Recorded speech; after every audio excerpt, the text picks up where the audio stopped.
The Sense and Nonsense of Revolt. The Powers and Limits of Psychoanalysis. Volume 1. Julia Kristeva.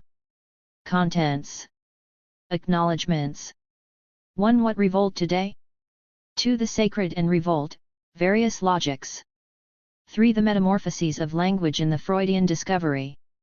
4. Oedipus again, or phallic monism. 5. On the extraneousness of the phallus, or the feminine between illusion and disillusion. 6. Aragon, defiance and deception, a precursor. 7. Sartre, or we are right to revolt. 8. Roland Barthes and writing as demystification. Notes. Index. 1. What revolt today?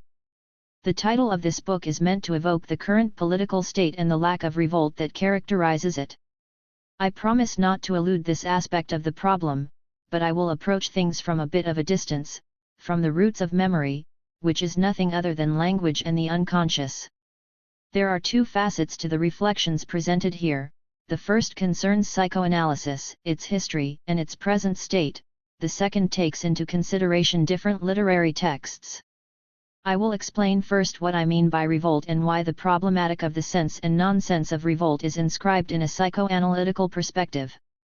A number of major texts of our time can be approached from this angle, and I have selected the works of 3 well-known authors, each linked, though differently, to rebellion in the 20th century, namely, Aragon, Sartre, and Barthes.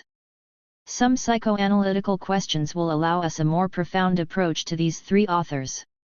To begin quite naturally, some might say provocatively, I think it would be useful to look into the etymology of the word revolt, a word that is widely used, if not banal, but that holds a few surprises.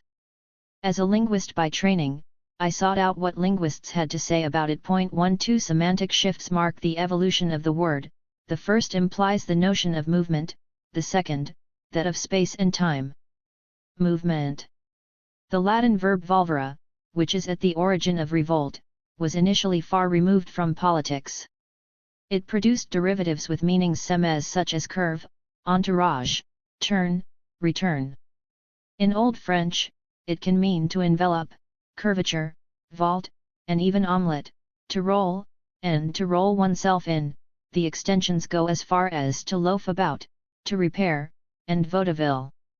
If this surprises you, so much the better. Surprise is never extraneous to revolt. Under Italian influence in the 15th and 16th centuries, volutes, voluta in French volute, an architectural term, as well as volta and volter suggest the idea of circular movement and, by extension, temporal return. Volta also means time, as in one time or once hence, turning back. Another direct derivative from Latin belongs in this lineage, the adjective volubilis, that which turns with ease, as in volubilitas linguae. The French equivalent is voluble. And volumen, sheets of paper scrolled around a stick, with the spatial meaning of wrapping or covering, results in volume, which comes to mean book in the 13th century. That the book has kinship with revolt might not be self-evident at first, but I will try to remedy this obfuscation. The linguist Elaine Ray stresses the cohesion of these diverse etymological evolutions, which start with a matrix and driving idea, to twist, roll, wrap and covering, an object that serves as a wrapping. The idea of twisting or enveloping, a topological and technical concept, is dominant. It can even be found in the name of the Swedish car company, Volvo, I roll. The Old Indo-European forms *wel and *wilo evoke a voluntary, artisanal act, resulting in the denomination of technical objects that protect and envelop. Today we are barely aware of the intrinsic links between revolution and helix, to rebel, and to wallow. But while I encourage readers to use etymology as a deciphering tool, do not rely solely on the appearance of a word and its meaning. Go further, go elsewhere, interpret. Interpretation, as I understand it, is itself a revolt. Evolution, in its first attested appearance in 1536, inherits the semes I have just mentioned but concerns only the movement of troops being deployed and redeployed. More interesting as far as the modern meaning of the word is that to revolt and revolt, which come from Italian words that maintain the Latin meanings of to return and to exchange, imply a diversion at the outset that will soon be assimilated to a rejection of authority. In 16th century French, to revolt is a pure Italianism and signifies to turn, to avert, or to roll up. In 1501 the sense of a reversal of allegiance siding with the enemy or religious abjuration is attested, close to the Italianism volte-face. Thus in Calvin or in Theodore de Beze the idea of abjuration is linked to that of cycle and return, sometimes indicating only a change of party.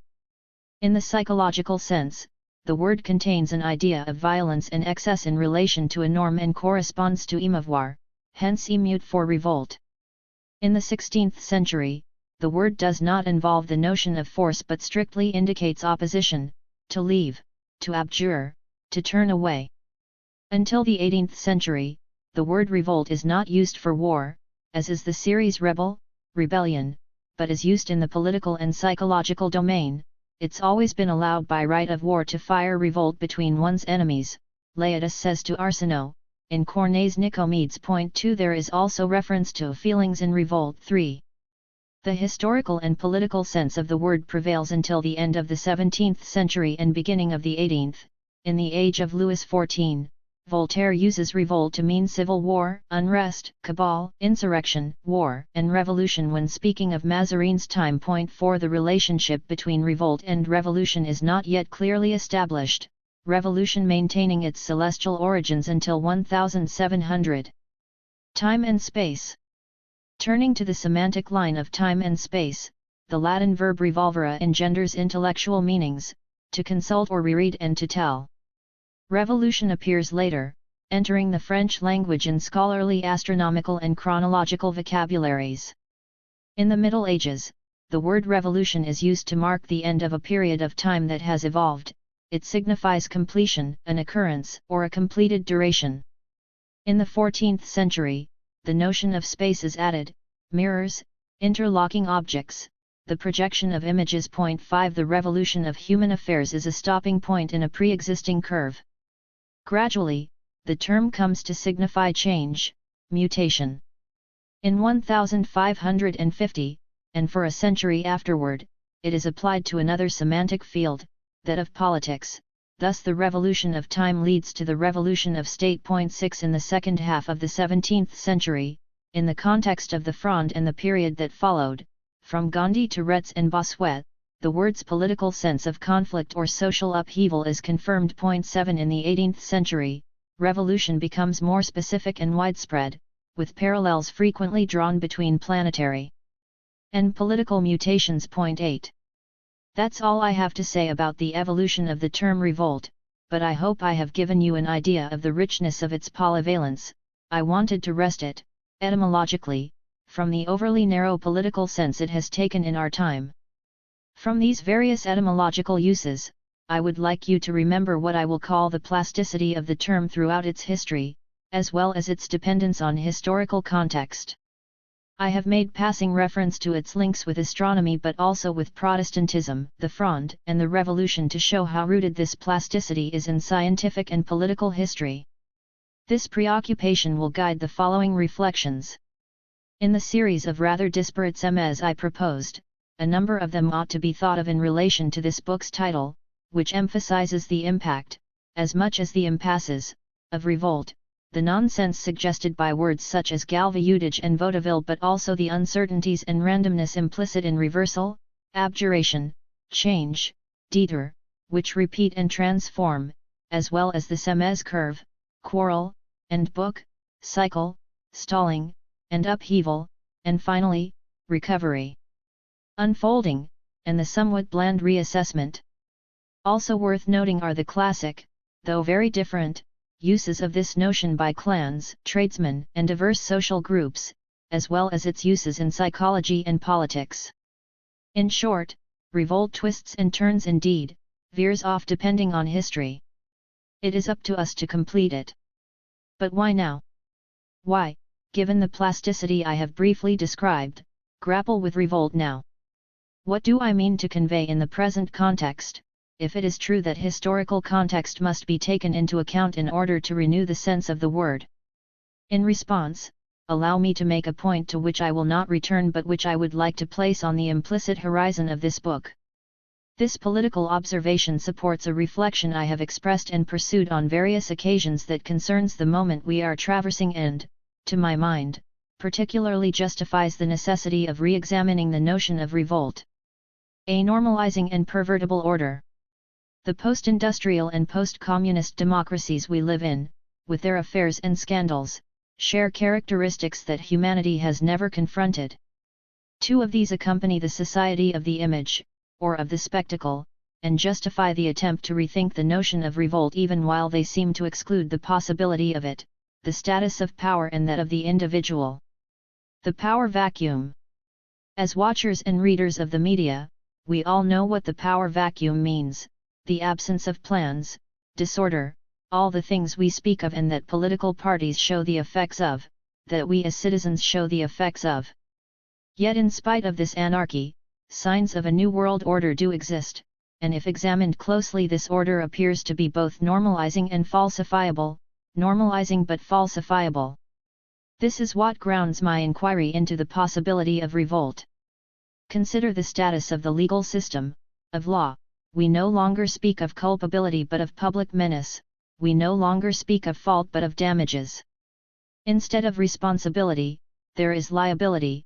The idea of responsibility without fault is becoming acceptable, the right to punish is fading before administrative repression, the theatricality of the trial is disappearing in favor of the proliferation of delaying techniques. Crime cannot be found at the same time as prohibition. As a result, people are increasingly excited when they think they have unearthed a guilty party, a scapegoat. Look at the scandals judges, politicians, journalists, business people are involved in. Crime has become theatrically media-friendly. I do not contest the benefits of this situation for democracy. Perhaps we have in fact arrived at a so-called liberal society in which there is no surveillance and no punishment except in these theatrically mediatized cases that become a sort of catharsis of the citizen's non-existent guilt. Though we are not punished, we are, in effect, normalized. In place of the prohibition or power that cannot be found, disciplinary and administrative punishments multiply, repressing or, rather, normalizing every 1.9. This regulation invisible power, non-punitive legislation, delaying tactics, on the one hand, and media theatricalization, the fear of getting caught up, of being theatricalized in turn, on the other supposes and engenders the breaches and transgressions that accompany business, speculation, and mafia activity. The causes for this are multiple, but on the legal level, it is possible to describe what allows for them in terms of normalization, on the one hand, and perversification, on the other. There are no longer laws but measures. Measures are susceptible to appeals and delays, to interpretations and falsifications. This means that, in the end, the New World Order normalizes and corrupts, it is at once normalizing and pervertible. Examples of this abound in all countries. Note, for example, the importance of stock market speculation on industrial production. Bookkeeping leads to the accumulation of capital, on the right as on the left, and to the falsification of true wealth, which even recently was still measured in terms of production and industrial capacities. This example may clarify my idea of the New World Order as a normalizing and falsifiable order. It is neither totalitarianism nor fascism, though we have a tendency to resuscitate these terms in order to continue thinking according to old schemas. Still, the current normalizing and falsifiable order is formidable in another way, indirect and redirectable repression. Faced with these impasses, shouldn't we try to determine how a new regulation of power and transgression has come to replace the totalitarianisms of yesteryear and stop letting old terms like fascism and totalitarianism distract us? The patrimonial individual. Because literature reveals the singularity of experience, it is worth looking at what is becoming of the individual, the singular subject, in this new normalizing and pervertible economic order. Consider the status of the individual in the face of biological technologies.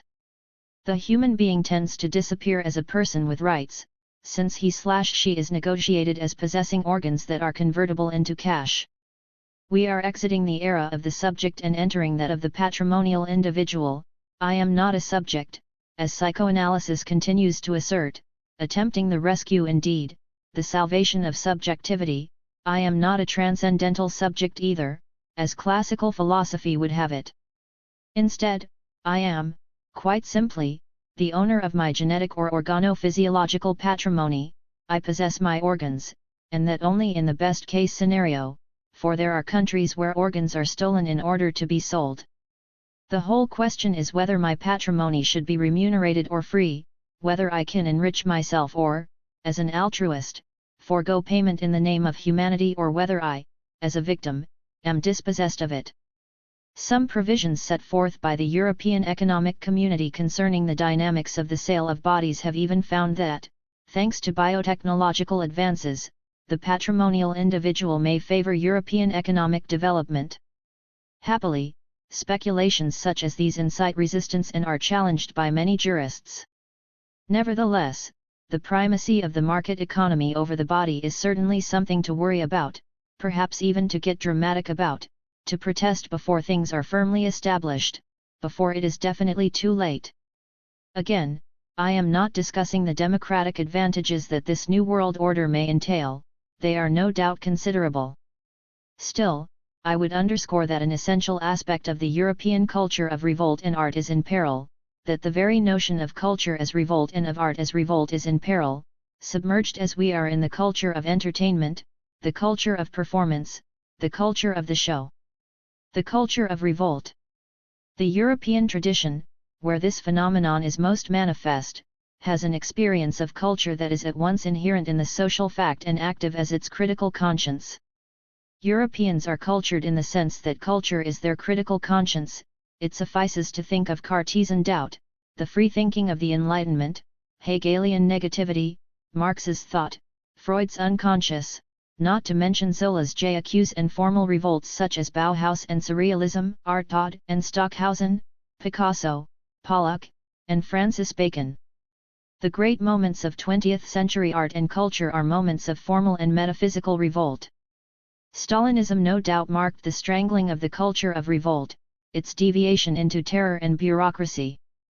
Can one recapture the spirit itself and extricate new forms from it beyond the two impasses where we are caught today, the failure of rebellious ideologies, on the one hand, and the surge of consumer culture, on the other? The very possibility of culture depends on our response. Just under the surface of this question is another we could legitimately ask: what is the necessity of this culture of revolt? Why relentlessly attempt to resuscitate forms of cultures whose antecedents lie in Cartesian doubt and Hegelian negativity, the Freudian unconscious and the avant-garde? Aren't they simply lost forever?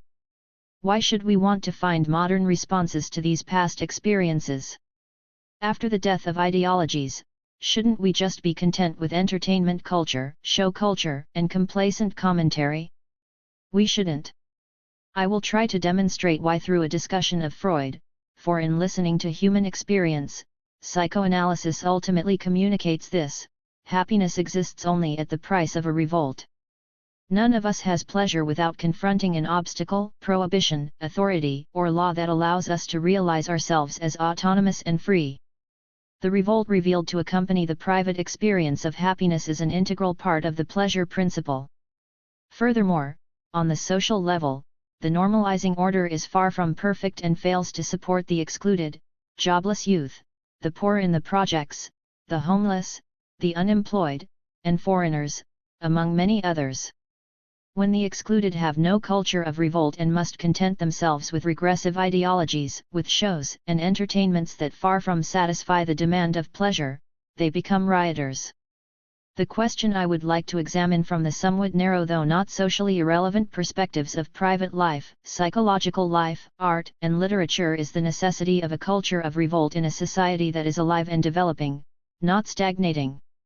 In fact, if such a culture did not exist, life would become a life of death, that is, a life of physical and moral violence, barbarity.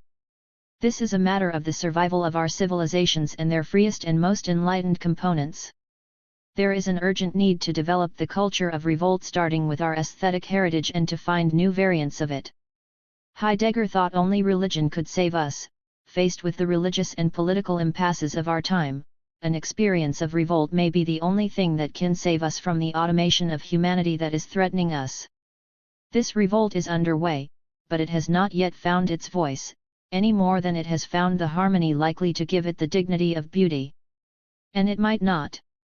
That's where we are, and I see no other role for literary criticism and theory than to illuminate the experiences of formal and philosophical revolt that might keep our inner lives alive, this psychological space we call a soul, and that is no doubt the hidden side, the invisible and indispensable source of what is beautiful. Starting here, I will try to integrate the notion of the culture of revolt in the realms of art and literature, understood as experiences, and to raise the stakes. This means going beyond the notion of text, the elaboration of which I have contributed to, along with so many others, which has become a form of dogma in the best universities in France, as well as in the United States and other, more exotic places. In its stead, I will try to introduce the notion of experience, which includes the pleasure principle as well as the rebirth of meaning for the other, which can only be understood in view of the experience of revolt. My writing a book and your reading it might seem evidence that culture is still possible, that it goes without saying, and that there can be only one version of it. Allow me to express my concern about this notion. Our modern world has reached a point in its development where a certain type of culture and art, if not all culture and all art, is threatened, indeed, impossible. Not, as I have said, the art or culture of the show, or the art or culture of consensual information favored by the media, but specifically the art and culture of revolt. Even when examples of this culture are produced, they take on such strange and stark forms that their meanings are lost on the audience. At that point, it is our responsibility to be interpreters, givers of meaning. For this reason, I am including critical work in the contemporary aesthetic experience. More than ever, we are faced with the necessary and inevitable osmosis between production and interpretation, a process that also implies a redefinition of the distinction between the critic, on the one hand, and the writer or artist, on the other. It is not at all certain that a culture and art of revolt can see the light of day when prohibition and power have taken the forms of falsifiable normalization that I have described, or when the individual has become a patrimonial ensemble of accessories with market value. If this is the case, who can revolt, and against what? Can a patrimony of organs revolt against a normalizing order? How? Through remote-controlled images? If we want to talk about art and culture in this context, clarification is necessary. What culture are we talking about? I do not have the answer, but I propose a reflection. I submit that past experience, the memory of it, and particularly the memory of the Second World War, the Holocaust, and the fall of communism, should make us attentive to our cultural tradition, which has advanced a thought and an artistic experience of the human subject. This subjectivity is coextensive to time and individual's time, history's time, being's time more clearly and more explicitly than anywhere else. We are subjects, and there is time. From Bergson to Heidegger, from Proust to Artaud, Aragon, Sartre, Barthes, different figures of subjectivity have been thought out and put into words or given form in our contemporary culture. Likewise, various modalities of time lead us not to imagine an end of history but to try to bring new figures of temporality to the fore. Let us, then, contemplate and highlight the experiences of writers attentive to the dramas of subjectivity and to different approaches to time. They will allow us to consider the historical moment as well as the multiple, ruptured temporality that men and women experience today, that shuttles them from fundamentalism or nationalism to biotechnology. Let us not be afraid to examine meticulously these explorations of subjective space, these complexities, these impasses. Let us not be afraid to raise the debate concerning the experience of time. People today are eager for introspection and prayer. Art and culture respond to this need, particularly the unusual, even ugly forms that artists are now proposing. Often, they are aware of their place as rebels in the new normalizing and pervertible order. But they also sometimes revel in a rudimentary or, on the contrary, refined minimalism. The role of the art critic then becomes essential to clarifying the subjective and historical experience of the writer or painter. Rather than falling asleep in the new normalizing order, let us try to rekindle the flame of the culture of revolt. The lost foundation. The question I would like to ask at the outset can be formulated this way: is the beautiful still possible? Does beauty still exist? If the answer is yes, as I think it is, then what beauty does one observe in contemporary works of art? I will draw on a few examples from the 1993 Venice Biennale to guide this brief inquiry. When I attended this event, I had and still have the impression that the examples of modern art being presented were not situated within the same history of the beautiful offered by museums, including museums of modern art of the last 20 or 30 years. Certainly present were the perfection and technical mastery of the American artist Louise Bourgeois, who transforms trauma into fetish, and the skulls of the French sculptor Reynaud, who in a graceful and Cartesian way alleviates an obsession with death. But there was also something different that appeared to be the emblem of this biennale and perhaps even of contemporary art. Two works particularly struck me, for they seemed to bear a symbolic meaning of which the artists who made them may not have been aware. These two installations, or, if you prefer, sculptures, one by the German artist Hans Haacke, the other by the American artist Robert Wilson, in different ways represented the collapse of a foundation. Haacke's unusual installation had visitors walk on ground that shifted, crumbled. Wilson's ground did not erode but caved in, sank. A field of ruins, on the one hand, sinking ground, on the other. Viewers were fascinated, overwhelmed by volume, as if a troubling question had physically seized them in these two spaces. Loss of certainty, loss of memory. Political, moral, aesthetic loss? To me, these artistic expressions resonate in the furthest reaches of our culture's memory with the Bible, particularly Psalm 118, which talks of builders rejecting a stone that then becomes a cornerstone. This is done through God, and it is marvelous in our eyes. A song of glory and joy follows, Exultate, Jubilate, a hymn found in Catholic ritual, other rituals celebrating foundations, and Mozart. We are a long way from that. We can no longer exult or be jubilant about our foundations. Artists no longer have pedestals. Art is no longer certain it can be this cornerstone. The ground is sinking, the foundation no longer exists. A great artist, the writer Marcel Proust, was able to celebrate the cornerstone in the image of the cobblestones of St. Mark's in Venice, to extract from it a metaphor for art made from the vestiges of these traditions. This cornerstone may return at some point, but today it is crumbling. And we are anxious and unsettled. We don't know where to go.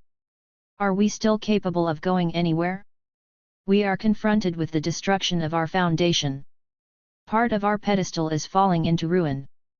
Yet there is an exquisite ambiguity to this moment, harrowing though it is, for it is not solely negative. The simple fact that an installation has been created in a place where the foundations are disintegrating gives rise to a question as well as to anxiety. This is the sense of Haacke's and Wilson's constructions, a question, a subversion, a revolt in the etymological sense of the word.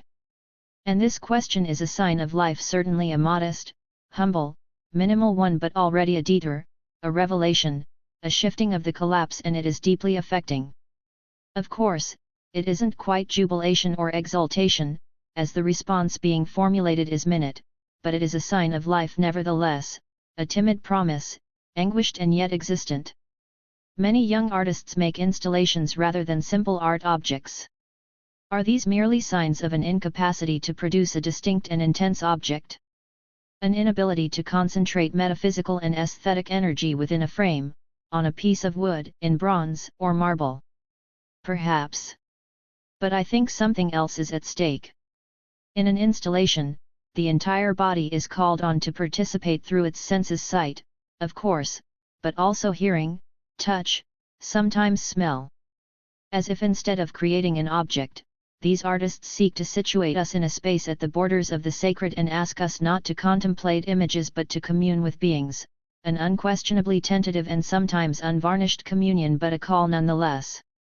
And seeing these young artists' installations, tangles, bundles, pipes, fragments, and various mechanical objects, I got the impression that beyond the malaise of a lost foundation, they were communicating this: the ultimate goal of art is perhaps what was once celebrated as incarnation. I mean by that the desire to make one feel through abstraction, form, color, volume, sensation a real experience. Contemporary art installations aspire to incarnation but also to narration. These installations have a history, the history of Germany, the history of prehistoric man, the history of Russia, as well as more modest personal histories. An installation invites us to tell our story, to participate, through it in our sensation, in a communion with being. It also produces an unsettling complicity with our regressions, for when faced with these fragments, these flashes of sensations, these disseminated objects, you no longer know who you are. You are on the verge of vertigo, a black hole, a fragmentation of psychical life that some call psychosis or autism. Is it not the fearsome privilege of contemporary art to accompany us in these new maladies of the soul? And yet I think we are experiencing a low period. I tried to compare the current situation with the end of the Roman Empire in my novel The Old Man and the Wolves. 10 Back then, however, a new religion was emerging, one that was already astonishing, though its arts and splendors had yet to come. Today, I am not certain that a new religion is arriving or that this would even be desirable. But I think we all need an experience, by which I mean something unknown, surprise, pain, or delight, and then comprehension of this impact. Is it still possible? Perhaps not. Perhaps charlatanism is today's currency, and everything is both spectacle and merchandise, while those we call marginal have definitively become excluded. In this context, obviously, one has to be very demanding, that is, disappointed. Personally, once over the disappointment, I prefer to welcome these experiences. I keep my curiosity on call, expectant. Freud again, rebellion and sacrifice. Parallel to the etymological and semiological references I have given for the term revolt, two occurrences of revolt in Freud show the rigor and deep-rootedness of the word in both the history of psychoanalysis and its current state. At issue here are Oedipal revolt, on the one hand, and, on the other, the return of the archaic, in the sense of the repressed but also the timelessness of the drive. 11. I will return to the Oedipus complex at length in a later chapter, but in order to anchor the notion of revolt firmly in Freudian thought, I would like to remind you here that, according to Freud, the Oedipal is a component of the human psyche composed of two evolutions. On the one hand, from a structural point of view, the Oedipus complex and the incest taboo organize the psyche of the speaking being. On the other, according to a speculation that is less historical than historic, Freud attributes the origin of civilization to nothing less than the murder of the father, which means that the transmission and permanence of the Oedipal over generations can be understood in light of a phylogenetic hypothesis. Why is the Oedipal permanent in all humans? Why must the subject live through the Oedipal as a child and then see it repeated in various metamorphoses throughout his/her life? Freud responds to these questions in Totem and Taboo 12, telling a story that is not as subjective as one might like to think and that should not necessarily be filed away as part of Freud's private novel or Freud's folly. To summarize, at the origin, primitive men lived in hordes dominated by a fearsome male who demanded total submission from his sons and prohibited access to women, the sexual enjoyment of whom he reserved for himself. One day, the sons plotted a conspiracy and revolted against the father. They killed him and ate him. After this totemic meal, they identified with him, and after this primary ceremony of humanity, which saw the concomitance of revolt and feast, they replaced the dead father with the image of the father, with the totem symbol of power, the figure of the ancestor. From then on, guilt and repentance cemented the bond, the social pact, among the sons, among the brothers. They felt guilty and banded together as a result of this guilt, and the dead father became stronger than the living one had been. The dead man elicited such guilt in the brothers that he became all-powerful, forcing them to keep themselves in check, to curb their desires through a sense of wrongdoing. The impulse of affection which existed simultaneously with the impulse of hatred was transformed into repentance and sealed the social link that first appeared as a religious link. It is important to know that, for Freud, the social order is fundamentally religious. Which leads us to a first question: if the rebellious man is a religious man, what happens when the man is no longer religious? Is he still rebellious? How so? It is no doubt unnecessary to remind you that religion can make man docile and has no qualms about doing so. Read Nietzsche's indignations against Christianity, these are more pertinent than facile secularisms. Furthermore, the social and/or religious link is also where revolt finds its conditions of possibility, hence its openings and traps, which are where I am headed. If art and literature are in fact a continuation of the sacred by other means, this could not be more topical. But let us return to our Freudian fable.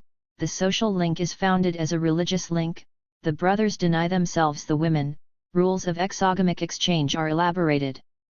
The brothers, who have become social beings, resorb the feminine, renounce it. This feminine is the feminine of women, as objects of desire, but also the brothers feminine, in the sense of their passive desire for the father, their love for and fascination with the father. Freud asserts that it is this repressed homosexuality that provides the basis for the social contract. Guilt and repressed homosexuality, one synthesizes that which keeps one in check in the name of the father. Homo religiosus is born, shaped by feelings of guilt and obedience. It is in this context that Freud speaks of an uprising. The tumultuous mob of brothers were filled with the same contradictory feelings which we can see at work in the ambivalent father complexes of our children and of our neurotic patients. And Freud emphasizes the necessity to mimic this revolt, not to reproduce it exactly but to represent it in the form of a festive or sacrificial commemoration, composed of the joy of the initial crime subjacent to the religious sentiment, to guilt, to repentance, or to propitiation. After emphasizing the need for remembrance of the triumph over the father, Freud goes on. Satisfaction over that triumph led to the institution of the memorial festival of the totem meal, in which the restrictions of deferred obedience no longer held. Thus it became a duty to repeat the crime of parricide again and again in the sacrifice of the totem animal, whenever, as a result of the changing conditions of life, the cherished fruit of the crime appropriation of the paternal attributes threatened to disappear. We shall not be surprised to find that the element of filial rebelliousness also emerges, in the later products of religions, often in the strangest disguises and transformations. I will let you appreciate the richness of Freud's text, and I point out that the fruit of this rebellion is the appropriation of the father's qualities. The fruit is subjacent to the guilt. Like the religious experience, Freud's text emphasizes the guilt following the rebellion, but he is also the first to underscore the fruit of this rebellion and to invite us to think of situations where it threatens to disappear, because it is then, and only then, that guilty obedience yields to the necessity to repeat the rebellion, particularly in the form of ritual sacrifice. When pleasure is no longer found in bonds, we start the revolt all over again. Religion allows us to do this by means of ritual sacrifice, a coded revolt. One might ask how the rebellion can be repeated in other forms. Let us say, to anticipate, that when the sacred social bond founded on guilt weakens, the logical psychological demand reappears to restart the rebellion. But in certain situations wherein the bond and/or guilt is weakened, it is impossible or at least very difficult to recapture the festive fruit procured through the imaginary or symbolic reiteration of the rebellious act that is the sacred celebration. Why does one sacrifice? Why does one enter into a religious pact and embrace fundamentalism, of whatever sort? Because, Freud tells us, the benefits we extract from the social contract threaten to disappear as a result of the changing conditions of life: unemployment, exclusion, lack of money, failure in work, dissatisfactions of every kind. From then on, assimilation to the social link disintegrates. The profit I find in my integration in the socius collapses. What does this profit consist of? It is nothing other than the appropriation of the paternal attributes. In other words, I felt flattered to be promoted to the level of someone who could, if not be the father, at least acquire his qualities. identify with his power, I was associated with this power, I was not excluded, I was one of those who obeyed him and were satisfied with that. But sometimes this identification with power no longer works, I feel excluded, I can no longer locate power, which has become normalizing and falsifiable. What happens then? We shall not be surprised to find that the element of filial rebelliousness also emerges, Freud remarks, and this is when revolt is set in motion, in the later products of religions, often in the strangest disguises and transformations. What Freud calls a reappearance of defiance are cathartic experiences, rituals that have one or several meanings expended in an ordered profusion of signs. Thus we see the development of new attempts at rebellion, different from the primary revolt that was the murder of the father, in the form of religious worship and its pageantry, which today we consider aesthetic or artistic. A sacrificial situation is reproduced through which an imaginary power is established and activated. Each participant hopes to satisfy the need to confront an authority in his/her imagination. It becomes possible not only to protest indefinitely but also to renew the right, in a way, with the dazzling expenditures that accompany religious celebrations, dances, trances, and other festivities inseparable from the scene of the sacrifice. The problematic Freud broadly outlines here condensed from a problematic of authority, of transgression as murder, of mimesis or representation, and of art as expenditure is that there is a need for sacrifice in the sense of a remembrance and representation of the initial murder. As a speaking animal, the human being needs to recall the qualities of the father if and only if he mimics the transgression of his authority or the revolt against this identity. This reprise of the primary rebellion can take different forms, either a simple representation of the murder, or an acting out, or in a sublimated form. The question I would like to ask is, hasn't this logic, which Freud brought to the fore and which characterizes the religious, social, and artistic man, reached a saturation point? Perhaps this is where we are, neither guilty nor responsible but consequently incapable of revolt. The second occurrence of the theme of revolt in Freud is found in an October 8, 1936, letter to the philosopher and psychoanalyst Ludwig Binswanger. Objecting to Binswanger's philosophical flights and metaphysical speculations, which he finds far removed from both the clinic and the scientific thought he considers to be his own, Freud writes, "I have always dwelt only in the ground floor and basement of the building. In that you are the conservative, I am the revolutionary. Had I only another life of work before me I should dare to offer even those highly born people a home in my lowly dwelling." 13. It is easy to establish the juncture between this image of the lowly, revolutionary house and the series of archaeological metaphors in Freud whereby the unconscious is presented as invisible, hidden away, low. The comparison I am suggesting shows that the word revolutionary used by Freud has nothing to do with moral, much less political, revolt. It simply signifies the possibility that psychoanalysis has to access the archaic, to overturn conscious meaning. However, and this is where Freud's apparent modesty is revealed to be extreme ambition, someone who accesses the archaic and the impossible temporality that is timelessness is not only benevolent and indulgent but revolutionary, in all the malleable senses of the word I presented at the start of this chapter. In short, Freud is a revolutionary in search of lost time. This is the second direction I will try to explore, rebellion as access to the archaic, to what I will call an impossible temporalizing, which, as I said, will be the topic of a later chapter devoted to a discussion of time according to Freud. I take the term temporalizing from Heidegger, which he uses to demonstrate that even in ecstasy, even in an ecstatic state where time seems suspended, time, supposed time, is always already there. On the other hand, Freud was perhaps the only one to posit what he called non-time, the timeless, time undone. The return, or access, to the archaic as access to a timeless temporality, this is the experience whose analysis I propose here, and that the great literary texts, particularly Remembrance of Things Past, allow us to approach. The access to the archaic, to timelessness, to pure embodied time, to use Proust's expression, also prepares us for benevolence. Isn't a good analyst one who welcomes us with benevolence, with indulgence, without scores to settle, calmly, in a lowly dwelling, as Freud says, and in this sense, a revolutionary one, giving us access to our own lowly dwelling?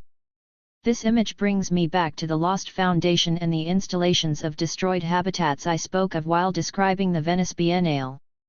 Robert Wilson's installation was called Memory/Loss. I found in it the access to the archaic that Proust symbolizes magnificently in Remembrance. You entered a great hall, took off your shoes, and walked on cracked clay that gave beneath you and made you feel as though you were losing your footing. A projector illuminated a bust of a man with a shaved head. A text was handed out, and a story was told of a strange people. It was their custom to shave the heads of future slaves and then expose them to the sun.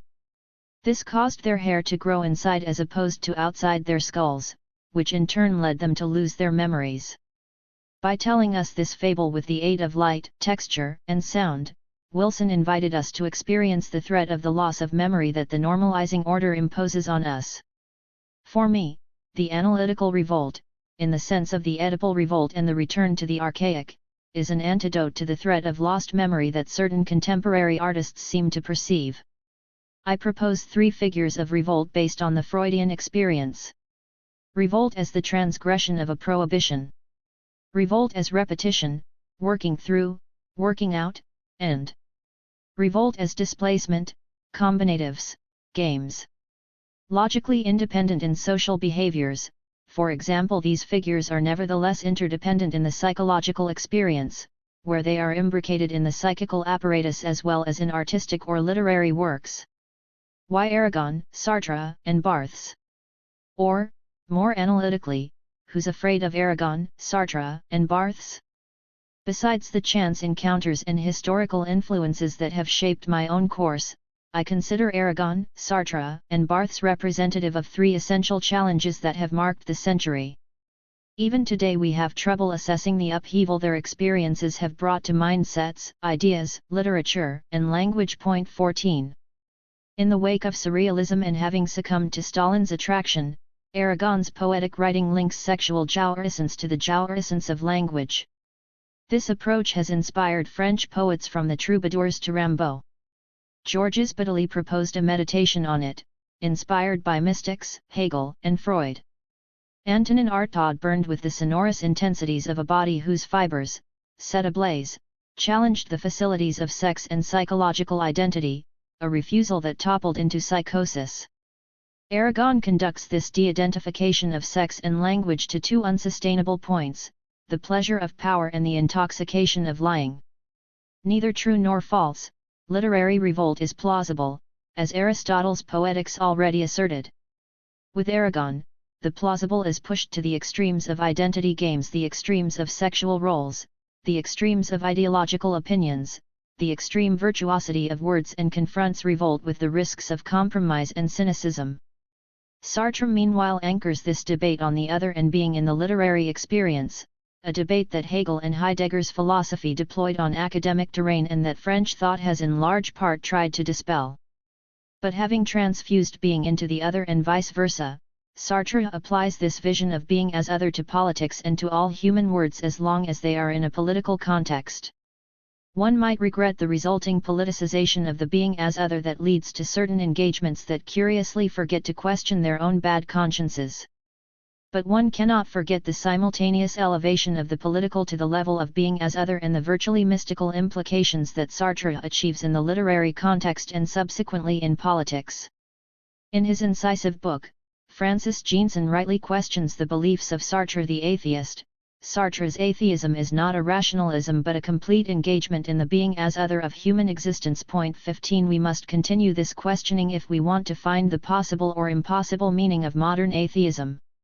Finally, Barthes caused a scandal in the 60s, when ideologies were far from dead, by declaring in substance that everything ideological was semiological and by pulverizing the polished surface of ideas, beliefs, myths, fashions, texts in a polyphony of logics, semantic networks, and intertexts. The new priests that govern the media of France today are still upset with this musician of meaning for revealing and for teaching us to reveal all that is left unsaid under the appearance of messages, phenomena, and images. For different reasons, each justifiable, these 3 experiences provoke fascination and, especially today, rejection. I will come back to the psychological and political reasons for such an attitude. Yet it seems important to underscore right away the common impetus that incites and characterizes the specific resistance toward these authors' works. The innovation of their texts, which has yet to be fully appreciated, resides in the revolt against identity, the identity of sex and meaning, of ideas and politics, of being and the other. The demands of identity do not stem solely from a rationalist or Cartesian ideology that these three writers, in their specific manners, disturb. These demands are rooted in the speaking being's need to defend identity, which is a biological and psychological necessity and which monotheistic religion perfects and sanctifies. Loosening the strictures concerning one's own and the identical, true and false, good and bad becomes necessary for survival, because symbolic organizations, like organisms, endure on the condition of renewal and joy. Destroying them in a movement of revolt, however, leads to the risk of new defenses, false and deadly in other ways. In any case, the revolt against the one, which stands out in the experiences of Aragon, Sartre, and Barthes, raises the question of another structuring of subjectivity. Another humanity, we might say peremptorily, can be heard not only in their thought but also, and this is essential, for it signals the depth of the phenomenon in their language, a humanity that takes the risk of confronting religion and the metaphysics that nourishes it, confronting the meaning of language. This challenge is sizable and laden with compromises, mistakes, failures. Something new took place in Europe, the eruption of which Freud theorized with the discovery of the unconscious and which is manifested in the radical movements marking the shared thought-language destiny at the heart of what is still called literature and, indeed, philosophy. The unity of the speaking being, sealed by consciousness, is influenced by a network of biology and meaning, so that series of heterogeneous representations constitute our psychical apparatus. We, me, I are formed of multiple facets, and this polyphony which depresses us or allows us pleasure, which nullifies or glorifies us resonates in the polysemy of our verbal exchanges, extracts thought from the yoke of the rational, and reconciles an eccentric subject to the pulse of being. To write and/or to think can become, in this perspective, a constant calling into question of the psyche as well as the world. It is no longer a matter of conforming to the universal or asserting one's difference as untouchable and sacred, still less of fighting one of these tendencies with the other or simply and skillfully combining them. It is a matter of pushing the need for the universal and the need for singularity to the limit in each individual, making this simultaneous movement the source of both thought and language. There is meaning, this will be my universal. And I use the words of the tribe to inscribe my singularity. Jest un autre, this will be my difference, and I will express my specificity by distorting the nevertheless necessary clichés of the codes of communication and by constantly deconstructing ideas/concepts/ideologies/philosophies that I have inherited. The borders of philosophy and literature break down in favor of a process of meaning and the speaking being, meanings emitted and values received. Other eras have had this experience. Its radicalness, however, is unique in our century, one of education and information. The intensity of the avant-garde movements, their impact on political debates as well as on the desires of youth, has lent it the value of a mass movement. Those devoted to old ways of thinking are keeping watch, they do not understand, or understand too well, and oppose when they do not censure. Repressive returns to systems foregrounding the needs of identity are resurfacing, nationalism, traditionalism, conservatism, fundamentalism, and so on. Thought is content to build archives, we take stock and kneel down before the relics of the past in a museum-like culture or, in the case of popular variants, in a culture of distraction. We could spend years doing this. But revolt has taken place, it has not been erased, it can be read, and it offers itself to a rootless humanity now governed by the relativism of images as well as monetary and humanitarian indifference. Nonetheless, the capacity for enthusiasm, doubt, and the pleasure of inquiry has perhaps not been entirely lost. This is at the heart of the ultimate defense of human life, the meaning of language and the architecture of the idea in the human mind. This at least is the presupposition of this book, or, if you like, this is my belief. 2. The sacred and revolt, various logics. In the previous chapter, I discussed an aspect of the organization of sacred space as Freud defined it in Totem and Taboo, recalling how the son's murder of the father was repeated during the religious ritual in the form of sacrifice. If you read or reread Freud's text, you will see that he links the question of the sacred to the double taboo affecting the prehistoric community, on the one hand, the murder of the father, on the other, relations with the mother. Freud thus considers the 2 points of the Oedipal triangle, the 2 constitutive elements of the Oedipal, when he describes the advent and organization of sacred space. Taint. Let us take a moment to examine the separation from the maternal space, which leads back to the incest prohibition. Seen from this angle, the sacred appears to be a desire for purification. Point 1. But purity can be dangerous, as Bernard-Henri Lévy and others have rightly said. Point 2. This is not a question the media has bothered to develop. It is not a hot topic, and yet it is truly of capital importance. What does one purify through a ritual? And what does one purify oneself of, having understood that all religions are rites of purification? It suffices to think of various systems of ablution, the washing of the feet, confession, and so on. Art and literature are rites as well. Recall that Aristotle considered them catharses. As I wrote in Powers of Horror, according to a host of anthropologists who studied the question in detail and examined different purification rituals in societies throughout history, purification eliminating taint presents an enigma. What is defilement? What is dirty? In certain societies, defilement is identified with substances that must not be eaten. Rules are decreed in the form of food taboos such as those in Judaism, Hinduism, and so on. And if one examines the food taboos or the desires for purification in various religions, it seems at first that purification is recommended or imposed when the border between 2 elements or 2 identities has not held, and thus these elements or identities blur. For example, the high and the low or the land and the sea must not be mixed. Consequently, certain animals that live on land and in the sea or that possess attributes normally associated with land and sea are considered impure. Faced with such food taboos, the modern individual concludes that the impure is that which does not respect boundaries, that which mixes structures and identities. Now, identity must be kept autonomous and structurally pure in order to assure the survival not only of the living but also of the socius. And this corresponds to an archaic demand, archaic from the point of view of the history of societies that survive only by differentiating themselves from others, establishing rigorous but guarded links with them. Yet this so-called archaism trips us up more often than we might think, despite advances toward intermingling. I will come back to this. The second rule, which does not exclude the first but is often concealed by it, ultimately sees the impure as the maternal. Why the maternal? Again, 2 explanations come to the fore. First, the speaking being's relationship with maternal space is precisely an archaic relationship in which borders are non-existent or unstable, a relationship of osmosis in which separation, if it is underway, is never absolutely clear. This is the realm of narcissism and the instability of borders between mother and child, in the pre-Oedipal mode of the psyche. Second, if we look at the question in religious terms, we see that the social and symbolic pact that I discussed earlier, brothers rebelling against the father's authority in order to establish a socius, is a transversal link that is constituted by the evacuation of the maternal.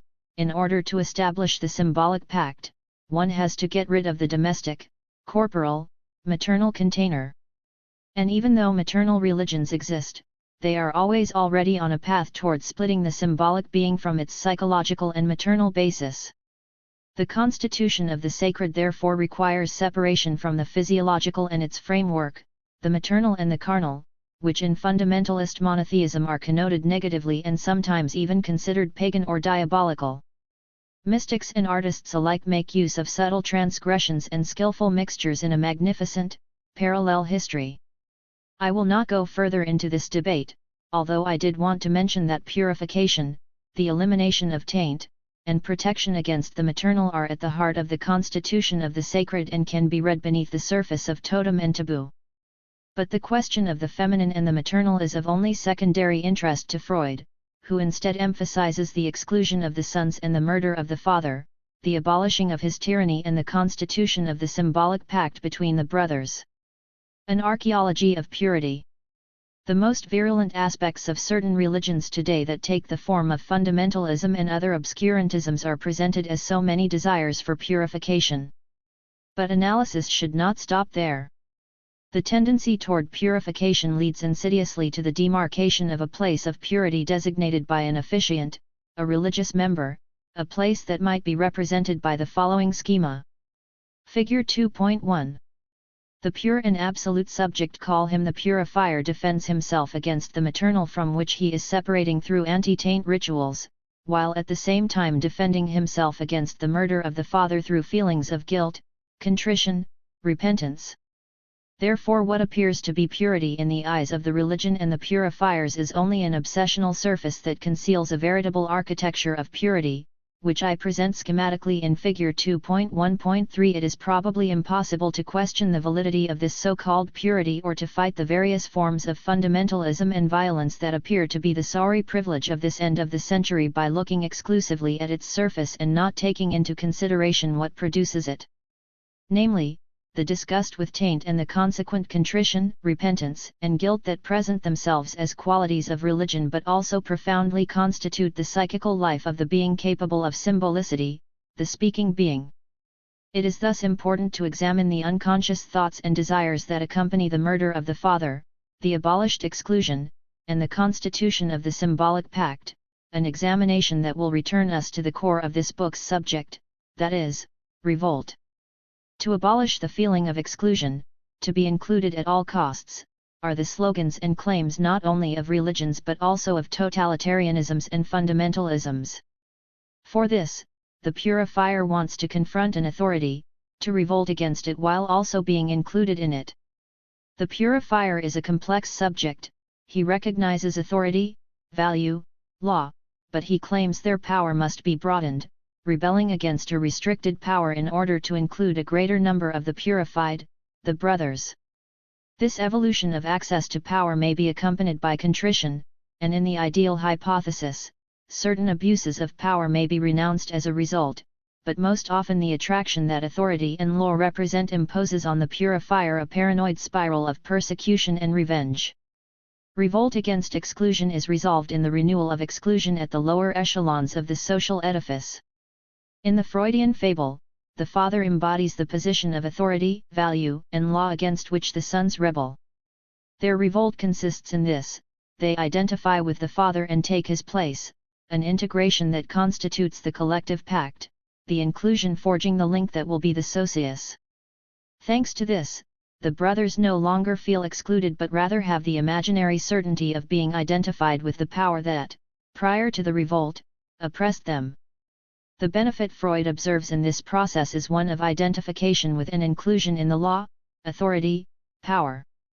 The sense of exclusion that, in our day, is provoked by economic crisis or the condition of foreignness, ethnic or otherwise, may be in some sense cured, or in any case relieved, in a religious space where the individual thinks he can benefit from identification through inclusion within a symbolic community. He moves from a place of national, social, political exclusion to a place of symbolic inclusion. He gains access to a position of power he considered inaccessible until then. The feeling of exclusion is reduced, erased by the symbolic and phantasmatic mise en scene of inclusion and identification with a so-called higher power. Thus, by overemphasizing the purification and dangerous purity that religious ties offer, we run the risk of forgetting two things: that the feeling of purification is a benefit after the fact, following repentance, and that the initial libidinal impulse is a violence that involves desiring the father and taking him, in eros and unto death. Violence, repressed in the mind of the believer, remains implied, unconscious, an encoded libido. In fact, if this jouissance were absent, if this pleasure of violence blocked, Freud asserts, the benefit of inclusion would be lessened. And, as I observed in Chapter 1, historically, if a religion gave its followers the impression that it could not satisfy their need for identity, inclusion, purity, in other words, that it lacked enthusiasm and passion, that it was weakening, Declining then, the followers would repeat the act of violence, the sacrifice, either in a strictly ritual form or by acting out. First, rites would be reactivated, the symbolic significance of dogmas reinvigorated, their expansion reinforced, and their influence made to dominate, and then more actual, active measures taken, from persecution to the physical elimination of those outside the religion, indeed, any religion. I hope I have shown that ideologies that claim to fight religions by assigning them a place of absolute and dangerous purity do not acknowledge the Jiao essence that the revolt underlying this purity conceals. If you are convinced that revolt is revealed beneath purity, if you agree that I can neither include myself nor identify myself without abolishing the authority that oppressed me before, and that in this act of abolition identification lies all the violence of consuming rage and murder, then a crucial question is raised: what modern modes might recreate what was in the not-so-distant past the Jiao essence of the religious man? Are we capable of this revolt? Not in the actual, concrete form of acting out, not in the form of violence, inflicted or sustained, but in a new symbolic form? And if we are no longer capable of it, why not? This is an important question, and allow me to emphasize it, for it concerns nothing less than the surpassing of homo religiosus. Is it possible? Even the question of art and literature is not extraneous to it. One of the reasons for our incapacity to implement revolt symbolically perhaps resides in the fact that authority, value, and law have become empty, flimsy forms. Here I remind you of advanced democracies governed by a normalizing and pervertible order as an ensemble of structures where power is at once spectacular and vacant, where the legal oscillates between permissiveness and fragility, where scandals and accusations are mise en scene organized for the media, and where it is possible, if not easy, to circumvent the law. As for the wish to be included in the values linked to human dignity, difficulties arise regarding the notion of rights and even of human. It has been said often enough that human rights represent the last bastion against the loss of values for the subject as defined by the founding principles of the Republic, that is, for the subject who is not the transcendental subject and who does not confuse himself with the code, the defenses of any of the religions constituting the memory of the increasingly heterogeneous populations that are mixing today in Europe and elsewhere.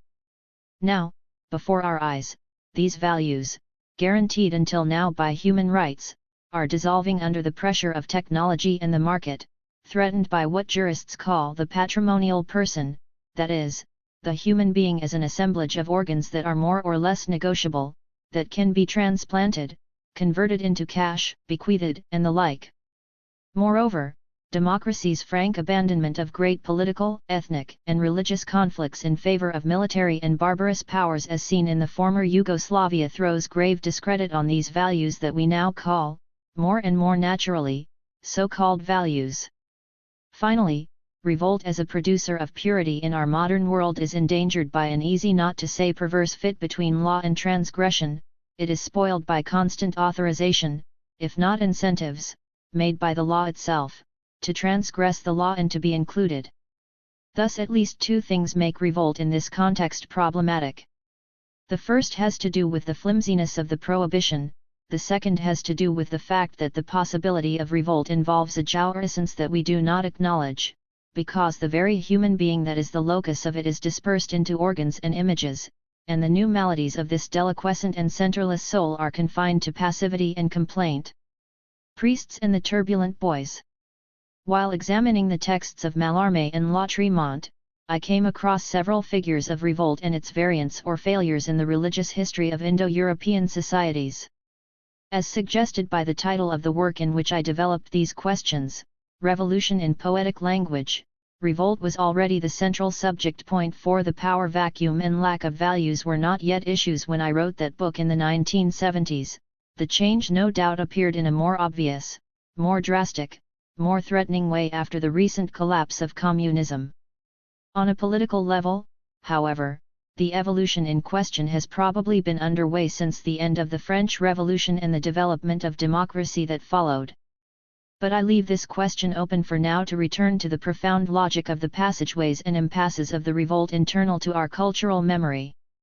In Revolution in Poetic Language, I looked at two figures first examined by Georges Dumazil, on the one hand, the priest, who assumes what Bernard-Henri Lévy calls purity and, I would add, guilt and repentance, as aspects of the religious and cultural pact. On the other hand, what Dumézil calls the turbulent boy, that is, the one who represents the jouissance, rupture, displacement and revolt underlying purity, repentance, and the renewal of the pact. 5 The dual logic that structures the living, renewable identity and that the Oedipal allows us to glimpse, that is, law, on the one hand, revolt and violence, on the other, seemed divided in the Indo-European pantheon between two distinct figures. The dialectic inherent in the process of revolt, inherent in the constitution of all sacred or social space, was distributed as if the function of purity had been delegated to certain individuals and the function of revolt to others, although one must keep in mind that these two categories converge and one is never possible without the other. In the Mithraic system of sovereignty of the Indo-European pantheon described by Dumézil, the priest, called Flamen or Brahman, serves the idealizing part of the religious pact that has reached a form of stability, allowing ties to be formed, inclusion has been achieved, and a temporary equilibrium, assumed by the priest, has been established. The priest enjoys this stability or peace, Mithraism seems to say. The rebellious sensualist is entirely different. Gandharva, half-horse/half man, is the Indian centaur enamored of music, dance, and poetry, arts forbidden to the legislator and priest. 6 He heralds an underground economy, the facilitation of revolt and its underlying jouissance. The dual human and animal nature thus revealed seems to indicate, as though by metaphor, ardor and violence, a force difficult for anthropology to contemplate, going to the limit, the metaphor of the horse suggesting the vigor of the drive and a psychical and extra-psychical setting into motion that we have difficulty symbolizing. In Revolution in Poetic Language, I proposed that the function of the horseman was accounted for in our modern cultures by art and aesthetics if we accept that sacred space and symbolic space coincide. On the one hand, there is the discourse of the norm and purity, subsuming a social harmony whose symbolic peace the priest celebrates. On the other, there is singing, dancing, painting, the use of words, the exaltation of syllables, and the introduction of fantasies and narrative, which first give way to sacred incantation and then are gradually detached from the religious scene in secular literature. This experience, considered aesthetic starting with Kant, in fact recaptures the violence and non-submission that are an integral part of the social space. Dumézil demonstrates this forcefully. The turbulent boys are destructive, but they also promote fertility and joy during feasts. It is during feasts that sacred possibility is unleashed. I say possibility and not purity, that which precedes purity and exceeds it, the jouissance of protest, indeed, of destruction, since the feast is the chance to break down what exists in order to construct a new balance or, more commonly, to return to old habits. No doubt revolt culture should consider the possibility or impossibility of establishing and elaborating values, pacts, and spaces of purity. But do we have consistent values or purities to propose today? Haven't the systems that were supposed to protect the last paradisiacal values of a future society where all men would be brothers shown how difficult it is to maintain ideals without exerting the most arbitrary violence? Moreover, shouldn't we consider this? Spaces of purity are secretly sustained by a possibility of expenditure where man brushes up against his animality and where the drive jostles codes in order to try to modify them. When successful, this leads to celebration through dance, which is different from walking, just as poetry is different from language. And religion satisfies the desire for transgression. The old dialectical model of the law and its transgression in fact remains valid for organizing religious space and the art that is its byproduct. If, for example, we ask why certain people return to religion or find refuge in it, we can suppose that it is not only to connect with or attain a pure value, it is also because religion gives each and every person what we might call warmed-over fantasies, softened and nonviolent but charged with a certain aggression, which fulfill the obscure desire for pleasurable revolt and, with it, a certain horseman quality. As for the secular loci where this law/transgression articulation is possible, these are obviously places invested by the arts. Transgression, anamnesis, games. To sum up, Freud's text poses the following question: if one agrees to accept the constitution of the sacred space that I have outlined, where some take the side of the law and some rebel against it, what are the links between the law and the prohibition? Of course, if one considers law obsolete, prohibition weak, and values empty or flimsy, a certain dialectical link between law and transgression is impossible. Many devote themselves to reinvesting purity in values. We do not lack for priests, especially in the media, but where are the horseboys? The figures of this transgression have been brought to the fore from Hegel to Bidley. The history of the 20th century is rife with the image of the intrinsically anti-establishment intellectual. 7 Though it remains fascinating and rich in meaning, it is not, in my view, something we can replay in the context of the end of this century. More enraged, and heavily indebted to psychosis, is the rejection of the law and being itself hammered out in the writing of Antonin Artaud. You may also be familiar with the rather smug deployment of perversion as revolt against the new Puritan order. Such forms seem relegated to an old space where people still believed in the solidity of the prohibition. On the other hand, if prohibition is obsolete, if values are losing steam, if power is elusive, if the spectacle unfolds relentlessly, if pornography is accepted and diffused everywhere, who can rebel? Against whom? Against what? In other words, in this case, it is the law/transgression dialectic that is made problematic and that runs the risk of crystallizing in spaces of repression such as the Islamic world and its fatwas. The decree against the writer Salman Rushdie and the call for his murder for his bold blasphemy, illustrating a revolt culture in action that we Westerners willingly support, is not something we have within secular democracy. François Mitterrand is not an Ayatollah, and no one in France wants to rebel against the Republic. The prohibition/transgression dialectic cannot take the same forms in Islamic societies as in democracies where life is still fairly pleasant, where sexual permissiveness less prevalent before 1968, one must admit is considerable, despite the return to conformist tendencies, and where, consequently, eroticism itself is no longer a pretext for revolt. What can one do, then, to rebel in such a situation, when the margin for maneuvering is so reduced? At this point, I propose a brief return to Freud, where we can detect at least three figures of revolt. First, there is the one just discussed, which might be called ancestral, which constitutes the social as well as sacred link. This no doubt seems very circumscribed and somewhat archaic for democracies today. Another of Freud's inventions is the notion of analytical space as a time of revolt. I use the term revolt here not in the sense of transgression but to describe the process of the analysans retrieving his memory and beginning his work of anamnesis with the analyst, whom he refers to as a norm, if only because the analyst is the subject who is supposed to know, embodying the prohibition and its limits. It is in no way normative, conformist, or anti-psychiatric to assert that the salutary analysand/analyst configuration inscribes the law at the heart of the analytical adventure. In the Freudian perspective, which already goes beyond the Hegelian dialectic, it seems that what is essential in anamnesis is not the confrontation between prohibition and transgression but rather the movements of repetition, working through, working out internal to the free association in transference.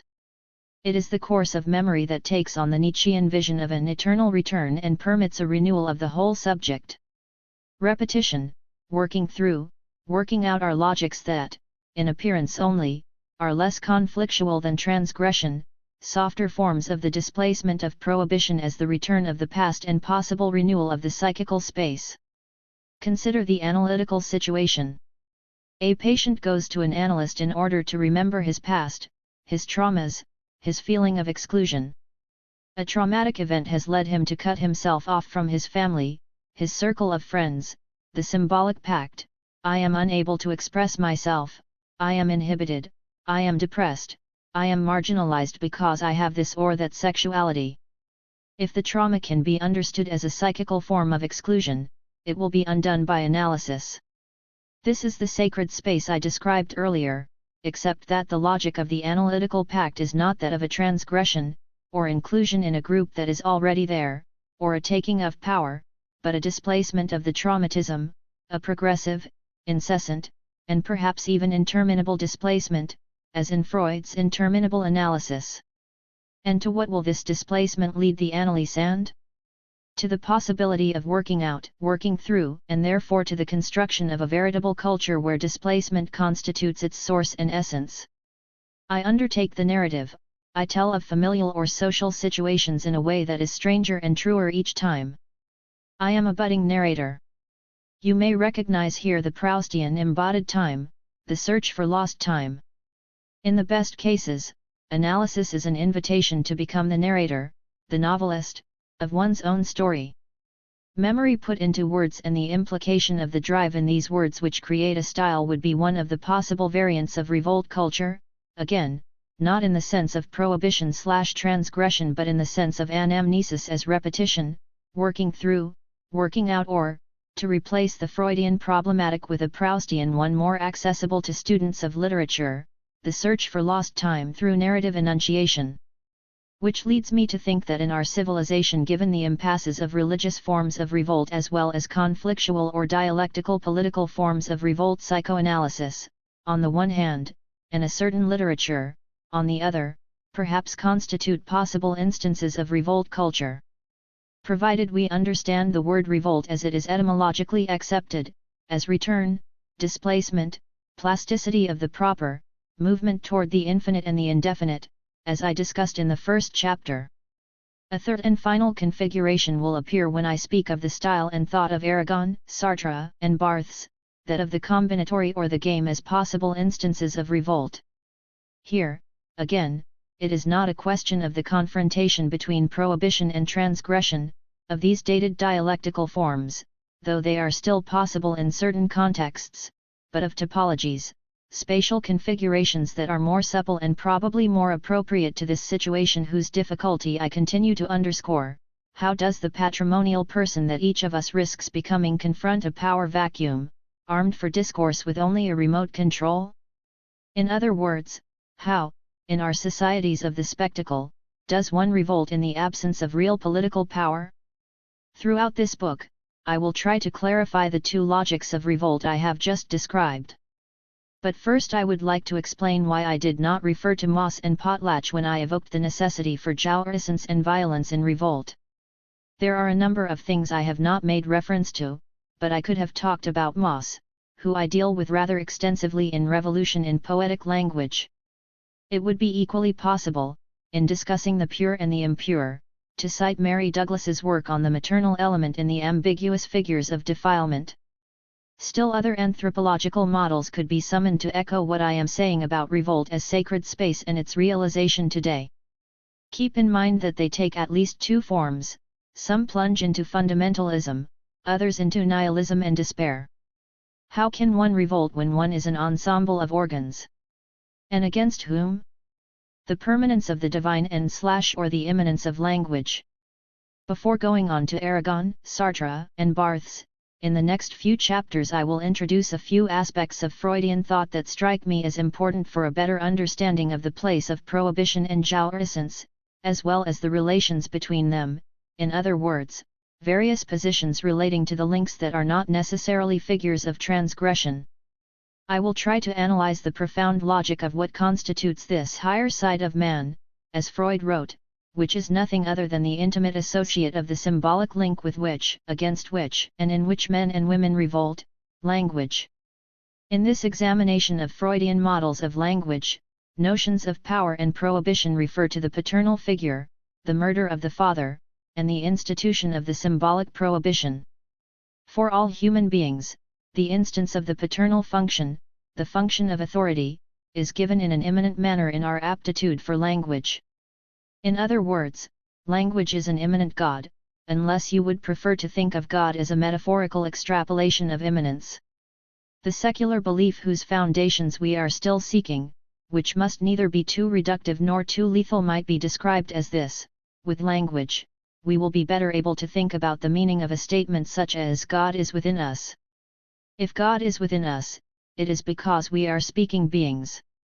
And it is worth looking at grammar and all the decorative appearances of language, as well as the place of language in the human being's constitution, autonomy, and relationship with others and with his own body, while taking into account all the parameters that Freudian thought sets in motion and that prevent this thought from being linguistic thought, even though it deals with language.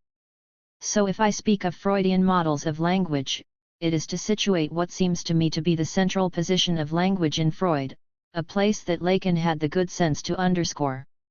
This approach to Freud, however, may have been too crudely or even mistakenly interpreted.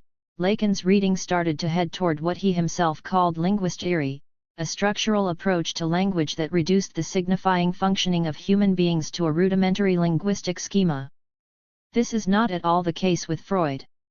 As a chronological reading of his texts shows, there are at least 3 models of language in Freud.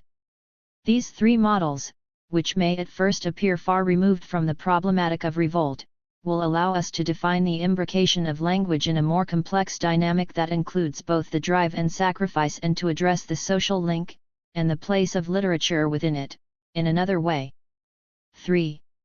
The metamorphoses of language in the Freudian discovery. The site of language, heterogeneous series with no subject. The first of the 3 Freudian models of language can be found in On Aphasia and in Project for a Scientific Psychology. Point 1. The second, a more directly psychoanalytical model, is essentially outlined in the interpretation of dreams. Point 2. Asymptote. The first model originates in an observation that brings us back to the notions of prohibition and transgression and the dualism Freud repeatedly addresses under different names.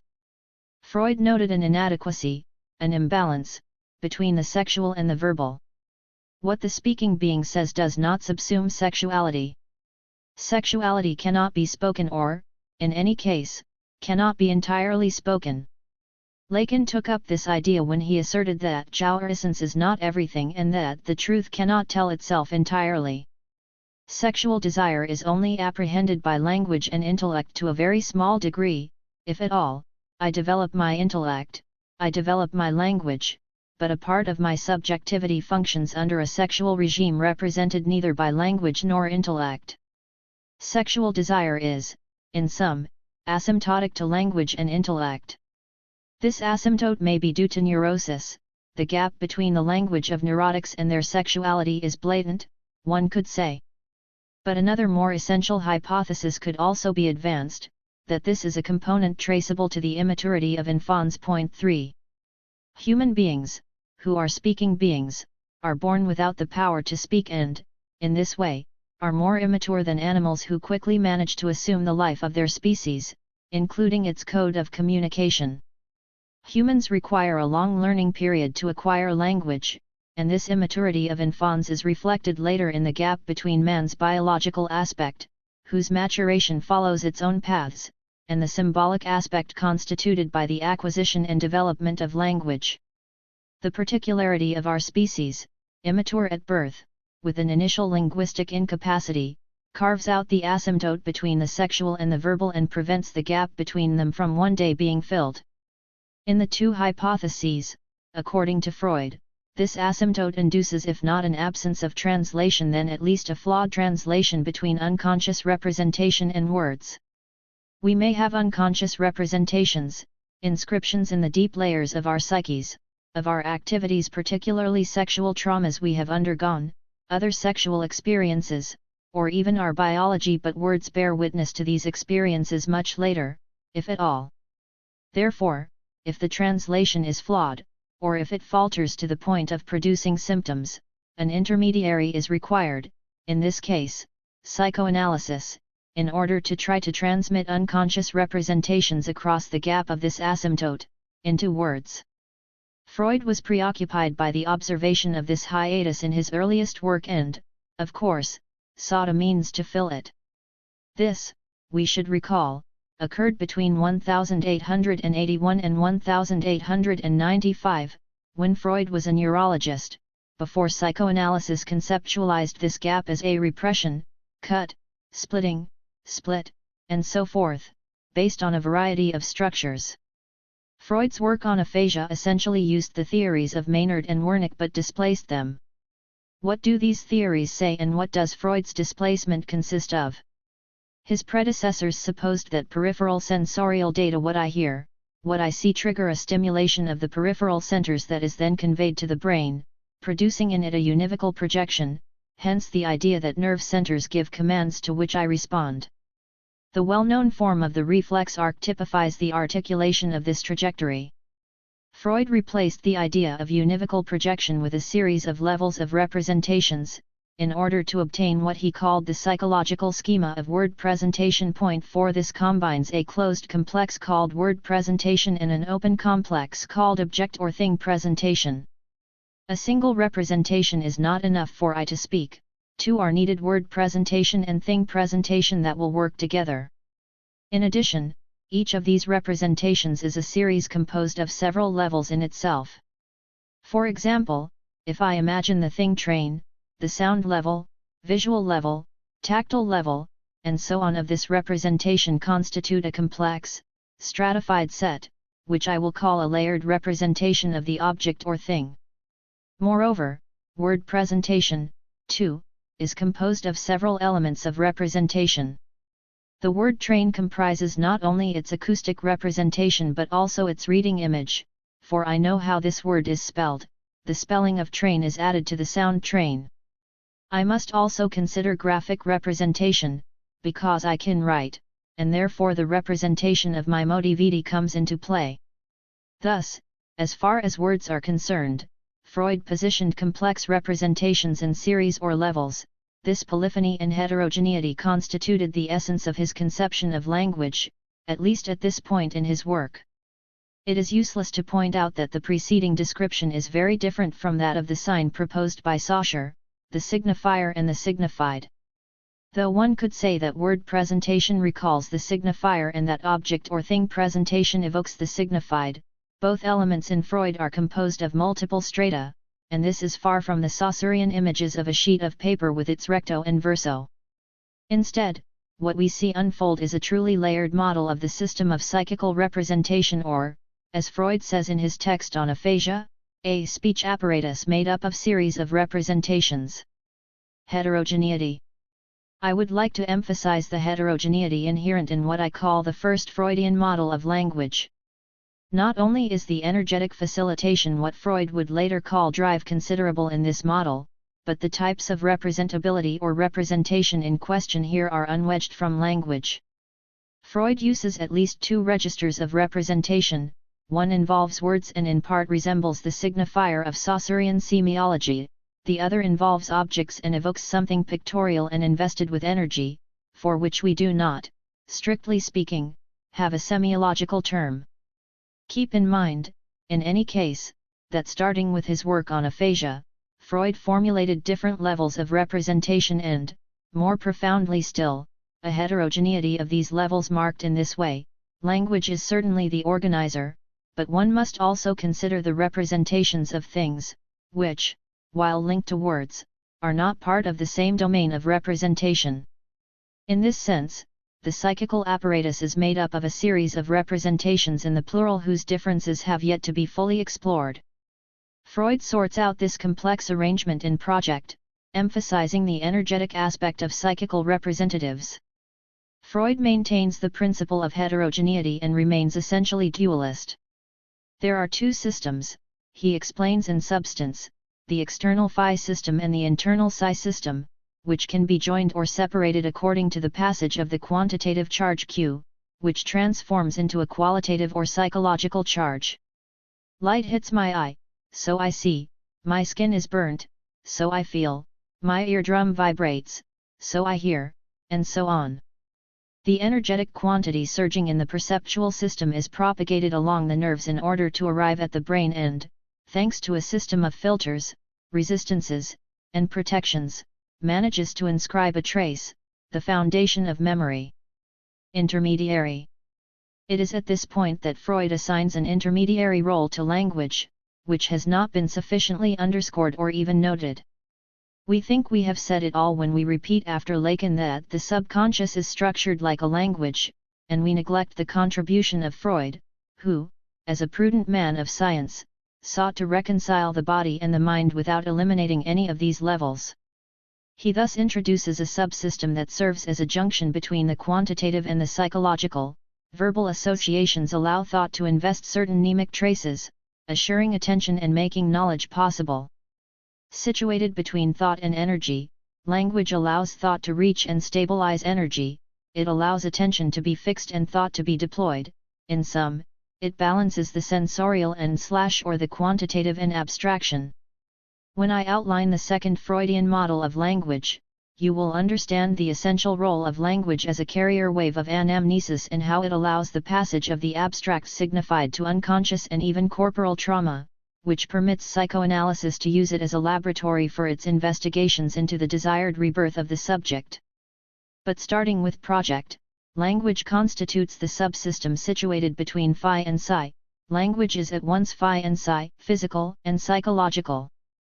It is physical because I articulate, because my words are sensorial, visual, sonorous, and so on. It is rooted in the physical world and in the quantitative charge of excitation. And it is also rooted in the psychological imprint. This dual nature allows it to be at the crossroads of the body and mind.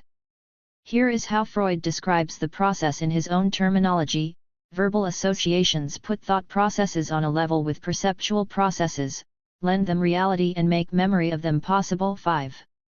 Those who have read Proust and my reflections on his work know that thought and perception become amalgamated in the writer's sentences. 6. It is true that everyday language and especially metalanguage do not make obvious Freud's assertion that language puts thought and perception on the same level. Abstract thought exists, and it in fact dissociates and unwedges itself from the perceptive. But Freud did not study abstract or mathematical languages. He targeted language in the current sense of the term, not an automated code, as might too easily be imagined, but the language the child learns, that of passionate and amorous communication. What interested him as an analyst, and what he would base psychoanalysis on as a result of the particularity of the amorous language he observed in the clinic, were the thought processes and perceptual processes situated on the same level. What kind of speech affects both thought and perception? Not intellectual arguments and vague abstractions but stories. Thus Freud would ask his patients to say whatever came to mind, to free associate, to tell him stories, silly trifles. It was there that he would find what he needed, and what the patient needed, investigating the equivalence between thought and perception and particularly their original tie, hallucination. Let us return to the text: put thought processes on a level with perceptual processes, lend them reality and make memory of them possible. Not just any memory, of course, but precisely the perceptual memory that has escaped my thought, that I have repressed. Language, by making thought slip toward the perceptual, allows me to recapture a perceptual memory lost for reasons I am unaware of. Situated between energetic charge and perception, on the one hand, and logical activity, on the other, language acts as an interface and favors knowledge and consciousness while being supported by a substratum of heterogeneous representations. You are discovering, I think, what you may have been unaware of, namely, the complexity of the Freudian conception of language, which the structuralist period certainly highlighted but also oversimplified. We are invited to go beyond simple linguistic structure subject/verb/object or signifier/signified because language is a much more complex practice than we can imagine within the confines of semiology, whether that of Saussure or of Peirce. The neuronic data are neither erased nor absorbed, they are subjacent, structured, coded in order to obtain value solely by virtue of their relations with other elements. This is where Freud does in fact shift neurology toward a sort of structuralism avant la lettre. Language is composed of a neuronic or quantitative substratum, but it does not become language until these stimulations are linked with other elements in order to form a structure that makes sense for the other recipient, as well as the other that I become to myself in listening to myself. The neuronic is overdetermined by the organization that is provided by the already there of language, by the socius, by those who speak before me and to me. Freud thus sketches out a site of language in the brain itself, contingent on stimulation, distinct from it, doubly articulated, and with no need for a transcendental subject. It has two levels, a horizontal one, with articulation in linguistic categories, representations of things and words, that takes on meaning in the hearing of language, and a vertical one, with the neuronic stimulation where the drive will subsequently secure itself. The function of the psychical apparatus is thus to assure the translation among the three registers that are neuronic excitation, thing presentation, and word presentation, with failures in this translatability provoking various symptoms and pathologies. As you may have noticed, Freud never mentions a subject. He does not need a subject to articulate this dynamic. This notion will appear much later, in metapsychology, as subject of the drive, in the sense of agency and not the sense we use today. The study on aphasia develops a sort of non-centered combinatory that articulates the neuronic register, the R.thing/R.word organization, the listening of the other, but not the transcendental subject. Nor is there, I must stress, an unconscious organizer. Freud will set aside the heterogeneity of what I call his layered conception of language in his subsequent work, when he develops the model of the dream as the royal path of the unconscious. 7 When Freud compares the unconscious to the dream, he asserts that the dream and/or the unconscious are not language but have to do instead with a drive reservoir that is articulated but based on another logic made up of displacements and condensations, like hieroglyphics and puzzles. It is as if Freud simplified his first model, which issued from the study of aphasias, in order to discover a logic proper to the functioning of the unconscious, perhaps to allow the deciphering of dreams without becoming mired in endless complications and to dissociate an autonomous psychoanalysis from neurobiology. But this simplification will not be without its consequences and will in turn require the development of a third model, introduced in 1910, which Freud will maintain until the end of his life, which will be the basis for a clinic and a theory of individuation, as well as the relationship to the other, and which will inscribe the murder of the father and the separation from the mother in transference. Far from being evacuated, language will then be integrated into Freudian thought with individuation as a condition of civilization. It will be understood as a stratum within a process that I propose calling signifiance, a term expressing the process, dynamic, and movement of meaning, not reduced to language but encompassing it. To conclude, I underline once again the heterogeneity of Freud's first model of language. Certain psychoanalytical theories of the 70s will take it up, as will analysts faced with the clinical necessity of thinking about infralinguistic psychological functioning, either in psychosis or in poetry. 8. In 1970 W.R. Byon outlined his theory of symbolizing alpha function and non-symbolized beta elements. In 1973 I made a distinction between the semiotic and the symbolic to point out the heterogeneity of verbal and infraverbal representations, and in 1975 Pira Alanier proposed pictograms as places of meaning articulation in psychosis. 9 Analysis was thus led to re-engage and interpret this first Freudian model of language and to develop strategies to consider this truth: the psyche is not reduced to language, even if language is its organizer. The optimistic model of language justifies free association. An unconscious under the dominion of the conscious. I have proposed a voyage through the Freudian models of language beginning with two of Freud's pre-analytical studies, on aphasia of 1891 and Project for a Scientific Psychology of 1895. The truly psychoanalytical model of language appears later in Freud, when he tackles the analytical practice and establishes the device of treatment, founded on the fundamental rule of free association. This model is essentially worked out in the interpretation of dreams of 1900. One might define it as an optimistic model, close to the structural conception of language. It is on this second model that Lacan will later rely to construct his own theory. I have already mentioned the idea that Freud's invitation to the patient to tell a story profoundly modified the traditional conception of language. And I would stress that it is indeed the story, and not signs or syntax, that allowed this modification to occur. I will come back to this in detail, but for now I would like to underscore another aspect of the second Freudian model as it appears in the interpretation of dreams. What happened between 1892 and 1900? Freud became convinced of the capacity of the associative story to translate unconscious traumatic contents, to illuminate them, and indeed to displace them. Listening to his patients confirmed his hypothesis, and this was what he would attempt to thematize.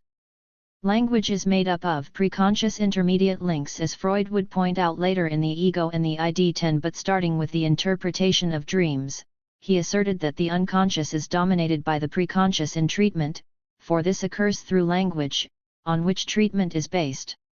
In other words, language constitutes an intermediate zone, an interface between the unconscious and the conscious, and allows the former to be dominated by the latter. Language is not in the unconscious is not language, however, they do not exist independently of each other. An ambiguity remains, however, because Freud defined the unconscious as both a reservoir of drives and as an agency dominated by the conscious, which opens the door to a linguistic interpretation of the unconscious. 11 The only course which psychotherapy can pursue, Freud continued in the interpretation of dreams, is to bring the UCS under the dominion of the PCS-12 as a psychoanalyst or psychotherapist. I understand the unconscious can theoretically imagine it as the domain of drives, independent of language, but it is always already under the dominion of the preconscious and the conscious, and I can only understand it through the intermediary of language.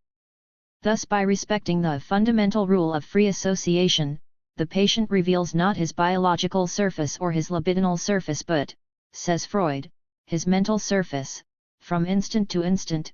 13 Namely his traumas, his drives, everything that causes psychological symptoms, and this in the form of language. Domain of the preconscious, language has the power to go further than conscious language and as far as unconscious oblivion. This is its force and its power, to conjoin the mental surface and unconscious oblivion.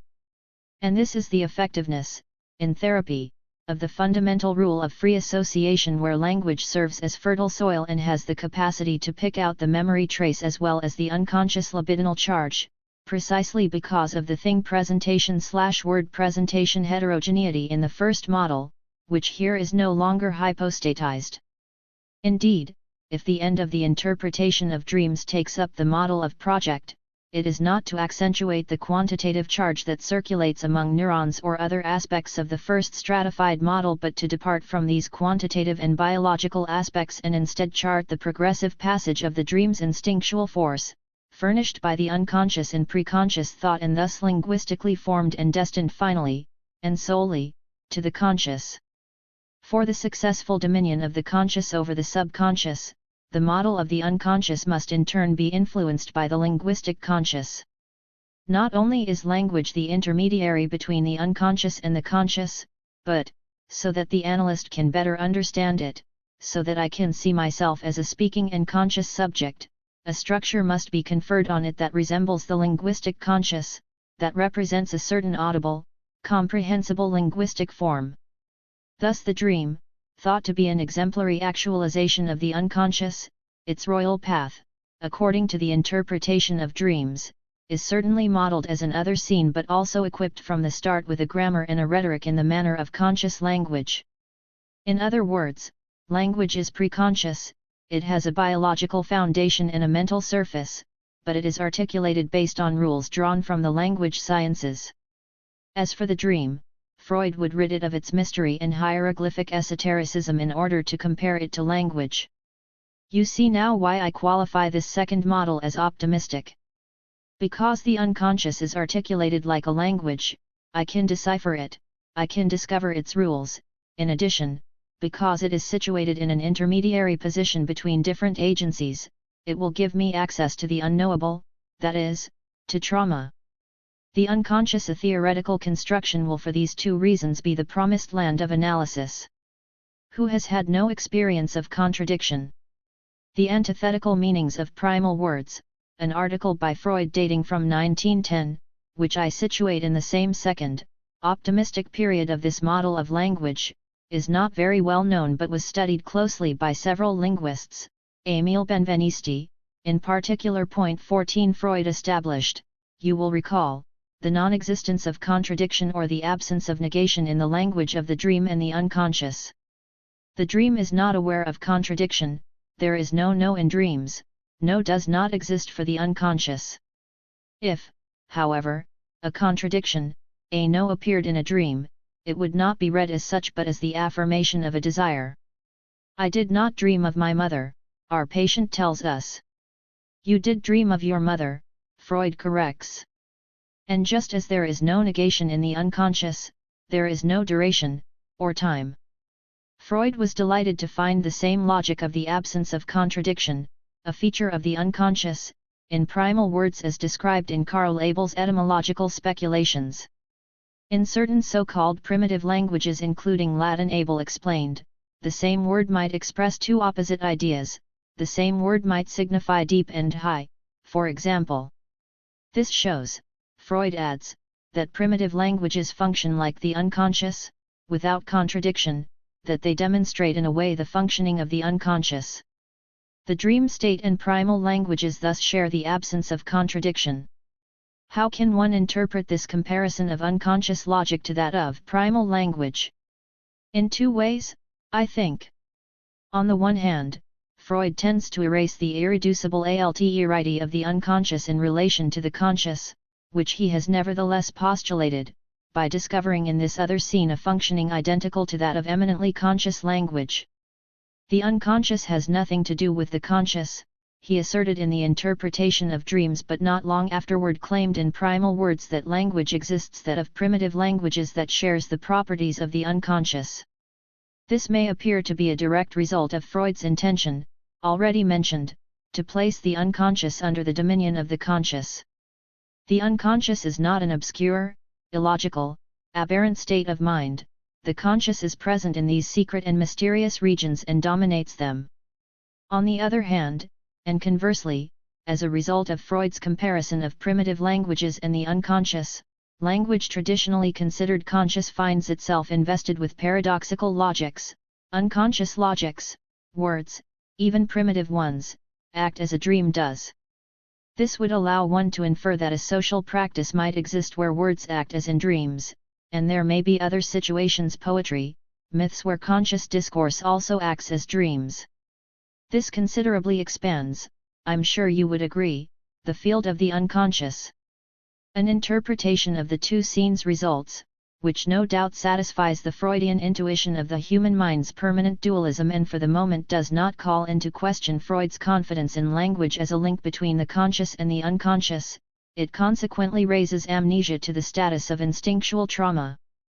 In other words, starting with the conscious, I can have access to the other scene. Moreover, in certain situations in his conscious life, man behaves as though he were unveiling his unconscious. Access to the unconscious is thus possible. This, in my opinion, is the fascination that Abel's proposition exerted over Freud. Thanks to this etymological discovery, Freud could express what I call his linguistic optimism, which consisted of positing that language is the control mechanism of unconscious traumas. I remind you nevertheless, that scholars such as Benveniste refuted Abel's thesis, which did not consider the position of the subject of the enunciation in the act of discourse. Indeed, if the same word signifies deep and high, it is because the subject of the enunciation has moved. The subject is high atop a ladder when saying that a well is deep and at the bottom of the ladder when commenting on its height. In other words, it is the position of the subject of the enunciation that changes the perspective and adjusts the semantic differences, which are not therefore necessarily manifested in the words themselves. The interlocutor, on the other hand, is never led astray and does not confuse the meaning of identical words, for the context of the discursive act with the help of adverbs, personal pronouns, innuendos, and even gestures removes any ambiguity. There is no oniric functioning in the conscious, discursive act. Contrary to the dream, language is a system of differences and discriminations and not the confusion of opposites. As for Freud, he makes ideological use of Karl Abel's mistakes to assert, I find the unconscious in words, thanks to words, I can reach the unconscious and thereby justify my optimistic model of language. Mathesis and drive. You will see that the third model is much less optimistic, but for now let us stay with the second, and the interpretation of dreams, and consider Lacan's contribution. In my opinion, the Lacanian assertion that the subconscious is structured like a language constitutes a careful reading of this second Freud, whose essential aim Lacan elucidates. I am not one of those who feel Lacan indulges in an overly personal interpretation of Freud because he speaks of the signifier and not the drive, and who are content to point out the outrageousness of the Lacanian reading. On the contrary, I think this reading applies all the rigor of the philosophy and linguistics of the 60s to the second Freud, and this Lacanian rigor was certainly new. Nevertheless, the idea that language and the unconscious are dominated by the conscious, that the unconscious is organized like a grammar or rhetoric, is a Freudian position that does, in effect, support the statement that the subconscious is structured like a language. The mathematicization of the unconscious pursued by the Lacanian school and, in another way, the cognitivistic ascendancy over unconscious figures, the computational strategies applied today to conscious and unconscious processes seem to me affiliated with this second Freudian program, formulated in the interpretation of dreams, psychotherapy's task being to ensure that the unconscious processes are settled and forgotten. The only course which psychotherapy can pursue is to bring the UCS under the dominion of the PCS. 15. This attempt to capture the unconscious in the conscious is, I think, very clearly inscribed in the Freudian project at this moment. It is not possible because language, as Freud understands it, is itself the place of this domination of the unconscious by the conscious. If we harden the Lacanian line as I have traced it, we end up getting rid of what still constituted Freudian dualism at the heart of this second model, a dualism that situates language between the conscious and unconscious while at the same time maintaining the dualist drive/conscious vision. We thus liquidate the instinctual domain as well as the primary processes. This is the tendency of a certain current in French Lacanian and post-Lacanian psychoanalysis that considers the notion of the drive useless. The drive is a myth. Adherents of this point of view are basically telling us, because we do not have access to it except through language, it is therefore useless to talk about drives, we should be content to talk about language. The Freudian point of view is entirely different. The drive and the primary processes are irreducible to the secondary processes, though subject to their domination. Certain modern analytical currents, and cognitivists too, are free not to see either the pertinence or the usefulness of the drive and primary processes, but from then on they are situated outside the camp of psychoanalysis and the radicalness that testifies to the division of the speaking subject. I will have occasion to return to the ambiguity of the Lacanian clinic in this regard, but before passing on to the third Freudian model of language, I will sum up the features of the second. Language's intermediary situation between the conscious and unconscious. The domination of the unconscious by language and by the conscious, which opens the way for a mathematicization of the unconscious and may lead to cognitivistic positions, and the maintenance of a dualism that preserves the existence of a drive reservoir, which certain epigoni would like to eliminate. The symbolic pact and phylogenesis, from signifiance to being. Most of those who greeted the advent of structuralism stick to the second model of language in Freud, which culminates in the texts from 1910 to 1912. Freudian thought is more complex, however, for he elaborates on his initial theories rather extensively, developing a conception of meaning that is no longer solely dependent on language, that becomes more complex, and that, because it poses problems, unveils the fertility of the analytical process, its irreducibility to what Lacan would criticize as linguist-eerie. I hope I have shown how linguist-eerie might, in effect, have been deduced from the second model of the interpretation of dreams, but Freud moved away from this model to construct the one I will call the model of signifiance. Assimilation hominization. A turning point in Freudian thought occurred around 1912-1914 and intensified with World War I and its effects on Freud's personality and analytical theory. Freud would in fact be seriously shaken by the tragedy of the war and its effects on his family, his sons, and his method itself. Totem and Taboo already harbors the elements of the third model of language and emphasizes the difference between acts that are repeated without having psychological representatives, on the one hand, and, on the other, an assimilation identification with the agency of power represented by the father that is effected through the totemic meal, which generated the symbolic pact between the brothers. 16. It may be useful to detail this process and to remember that in Totem and Taboo, Freud gives an account of the essential stage of hominization through which Homo sapiens becomes a social animal by identifying not with the tyranny of the father but with the function of authority. Simultaneously, Freud highlights two psychological strategies, unrepresentable acts versus structuring representations through identification with the father. In other words, the brothers revolt against the father who took women away from them and accumulated all power and kill him in the course of a violent act. This act is repeated at first without giving rise to a psychological representative and evokes what in our individual lives constitutes trauma. We have been affected by one or several acts, sexual seduction or violence, which come back to us without our being able to represent them to ourselves in order to think about them, name them, master them, traverse them, forget them. These traumas incite somatications, non-psychical abra-actions, symptoms, maladies, behavioral disturbances, and acting out. Similarly, the killing of the father of the primitive horde by the sons may be repeated in an obsessive manner, Freud thinks, without being represented in the human psyche, until the devouring assimilation, through the totemic meal, becomes a symbolic act of psychological identification with the function of the father. There has been no lack of criticism of Freud on this subject. This is his own personal fantasy, his own delirium, a perfect example of the Freudian novel, of Freudian subjectivity, and so on. We need not dismiss these suspicions, but we must try to appreciate his theoretical contribution, to take his totemic fable seriously.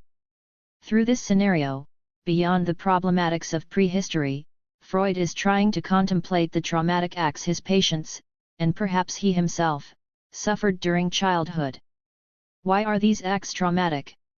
Why do they incite other violent acts or somatications? Because they do not find representation. I have undergone such violent experiences, I have been so violently excluded, that I can only become a criminal or commit an act analogous to the one I underwent, even if I am unaware of it, taking drugs, for example, in order to obliterate my consciousness. In other words, the trauma causes a chain of acts that leave the suspense of the representation intact. Now, Freud explains that the brothers who murdered the father of the primitive horde did not simply repeat the traumatic act endlessly but proceeded through the totemic meal to identify with the power that traumatized them, that is, they ate the father and thereby assimilated him in both the concrete and metaphorical sense of the term, they became him, and he became them, and, in becoming power, they ceased to be excluded from it. Through this totemic meal, a trace of which is found in all religions, they contracted a symbolic pact and thus formed an ensemble, a culture. The subtlety is apparent, I hope. The brothers' revolt does not remain a simple unrepresentable act, a qualitative leap occurs whereby the sacred act henceforth constitutes a symbolic link. The sons, the brothers, become fathers in turn.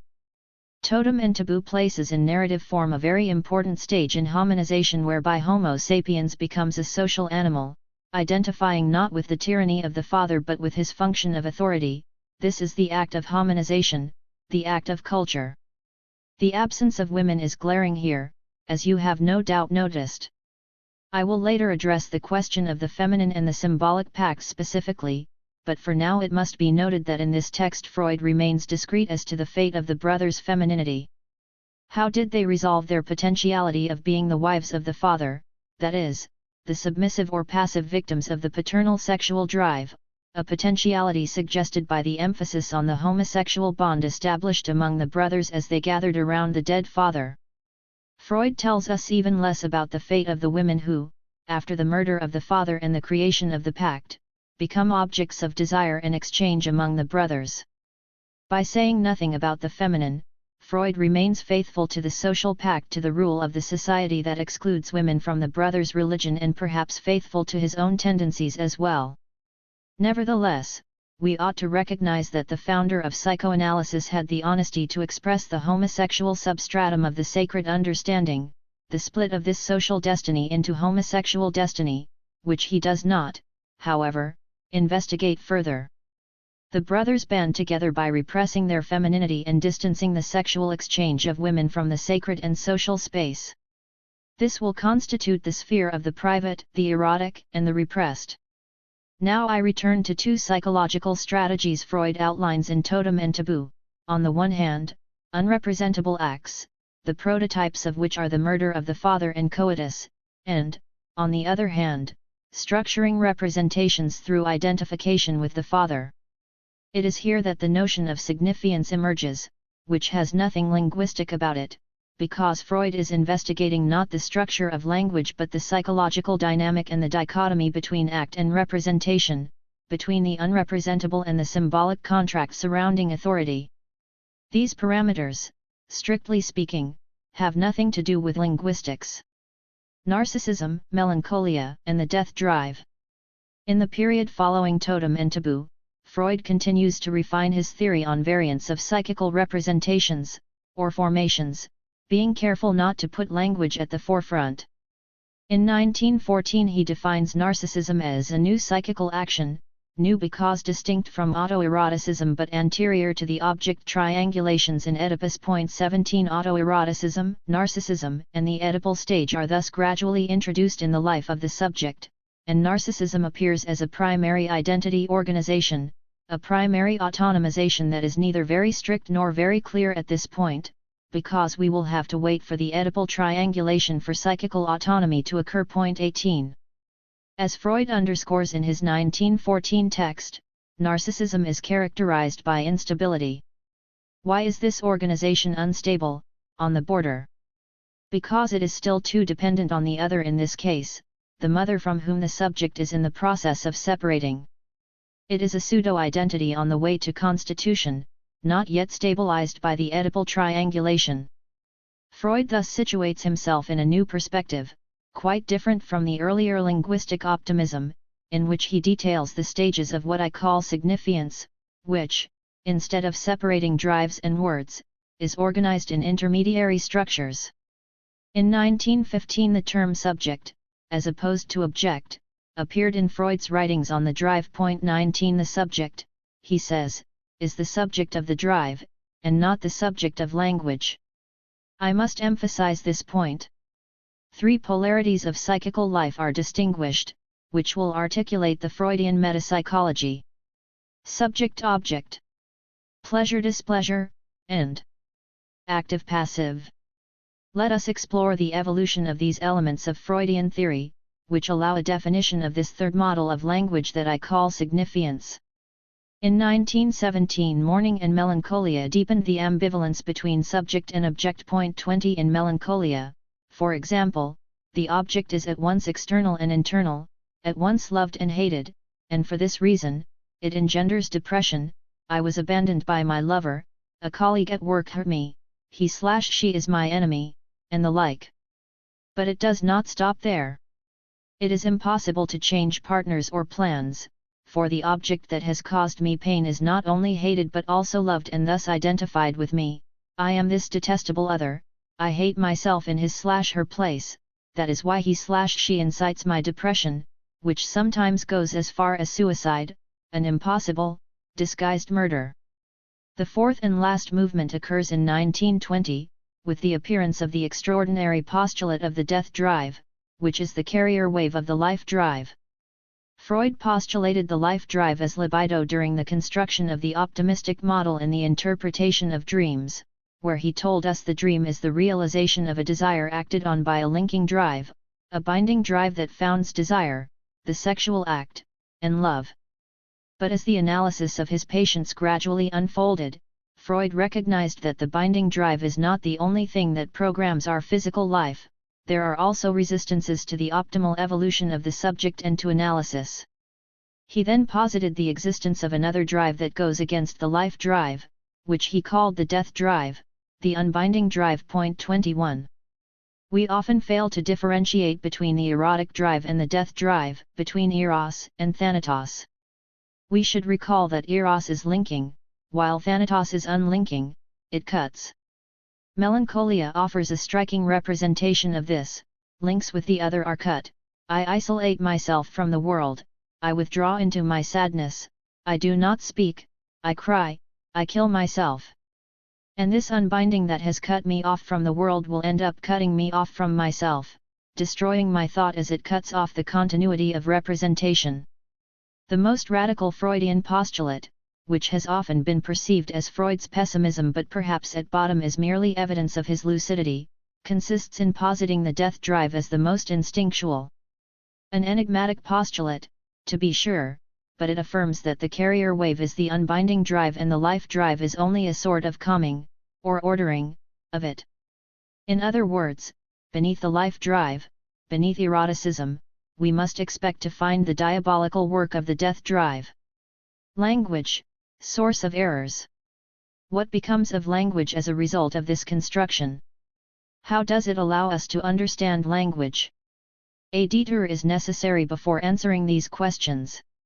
In the meantime, the resistances to analysis manifest themselves, preventing recovery, interrupting treatment, and blocking its process. These resistances did not make Freud reject the fundamental rule of free association but instead led him constantly to modify his optimism about the effectiveness of the rule and to re-evaluate language and establish the second topic. The ego and the ID and the article negation will help us to understand this evolution in its initial stages and most confident phase. First of all, with regard to the place of language, Freud maintained his theory that unconscious representations are distinct from verbal representations but capable of being associated with them and, as a result, capable, through language, of reaching consciousness. There is no language in the unconscious, which is a reservoir of drives. Verbal representations exist in the realm of the preconscious. What is instinctual is therefore unconscious but can reach the conscious. The real difference between a UCS and a PCS idea, Freud writes, is that the former is carried out on some material which remains unknown, whereas the latter is in addition brought into connection with word presentations. This is the first attempt to indicate distinguishing marks for the two systems, the PCS and the UCS, other than their relation to consciousness. Only something which has once been a CS perception can become conscious, and anything arising from within that seeks to become conscious must try to transform itself into external perceptions. This becomes possible by means of memory traces. A word is after all the mnemic residue of a word that has been heard. Point 22. The preconscious which is verbal has thus first been perceived. Verbal stimulation has come from others through discourse that has been perceived and then forgotten. This forgotten perception has fallen into the unconscious where it has become a memory trace, and these words that are heard, welded to perceptions, their mnemic traces forgotten, are what preconscious words heard today will seek out. The psychical apparatus therefore engages in a double game with words. First, words have been sown in me like seeds, words I have perceived that have fallen into oblivion. They have formed mnemic traces onto which perceptions have been grafted, as well as drives emanating from within the body. Finally, it is this unconscious conglomerate, ruled by the mnemic trace, that I recover through the intermediary of words as they presently function in my adult preconscious psyche. In the second, optimistic model, what gave preconscious verbal representations their major role as the control lever of repression itself were these verbal representations. Having once been perceptions 23 in contrast to abstract ideas, which are consequently useless in treatment aiming to lift repression, they could, like all memory traces, become conscious again. It is because there were perceptions in words that these word perceptions, the Freudian sign is a heterogeneous doublet, can be linked to the drive and therefore to the corporal, physical, traumatic investment and to linguistic representation, to consciousness. The words doublets remain a crossroads among perception, the ancient memory trace, and consciousness, and it is starting at this crossroads that words as Freud understands them are able to become the essential tool of psychoanalysis. This applies to the optimistic model that Freud maintained until the end of his life. But skepticism moved in, and an important change appeared in Freudian thought, probably as a result of his more extensive confrontation with psychosis. Words, he stated, are not simply the guarantors of our ability to recapture perceptions or real memory traces. This advantage has a flip side. Words not only allow internal things to become conscious but, conversely, may also be the source of errors and hallucinations. It is not as easy as it seems to travel from perception to consciousness and vice versa. Language can cease to be the solid terrain that leads to truth. Freud considered this problem again in later texts, Constructions in Analysis and an Outline of Psychoanalysis. Point 24. Language brings material in the ego into a firm connection with the mnemic residues of visual, but more particularly of auditory, perceptions. Thenceforward the perceptual periphery of the cortical layer can be excited to a much greater extent from inside as well.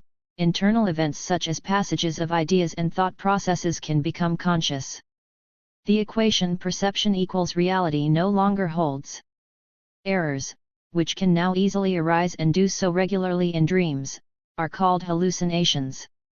25. Given these two limits of the power of language, the rest of the ego and the ID, which situates language in the preconscious, does not explore the linguistic problematic. It takes another path, the first step toward the second topic. It is heir to the subject of drives as well as the father complex. 26 as established by the Oedipal and by totem and taboo, which seeks out the higher side of man revealed in religion, morality, and social feeling. 27 Freud did not hypostatize this higher side, thereby rendering it unknowable. On the contrary, he scrutinized it closely in the evolution of his patients, distinguishing in it identification, idealization, and sublimation. I call this the process of signifiance. The goal Freud set for himself was not to define language but to open psychoanalysis to a vaster process of symbolization in which language had its place but was not the common denominator. In sum, verbal representations were maintained but temporarily put aside in favor of the more global process that Freud established in the second chapter of The Ego and the ID. Tired or adolescent. Before returning to the process of signifiance and approaching Freud's second topic via the ego and the ID, I want to make a small digression and respond to a question I was asked. Does speaking of psychoanalysis as a discourse of revolt mean that the couch is expected to rise up and take power? The question has a certain freshness, and it offers me the chance to make two clarifications. First of all, I have pointed out that the term revolt must be understood in an etymological and Proustian sense. Add to this two well-known statements by Freud, where it was, there I must come about and I succeed where the paranoiac fails. The patient, the analysand, is thought to occupy the place of this there. And this there is an anamnesis, a memory buried in the unconscious or deposited in the person's history, including generational history and possibly phylogenesis. In an even more untenable way, this place where I must come about in my recollection is a place where the nameable and the unnameable, the instinctual and the symbolic, language and what is not language, are dissociated. It is a perilous place, a place of subjective incoherence, a difficult position for subjectivity. 28 Revolt here is not an advance toward singing tomorrows but, on the contrary, a return and a process. 29. Why, given this, can't I stick to the term recollection? Why have I felt obliged to use the term revolt, even if it means emphasizing its etymological sense? Precisely so as not to give the impression that the analytical experience and the literary experience, in different ways, consist of simple recollection, simple repetition of that which has taken place, but instead represent, as Mallarmé says, a prior future. A modification, a displacement of the past, occurs and, by returning to painful places, especially if they are nerve centers, there is a reformulation of the psychological map. Lacan had a great line on the subject: psychoanalysis can make the imbecile cunning, and this can also be seen, by repeating and appropriating his symptoms. The subject is fixed there, he repeats them and may even normalize himself with the entire universe manipulated by his symptoms, which are finally integrated, gratified, recognized. Certain analysts such as Winnicott, in the pediatric perspective, see the end of an analysis as a rebirth. As for me, I prefer the term revolt, because I want to address not only the analytical experience but also the literary one. And I want to point up the angry, even enraged, sense of this rebirth in literary texts, as well as in patients' free association. Those of you who have worked on such texts, particularly 20th century texts, know how much they are animated by a desire to overturn the world, oneself, the other, love, and death. It is from this perspective that I associate the terms repetition, recollection, and anamnesis with that of renewal, and propose to reflect on their condensation in the connotations of the word revolt. My second clarification has to do with the history of psychoanalysis and allows me to defend my own position. Years ago, Catherine Clement published a book called Les Fils de Freud sont fatigues to warn against a certain reassessment of analytical theories. 30 Her diagnosis seemed a bit pessimistic to me, but it was not devoid of truth. Indeed, perhaps Freud's daughters, for Oedipal reasons that I will outline soon, are even more fatigued than his sons. I think, for example, of Helene Deutsch, a disciple of Freud who introduced notions that are still used concerning as if personalities called false selves. She was interested in political movements, art, literature, and, above all, the states of the personality where we construct masks for ourselves, which she explored with her patients. These defensive procedures come in handy at times, although eventually we can no longer bear the weight of them, and their hazards then motivate the request for analysis. Deutsch believed that one could not conduct analysis without maintaining a certain openness in one's own psychical apparatus, a flexibility that ultimately represents an aptitude for revolt. There was no use maintaining a position of normative truth, although the position of the subject thought to know, as Lacan called it, is a necessary aspect of analysis if the analyst was not also what Deutsch called an eternal adolescent.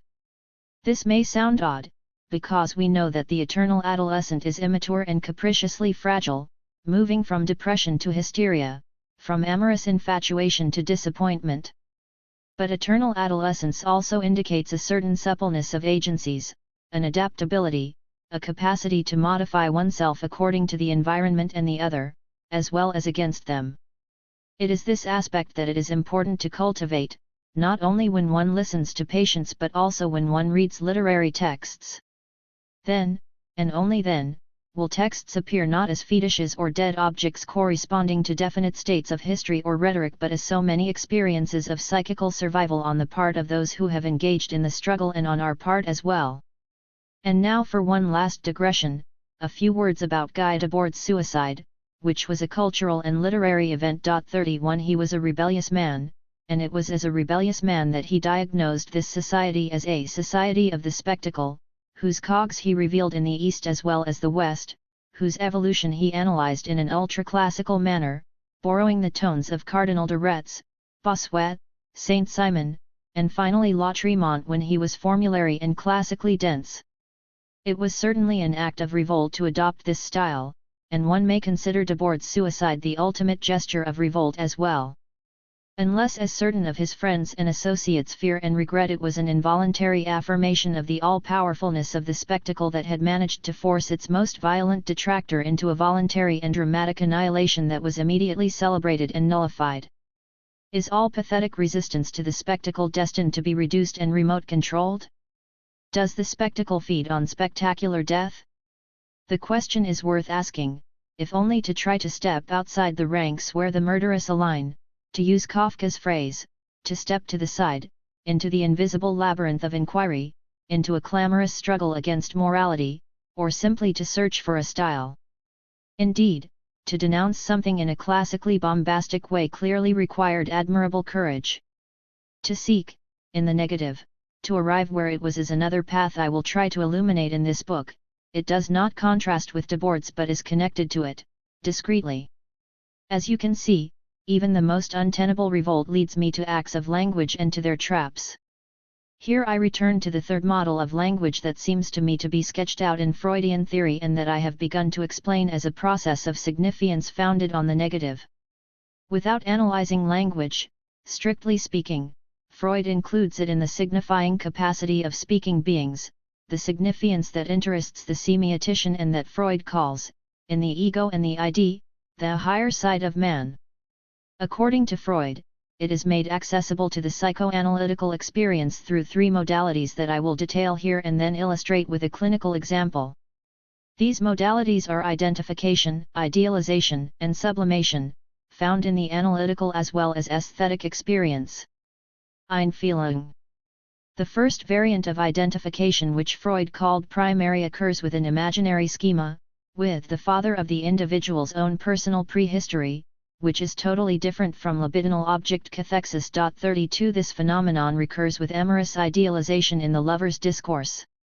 This is a very archaic stage in the development of the future speaking being, brought into play with a schema that Freud refers to as an archaic occurrence of paternity.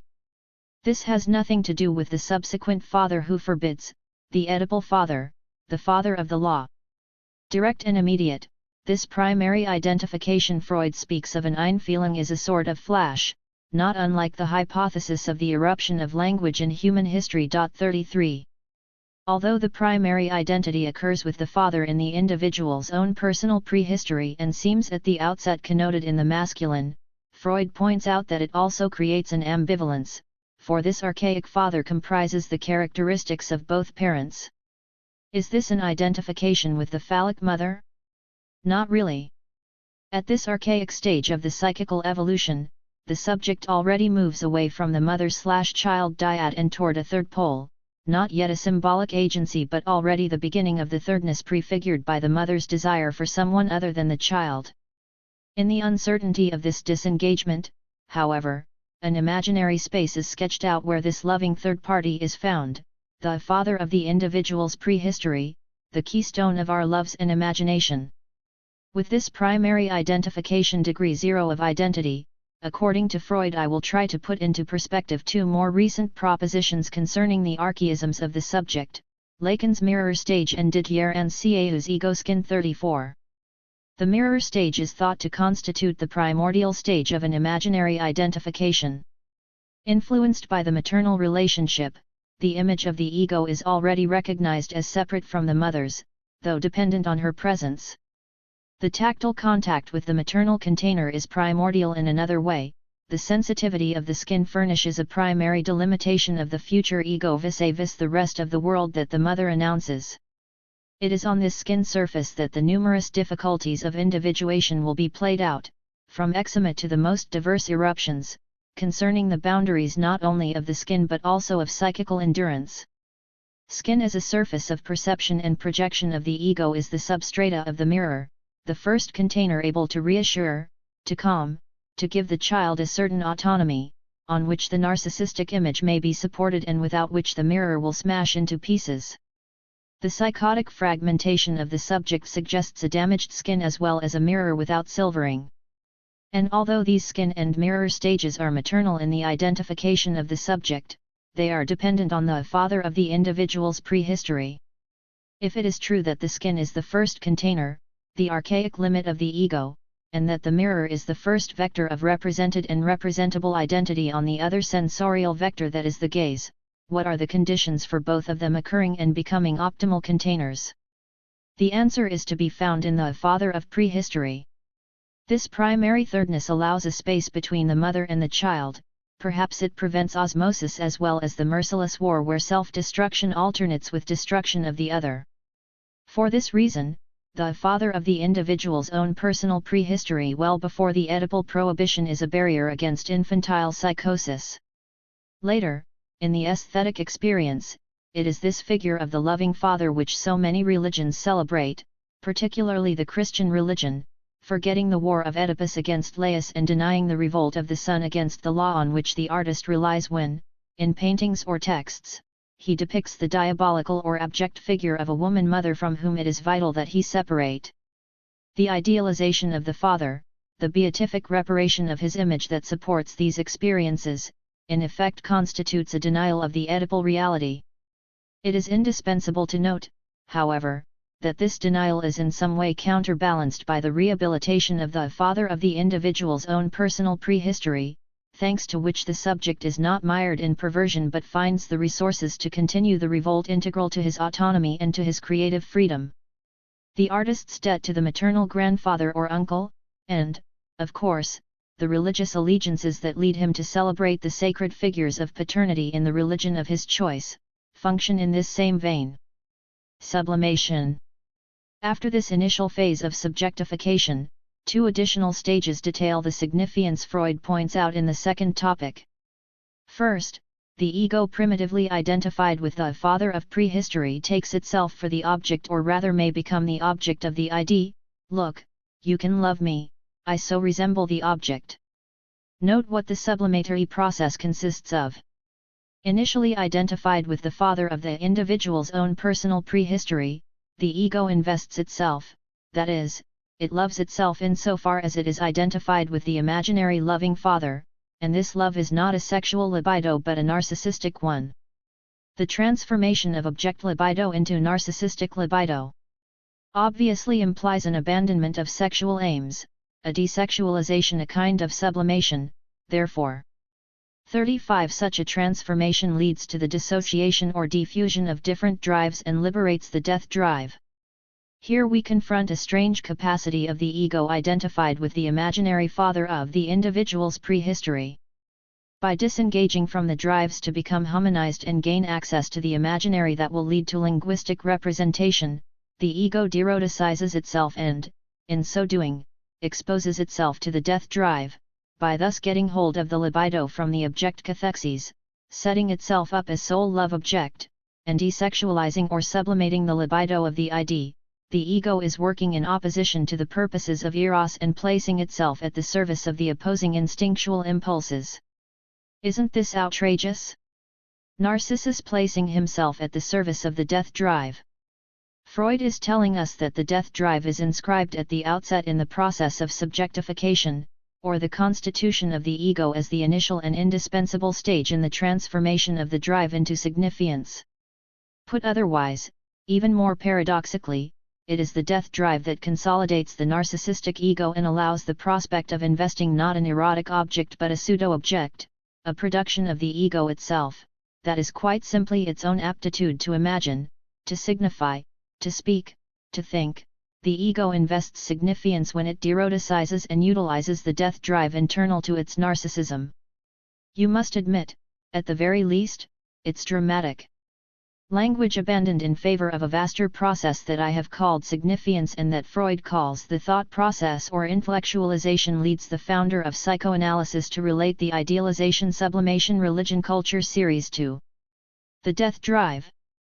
We know the superego's tendency toward this, if it cannot repudiate its acoustic origins, if its verbal representations make it accessible to consciousness, and if the cathectic energy of these contents come from the ID. The superego embraces sadism and rages against the ego. What is now holding sway in the superego is, as it were, a pure culture of the death instinct.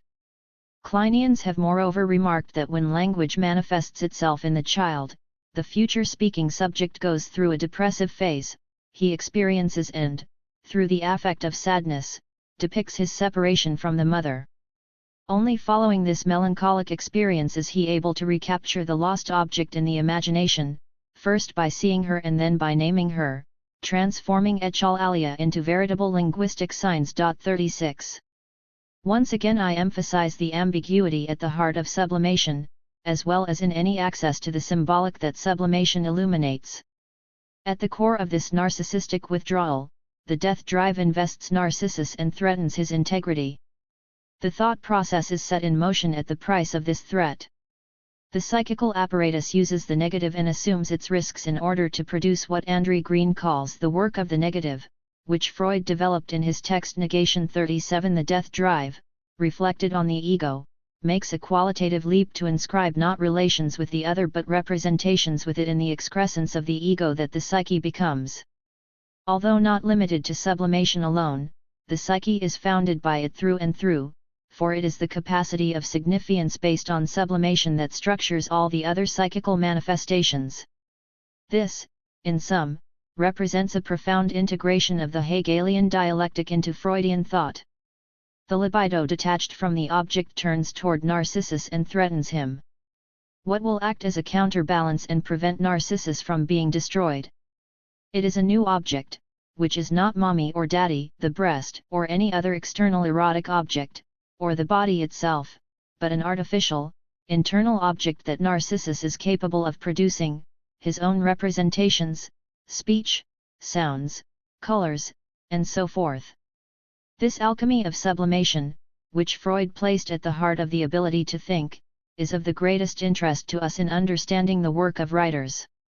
Negation comes back to language, after temporarily abandoning it, and reconsiders it not in light of word presentation/thing presentation, the unconscious, preconscious verbal/conscious, but of the overall process of signifiance established in the ego and the ID, this intricate connection among sublimation, idealization, and the death drive, as opposed to the erotic drive. In negation, Freud postulates an instinctual rejection that, by being repeated, transforms into a negation and posits and thus affirms both the denial of the instinctual content and the symbolic representation of it. I do not love my mother equals I admit that I love her. Language is intrinsically inscribed in a process of negativity that is strongly Hegelian and once again takes up the mechanism of identification sublimation that Freud applied to the drive of the ID to bring about the ego. 38 With the article on negation, the dynamic of the second topic was transported to the very heart of the linguistic sign and the capacity of symbolization. I recommend reading the ego and the ID alongside negation. You will see that Freud is proposing something other than a model of language, namely, a model of signifiance that presupposes language and its instinctual substrata but grasps language and the drive through the work of the negative. This work leads from the pre-signifier to the sign and to the superior stages of a stratified subjectivity that affect each other in a circular or spiral process.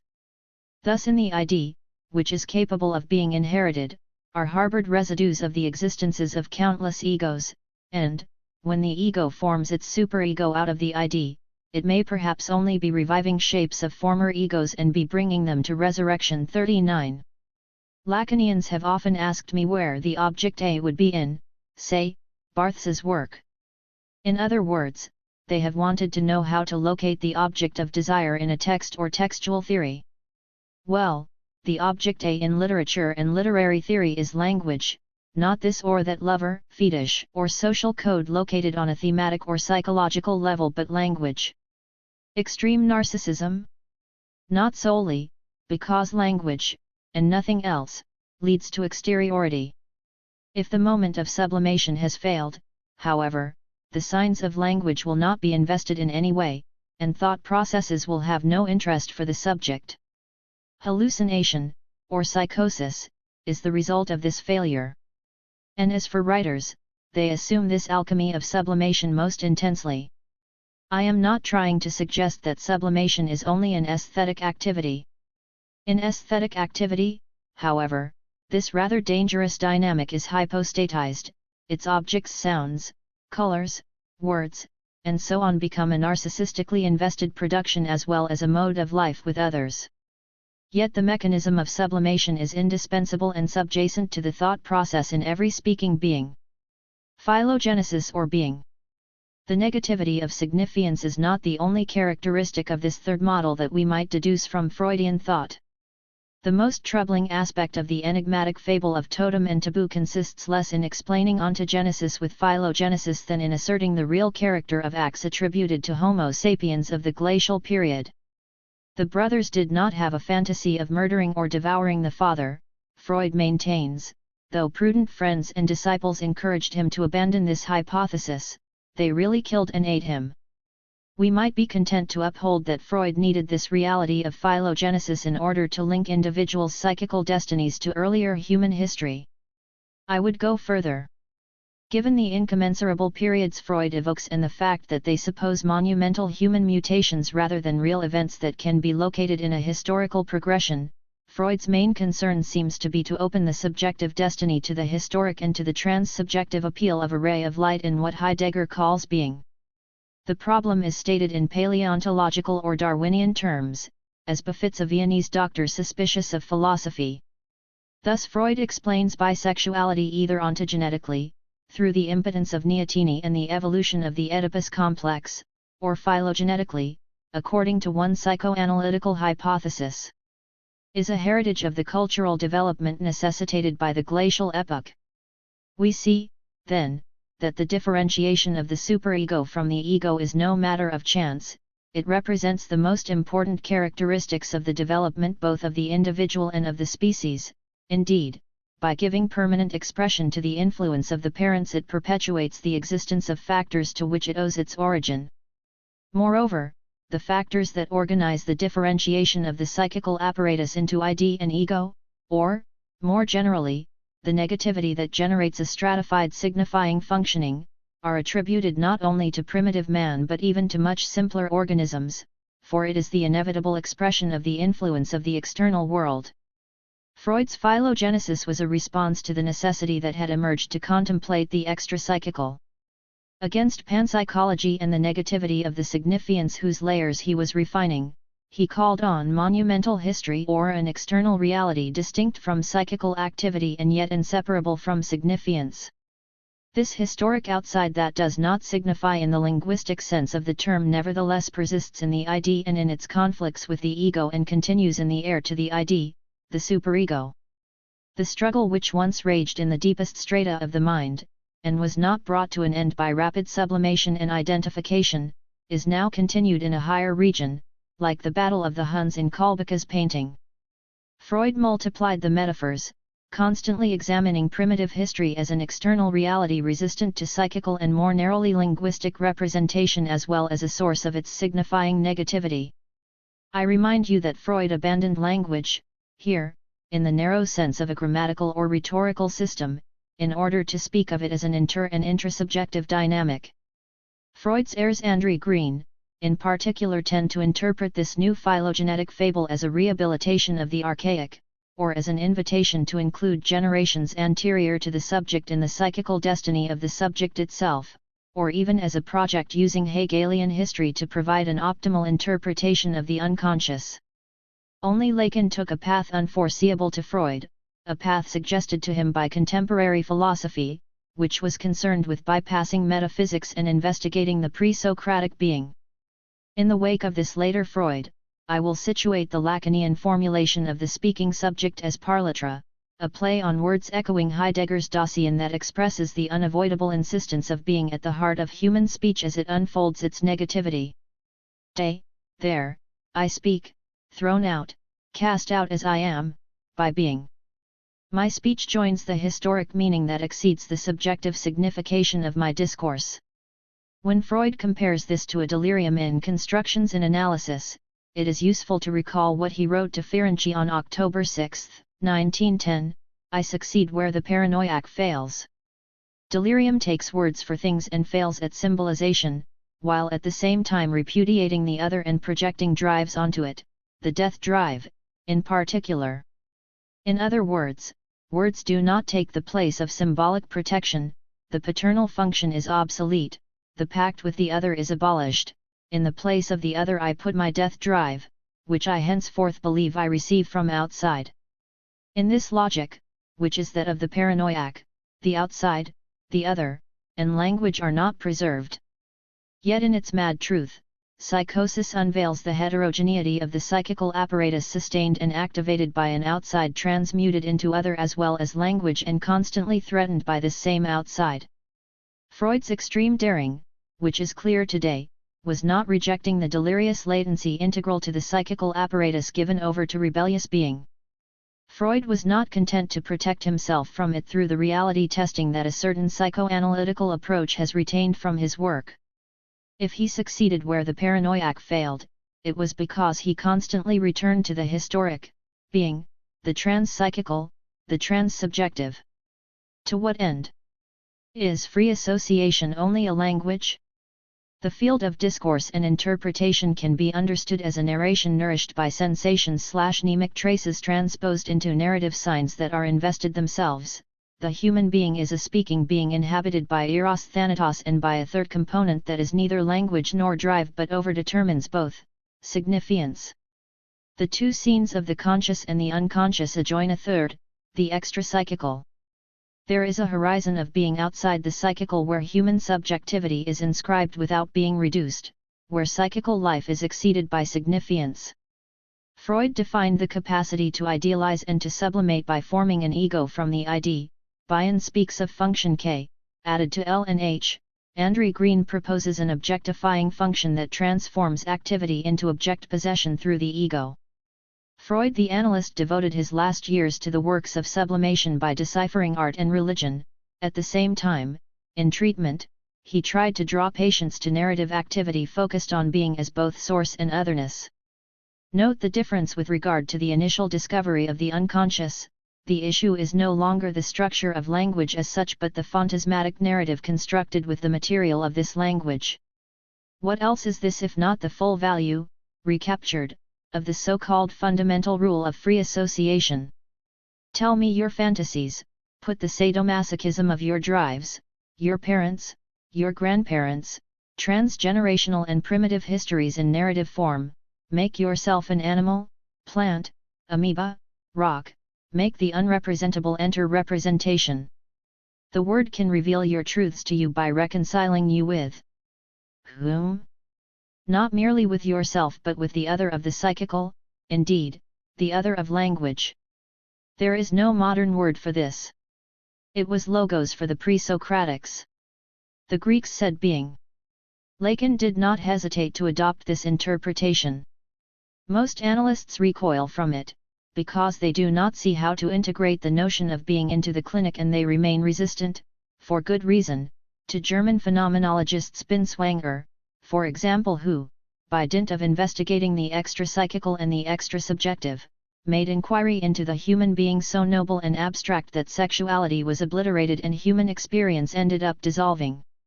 Freud, on the contrary, taught us to sexualize being, to alter it, to decipher the other in it, in the sense of an instinctual conflict, of you and the feminine masculine. The significance I am trying to elucidate in my reading of Freud is far vaster than the cognitivist's mind, modeled on logic when not on computer science. A significance open to being and presented here and now in the structures of narration, something to revive your interest, as interpreters of sacred or literary texts, which I hope I have not numbed with this analytical detour. Once again sublimation, resexualized. At this point in the investigation of the higher side of man that Freud focused on, we must not forget the pitfall that the founder of psychoanalysis never underestimated. Left to itself, sublimation disentangles the mixed drives, extricates the death drive, and exposes the ego to melancholia. Too often we emphasize the link between art and melancholia 40 instead of bluntly asking the question, how does one avoid succumbing to it? The answer is simple: by resexualizing the sublimatory activity, by sexualizing words, colors, and sounds. This is done either by introducing erotic fantasies into the narration or plastic representation that real erotic activities may or may not accompany artists, thereby put the Freudian conception of a language underpinned by the dramaturgy of unconscious drives into action, whereas analysis, by contrast, tries to translate them or work them out. Or by concentrating rather exclusively on the sublimatory act itself and its product, which take the place of autoeroticism, especially when encouraged by social rewards or idealizing religious assurances. Aside from great aesthetic performances, themselves often conflictual and threatened, sublimatory activity leaves the speaking subject exposed to this other aspect of significance that is the death drive. Freud brilliantly pointed out its power, not because he was the victim of a sorrow or a tendency to devalorize works of art which, on the contrary, he esteemed highly, but because of an exemplary lucidity that linked the fate of meaning to the destiny of negativity. The incomplete and open state of this third stage of Freudian thought on the subject of language seen in the light of vaster preoccupations is very beneficial. There is no Freudian dogma concerning language. The complexity of the Freudian inquiry in this field offers contemporary psychoanalysis fertile areas of research. Here are a few. 1. The heterogeneity of the site of language leads one to contemplate various types of representation and to refine them into sensations, which have given phenomenologists such a hard time and which cognitivists today believe they can subsume within logical categories. 2. The preponderance of verbalization should lead us to examine not only the facility of the narrative in approaching phantasmatic contents but also its limits in this regard.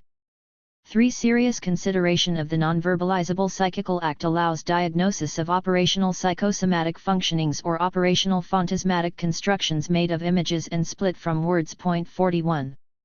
4. The opening of the psyche to the dimension of being as psychical exteriority can be approached by a broadening of the rhetorical or sublimatory capacities of the analyst and the analysand, without which the real is absent from the psyche in psychosis.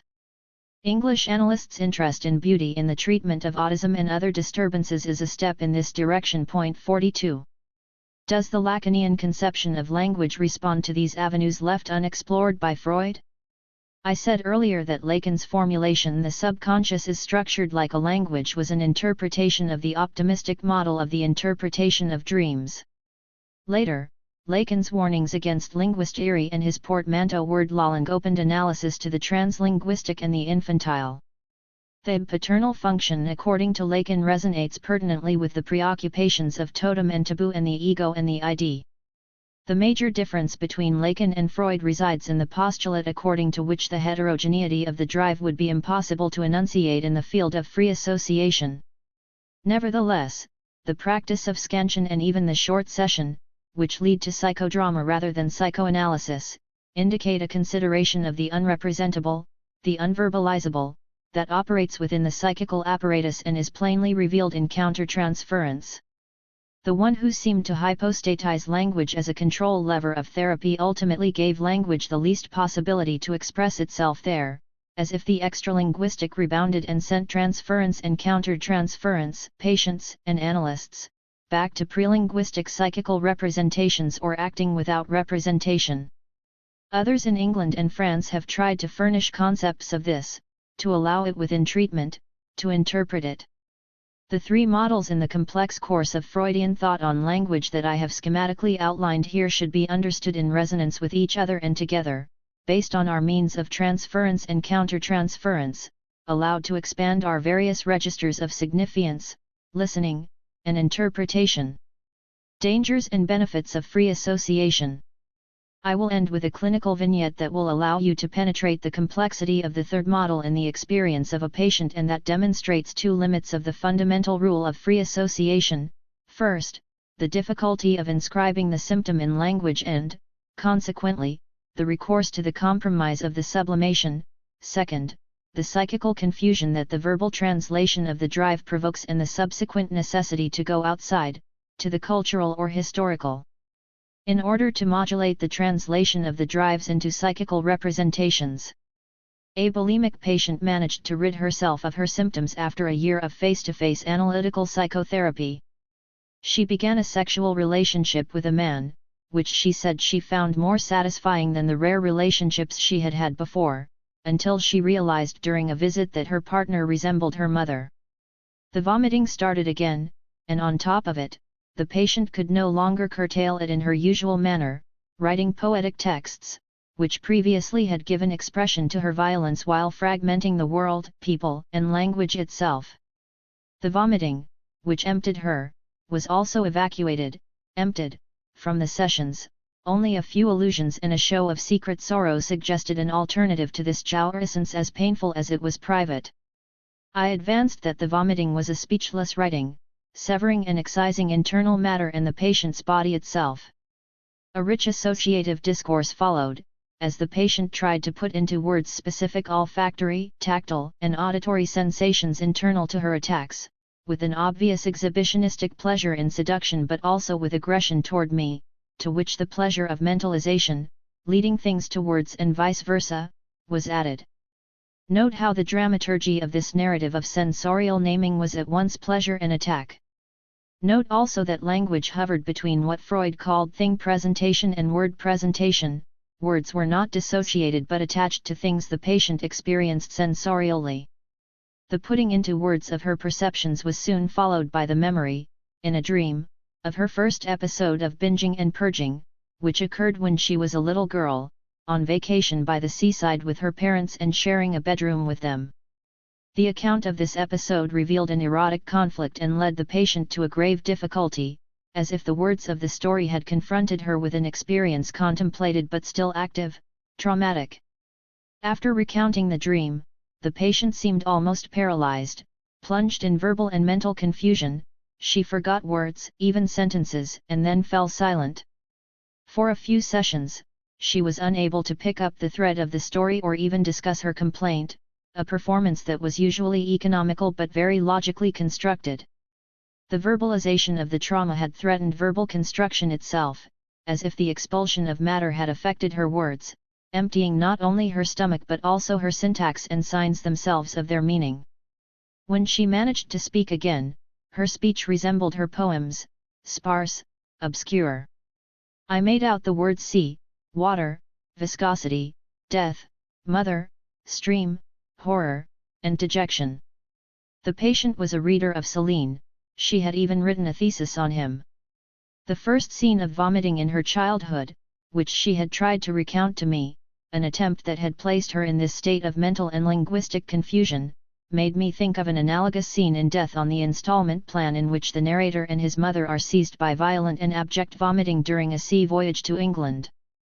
I told the patient about this association, which I thought might have been preconscious for her and which, for me, was a linguistic, rhetorical, and cultural reference point to set against her linguistic and mental confusion. Your malaise calls to mind mort au credit. I noticed that the words mort au credit could be applied to the analytical situation, giving the analyst credit for making the old subject die. My intervention could also have been taken as a narcissistic gratification, a sublimatory aid. The patient told me that she had always felt disgust and fascination for this text and its author. She associated on her master's thesis, remastering her thoughts and words. In the following sessions, she made associations between Celine's text, which she had just reread, and her own attempts to go further in putting her attacks into words. She abandoned poetry and began to write short stories.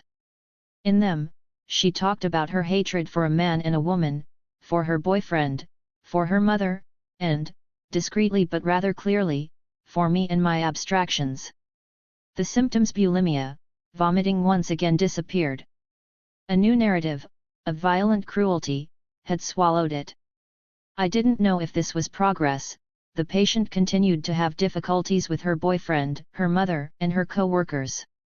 But we were caught, the patient, myself, and words, in a construction where language again became narrative and, clearly supported by a sublimatory gratification, took over the conflict that had previously played itself out in the autoeroticism of the stomach, the esophagus, and the mouth. Is speech in an analytical situation a narrative that stages one's own murder for the other and the other's murder for oneself in order to defer death from the living body? The wordless symptom was deadly. The poetic writing, tangled in itself, phobic, and apparently protective, was a powerless mausoleum in the face of the destructive attacks. On the other hand, free association for someone the analyst to swallow and vomit had at first endangered my patient. Situated in the context of treatment and in the trans-subjective context of cultural history, it then allowed speech to preserve the life of this woman, who had been annihilating herself in the symptom and through poetry. After an extremely violent session that dealt with her boyfriend and myself, the patient concluded that analysis was the only place where she could allow herself to be tender. Tender with? Or tender toward? The paradox of her statement made me understand that the violence vomited in words allowed her to be tender with her instinctual being, inasmuch as she was able to give words to this being. Is language the tenderness of the parlitra? Tender to the parlitra through free association? Beyond hallucination and cruelty 43. Isn't language within therapy a reconciliation between word presentation and thing presentation that makes us perceive unconsciously that meaning communicated to someone else shelters us from death?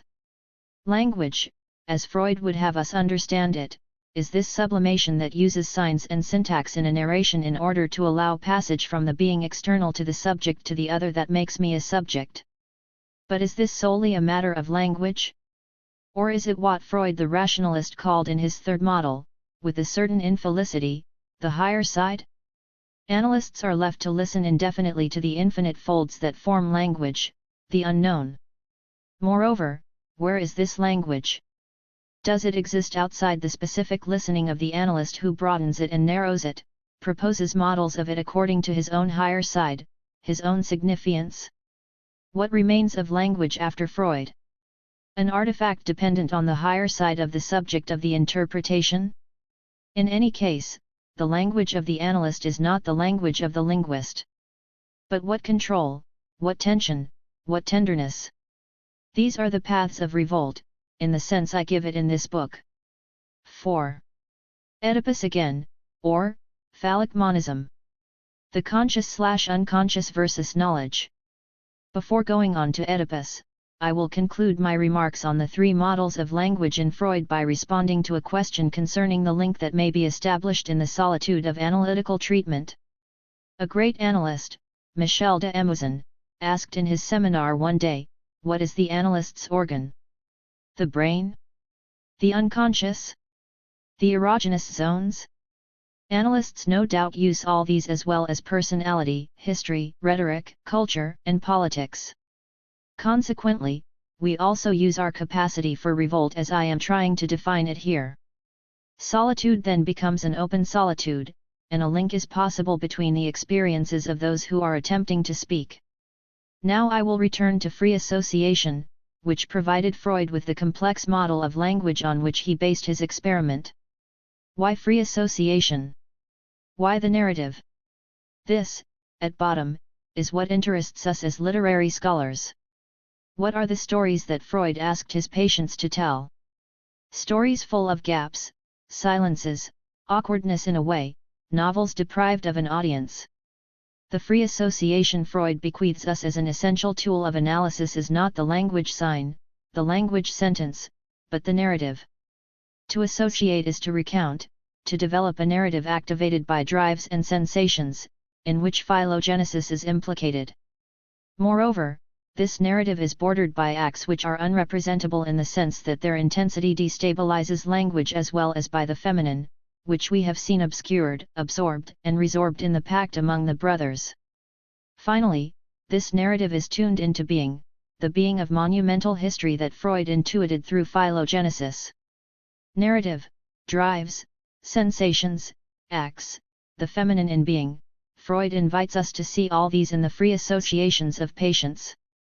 The analyst is led to see sexual difference situated in being. This being evokes something along the lines of the sacred, but is dissociated neither from the cosmos nor monumental history nor, for that matter, from the history of the species or the history of the world. The analyst tries to understand the act, in particular the sexual act, by receiving words, bearers of sensations and drives well beyond the signifier-signified system. In addition, he keeps himself alert to the aura beyond language and even to the extra-psychical, which modifies the codes of language by introducing disturbances, lapses, ellipses, silences, rhetorical figures, and, indeed, different myths for both sexes. We are no longer in the realm of psychology and even less in that of psychiatry. The serene significance opens the analyst's listening to being, certainly, but to a curiously altered being. Our memory, awakened by the narrative sexed in transference, indeed constitutes an unconscious other that inhabits us. We are at the heart of an unsettling strangeness here, and at the same time this memory, however outrageous, is invested by the narrative that restores it to us, that submits it to the domination of the conscious, that deciphers in language and addresses an other. This is a major stumbling block for cognitivist theories, which cannot conceive the other except as an addressee, a double of myself and, as such, knowable insofar as identical to myself. Now, the history of philosophy, particularly Descartes, Husserl, and Heidegger, teaches us that there is a logical obligation whereby my relationship to others implies a relationship of being to being and not of knowledge to knowledge. This means that, insofar as the other is himself, I cannot know him as such but only think of him in his own being, in his being as an other. If I try to think of him, I make the wager that since he is not me, he is different from me, he exists differently than me. I therefore make a wager of otherness, a wager in the Pascalian sense, the validity of which nothing can prove to me and which is absolute transcendence. Sartre, as I will show, put this brilliantly in being and nothingness. In order to accede to the other, to absolute immanence, we must ask absolute immanence to throw us into absolute transcendence. The immanence where I am deep within myself is only possible in relation to an other. This has been said often enough. What is more difficult is to think that this other exists differently from me, that he is not simply a mirror image of myself. It is up to me to convince myself that there is an other whose being is radically not me. People have managed to do it, in a way, insofar as they have imagined an other who goes beyond them and who is not them, whom they have placed above them and who reigns over the world. The Freudian revolution proposes that this absolute transcendence is quite simply what makes us speak by making us other beings, which implies that, far from resembling others, being is always continuously other. This is Freud's post or anti-Cartesian wager. An ego addresses another ego, of course, but in fact it is a subject addressing another subject in being. The other is of being, the other is not me, the other is also a being but in another way from me. And it is because the other is a being other than me that I am not simply me but also a subject, and that the being that bears us is plural, altered. This is what analysis sounds out, not the complacent communication of ego to ego but an altered subject's relationship to another being. It is a somewhat ascetic practice, perhaps, but it does not exclude exchanges between egos, disintegrated by the other and brimming with their own unconscious otherness. In the ideal hypothesis, the patient delivers a narrative as a subject addressing another subject, a subject who constructs himself in this narrative relationship to the other subject. This difficulty cannot be reduced to interpsychical dialogue or intercognition, for it is matter not of knowledge to knowledge but consciousness to consciousness. In other words, I is not a cognitive strategy, I is another. I transcends its enclosure as a strategy of knowledge, which it also is. When I say that it transcends this cognitive enclosure, it is not merely that I is wrought by this other scene of the unconscious that has to do with another logic, it also means that I is constituted as such in relation to the other, which I detailed by going over various stages of individuation. The other is not a redoubling of the ego but a complex dynamic that takes us from language to significance and being, which, if you follow my reading of Freud, is not appeased in the serenity that Heidegger finds in it but split to begin with, by letting the other being of the unconscious appear. There is a piling up of otherness, the addressee is an other being, I is an other being, these others are altered by contemplating each other. Far from being absolutized as the summit of a pyramid from which the other gazes at me with an implacable and severe eye, the problematic of psychoanalytical alterity opens a space of interlocking alterities. Only this interlocking of alterities can give subjectivity an infinite dimension, a dimension of creativity. For by gaining access to my other being, I gain access to the other being of the other, and in this plural disintegrating I have the chance to put into words colors sounds. What? Not a strategy of knowledge but a sort of advent of plural and heterogeneous psychical potentialities that make my psyche a life and being. What I have just said rejoins several criticisms previously set forth by Merleau-Ponty concerning a type of psychoanalysis that he saw as mired in objectivism too. The subject's dependence on the object is reified, even the drive is seen as a fact of the conscious, the topography of the psychical apparatus leads to a realism of agencies, the analytical process is thought of in terms of identity and law, we reduce psychoanalysis to a technique, and so on. However, though psychoanalysis does in fact too often objectify and psychologize the analyse and transference itself, it is essential to emphasize the fact that the Freudian discovery opens the path, at the heart of scientific rationality, to a knowledge and to a transformation of the psyche as a life and being, transversal to psychological objectification. Therein lies its most radical revolt. Having scaled these heights, let us return to the classic Oedipus, which has its own set of difficulties. Oedipus revisited, Sophocles and Freud. Has the Oedipus complex today become a commonplace of psychoanalysis? And, as such, does it still merit our attention? Do we still need to talk about it? These questions have often crossed my mind, and I hope to convince readers that returning to Oedipus is not only important but indispensable. Quite recently, its central place in the debate was confirmed to me during a lecture I gave at the École Nationale des Ponts et Chaussées. I thought it worthwhile to discuss Oedipus at some length. A young lady in the audience got up to say, "Madam, why aren't you talking about the father? I lost my mother when I was very young. My father raised me. The father must always be spoken of. Everything I am, I owe to him." She was preaching to the converted, perhaps without knowing it. I, too, owe everything I am to the father, in a way, though as an analyst and also as a writer, things are a bit more complicated for me. But a young girl at the Ponts cannot know everything, even if she already knows a lot, and a lot more than a lot of others, and has gotten to the point of stating brusque truths on the father, unrefined truths but truths nonetheless. The father is never spoken of enough. Of course, in my practice as an analyst, I continually deal with the debt to the father, often expressed as demand or complaint, indeed, as protest and rarely as desire. Yet by relying precisely on this debt toward the father, I will try to speak of other debts, particularly vis-a-vis the dark continent, the maternal continent. For now, however, I will attempt to introduce you to Oedipus, because Freud poses the question of the father using the complex of the same name. Oedipus Rex. The earliest Freudian reference to Oedipus occurs in a letter to Flius on October 15, 1897, I have found, in my own case too, falling in love with the mother and jealousy of the father, and I now regard it as a universal event of early childhood. If that is so, we can understand the riveting power of Oedipus Rex. 3. The Greek myth was able to capture a compulsion that everyone recognizes because everyone feels it.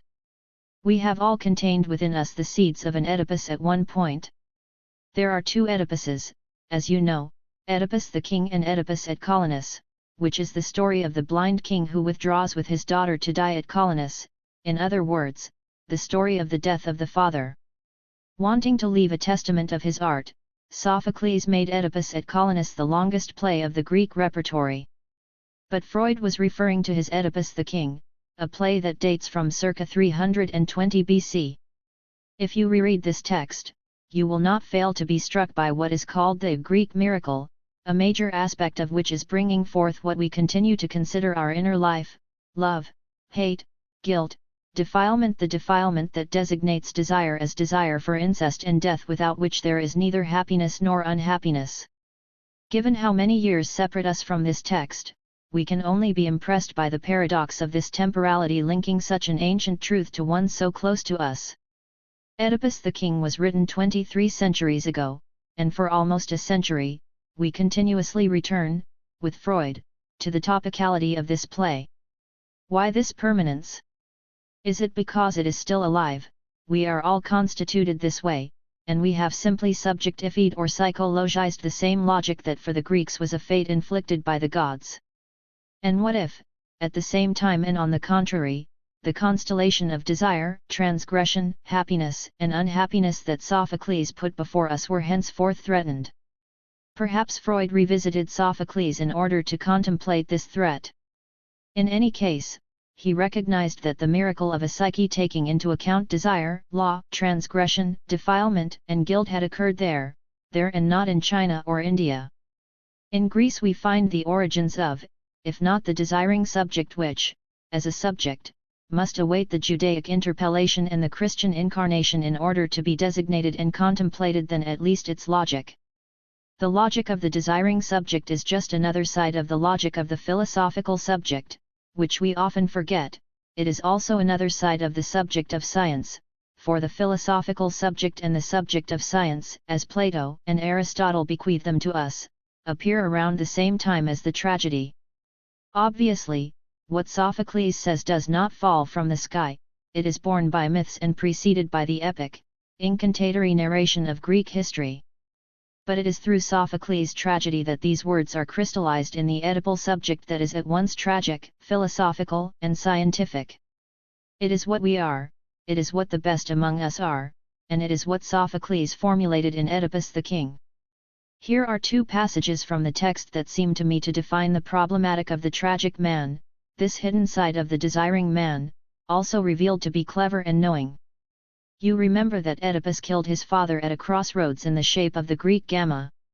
Note that it is at this crossroads that Sophocles contemplated the division, the bifurcation between desire and murder. Note also that starting from there he describes to us in less geometric terms what will follow. Now I am found to be a sinner and a son of sinners. Crossroads. An hidden glade, oak, and the narrow way. At the crossroads, that drank my father's blood. Offered you by my hands, do you remember? Still what I did as you looked on, and what I did when I came here? Oh marriage, marriage! You bred me, and again when you had bred children of your child and showed to men brides, wives, and mothers and the foulest deeds that can be in this world of ours. Come, it's unfit to say what is unfit to do. I beg of you, in God's name, hide me somewhere outside your country, yes, or kill me, or throw me into the sea, to be forever out of your sight. Approach and deign to touch me, for all my wretchedness, and do not fear. No man but I can bear my evil doom. 4. The chorus concludes, count no mortal happy till he has passed the final limit of his life secure from pain. Note the emphasis on the pain inherent in the human trajectory and thus the unhappiness beneath the appearance of happiness. Here then is what so deeply affected Freud when he exhumed Oedipus the King in 1895-1896 and spoke of it in a letter to his friend Fliess in 1897. He also summarized and explicated the story of Oedipus in the interpretation of dreams. What interested him was precisely what Oedipus says in the passage I have just quoted. Like Oedipus, Freud comments, we live in ignorance of the desires that offend morality, the desires that nature has forced upon us, and after their unveiling we may well prefer to avert our gaze from the scenes of our childhood. There is an unmistakable reference to the fact that the Oedipus legend had its source in dream material of immemorial antiquity, the content of which was the painful disturbance of the child's relations to its parents caused by the first impulses of sexuality. 5. We live, we may well prefer, our childhood, based not only on the emotion that Sophocles' text incites in him and his own observations about himself, his own history, his personal relations with his father and his own children, but also on the stories of patience. Freud uses the Oedipus complex to interpret his reading and his thought. The question is not whether the Greeks did or did not experience the Oedipus complex. A number of anthropologists and Hellenists have taken Freud to task, arguing that differences separate contemporary society and mentality from that of the ancient Greeks. This is a pointless quarrel. The analyst that Freud is in the midst of becoming finds in the logic of the tragic text the elements he rediscovers internalized/hidden/dreamed in the contemporary psychical experience. In the ins and outs of finding, thought work is produced, the psychoanalytical interpretation, the invention of the novelty that is psychoanalysis.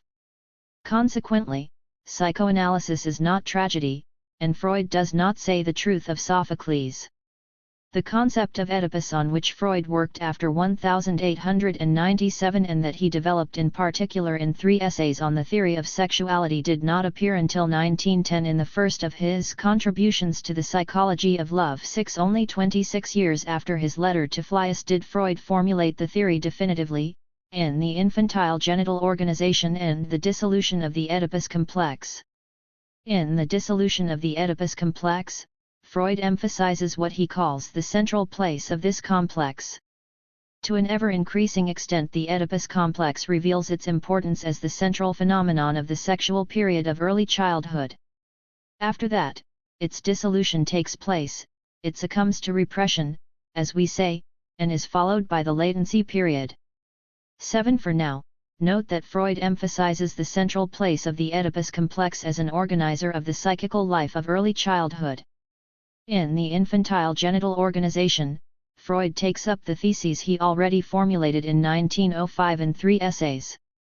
But he modifies his concepts and gives them their final, definitive form, with the libidinal stages oral, anal, and phallic that he will not alter. Enumerating these stages, he takes care to specify that what he calls genital organization, after the oral, anal, and phallic stages, is contemporaneous within a correlative of the blossoming of the Oedipus complex. What is this infantile genital organization characterized by? By the primacy accorded to the penis, by both sexes. At the same time, Freud admits unreservedly that homosexual and heterosexual object choices, even if they are specified later, are manifested in childhood. Here one can observe 3 postulates of the Freudian conception of the organization of psychical life: Oedipus, phallic organization, and the castration complex, because the penis in question will be thought of as threatened, especially since it is missing in women.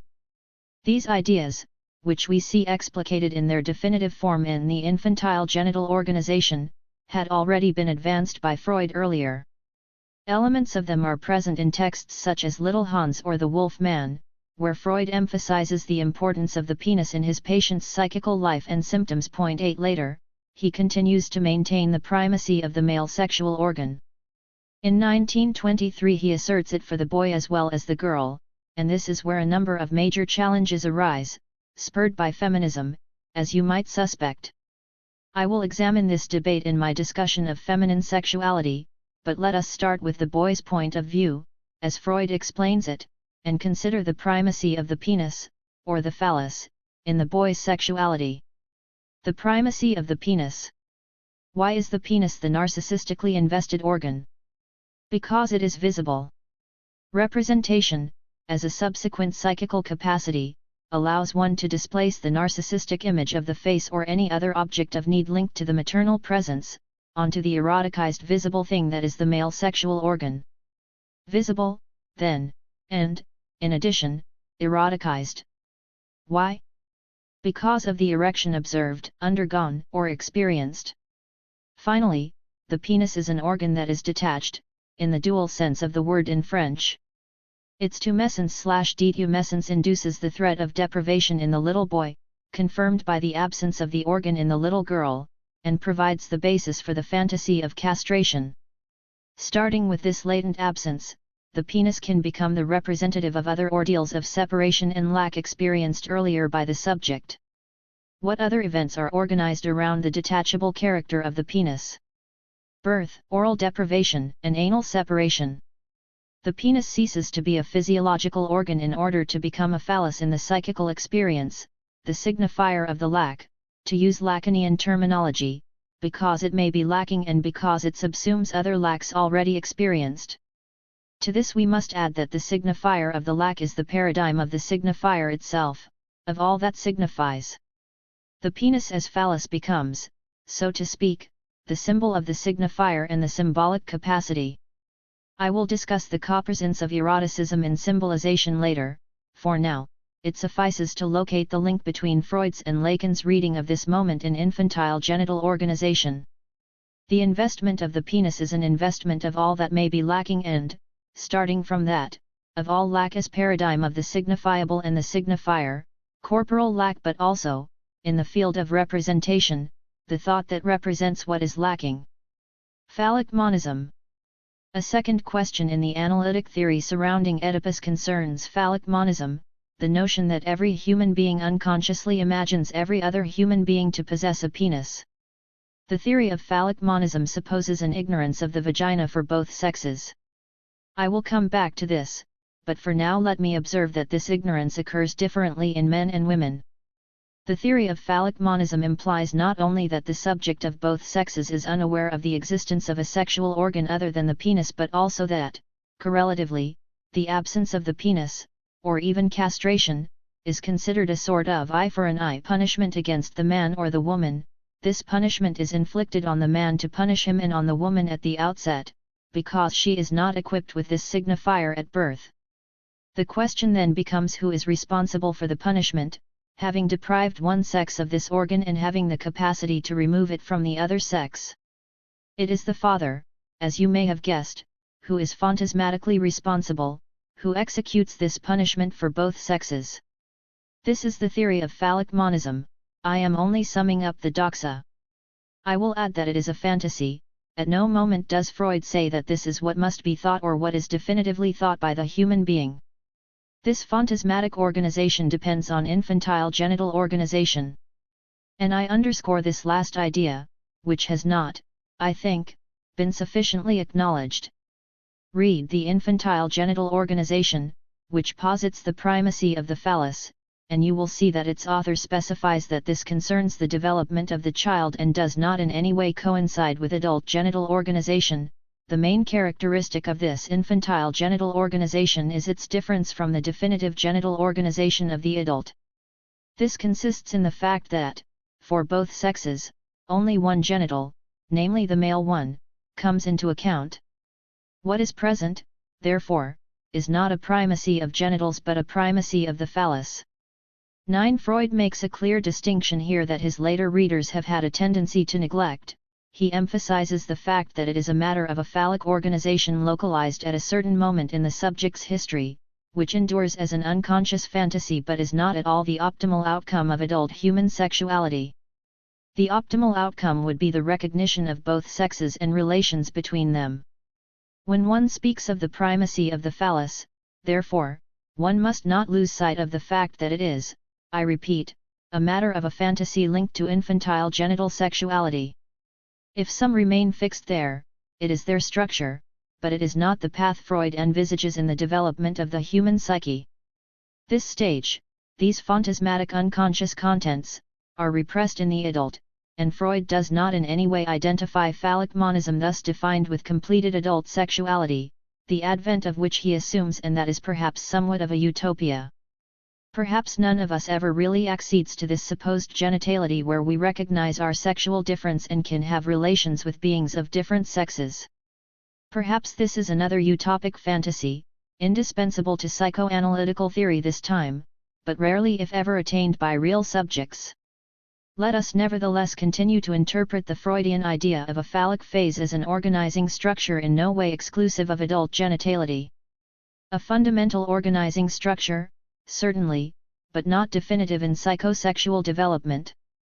To sum up these two texts, the Oedipus complex is a phantasmatic organization, essentially unconscious, because repressed, that organizes psychical life and supposes the primacy of the phallus insofar as the phallus is, on the one hand, a narcissistically and erotically invested organ and, on the other, the signifier of the lack, which makes it suited for identification with the symbolic order itself. The inner workings of classical Freudian theory raise several questions. Is the Oedipus complex universal? Is it the same for the boy and the girl? Are there reversible Oedipal stages that would imply homosexuality and heterosexuality? The universality of the complex is in fact the universality of the triangular relationship that Freud maintains for all civilizations.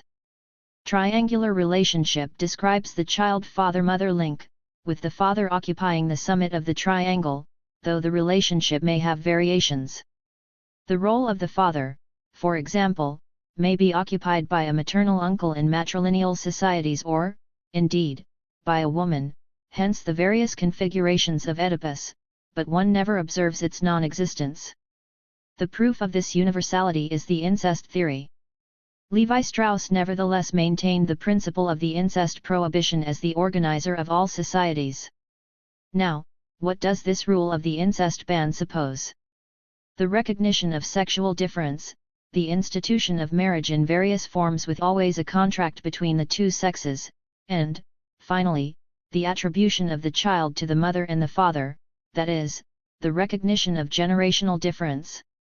Many commentators have been content to emphasize the fact that the Oedipus complex implies sexual difference, but we should remember that it also posits generational difference, marked in particular by initiation rites at puberty. The incest ban establishes not one but two differences, that of the sexes and that of generations. The structuring ban prohibits the maternal object and at the same time relations with another age group. Consequently, its perverse transgressions are manifested as much by the refusal of the other sex as by the abolition of generational difference. It is often asked, isn't incest for the man the mother-son relationship and for the woman the father-daughter relationship? Let us look at this. If the Oedipus complex is a universal structure defining every subject, incest characterizes the relationship with the mother. For all individuals, men or women, incest implies the return to the female parent, the mother, and this, I stress, goes for the girl as well as the boy. There is no lack of obscurity in Freud on this point, but keep in mind that primary incest, which one must call radical or structural, a corollary of the phallic desire and the murder of the father, is the sexual desire for the mother, whether this desire emanates from the girl or boy. This follows not only from the fact that the prototype of the subject in Freud is the boy, but from an essential fact I am trying to underline here by emphasizing phallic monism, namely, that the phallic reference is indispensable for both sexes as soon as they are constituted as subjects of the lack and / or the representation that culminates in the capacity to think. Starting there, the subject carries out a transgressive, tragic act in desiring the mother. A last particularity of this universal Oedipus complex is that it declines. Freud tells us, it is destined to failure. Have we really contemplated the consequences of this decline for psychical life? Oedipus and failure.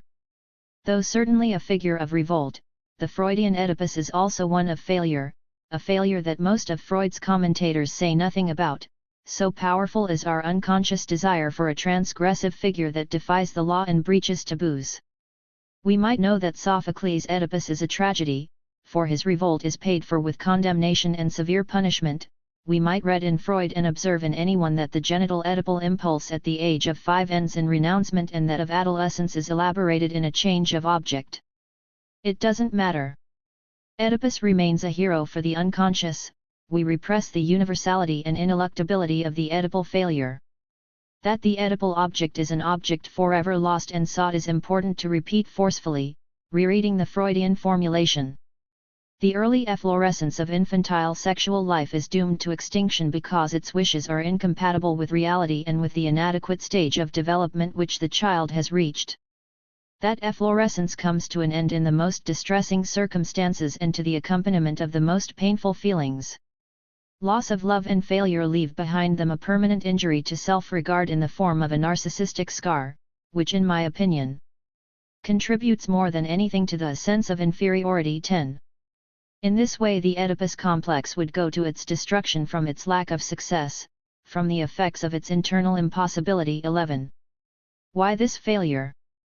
There are many causes, which we would prefer not to acknowledge. First, the superego in the boy is afraid of castration, in the girl, afraid of losing the mother's love.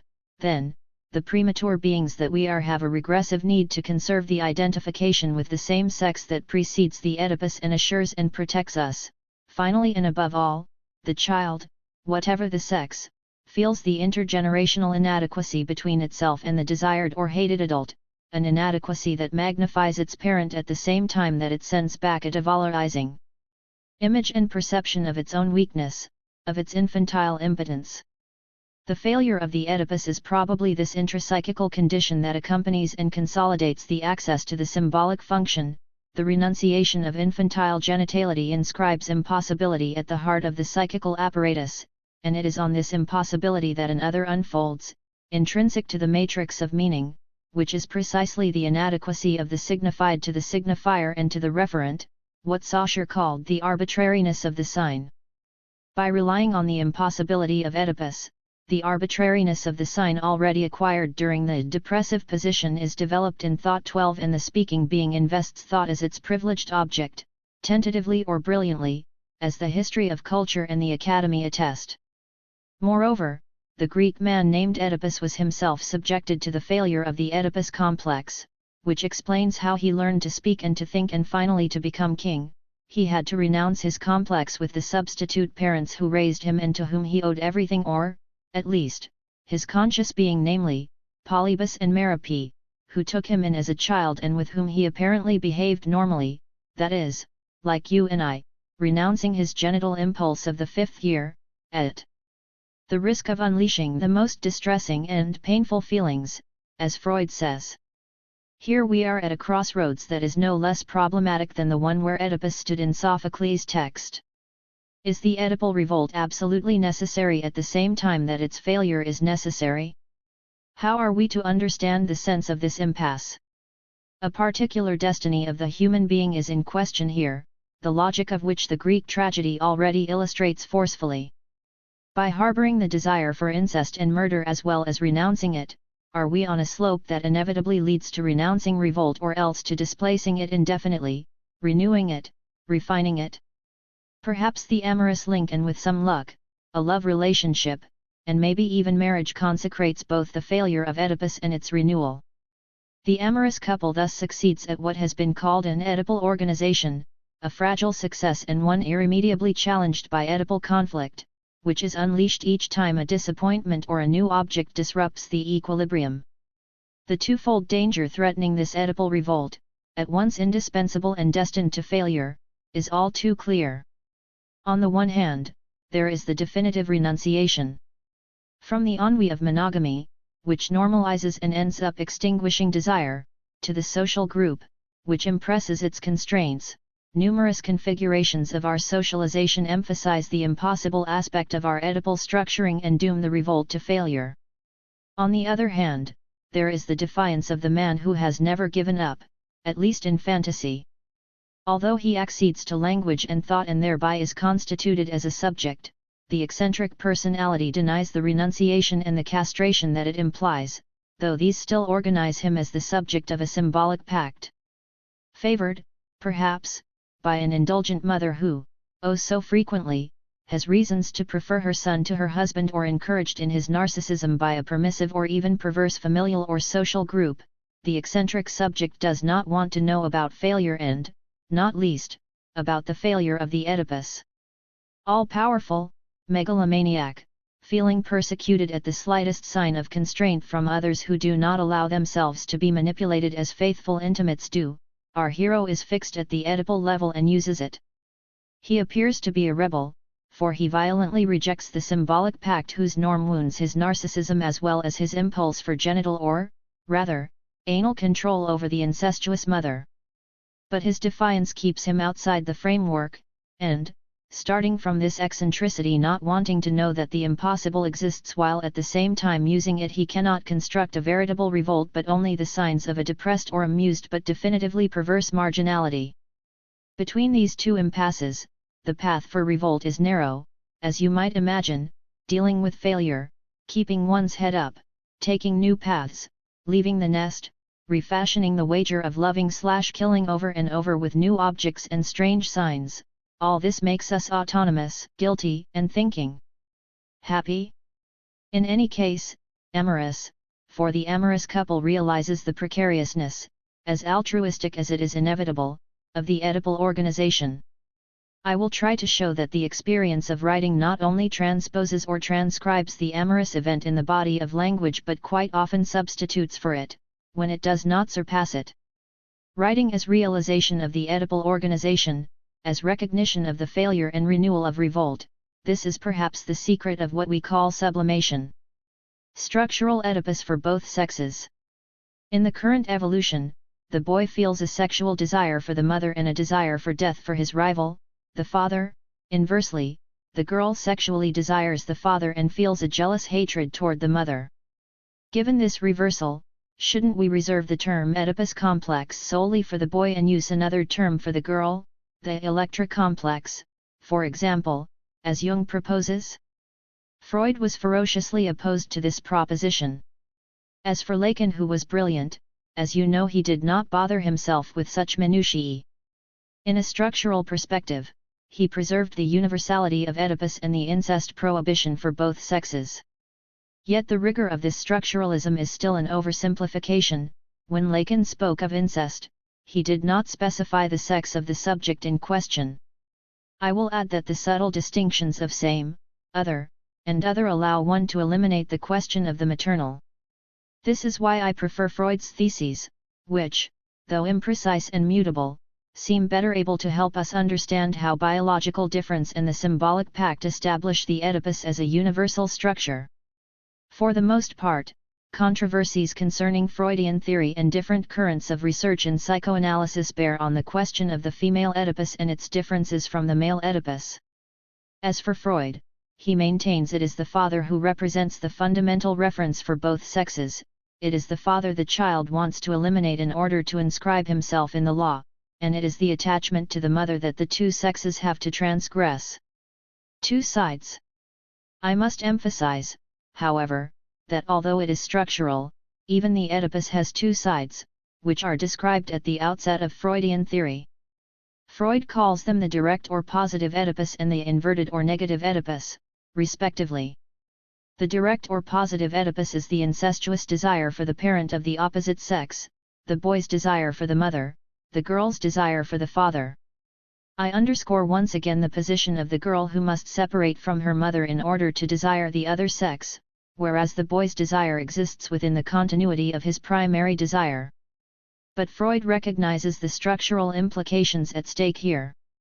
For him, the Oedipus complex concerns girls and boys similarly, with specificities for each sex. The boy's incestuous desire for his mother, to whom he is initially linked by dependency, demand, and need for support, will subsequently be modulated as a desire for women. The girl, on the other hand, must free herself from this initial, exclusive attachment to the mother, which both sexes have. She must free herself from an inverse desire for the mother before she can bring her direct incestuous desires to bear on the father. This is a notable difference. For now, let us grant that inscription in the symbolic/phallic law through assimilation of the paternal place is structuring. In order to do this, the boy kills the father and desires the mother. For him, becoming a symbolic subject and becoming a desiring subject are one and the same. The destiny of the girl is completely different. She completes the same trajectory as the boy. In order to become a subject, she takes the paternal phallic place, killing Laius and assimilating his attributes, but the heterosexual amorous choice requires that she take an additional course. She must desire the father and detach herself from the mother to whom she was initially linked by need and desire, tenderly and sexually. This second path, which is called a direct Oedipus, assures her erotic individuation as a woman who loves men. The first movement, called inverted Oedipus, assures her structural place as subject. You may note, however, that in the direct/inverted doublet, only inverted Oedipus determines what is called a homosexual amorous choice, even though the structure itself of this inverted Oedipus conditions the girl's access to thought and to the symbolic.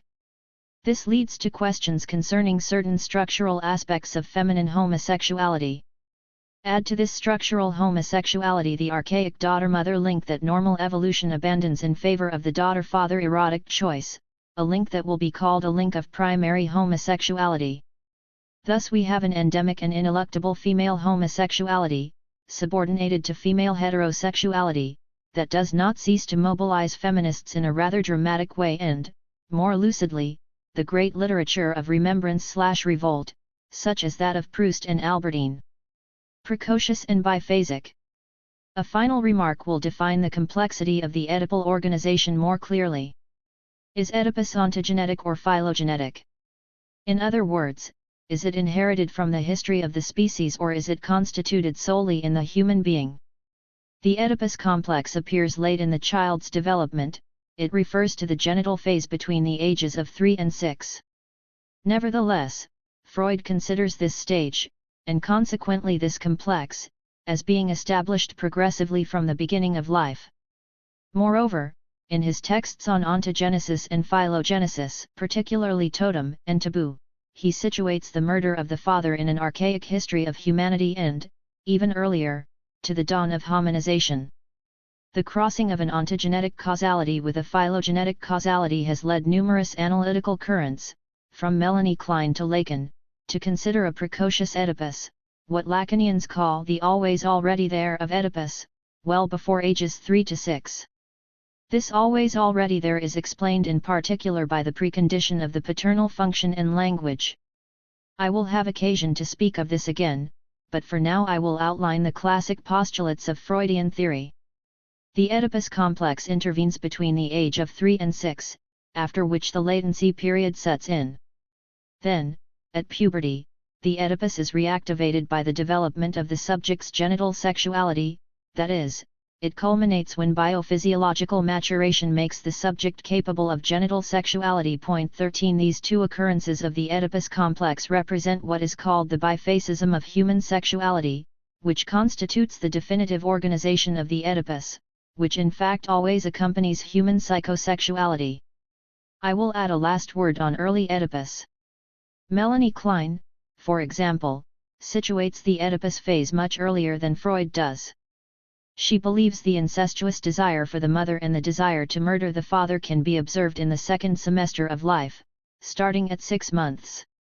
There is a schizoparanoid love/hate phase before the age of 6 months, during which the child both loves and rejects its mother. This phase is followed by the depressive position, which I have often commented on. The breast, perceived by the child as the entire human person, is withdrawn, the child loses its mother, a depressive period sets in. Love and attachment, on the one hand, and an aggressive impulse, on the other, which initially converged on the mother's breast, will now be brought to bear on the two protagonists of the scene, the father and mother. There is a recognition of sexual difference, love is felt toward the mother, aggression toward the father.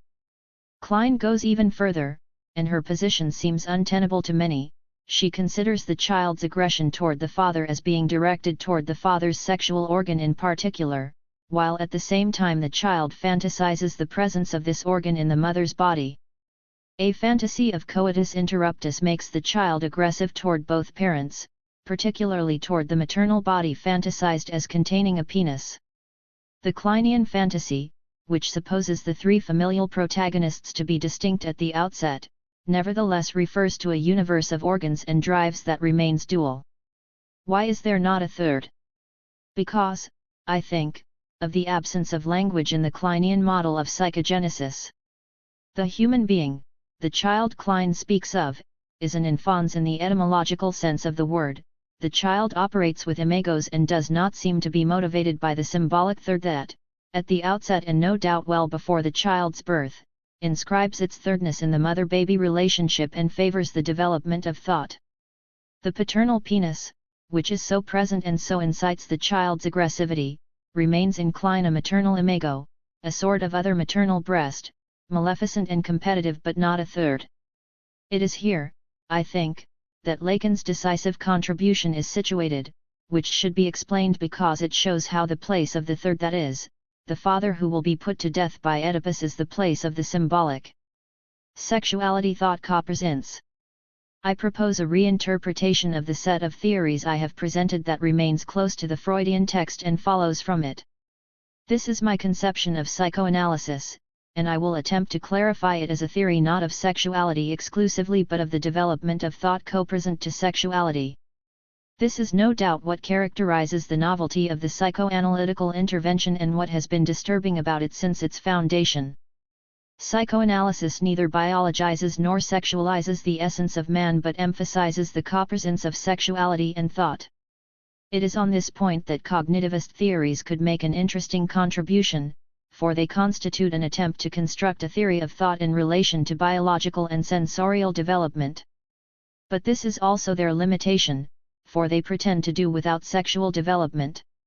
I have already pointed out that Freudian psychoanalysis was founded on the asymptote between sexuality and language, and that this gap between the two was readable in the first observations Freud made concerning hysterics, namely, the excitability of the hysteric, on the one hand, and the incongruence and inadequacy of this excitability with the thought of the other, as well as the absence of a juncture between the two. Having made this observation, Freud appeared to consider that language at once attests to the abyss between the two sides' excitability/thought and possible passageways. Your excitation does not correspond to your thought, the proof is you cannot say it. Thrown over this abyss, however, is the bridge of language, for through language the two sides of excitability and thought will try to connect. You cannot say this traumatic excitability, but, more exactly, you say it without knowing it, unconsciously. This other scene of the unconscious will take shape in language, which will become the space of another translinguistic representation. It allows the transfer. Freud called it the transference, a term he used first to characterize the functioning of the unconscious and then the link to the analyst from instinctual conflicts to sensible or reasonable behaviors. From then on, the unconscious will provide the model for a transition between excitation stemming from the physiological, on the one hand, and conscious thought, on the other. From the beginning of the Freudian inquiry into hysteria, psychoanalysis offers itself as a theory of what I call the co-presence between sexuality and thought within language. It is neither a theory of sexuality in and of itself nor a biologization of the essence of man, as it is often reproached for being. Though Lacan highlighted this essential characteristic, it was already inscribed in the Freudian approach itself. As for Kleinian theory, even polished and refined, it sets up a silent universe, a wordless dramaturgy of energies and organs. Certain modern avatars of pre-Lacanianism are susceptible to the same criticisms. We forget that the psychogenesis of the child established by Freud is a psychogenesis of capacities of representation or thought, insofar as these capacities are linked to sexual conflicts. Freud, in sum, speaks of the way in which the child's thought is constituted in relation to his sexual conflicts. What happens? A range of heterogeneous elements is offered to the infans, a diversity of representations is put in place, particularly through the Oedipus. All of this ends in genitality as well as the active exercise of the symbolic function, that is, the mental capacity to speak, to reason, to be creative in language. What are the stages of the genesis of the symbolic function, stages in which the Oedipus, while exerting an influence from the beginning of human life, occupies a pivotal place, always with the copresence of excitation and mental representation that will work its way to thought. The first is separation from the maternal object. Starting with this separation, Freud speaks of a primary identification with the father of the individual's own personal prehistory. For the child to separate from the mother, a primary identification with this father is produced that is already the inscription of a third, with whom the child is not yet engaged in a struggle to the death. We might wonder to what extent religions celebrate this father with the miracle of the God of love. Second is the mirror stage, that is, the identification of the self, visible through the gap that separates us from our body and the maternal body. Third comes narcissism, the investment of the ego. I love myself, me, I love my image, my body. Fourth is the depressive position, namely, the separation from the other and the investment of hallucinatory capacities. I hallucinate mama, and I invest these representations. I no longer invest the breast or the bottle, I invest what I imagine. This hallucinatory representation functions as a sort of footbridge favoring access to signs and to the linguistic capacity that replaces the earlier symbolic equivalents. We are in the presence of the first sublimation, which becomes intrinsic to the human condition. The investment of signs is translated by a surpassing of the depression, by a jubilation. I invest signs, I am happy with the pleasure that signs procure for me. The investment of language therefore necessitates a certain retreat of the libido in relation to the object. I do not invest the breast, I do not invest mama, I invest my own capacity to produce signs. This is the beginning of intellectual pleasure, a moment of extreme importance that continues in the sublimation subjacent to all creative activity, artistic creativity, for example. After these stages, the Oedipal conflict takes place. But the triangular relationship and the appearance of the Oedipal agency preceded by this procession, hallucination, representation, sublimation, and the investment of the sign are established gradually. The Oedipal conflict includes the subject already able to sketch out his autonomy, perceive himself as abandoned or separated, identify himself in the mirror, detach himself from his mother in the signifying chain. The signifying chain is made up of three protagonists, and the subject situates himself in relation to three, me, and me. He signifies as an excluded third demanding his rights and inserting himself into language, law, socialization, and thus acceding to thought, in the sense of the capacity to formulate his place not only in society but also and consequently in the trans-social world. It is in the Oedipal conflict that the symbolic capacity will, in sum, be measured, and it is here that the question of the father resurfaces, because this symbolic capacity will be referred to him specifically. Until the Oedipus complex, thought was not referred to the father as an obstacle but as a pole of identification. He loves me and protects me in order to separate me from the maternal container. Starting with Oedipus, thought will be referred to the father as the Oedipal father, the third, an agency of the law. I must identify myself in relation to this law at the same time that I must separate myself from it in order to create my own place, the site of my expression. I have a place of my own. This process of integration of the sexuality thought language copresence leads the child in the Oedipal triangulation to locate repairer, if you will, the separability of the father, a separability in the sense that the father is different, in the sense that he separates himself from the mother and child. He is a third, he is separated, and at the same time he is separable. He is not only a support, as the father of individual prehistory was, that of primary identification, father love, he may also be threatened.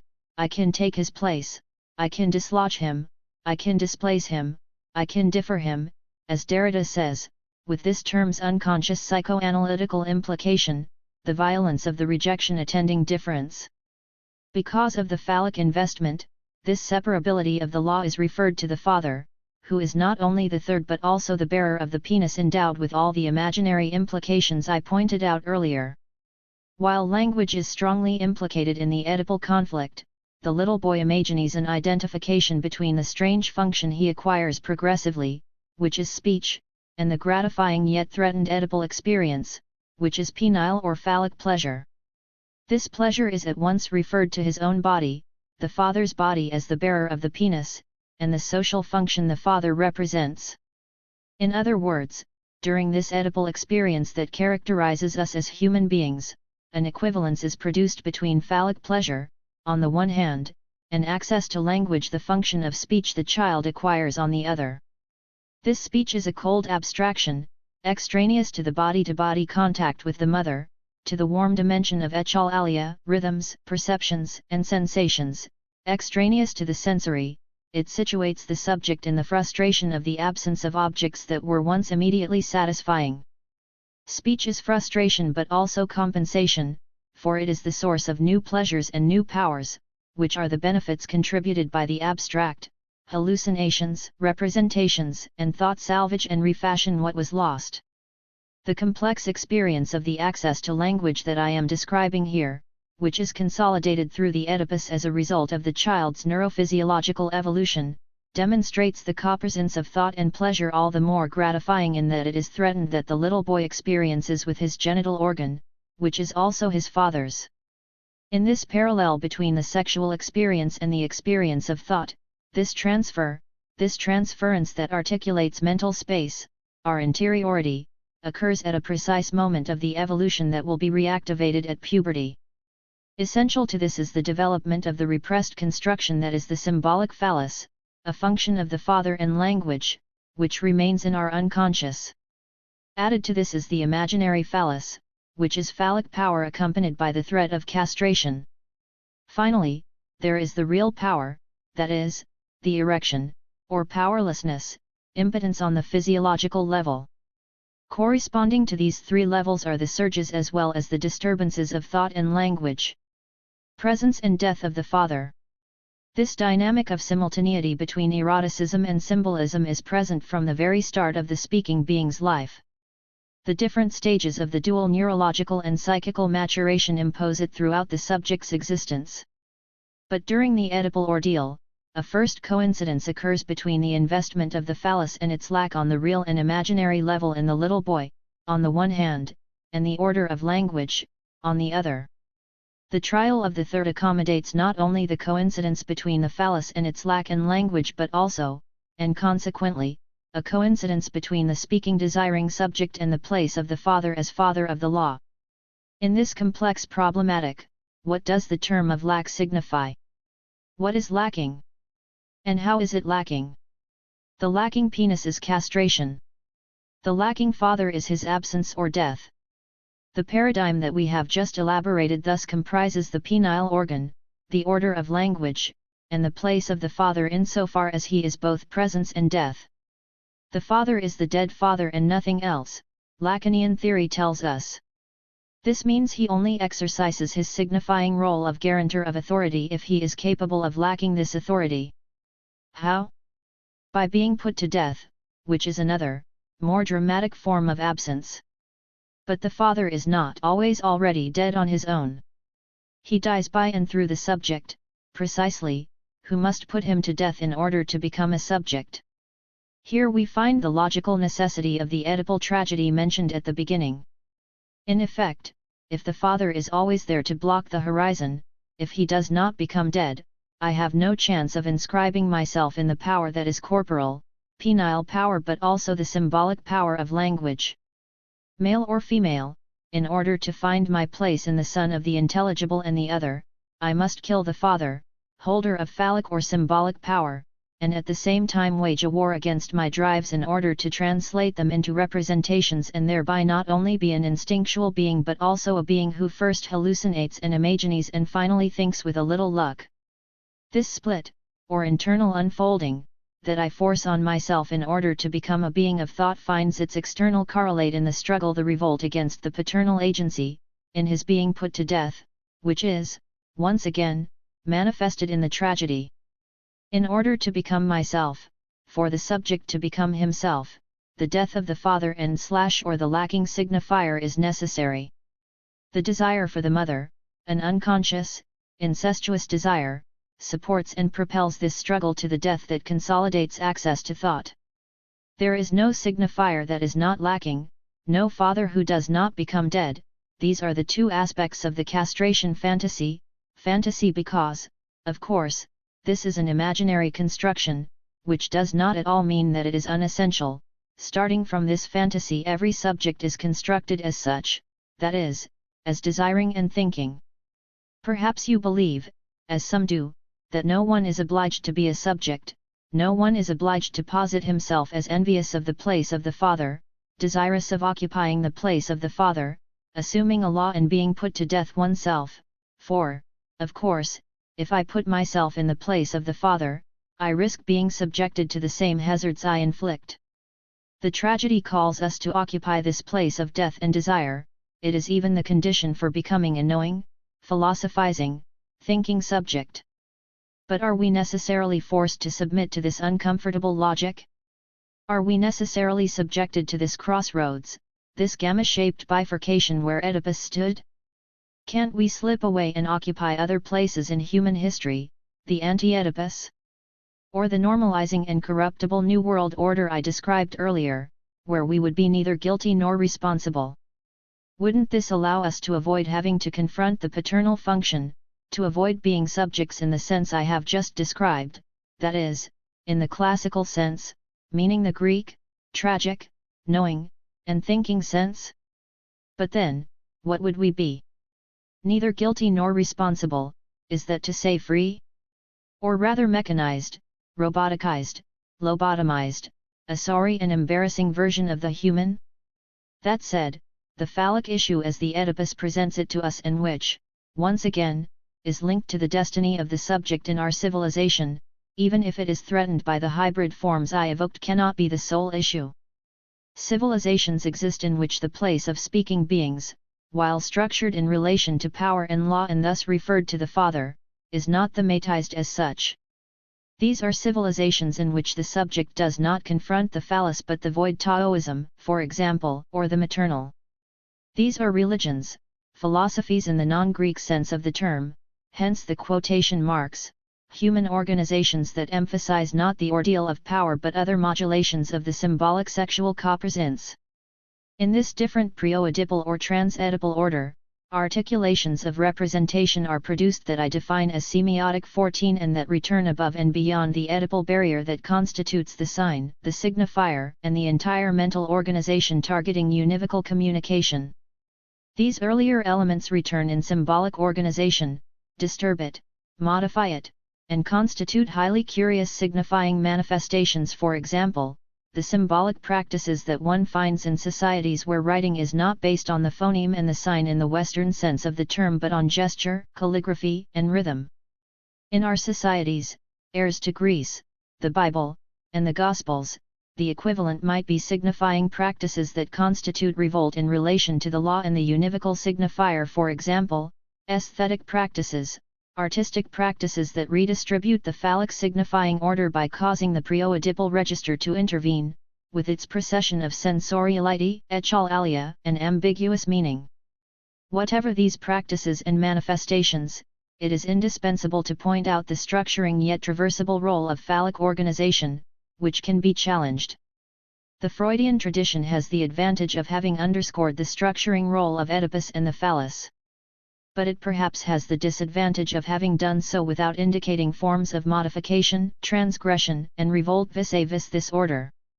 In any case, we cannot speak of revolt without redefining the axis against which it is organized and elaborated in the psychical space of the speaking being.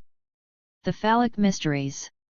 Before concluding this chapter, I would like mention several mythological references that are part of the history of religions and concern the importance of the Oedipal organization, as well as what we might call its phallic manifestation, a manifestation that in reality is its very essence, because the attack of the paternal figure amounts to an ordeal vis-a-vis the phallus insofar as it is the representative of both the organ and the symbolic function. The observation was made long ago, all forms of the sacred, all ritual celebrations can be traced back to a phallic cult. It is a controversial observation, although it has been supported by numerous scholars who point to the mysteries of our Greco-Roman world and find equivalent expressions of them in other civilizations, for example, the mysteries of Eleusis, the Orphic Mysteries, and the Dionysiac Mysteries in Rome. Some of these celebrate social cohesion through a rite involving the veiling and unveiling of the phallus. In his library, Freud had a work by the 18th-century anthropologist Richard Knight, A Discourse on the Worship of Priapus and its connection with the mystic theology of the ancients, in which the author maintained that the primitive cult of the phallus is at the origin of all myth and thus the basis of every theology and the core of Christianity. I have presented the Freudian version of the Oedipus phallus in an effort to establish the unconscious logic behind this imaginary. Another author, Jacques-Antoine Delors, published a work in 1805 entitled Les Divinités Génératrices, ou, le culte du phallus chez les anciens et les modernes. It would be difficult, he wrote in regard to the phallic cult, to imagine a sign that better expressed the signified thing. A sentence of interest for linguists, isn't it?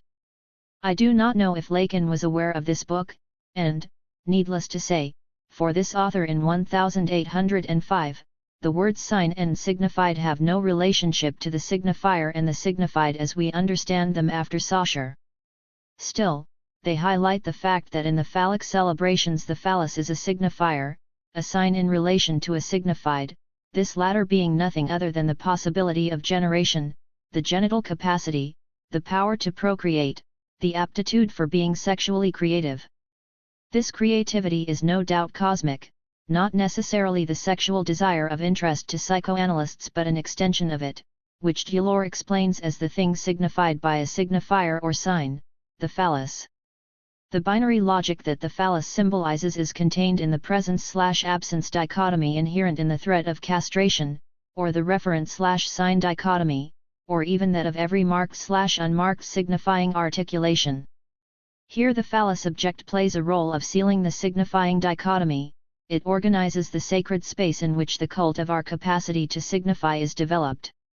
At the unconscious origin of the phallic cult we find the sacralization of this capacity, which perhaps has nothing sacred about it except the signifying aptitude of the human being, his difference in relation to other species, the ability to create meaning. Given the prevalence of the phallus, it would be interesting to know what other sorts of logic, besides binary logic, the phallus organizes. Perhaps here one could contemplate the semiotic, the pre-verbal, and various forms of fluid, sensorial organizations, from pictograms to other pre- or translinguistic representations. Researching types of representations or psychical acts, which would not be those of the signifier in language, could have extremely important anthropological implications, as this would concern not only the maternal and the pre-oedipal but also other forms of the sacred, not the phallic sacred exclusively. As a sort of conclusion, I would like to comment on a few Italian Baroque sculptures, Modesty and Veiled Christ, found in the San Severo Chapel in Naples, and Purity in Venice. Modesty and the Magnificent Purity are by Antonio Corradini, a sculptor who worked in Venice, Este, and Naples. Veiled Christ is by Giuseppe Sammartino. As you know, not far from Naples, north of Pompeii at the Villa of the Mysteries 15, the initiation rites of the Dionysian mysteries and phallic cults were celebrated with the veiling and unveiling of the phallus. The word mystery itself has the Greek root *muo, from the Sanskrit muksum, rendered in Slavic languages as muka. The mysteries were processions, rites that involved both showing and hiding what our anthropological author called the supreme sign, the phallus. This practice is found in humanity's sacred arena in various configurations that hide and show not only the phallus but all sorts of other desirable objects or objects that become desirable by being veiled/unveiled. Just think of the importance of the veil in temples not exclusively devoted to the phallus but housing other hidden forms, Jewish and Christian places of worship, for example. It is hard not to be struck by the profusion of veils that dissimulate, as though to accentuate, the sacred figures from the Gospels, which are quite anthropomorphic and no longer phallic, Jesus and Mary, of course, but also allegories such as modesty, purity, prudence, and so on. The Baroque sculptor does not present us with phalluses, as did his predecessor, the painter of the Villa of Mysteries, but characters, incarnated forms, bodies. Yet he veils these bodies as the phallus was veiled in Pompeii. All art, All innovation. I will say in passing that the innovation of forms is both an ultimate and user-friendly revolt is translated by work on the veiling and unveiling of tradition. The figures are sculpted in marble, covered by veils both marmoreal and gossamer through which we make out the figures perhaps more effectively than if they were bared. The veil expresses the divine presence/non-presence, an invitation to see the object as it is, though it is hidden. And thus the question of presence and absence is taken up again in a new form. The theme here is not castration or death but their difference in an economy that is, strictly speaking, infinite, like the multitude of folds of the veiling and unveiling. This secret, or discreet, reference to the phallic mysteries became a source of aesthetic innovation in the 18th century. Baroque art was constituted, beyond mannerism, in an internal conflict with anthropomorphism. In effect, in the Baroque art of 2 centuries ago, these veiled virtues and this dead, veiled Christ do not merely present us with theological signifieds. In this Baroque veiling/unveiling we find beyond the forms themselves a kind of abstract art. For the essence of the virtuosity here involves the possibility of constructing folds that do not represent anything besides representation itself and its possible failure, namely, the cult of the unrepresentable, which is inverted in an apotheosis of the very art of representing, with all its limits. When the phallus becomes the equivalent of representation and vice versa, the questioning of one implies the questioning of the other. To hide/show, to examine what is showable, to veil it, to make the visible appear through that which obscures it, to center attention on the possibility of monstrance itself, this is an inquiry into the roots of phallic meaning and simultaneously into power and the sacred, which are its apotheosis. The Baroque sculptor who managed to give a marble veil the aquatic fluidity of transparency in fact situated himself at the heart of the mystery, if it is true that the mystery resides in the emergence and extinction of representation and/or the phallus. There is no phallus this time, but it is displaced in the body, entire and absolute, the body of Christ and those of the allegorical women who conceal themselves by exposing themselves in a subtle displacement, a veritable revolution of thought. Antonio Corradini and Giuseppe Sammartino seem to me to illustrate perfectly the problematics of presence and absence already contained in an inquiry of representation itself. With them began the modern conviction that culture is a resorption and displacement of the cult. Culture will only be the veiling or unveiling, beyond the phallus, of the entire body of representation itself. Culture is a representation that unfolds representation. As such, culture is a mystery, though I prefer to say that as a veiling and unveiling it is an exquisite revolt. Perhaps mystery and revolt are the same thing, if you admit the capital place of real presence and its absence, which found and structure our desires as well as the major themes of our civilization.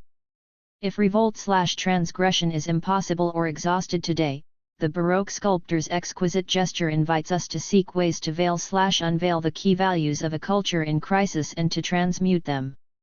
Figure 4.1. Veiled Christ by Giuseppe Sammartino, San Severo Chapel, Naples. Copyright Scala. Figure 4.2. Modesty by Antonio Corradini, San Severo Chapel, Naples. Copyright Scala. Figure 4.3. Purity by Antonio Corradini, Correr Museum, Venice. Copyright Scala. 5. On the extraneousness of the phallus, or, the feminine between illusion and disillusion.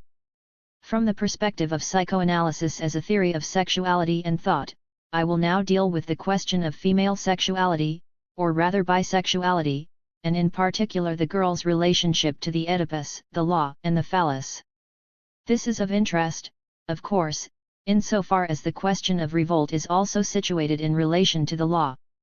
To comment on Freud's statement in Female Sexuality that bisexuality comes to the fore much more clearly in women than in men, one which I would like to highlight in this chapter, I will refer to several of Freud's texts, some psychical consequences of the anatomical distinction between the sexes, female sexuality, femininity, and an outline of psychoanalysis, particularly Chapter 7.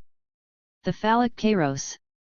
I want to emphasize the copresence of sexuality and thought in order to dissociate myself from two currents of thought that investigate the psyche, cognitivism, on the one hand, which considers the mind solely from the point of view of consciousness, and a pre-Lacanian psychoanalysis, on the other, or at least a psychoanalysis that circumvents the Lacanian contribution and heads off into either a sort of organicism or an analytical approach that accentuates only the phantasmatic aspect of the psychical experience without taking thought into account.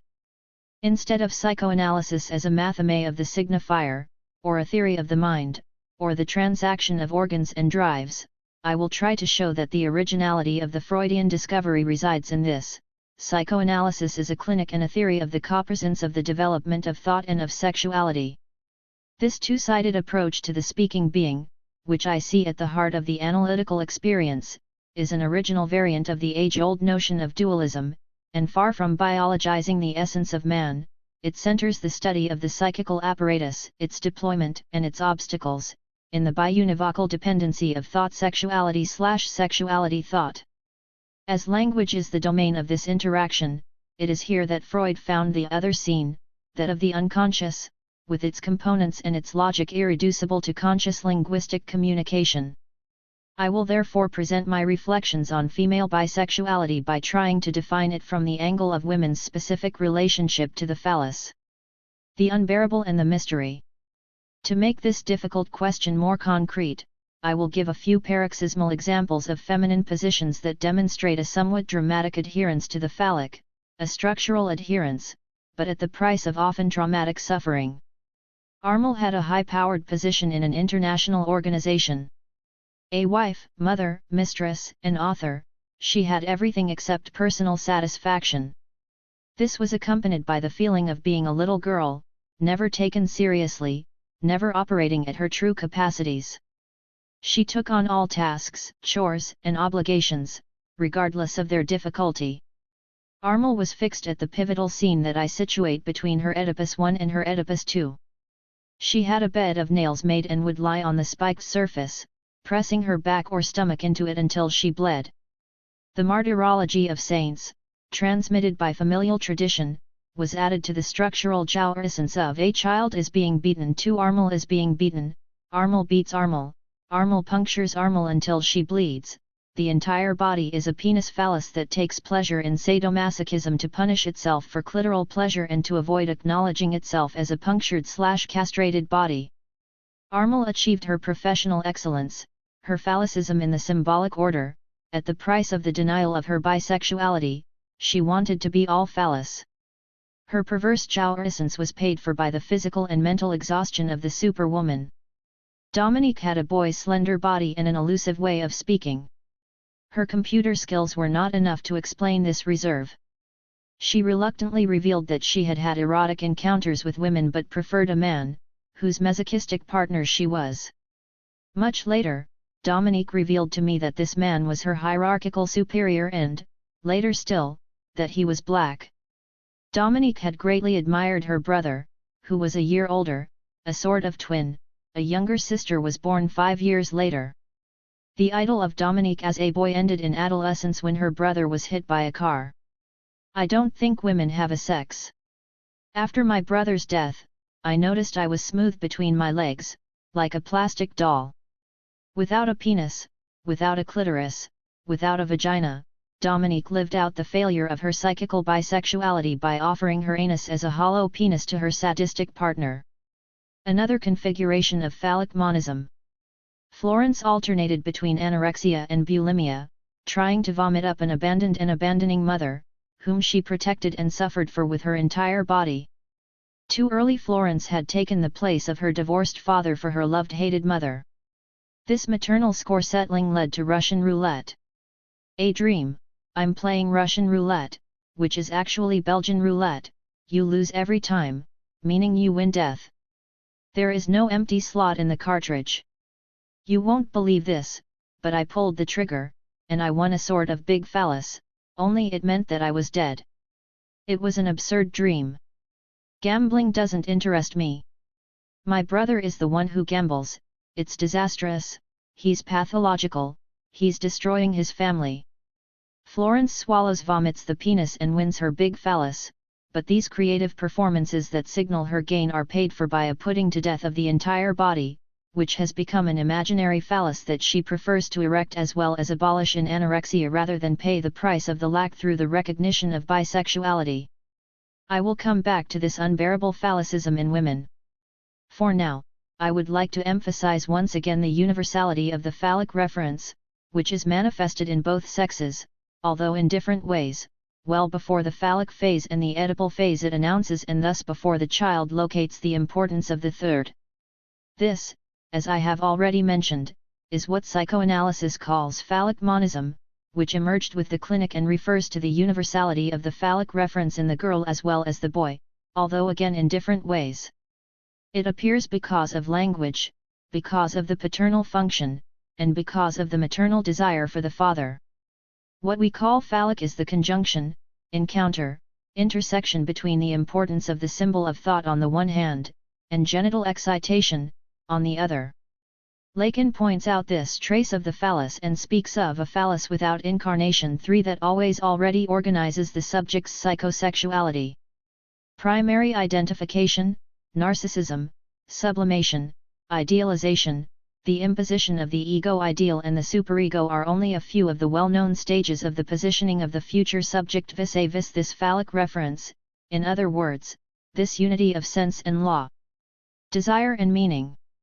Let us return to what Freud calls the phallic stage, which he situates between ages 3 and 6 and which, structurally, is the central organizer of what I have called the sexuality thought copresence in both sexes. This is the age at which the child discovers his/her sexual organs and their excitability, invests them at the same time as thought, which is related to both language and the third and placed, so to speak, above the sensorial mother-child relationship. Numerous authors have pointed out the particularities that destine the penis to be invested by both sexes and to become the phallus, that is, the signifier of privation, of lack of being, but also of desire, the desire to signify, which consequently makes it the signifier of symbolic law. Remember what I said earlier, the penis, visible and narcissistically recognized, erectile and invested with erogenous sensibility, detachable and thus cuttable, susceptible to loss, is suited to becoming the basis of difference, the favored actor in the 0-1 binarism that founds all systems of meaning, the organic factor of our psychosexual network. Here, I want to examine briefly the kairos for this subtle and in a sense miraculous encounter between desire and meaning during the phallic phase that henceforth seals the fate of the human being as desiring and speaking being. Whether anatomically male or female, the subject who desires and speaks is formed by this phallic kairos. This is what psychoanalysis reveals to us, after the mysteries, the essence of our psychical destiny bears this mystery's consequences. In effect, the phallicism of both sexes thus structured and under the threat of castration will succumb to latency and repression. The primacy of the phallic remains only an infantile genital organization, for this phallic primacy is precisely what differentiates infantile genitality from adult genitality, which in principle recognizes both sexes and does not remain under the primacy of the phallus. 5 A single sex, a single libido, a single symbol for the activity of thought. This phallic experience common to both sexes will remain a basic given of the unconscious for both sexes. Adult sexuality, however, will dissociate itself from it by acceding to the discovery of the second sex. Phallic monism is thus an infantile illusion that nevertheless remains an unconscious organizing reality of the psyche. An illusion that has become unconscious reality, isn't this an illusion promised a certain future? This is the foundation of what Freud would call the future of an illusion, because all religion may be traced back to the phallic cult. Note in passing that this Freudian theory that the clinic confirms brings with it two consequences that have not been sufficiently considered. First, the phallic kairos is proper to infantile genitality, which means that phallic monism is a vestige of this infantile phallocentrism that conditions the Oedipus phase. Second, because this phallicism is repressed and becomes unconscious, the unconscious is phallic. In other words, the unconscious lacks genitality in the sense of a recognition of sexual difference, or, to put it more bluntly, there is no unconscious psychical genitality. Keep in mind as well that man undergoes a crisis of the Oedipus complex, which is conditioned by the phallic kairos, This crisis is the abandonment of incest and murder and the institution of the conscience and morality that Freud interprets as a victory of the race over the individual. 6. The agencies of the psychical apparatus replace the libidinal investments through desexualization and sublimation, and only neurosis in trying continually to return to the infantile and Oedipal or pre-Oedipal pleasures betrays a rebellion of the ego against the pretensions of the sexual function. What are we to think of this other form of rebellion, which for the subject is no longer represented by neurosis but by the creation of thought and language, the aesthetic creation often parallel to neurosis and even to psychosis but irreducible to it?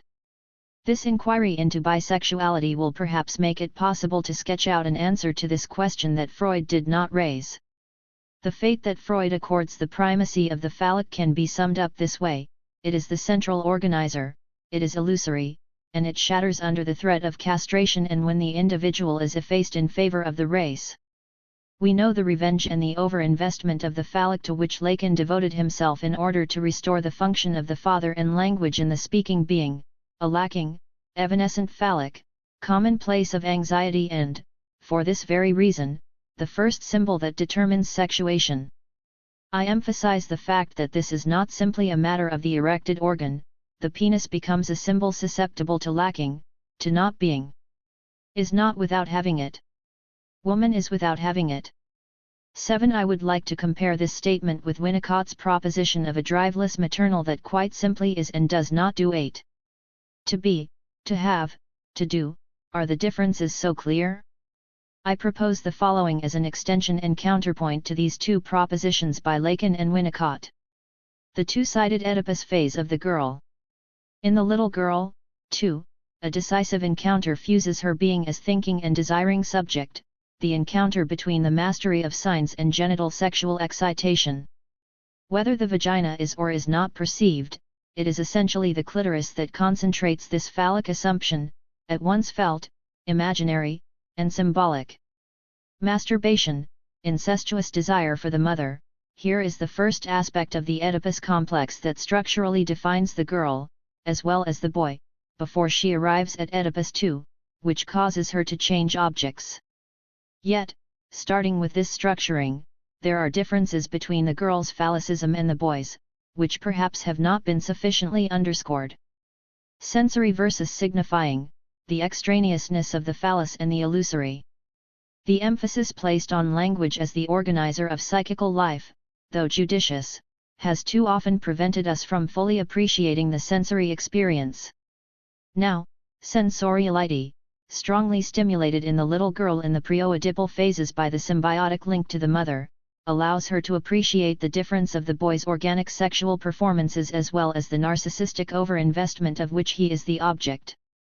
Of course, individual variations in excitation or clitoral pleasure, on the one hand, and the singular variance in the girl's valorization by the father, on the other, considerably influence the modulations of feminine phallicism. A little girl may be as satisfied or valorized as a little boy in the phallic phase, if not more so. Nevertheless, a dissociation is structurally inscribed between the sensory and the signifying in the phallicism of the girl. 9. The phallus as signifier of the lack as well as of the law, supported in the imaginary by the penis, is immediately perceived/thought of by the girl as extraneous, radically other. Invisible and almost impossible to locate, the real and imaginary basis of phallic pleasure in the girl immediately dissociates the female subject from the phallus in the sense of a privileged signifier in the logos/desire conjunction that I have called a phallic kairos, to which the girl nevertheless accedes with as much ease as the boy, if not more. This symbolic ease, however, is not accompanied by sensorial experience, in light of the disappointment of the perception of being less visible and less remarkable, less appreciated, although pleasure is not necessarily less intensely felt. Lesser valorization of the girl by her father and mother, in comparison to the boy, traditionally played out in families or as a result of specific psychosocial configurations, contributes to consolidating this disappointment with regard to the symbolic link. From then on, with the sensory/signifying dissociation, the belief is established that the phallic symbolic order is illusory. The perception, unfavorable to the girl, reactivates the hallucination of earlier sensorial experiences preceding or concealed from the appearance of language. Point 10. From then on, with this gap between the current perception dominated by the phallic kairos and the earlier perception/hallucination, phallic monism, referred to the other that I am not, immediately strikes the female subject with a negation. The extraneous or illusory nature of the phallus may be another name for this doubled negativity of nevertheless and not. It is not a delirium that heals the perception/hallucination gap in the woman, but precisely the belief that the phallus, as well as language and the symbolic order, are illusory yet indispensable. On the other hand, one may interpret as a form of delirium the refusal to accept the difference and the illusory aspect of the phallus that this entails, as well as the female subject's desperate attempts to maintain equality with the boy's phallicism through sadomasochism. By belief I mean conscious and unconscious adherence, without proof, to an obvious fact, here, the obvious fact that the phallus, because of the perception/signification dissociation, always already appears to the woman as illusory. Illusory 11 basically means that this law, this pleasure, this phallic power and, simultaneously, their lack, to which I accede through the phallus that of the stranger is a game. It is not that it is nothing, but it is not everything either or even a veiled everything, as in the phallic mysteries. The phallus that I invest is what makes me a subject of language and of law, there I am. There is something else, however, a je sais quoi. Nonetheless, I enter the game, I want some, too, I play along. It's only a game, it's only an I am pretending, and this, for the female subject, is indeed the so-called truth of the signifier or the speaking being. I am not saying that women are necessarily mocking or ludic, though some may be. But when they are not under an illusion, they are disillusioned. Women's apparent realism is based on this illusion. Women continue to do everything because they do not believe in it, they believe that it is an illusion. This belief in the illusoriness of the phallus may have some benefits. For example, I cultivate a secret sensoriality, which may be furtive but spares me the boy's difficult experience of making my erotic pleasure coincide with my symbolic performance. Such a dissociation may present the advantage of easing and facilitating the girl's logical abilities, extraneous to eroticism, thereby favoring the well-known intellectual successes of little girls, precocious geniuses who excel at everything. Still, this experience of the extraneousness of the phallus entails its opposite, which is the opposite of facility and may push the girl into a paroxysmal phallic ambition bordering on martyrology, as the clinical examples cited above show.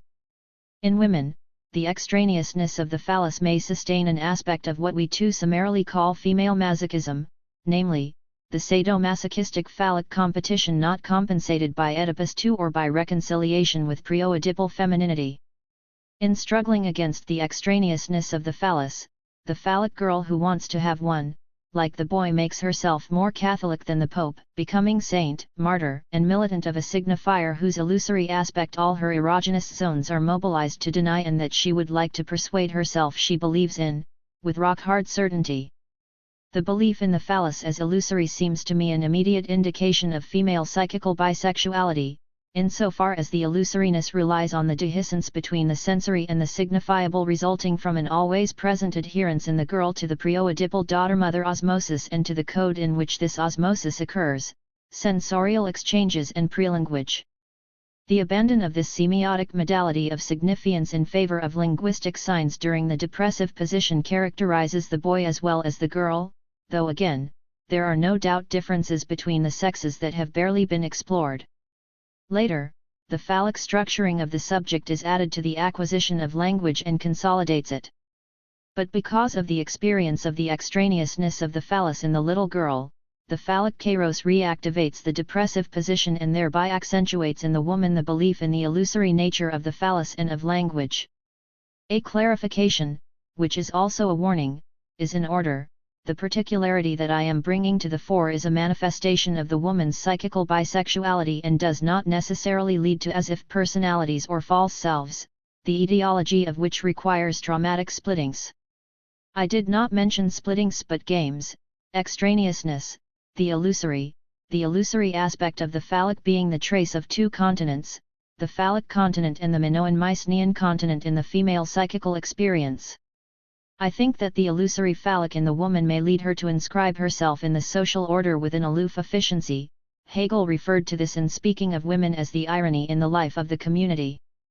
Moreover, this illusory position of the phallus may also favor the woman's depressive regressions when the attraction to the shadow of the pre-Oedipal object becomes inexorable and the female subject abandons the extraneousness of the symbolic in favor of an unnameable sensoriality, becoming sullen, silent, and suicidal. On the other hand, in the maniacal investment of this illusory phallicism, one can see the logic of ostentation that mobilizes the beautiful seductress, constantly made up, provocative, on parade and just as constantly not fooled and disappointed. This is the well-known case of the female illusionist who knows herself to be such, the girl phallus that Fenichel, and Lacan after him, spoke of. Inversely, while psychical bisexuality imposes the belief in the illusoriness of the phallus in the woman, the denial of bisexuality presents itself as a denial of the illusory. Such a denial implies identification with the phallus as such, which amounts to an identification with the man's phallic position and scotomization, the quashing of the primary semiotic link with the mother. The result of this is the female paranoiac, the boss, director, or virile lesbian, partisans of power in all its more or less dictatorial forms. As you can see, these different articulations of the phallus offer privileges but also set traps, like every psychical structuring. Oedipus II. But the illusoriness of the phallus does not exhaust the complexity of the strange configuration that is female bisexuality. It was sufficient for Freud to posit the Oedipus phase to see that the girl does not conform to it. We have an impression here that what we have said about the Oedipus complex applies with complete strictness to the male child only. 12. You have already noted that I am not among those who reject phallic monism and thus the phallic structuring of the girl subject based on this remark of Freud's. I would add however to Oedipus I and Oedipus II, and therefore I propose the notion of an Oedipal dyad in the woman. Let me explain. As a result of the threat of castration, to which the experience of the extraneousness of the phallus can be added, the little girl renounces clitoral masturbation, is disgusted by it, rejects it, and turns away from her phallicism, which is as real as it is imaginary. While cultivating her place as subject of the phallic signifier, subject of the symbolic, the girl changes objects in Oedipus II.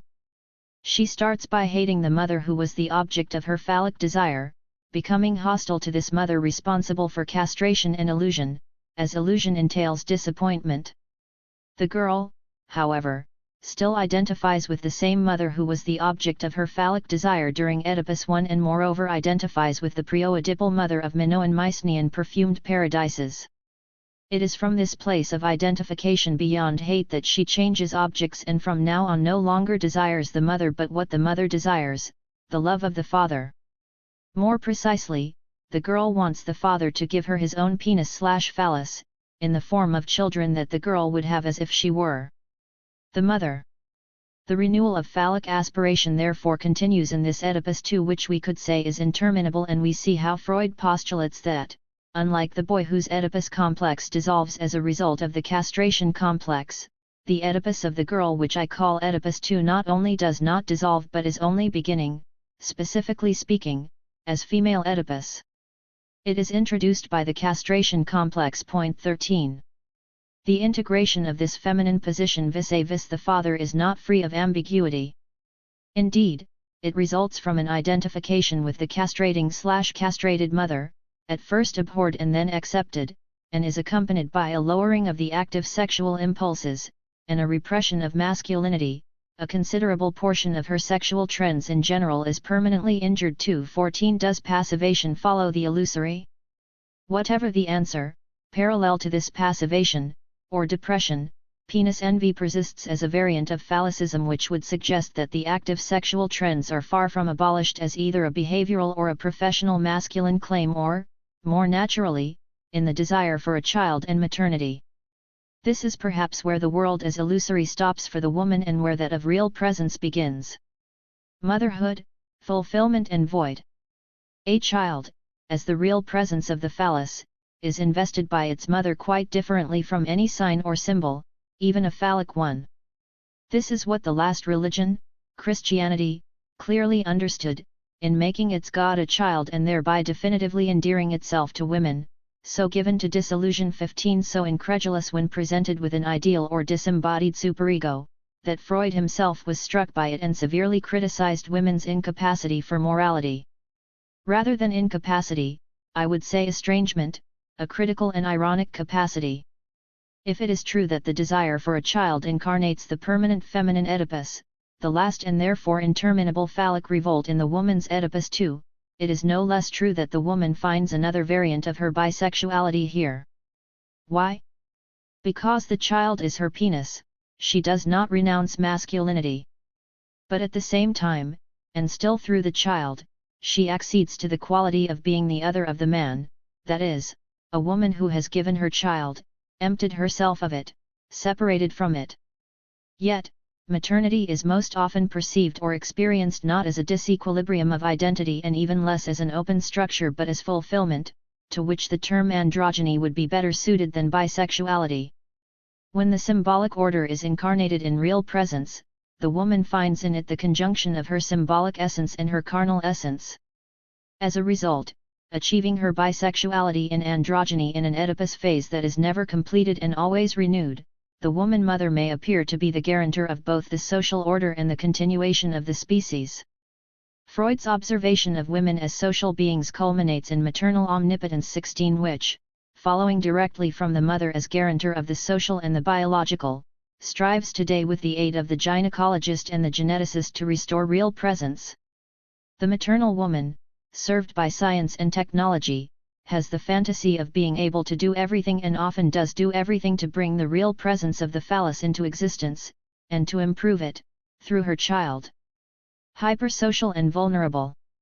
Yet this tableau of a hypersocial, ultra-biological, and ferociously restorative femininity, though not entirely false, seems to me not to take into account two weaknesses. The first is the permanence of illusion/disillusion with regard to all signifiers, law, or desire.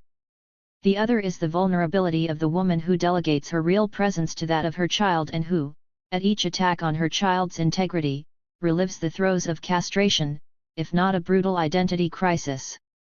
What we call female sadomasochism is perhaps the experience of this structural extraneousness of the phallus in these two forms, disillusion or an attack on the real presence relayed by the other of the self, the child.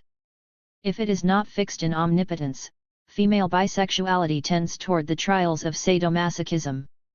Then, still estranged in her latent desire to have the phallus or be it, the woman turns away from the desiring and phallic assumption, she renounces her psychical bisexuality and takes pleasure in a painful sensoriality, which is the carrier wave of hysterical depressivity before it topples into melancholia. Inversely, hysterical indifference may reveal an option for the phallus erected as superego, disgusted by clitoral pleasure, and deprived of any possible recollection of the link to the preoedipal mother. These configurations of female psychical bisexuality appear, in some, as variants of the position of the female subject with regard to phallic monism. The structural difficulties of this positioning more than the historical conditions that must inevitably be added to it perhaps explain the difficult fate of women throughout history.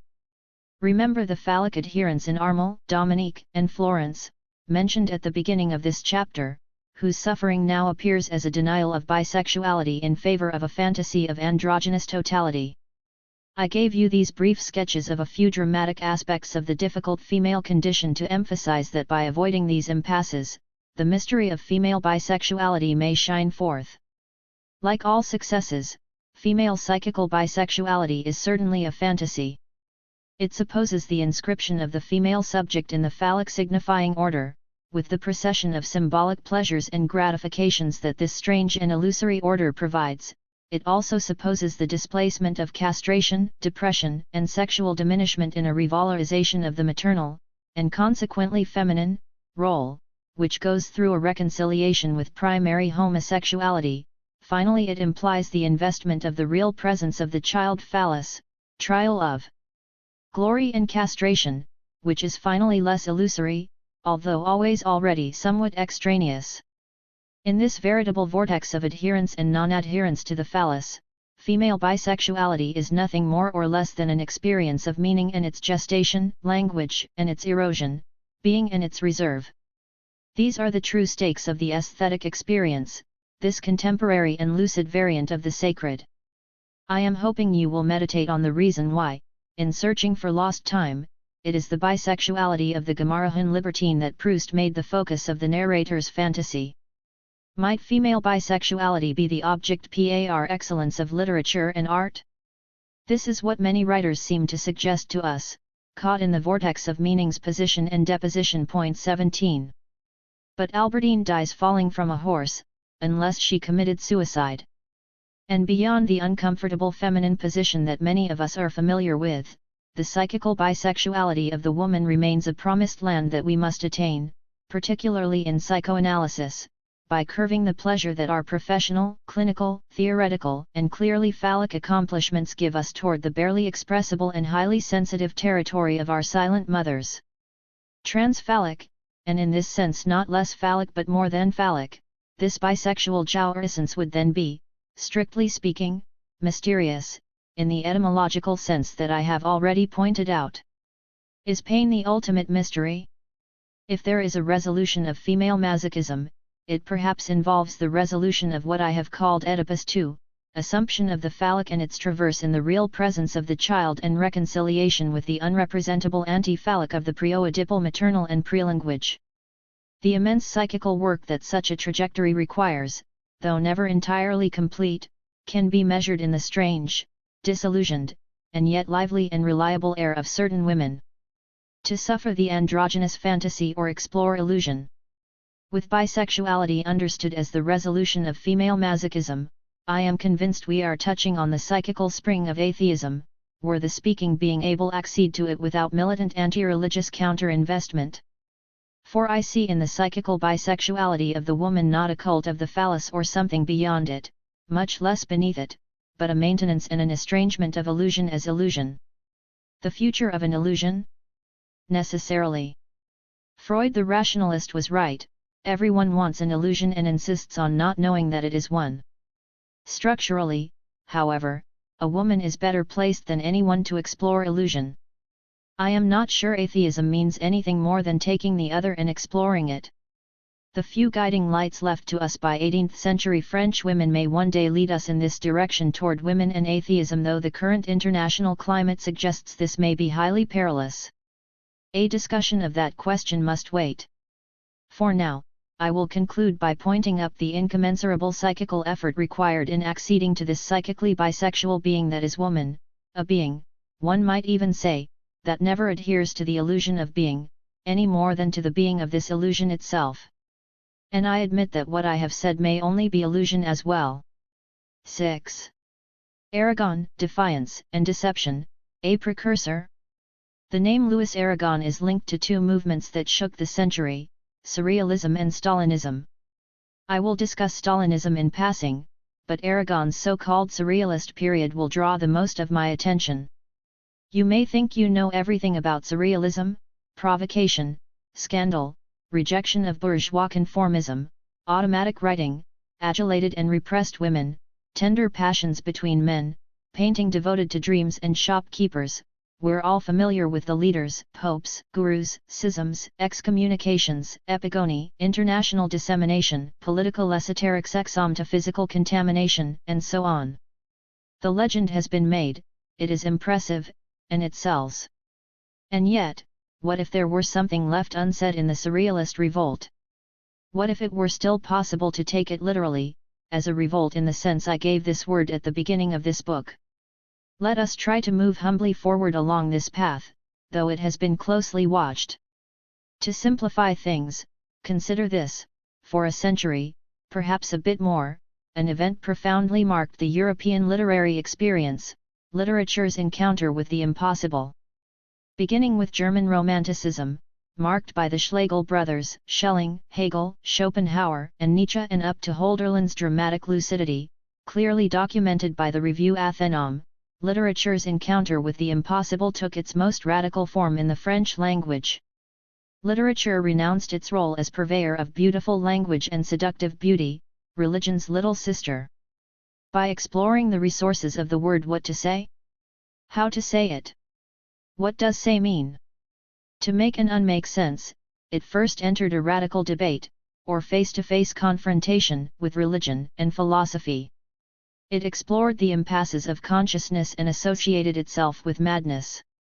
Finally, it came up against the resistance of social reality in order not to disavow it but to reflect it no longer and, more, to disavow the imaginary, and thus literature, in favor of social reality. In France, literature's encounter with the impossible has three periods. The first is that of Rimbaud, Lautréamont, and Mallarmé, the second is Surrealism, the third, Telquel.1.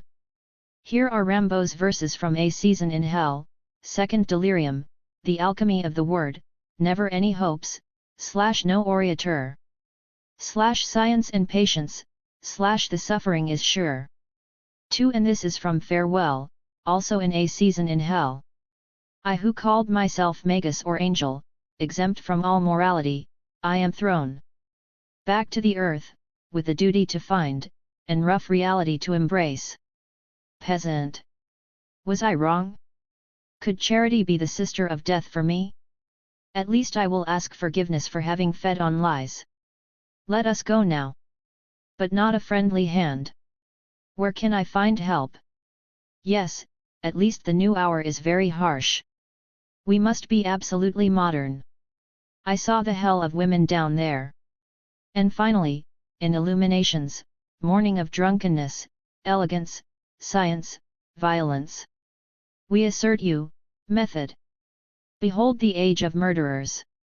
Method, you understand, is violently rebellious. We must be absolutely modern, in this age of murderers, for I saw the hell of women down there, a possible montage of Rimbaud's texts. We could assemble others. This one resonates with my reading of the Surrealists, the blunt observation of an antinomy between society and poetry, and particularly between a certain spirituality 3 and the assertion of an elegant and cruel method, which is nothing other than a way of thinking beyond judgment, with one's body and tongue. We know that this experience of rupture eventually led Rimbaud to abandon poetic writing. In Abyssinia, the traveler finds an activity as exotic and apparently insignificant, and we are free to believe he gave up the search for a rough reality to embrace or, on the contrary, that he pursued it silently. However, before the poetic statement confronts that impossible, the renunciation of the imaginary formulation another impossible magnificently unfolds in Illuminations, the sounding out of the border state where thought is sustained by sensation. Unlike the good sense that some believe sums up the sensory, the derangement of all the senses, the sign of thinking humanity moves toward the clarity of a dazzling, dense, unusual language, certainly worthy of being called illumination. It is the fold where a mind escapes in an exteriority that one may call a voyage, a path or a being. But Rimbaud is too wary of lies to content himself with these soothing clichés designating what appears to him, strictly speaking, to be madness. Listen to him. Surrealism would not exist without these verses, an extract of Illuminations entitled Lives. I am a far more deserving inventor than all those who went before me, a musician, in fact, who found something resembling the key of love. At present, a noble from a meager countryside with a dark sky, I try to feel emotion over the memory of a mendicant childhood, over my apprenticeship when I arrived wearing wooden shoes, polemics, 5 or 6 widowings, and a few wild escapades when my strong head kept me from rising to the same pitch as my comrades. I don't miss what I once possessed of divine happiness. The calm of this despondent countryside gives a new vigor to my terrible skepticism. But since this skepticism can no longer be put into effect, and since I am now given over to a new worry, I expect to become very wicked fool. We are at the limit of silence here, but Rimbaud does not cease to compose with it. Consider these words from Morning of Drunkenness, also in Illuminations, and now that I am so worthy of this torture, let me fervently gather in the superhuman promise made to my created body and soul. This promise, this madness, the possibility of changing style in a new illumination, if it exists, is linked to madness. Elegance, science, violence. They promised me they would bury in the darkness the tree of good and evil, and deport tyrannical codes of honesty so that I may bring forward my very pure love. It all began with feelings of disgust. It ended in a riot of perfumes. The crisis of the relationship to the other, the crisis of the self, its finitude, its purity, explode in a pulverization of sensation. How does one translate pulverized sensation in language? Brief night of intoxication, holy night, even if it was only for the mask you bequeathed to us. The experience is summoned, at once conjured and cast aside but assumed. Yet the holy intoxication is a mask. We assert you, method. I am not forgetting that yesterday you glorified each of our ages. I believe in that poison. I can give all of my existence each day. Behold the age of murderers. Exhortation, exaltation, madness, elegance, science, and violence give access to the new style. The last extract of Illuminations I would like to cite is entitled War. Extreme suffering is close to toppling into warlike refusal, yet music is still invoked as a possible language of love within natural language. Child, certain skies have sharpened my eyesight. Their characters cast shadows on my face. The phenomena grew excited and now, the everlasting inflection of moments and the infinity of mathematics hunt me throughout the world where I experience civic popularity and am respected by strange children and overpowering affections. I dream of a war, of justice, or power, of unsuspected logic. It is as simple as a musical phrase. The paradox of this simplicity is clear, the musical phrase is the only possible war. And from La Tremont, at about the same time, it is time to curb my inspiration, and to pause a while along the way, as when one looks at a woman's vagina, I shall write down my thoughts in order, to a plan without confusion, for might the logic of the sensitive body and musicality open another scene at the very heart of the judgment that banalizes us in our social lives, another humanity that would in fact be another logic? La Tremont is the explorer of this path, another precursor of the surrealists. You may be familiar with my reflections on La Tremont in Revolution in Poetic Language, and I admit that I am pleased to come across this old acquaintance again. Les Chants de Maldoror and Poésies, from which I will cite other passages, date from around the same period as Rimbaud's texts. They express the same necessity to escape decorative poetry, to battle romanticism, Parnassus, symbolism, empty rhetoric, the blissful embellishment of pleasure or pain, and to compare the literary experience with philosophy and science. In La Tremont's Poésies, this will lead to somewhat formulaic writing, formulas, in effect, that aspire to a scientific and positivist rigor influenced by Auguste Comte, though in a blasphemous and ironic sense, and that reference classical philosophy, insofar as the poet skews the maxims of La Rochefoucauld, Pascal, and Vauvenargues to give a more radical, more diabolical, more rebellious sense to the classical utterance. The confrontation with the other occurs on two levels, a rewriting of classicism and rationalism in order to unfold the fabric of the thought and experience of the other sex as such. It is not only violence, the intolerable, disgust, but also fascination and, with that, the mobilization of language to acknowledge these states of ambivalent passion. Here are some extracts from Poésies. Great thoughts spring from reason. Abandon all despair, ye who enter here. Each time I read Shakespeare it seems to me that I cut to shreds the brain of a jaguar. La Tremont invites us to enter the conflict, to locate the irreconcilable, to manifest the logic of violence and ferocity that is the underside of beautiful language, the literary beauty attached to the name of Shakespeare. This is a violent act, to cut thought, the supreme power, to shreds, to penetrate this tyranny of the intellect whose force Kant indicated in La Tremont presents in the redoubtable and derisory image of the brain of a jaguar. And consider this passage, part of which I have already quoted, I shall write down my thoughts in order, to a plan without confusion. If they are correct, the first will be the consequence of the others. It is the true order. It characterizes my object by calligraphic disorder. 5. Some thought therefore, while it does not in any way disavow reason, rebels against ossified rationalism and classical poeticity, on which the poet nevertheless relies because it rises up against the chiaroscuro, the artistic blur. I should disgrace my subject too much were I not to treat it with order. I want to show that it is capable of this. This demand for radical thought goes hand in hand with the penetration of the mystery of the norm, the taboo of sexuality and the embellishment of the sexual act. Lautréamont joins his logical revolt to a descent, through the feminine and the vagina, into the derisory hell of the species, our animality. It is time to curb my inspiration and to pause a while along the way, as when one looks at a woman's vagina.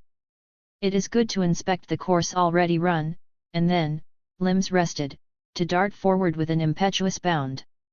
To complete a stage of the journey in a single breath is not easy, and the wings become very weary during a high flight without hope and without remorse. No. Let us lead the haggard-matic entrench mob no deeper through the explosible minds of this impious canto. The crocodile will change not a word of the vomit that gushed from his cranium. It can't be helped if some furtive shadow, roused by the laudable aim of avenging the humanity I have unjustly attacked, surreptitiously opens the door of my room and, brushing against the wall like a gull's wing, plunges a dagger into the ribs of the wrecker, the plunderer of celestial flotsam. Clay may just as well dissolve its atoms in this manner as in another. I propose that fans of Courbet and Les Origines du Monde consider this impious trench that Lautréamont has traced. Point 6.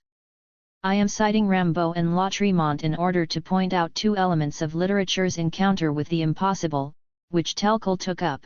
On the one hand, literature faced with a classical, and ultimately classicist, philosophical plan; on the other, the comparison of literary utterance and poetic statement with the feminine aspects of both man and woman, which in fact goes back to a trans-subjective real, increasingly impossible to define.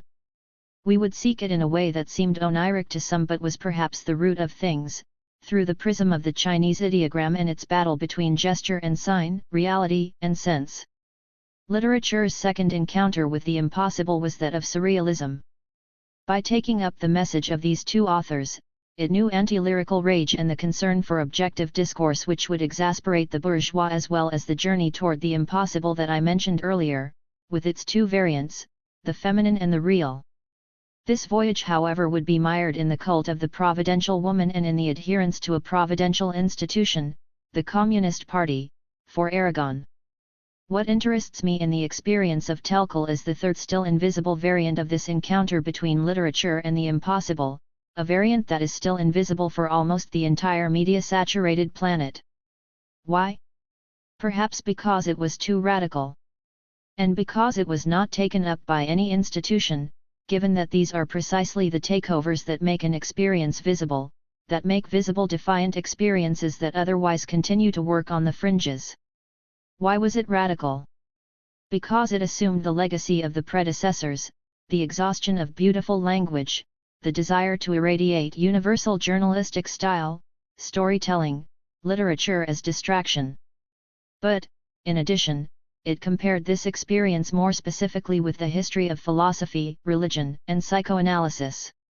Hegel, Husserl, Heidegger, and Freud, as well as St. Augustine, St. Bernard, St. Thomas, Duns Scott, and others became favored references in the same way as Joyce, Proust, Mallarmé, Artaud, and Céline. Telkel was perceived as a laboratory of reading and interpretation. Academics. Some cried. Terrorists. Others accused, recoiling.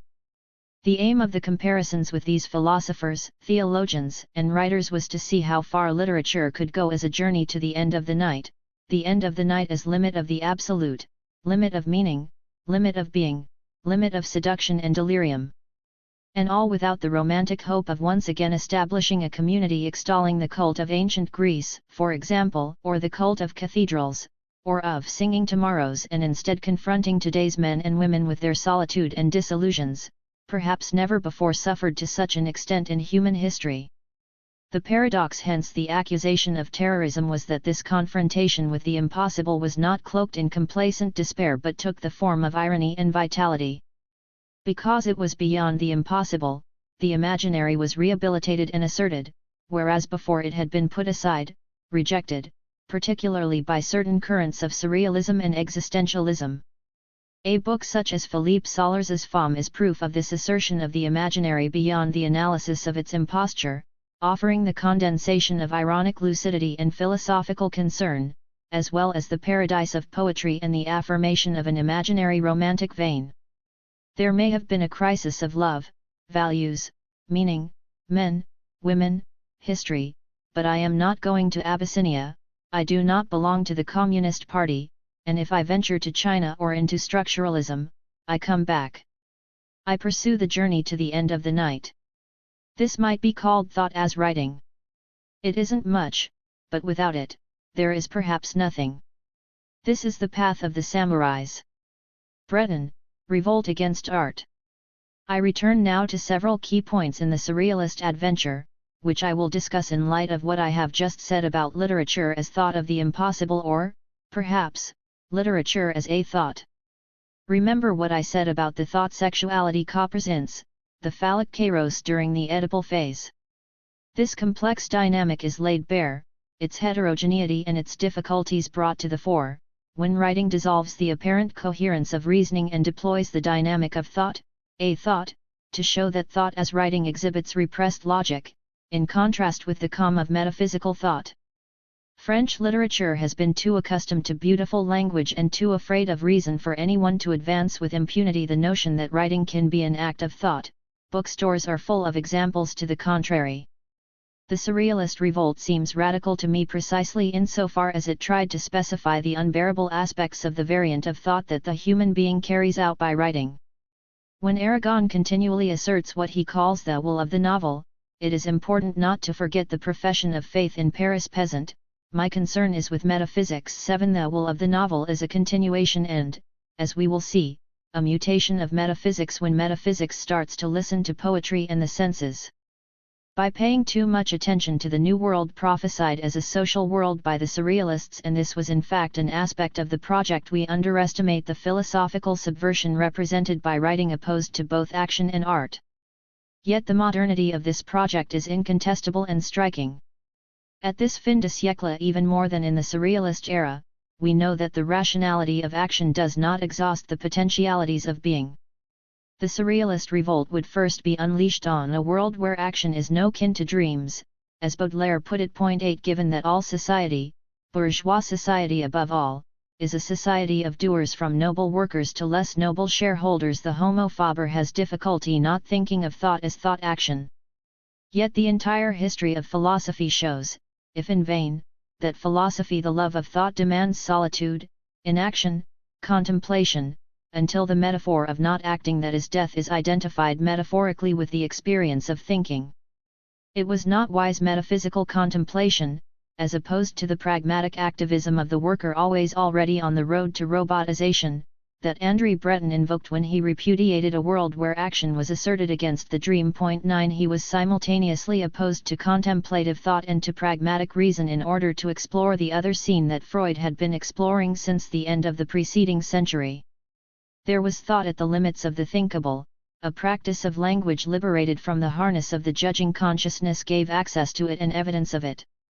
Perhaps another world would change the world. To this impugnment of the world that bustled about instead of writing, Breton added another. In November 1922, in a lecture to art students in Barcelona, he said, "These days there are several individuals prowling over the world for whom art, for example, has ceased to be an end in itself." 10 Read, the incompatibility between the search for a form of writing that would embody the logic of the dream and the world in which we live led to a rejection of the very possibility of art. It was a violent rejection not only of outmoded or conformist art but of all art. In effect, what the surrealists demanded was no longer art but a revolution of thought.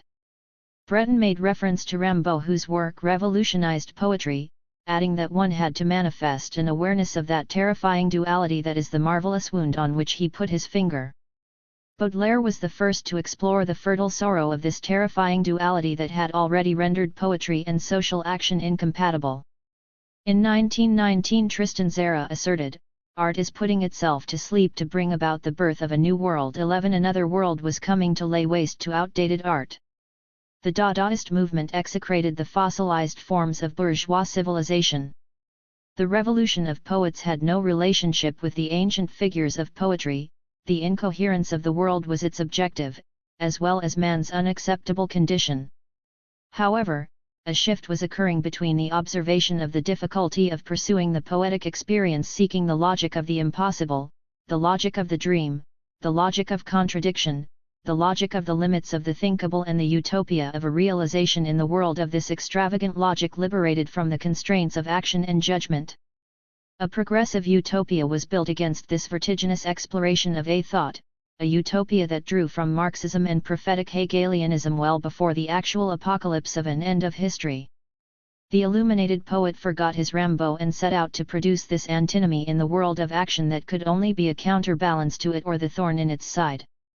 The great hypothesis, which would also be a trap, could then be formulated in these terms: when one is faced with stylistic difficulty, the difficulty of poetic illumination, when one is confronted with silence, one may believe that it is possible to escape it by investing real action. With the breakdown of the imaginary, one stops making poetry and opts for revolution. Form will not be changed but society. Of course, to most contemporaries, this second option would not only appear logical but eminently preferable, in spite of the inevitable ideological missteps of politicized writers. Why confine oneself to art and old style, knowing its obstacles? Why confine oneself to a dissident art, by definition elitist and isolationist? Why labor away in the imaginary when one could opt for action, for engagement, as Sartre would say? In the meantime, however, before some repudiated the literary experience as a moral futility, the surrealist revolt reclaimed a new thought that overturned the essence of thought. The refusal of insignificant poetry, decorative poetry, the refusal of the poème was confirmed in the writing of the surrealists. Beware! Rhyme, syntax, grotesque meaning. 12 wrote Breton and Éluard who, along with Apollinaire, wanted to tamper with the essence of the word. 13 They refused the decorative poem, poetic lace, in order to invent the poem event, from the perspective of the scientific or experimental ambition of their precursors. In subsequent years, this would develop in the form of the happening, which involved the audience, participants, readers, like so many subjects, bodies, atoms of meaning, in play in a given place. Lyricism is the development of a protest against the sentiment of reality. Breton says in Notes sur la Poésie. 14 We should be realistic and take what surrounds us into account, but only to wring the neck of a reality that has become banal. Surrealism would not relinquish the razor's edge between poetry and reality. The marvelous and women.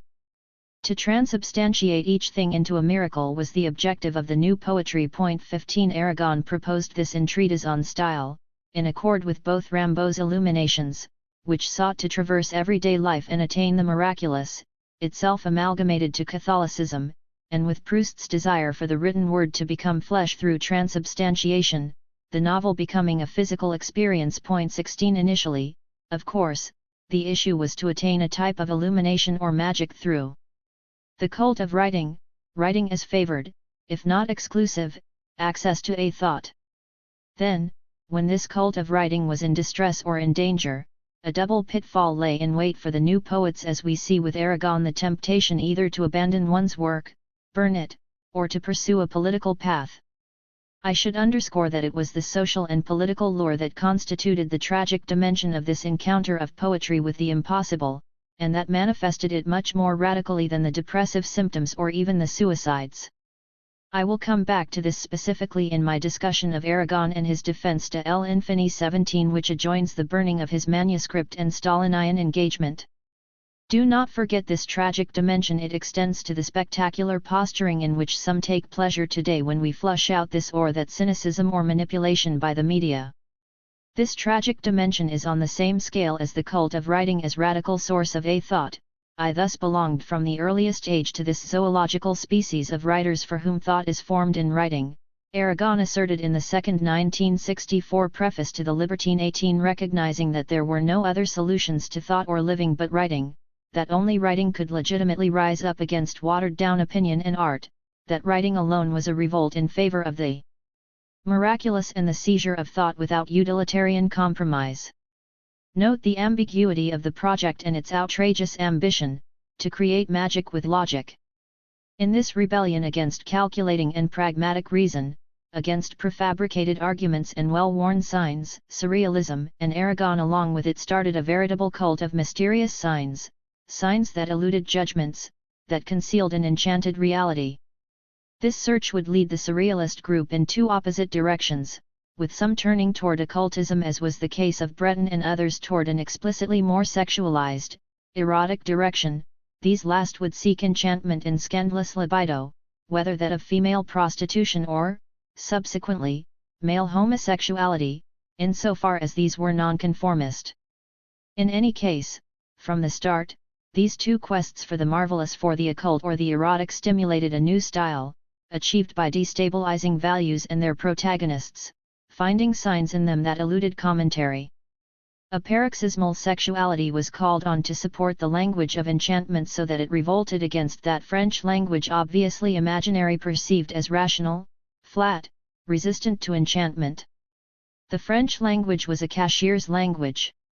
Precise and inhuman, Aragon complained in Treatise on Style 19 before proposing the creation of another with the help of automatic writing, dream narratives, collages, and fragments.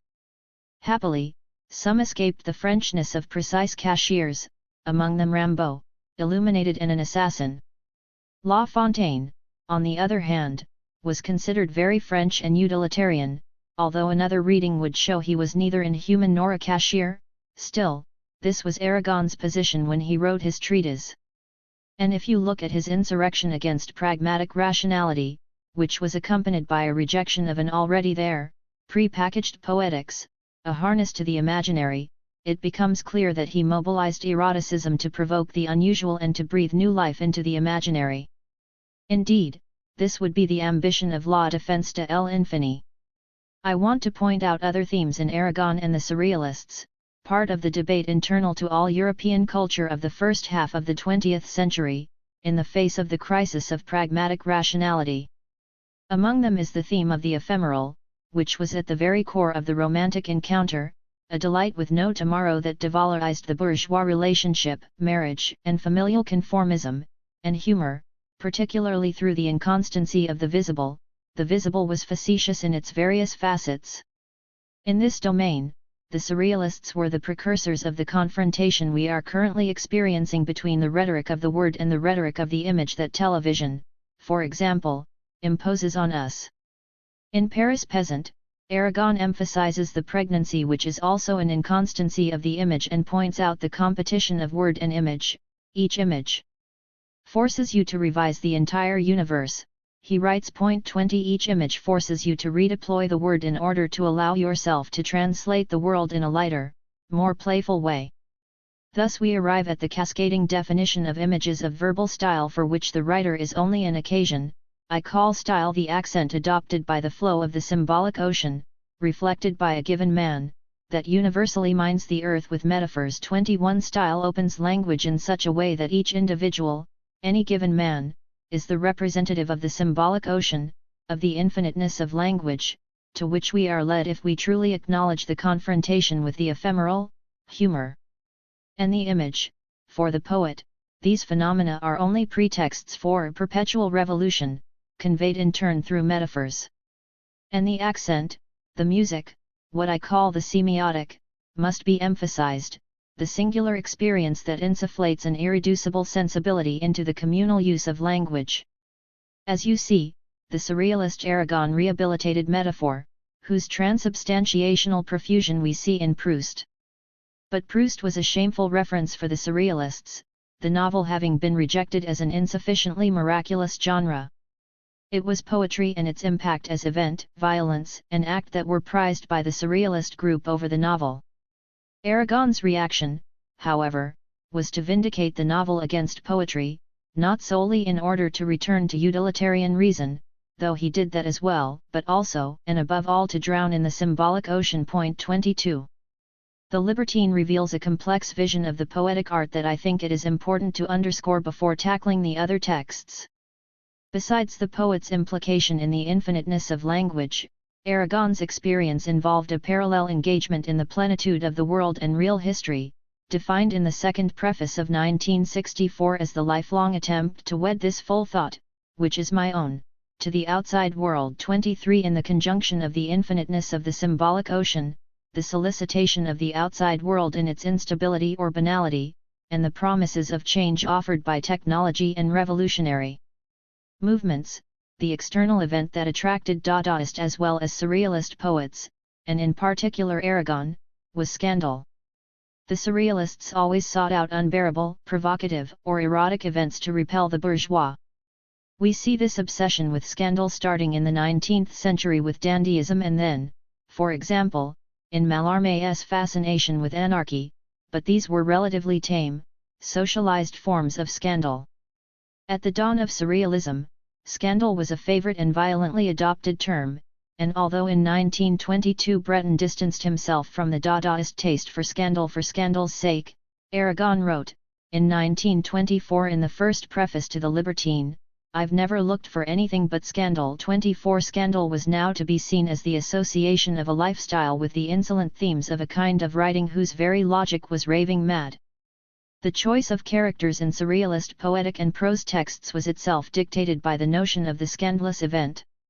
Characters were frequently criminals or prostitutes. The criminal woman appeared as a particularly auspicious conjunction of the flow of the internal ocean and the instability of the external world. The rejection of watered-down poetics, of decor, of literary and artistic fetishism went hand in hand with the two themes of the marvelous and the feminine. I have already situated the marvelous in the wake of Rimbaud's illuminations, the interior externalized in the explosion of being, the sacred desacralization of the religious experience. The Surrealists and Aragon in particular set this illumination defiance, facade, audacity, in the modern landscape of the city. With the young Aragon, ecstasy was urban. The city was seen as the modern, urban marvelous. In Paris Peasant, for example, we read about walks through the city, written with a vertiginous search for the magical and the unexpected, which Aragon called the metaphysics of place or circumstantial magic, the desire to discover strange meaning in every recess. Urban reality was apprehended through the prism of the imaginary, it was sustained by a paradoxical, oniric imaginary, surrealist in the fullest sense. Unexpected circumstances, irrational visions and encounters, formed the geography of the surrealist fascination. Hence another recurrent theme in surrealist texts, that of the passageway, the garden, the unexpected place considered not only in terms of its architectural reality but also, above all, in terms of its signifying presentation, the language that expressed it, the fiction in Mallarmé's sense of the term 25 in which they were likely to be cloaked. The outside world was not forgotten, but the trick was to shift the accent of this circumstantial reality to signifying reality, to discourse, the sometimes absurd game one allows oneself to play with language to embellish this logic of the marvelous. The peasant must return to dull reality in order to give it new meaning, hence an epiphany of the city and of the feminine, whose circumstance is its core. 26 Here the essential was circumstance, possibility was provided not by reality but by the fluidity of language that referred to this reality. An apparently delirious logic could be deployed in the imaginary starting with a language made of references, the vertigo of the modern, the legend of modernity an essentially modern tragic symbol. 27 The writer was attracted by the exterior landscapes, cities, women, bordellos, scandalous situations and at the same time, still, by the symbolic ocean, by the signifying possibilities of language that would lead him beyond the dream and the marvelous, not to dementia but to a way to revitalize life. Breton defined the encounter with the miraculous as a chance accorded to beings of goodwill. This notion of chance would be greatly accentuated by the Surrealists. It involved above all seizing its rhetorical value. Mallarmé figures among the precursors of this chance, the real chance of the rhetorical find, as in the flower. Absent from all bouquets, or when he writes, a verse must not be composed of words, but of intentions, all words must yield to sensation. 28 Before Proust dreamed of the transubstantiation of Madeleine into Madeleine, and vice versa, in the shadow of cathedrals. Writing transmuted into chance/jouissance that also, at the outset, sustains it, this would be the argument of a text entitled La Défense de l'Infini that Aragon destroyed. Only a few fragments are left, among which, most significantly, Irene's Kant. 29. The notions of chance and the infiniteness of meaning and writing were constructed through a trivial and yet scandalous reality, the erotic experience, which is clearly not as extraordinary as all that but to which verbal revelation accords the marvelous, imparts the miraculous. It was with the feminine, the translation of the feminine, as I said, that the poetic revolt against the old style and the encounter with the impossible would take on all their meaning. Let us consider the surrealist feminine before encountering it again on the verge of suicide and the Communist Party in Irene's Kant. October 4, 1926, is often underscored as a determining date in the history of the surrealist movement.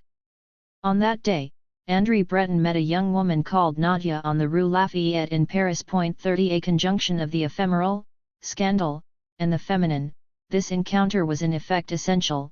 The slight reality of this woman would be incorporated into the fiction of the feminine that the poet would develop. It was this somnambulant character of the so-called real woman that would allow the poet to deploy his own infinite symbolic ocean. It was neither a specific woman nor women as social individuals who were in question here but what I referred to in the last chapter as the feminine, a part of every subject's psychical life, represented with difficulty for both sexes. It so happens that in order to speak of the feminine and moreover in order to write it one is obliged to go through the visible, through the plastic, sometimes even through feminine reality and thus to take into account feminine bodies such as one encounters them. Here, feminism cries encroachment, for real women we are told with staunch reason are taken over in order to create a myth of the universal feminine that is revealed to be above all the feminine of the man. Indeed. But beyond the scandalous sociological aspects of this undertaking, it seems to me that something important is revealed. What are the conditions for the alchemy of the verb or, as I called it earlier, a thought, to occur? How does the imaginary come to be? How does one create fiction, whether one is a man or a woman? By relying on a certain exploration of bisexuality, in this case by creating a fiction of the feminine starting with a particular erotic experience, whose secrets Irene's Kant reveals. The graphic anomaly a thought that I propose requires that one not forget the negative charge that this writing deploys against what we call thought and that we too often compare to knowledge and action. Neither knowledge nor action but with them and through them, a thought deploys the polyvalence of metaphors, the semantic resources of sounds, and even the pulse of sensations in the flesh of language. A constellation of meanings then unfolds the secrets of the speaking being and links him to the indeterminable pulsations of the world. The reduction of thought to knowledge makes us forget this dimension of the experience that I called signifiance and that a thought discovers with provocation but that perhaps constitutes the veritable dynamic of thought. The a thought pulse, the a thought unveiling of meaning, recall the folds and veils of Christ, modesty and purity. As a modern echo of the Baroque sculptor, the writing of a thought covers and denudes the substance of language in order to allow one to imagine not a personal symptom but beyond that, the germination of meaning in sensorial desire as well as the threat of their mutual eclipse. The sentences in Irene from La Défense de l'Infini, for example, veil and unveil the flesh of the self and the other in a thought, the flesh of the overturned world, hidden yet nameable. Ultimately we are persuaded that there is no flesh more arousing than that of writing, just as the folds of the veil emerge as more mysterious and truer than the faces they are supposed to hide or reveal. You will note however that with the a thought of writing in Irene, it is not modesty or purity that is seized but the violence of desire and the marvelous of erotic annihilation. This is because for 2 centuries, thanks to Freud and men's freedom, a thought has pursued its path in language. It seems to have recognized in genitality the condition that makes the desacralization of meaning, its investigation and its renewal, possible. Irene, or genitality as source and trial of a thought. On the other side of the phallic cult, a thought scandalizes our phallic aptitude for knowledge, which I spoke of in chapter 4. If it desacralizes knowledge as thought, if it desacralizes the phallus, a thought involves the risk of identity collapse. On the other hand, if it sacralizes feminine jouissance, it runs the risk of erecting a new religion, the prospect of occultism and political utopias. The true scandal of the surrealists, cast in the face of culture, was to remain between the two, in the crucible of a thought. Let us return to Nadia and to the cult of the feminine that the Surrealist movement developed, the exaltation of the goddess woman, the fairy, and a series of highly valorized characters accompanies the development of this rhetoric of the paradoxical, the marvelous, the oniric, the incompatible that will remain characteristic of Surrealist poetics. The phenomenon is also found in other literary currents, in France as well as abroad, with the aspiration to the spiritual sustained by the identification with the feminine and its repression. Still, Breton's exaltation of Nadia, which has the advantage of acknowledging esotericism's debt to the devouring passion for a feminine of slight reality, has been compared to the far more institutional ecstasy of Claudel during the illuminated moment of his conversion to Catholicism behind a pillar of the Notre Dame 40 years earlier. We will first look at this strange cult of the feminine in Breton. It begins by highlighting the mechanical aspect of the human body in general, and the feminine body in particular, emphasizing the body as a desiring machine. All Paris was talking about a mediocre play entitled Les Détraqués at the Théâtre des Deux Masques. In the style of Grand Guignol, this play was inspired by a foul crime committed in a boarding school for girls. The murder was finally attributed to a woman, a close friend of the headmistress. This was a universe of women, a headmistress, her friend the criminal, Solange, a nymphomaniac and sadist but a great beauty, who, as incarnated by the actress Blanche Derville, fascinated Breton. He painted the actress's portrait in Nadia. The female character of Nadia is thus a mixture of several sources, forming the diabolical, mechanical, and sadistic vision of a feminine at once powerful and dethroned. In 1921 Breton went to Vienna to meet Freud, attracted by what he took to be an interest, identical to his own, in the hidden meaning of words and behaviors, scandal and sexuality, holder of all secrets.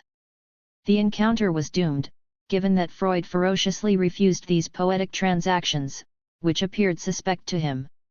In my eyes, however, this failed encounter had the advantage of dissociating the surrealist erotic from the psychoanalytical investigation to which many are eager to assimilate it, and situated it, on the contrary, in the obsession with the feminine that has haunted the decomposition of Catholicism and its esoteric aspects since the 19th century.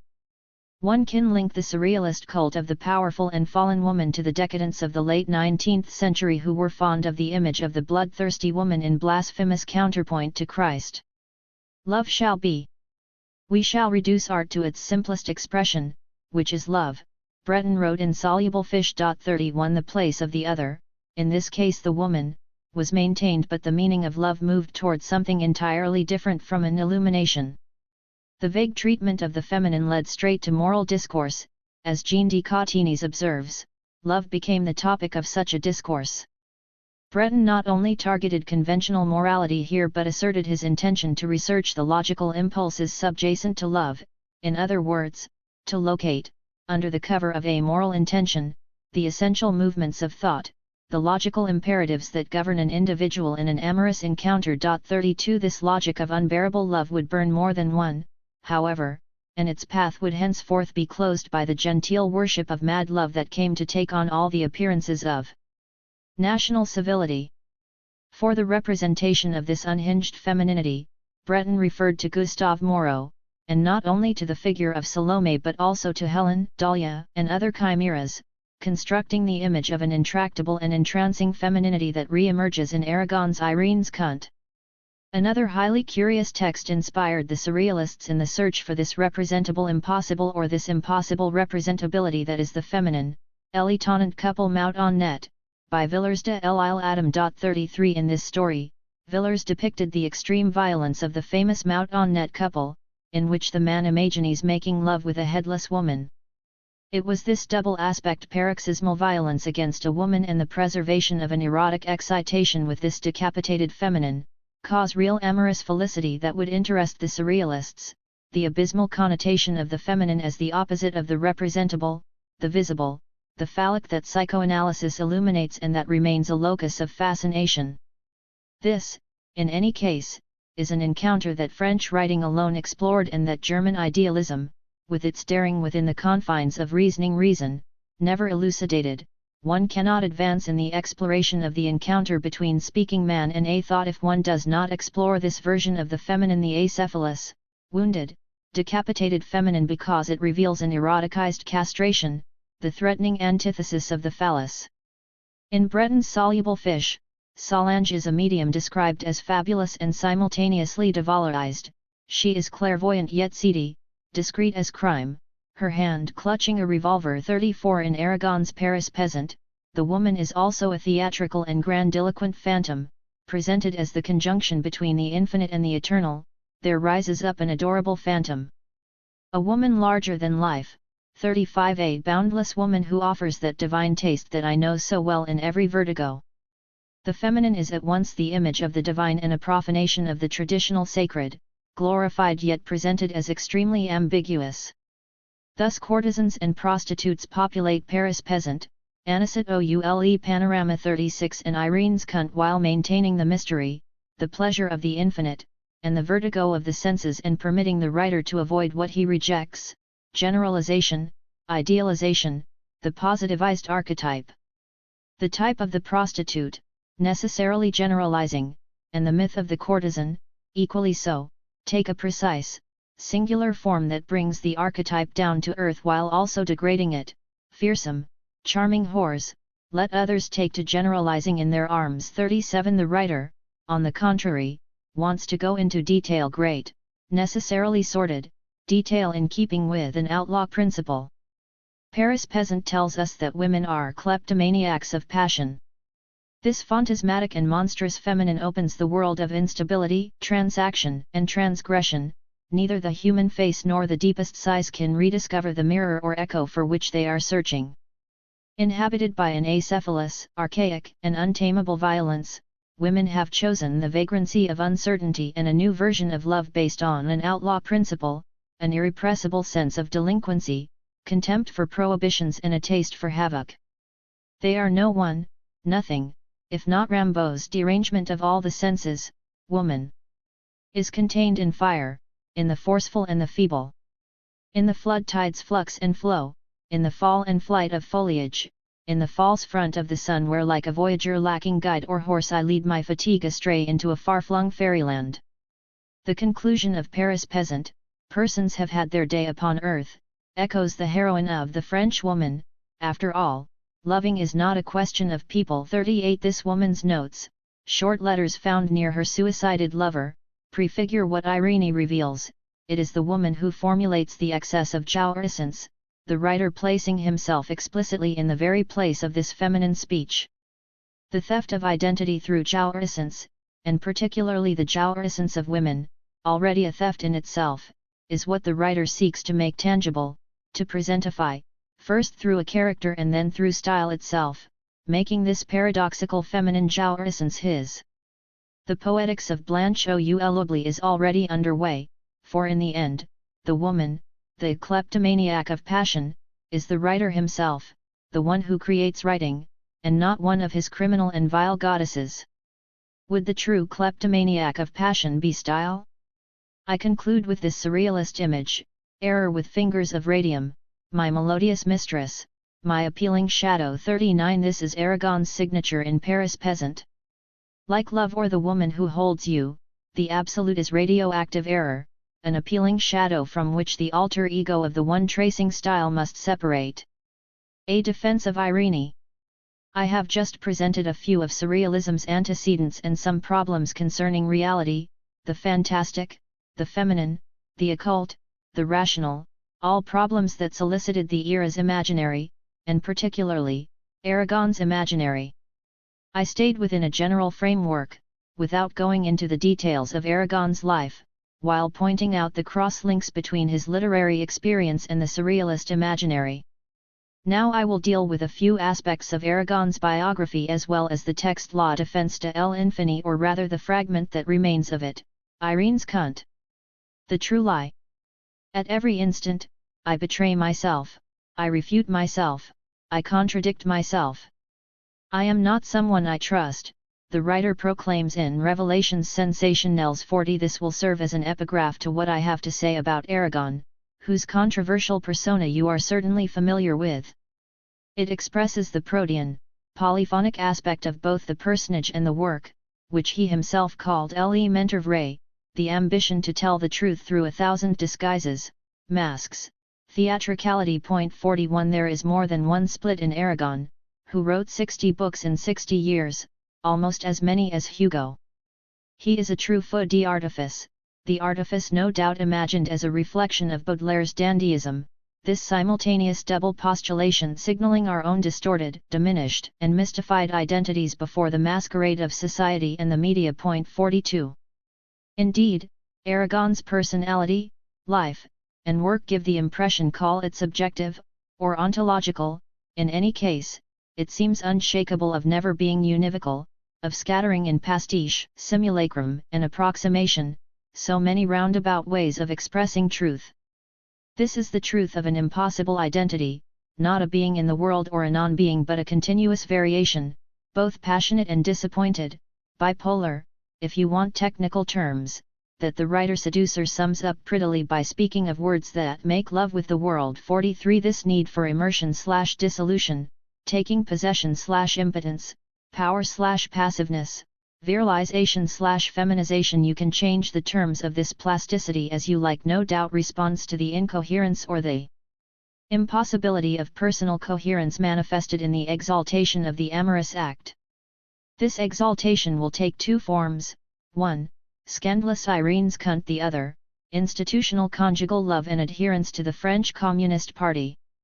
A few biographical elements will allow you to situate this writer who is somewhat forgotten today. 44 They may repel some and compel others, but they seem to offer, even today, a style and/or symptom that is still valid.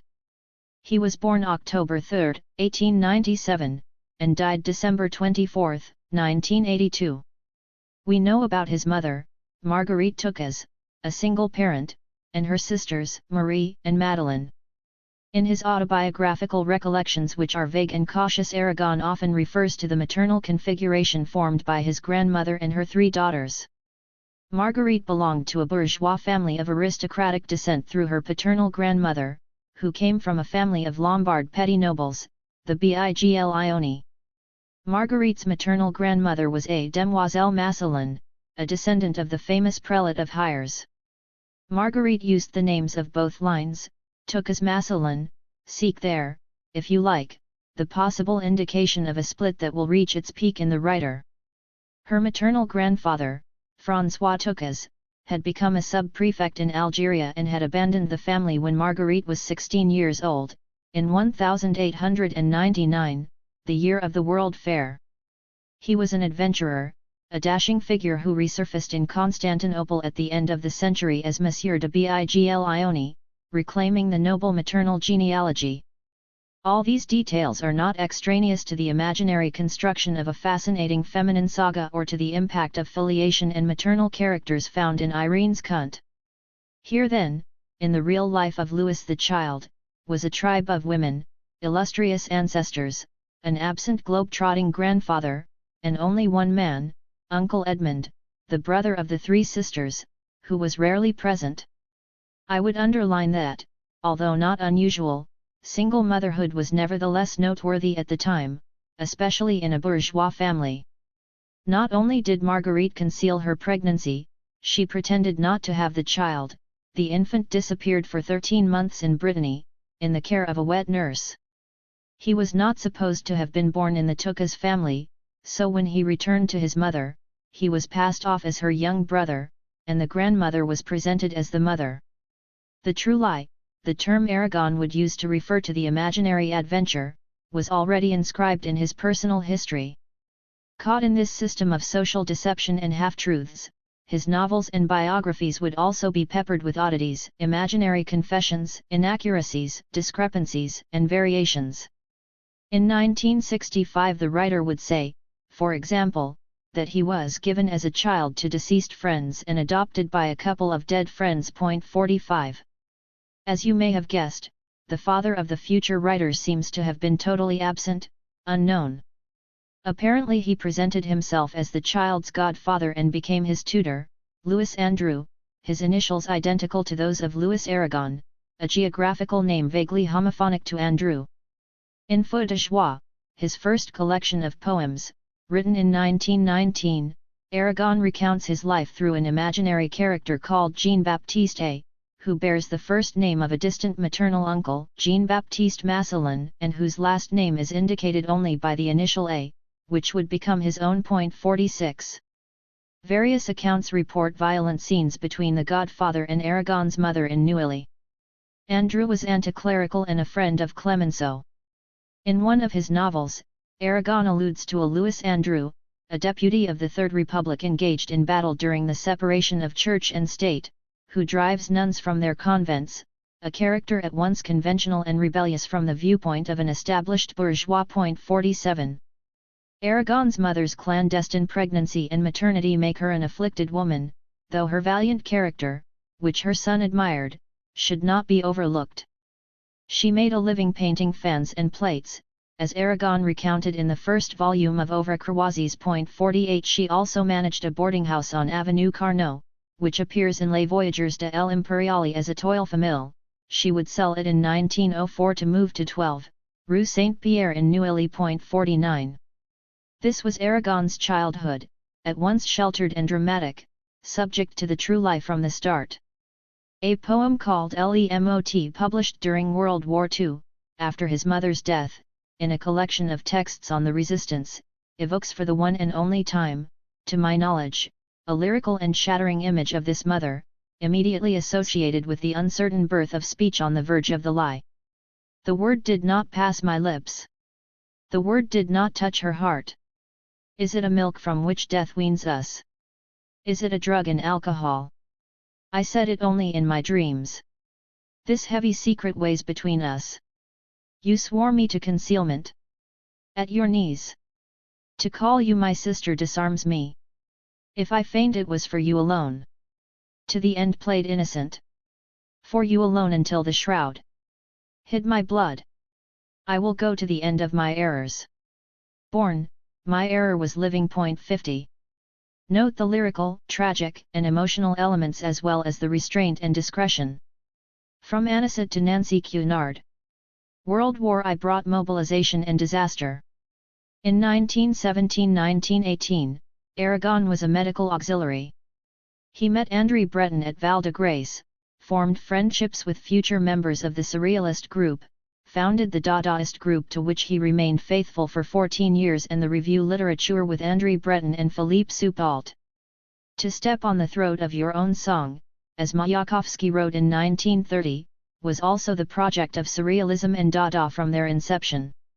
It was a project with social and moral connotations but above all a poetic and rhetorical project, inscribed in and against the poetic tradition. The idea was to assassinate prettiness, the beatific lyricism of earlier poetry, to wring the neck of the propensity toward embellishment, toward incantation, all for far more than rhetorical ambition, for the program aimed at nothing less than a new declaration of human rights. 51 Radical nihilism or a panorama of the novel, already? In March 1919 Aragon signed a secret pact with Breton, the nihilistic rage of which you may appreciate. The one who renounces, ruin him, discredit him, by any means necessary. There is only one morality at this level of incapability, that of bandits. A law that does not tolerate the slightest weakness, which is the refusal of the written law. We will shatter the others. Until the day it is necessary for us to go even further, one or the other will abandon one or the other in turn. To know that the other will run you down. To know. Therein lies the condition for action. 52. Beyond the psychological clairvoyance regarding the fate of this friendship, the violence of this pact raises a question: when the refusal of the written law is so implacable, what is left to support a thought if not the mirage of senses that will be incarnated by feminine jouissance and the tyranny of historical reason revealed by the People's Revolution? I will return to this soon.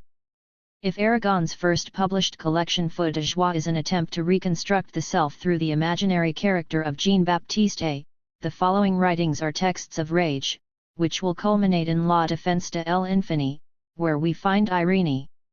Before looking at this largely destroyed text, however, one should consult what precedes it. In 1921, in Anisette Oule Panorama, there is an ironic chronicle of an apprenticeship of revolt in a group of conspirators to which the artist is opposed. At once in league and in conflict with them, the narrator measures the contradictions and traps of this confrontation. Note that Aragon's first novel, written in 1918 immediately following the young medical auxiliaries' war experience and often praised by critics for its virtuosity and jauntiness, is a truly stunning agenda, a panorama of the writer's entire trajectory, as Philippe Forest's study shows. 53 By settling his scores with Rimbaud and by borrowing from Voltaire, Aragon continually double deals and gives the slip to the very people who give him inspiration. Baptiste Aimé subjugates Anicet with his authoritarian being. Although grateful to be under his influence, the young victim divines fascination. Nevertheless, Anicet, a prototype of the Camus antihero, will be condemned for a crime he did not commit, which has been hatched by Aimé. This failure of artistic strategies does not prevent the novelist from deploying the vertiginous skill of a puppet master and iconoclast that is far from simple virtuosity. For the gravity of the disappearance of the self already emerges in this text, resonating with Vache's suicide, and attributes to writing alone the mission of revealing the being for death of the one who speaks. Don't you see that I am wresting words from myself, like teeth, so as to lose any intelligence, any subtlety, any reason, any judgment, and to reduce myself to being only a will? 54 Says Anicet, a puppet, no doubt, but a radical one. Existence is useless, Anicet's and even more Baptiste's, who has conquered beauty only to be swallowed up by a banal existence. Mirabelle herself, the very emblem of fascinating beauty, is reduced to sordidness. But talking about failure is different from failing, this is double-dealing. The 1924 preface to The Libertine makes it clear. I realize that you force me to a conclusion, and that now at least I should shut up, even if some people shrink from this conclusion as if it were death, while others easily find it morally satisfying, like the enjoyment of well-wrought verses. No sacrifice, no drama, no flowers, no wreaths. What is important is to think for one moment that you'll stop writing. I don't propose to do anything. I am simply loath to imitate the action of dogs who cover over their excrement with sand. 55. Not a romantic tomb, therefore, but the insolent project of furthering freedom through scandal. I've never looked for anything but scandal, and I sought it for its own sake. To stop writing or not, the dilemma is posited at the outset, continually, until La Defense de l'Infini, where the encounter with the feminine imposes an unbearable demand, the renouncement of life and work then become actuality, attempted suicide as well as auto da fe. If Aragon has a resurgence, thanks to the party and Elsa, is this only a sinister compromise, or a cynical masquerade, or more of the double-dealing ushered in by Anicet as a means to evade nihilism, the quashing of the self and writing? Those who hold Aragon's compromise in contempt may not have sufficiently considered surrealism's confrontation with the impossible values that the writer brought to the bottleneck where history was strangling. Which will strangle the other / hand in hand / let's pull the victim's name from a hat / aggression a slip knot / the one who spoke departs this life / the murderer gets up and says / suicide / end of the world, Aragon writes in Feu de Joie. 56. In 1922 Aragon published another novel, The Adventures of Telemachus, a rewriting of Fenelon's Telemachus. 57 Here, there is a doubling of the Dadaist negation of the interior in the name of imprescriptible sentiments. Fenelon's Telemachus deals with education, feeling, nothing less than the defense of a young man's psychical life as he is coming of age. Aragon's text is a sort of dialogue between the Dadaist project and this classic Telemachus, where paradoxical emotions exist rather than the coded feelings of classical psychology. If you know what love is, make allowances for whatever follows, Aragon tells the reader, warning him that his Telemachus reinvents love, true love. 58. In 1924 The Libertine is also presented as a debate with another text, a sort of mask, a critical imitation, highly mimetic and subtly detached. Aragon finds his way through a series of dedications, he dedicates fragments to different authors and places himself in rhetorical competition with them, he mimics them, distinguishes himself from them. Then in 1924-26 comes Paris Peasant, in which Aragon explores the marvelous of the city, the night, and the feminine, a masterpiece of the surrealist assertion that provoked an enormous scandal and that drew La Rochelle defended. Later, the two writers would have a falling out for political and social reasons, but at the time, Drew revealed himself to be an advocate of this prose and its lofty elegance, which he referred to as the Sturm und Drang of the 20th century. In 1925 the Moroccan War shook the young generation of the period, including, of course, the writers. Some, such as Navali, asserted that it was imperative to break with the literary experience and engage in the world, particularly in the Communist Party. The Review Clark documented the debates between communists and writers. 59 Surrealism asked, do we aim for revolution/revolt on the level of ideas, language, and style, or start an actual revolution? Breton emphasized the possible transformation through art, the necessity to pursue the inner experience. Aragon, on the other hand, stigmatized literary activity as vanity, and although he published Artaud's The Nerve Meter in 1927 with Doucet's Money 60, he sought a solution to the contradiction between social efficacy and redeemable literary activity in politics. In sum, Aragon suffered a crisis of confidence in the imaginary.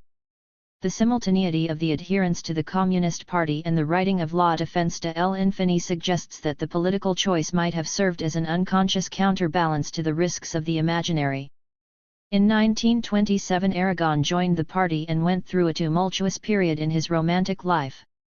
It was as if political adherence brought balance to the ravaging disorder of his affective and passionate experiences.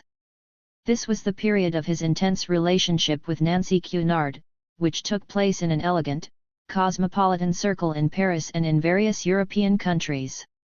Then came the split.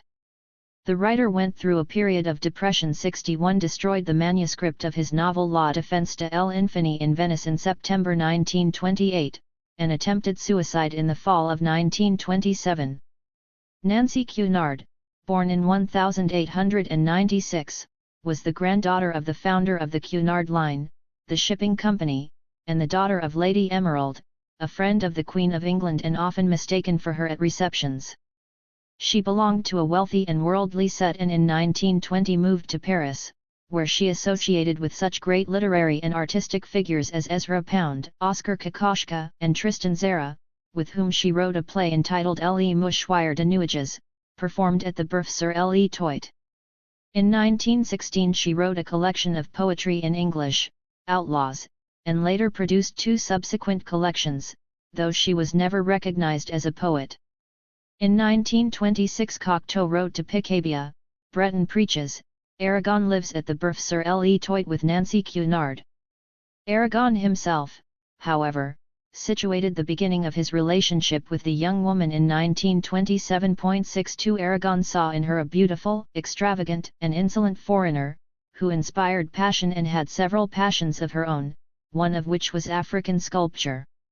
During his wife Elsa's lifetime, Aragon only spoke of Nancy Cunard allusively, however, he spoke of the affair at length in Le Roman Inacheve. 63. Burdened by his financial dependence on the wealthy heiress as well as by social humiliation and jealousy, the liaison between Nancy Cunard and Aragon constantly threatened to fall apart. Captivated as he was by the American girl's worldly milieu, Aragon probably was not the anarchist described in the insolent Paris peasant around her. Nancy was violent, alcoholic, unburdened by moral constraint, and tomboyish, characteristics that gave Aragon occasion to develop a rhetoric of the antiphrase in order to talk about love. Consider two poems on the subject. The first is called Tres Tard que Jama. Sexual things. An odd way to talk about sexual things. I was ready for everything. But definitely not that. 64. The second, Maladroit, reads. Firstly I love you. Secondly I love you. Thirdly I love you. I love you enormously. I do what I can to say it. With the desirable elegance. I never had the slightest idea how to incite desire, when I would have wanted to incite it. A naive exhibitionism in matters of sentiment. A character mentally and physically. God, all of this is hardly amusing. As an attraction it's 0.65. You know enough about literature not to reduce Irene to a prototype. Nevertheless, if I tell you that the text is an experience, the biographical experience is imperative, not as a cliché but as something to be investigated. In this perspective, let us look at other encounters with women that Aragon had at the same time. At Giverny, there was Clotilde Vale, a young American girl whose brother, Lawrence, had just married Peggy Guggenheim. Aragon would dedicate the play in a tight spot in the Libertine to Vale. Now, Giverny is near Vernon, where the narrator situates Irene. There is a mysterious lady from Buttes-Chaumont, and another who appears as Blanche in Le Cahier Noir. 66 It is to ourselves that the novel is the key, 67 Aragon writes, but ourselves is protean in the sadomasochistic experience of the amorous link that Irene reveals. In this context dominated by the conflictual relationship with Nancy Cunard, the writer attempts suicide and destroys the great novel he apparently spent a great deal of time writing. A collection that Gallimard published in 1986 reprinted the pages Aragon himself saved from destruction, which he entitled Irene's Cunt. These pages were saved from the fire to be sold to a collector and alleviate the writer's financial difficulties, he explained, as though to excuse himself. If we compare the tone of Irene's Cunt with that of the novels already mentioned, rebellious, a bit mocking, scandalous, provocative, we might conclude, like Pierre Daillat, whose opinion I share, that not only does this novel surpass Paris Peasant, it is also the first novel the author wrote without constraint, without an agenda, spontaneously. And it gives the reader the ineluctable and rare sense of a masterpiece. Two things motivate it. The first is explicitly rhetorical and literary. It presents itself as a rejection of bourgeois ennui and the nausea provoked by the fact that all this will end up in a story. For stupid cunts, as the narrator bluntly describes them. 69 Nevertheless, this anger is still expressed in a novelistic style. The writer maintains the necessity of the novelistic imagination as a way to explore reality and truth, counter to the pronouncements of the surrealists, who felt that poetry, and poetry alone, could meet this objective. While there is narration, however, it is subordinate to the act of writing at its most singular, solitary, and oniric, as well as to the ascendancy of words that, like a simulacrum of automatic writing, generates the characters and the fragmentary structure of a narrative made of collages. It was a novel one entered through as many doors as there were different characters. I didn't know anything about the history of each of the characters. Each was determined starting with one of these constellations of words I was talking about, its peculiarities, improbability, by which I mean the improbable character of its development. This whole crowd of characters was to find themselves, through the logic or rather the illogic of each one's destiny, in a sort of enormous mess where there would be criticism or confusion, which is to say the undoing of all morals in a sort of immense orgy. 70. This is how Aragon described his project for the destroyed, unfinished novel La Défense de l'Infini. Thus revolt against conventional morality leads to an exaltation of the orgiastic and heralds a paradoxical novelistic rhetoric, the plurality of narrative paths, confusion and entanglements as in Blanche ou l'Oubli. The poetic project is in this sense surrealistic, it is the logic of signifiers that programs the characters, there is no psychological or realistic necessity preceding the thought of writing. Nevertheless, the novelistic project remains, even if it must end in an immense bordel. I never learned how to write, Aragon points out, to underscore the paradoxical nature of his project. The second motivation concerns the appropriation of the feminine as a revolt against the degeneration of man. Writing is my method of thinking. The history of this text, once again, is like a rebellious burst of the imaginary in a complex process that, at the same time, led Aragon to the gesture of revolt that was adherence to the French Communist Party. And, though he never gave up writing novels, he lessened when he didn't suspend the beautiful destructive rage at work in La Défense de l'Infini. The infini in question is the narrative of an excessive jouissance that will be transferred from the woman in the story to the writing of the narrator. A young man who is bored in a provincial town curses, bites, and sees red when he is unbearably awoken, before going off to a brothel to drown his boredom in an orgiastic scene. What follows is an eroticism at once exalted and failed. The young man will remain frustrated by the erotic experience, perhaps because of his own impotence. What saves him is a story in the rudimentary sense of a family history, and beyond this, the adventure of language as the only possible salvation. This story is that of Irene, a country girl who lives with her mother and a powerless grandfather. In counterpoint to the virile female image of Victoire, the lesbian mother boss who governs her world of country peasants, the male image of Victoire's father, Irene's grandfather, is a devalued one. Let me emphasize this modern tragic form that tends to present the man as the opposite of a hero.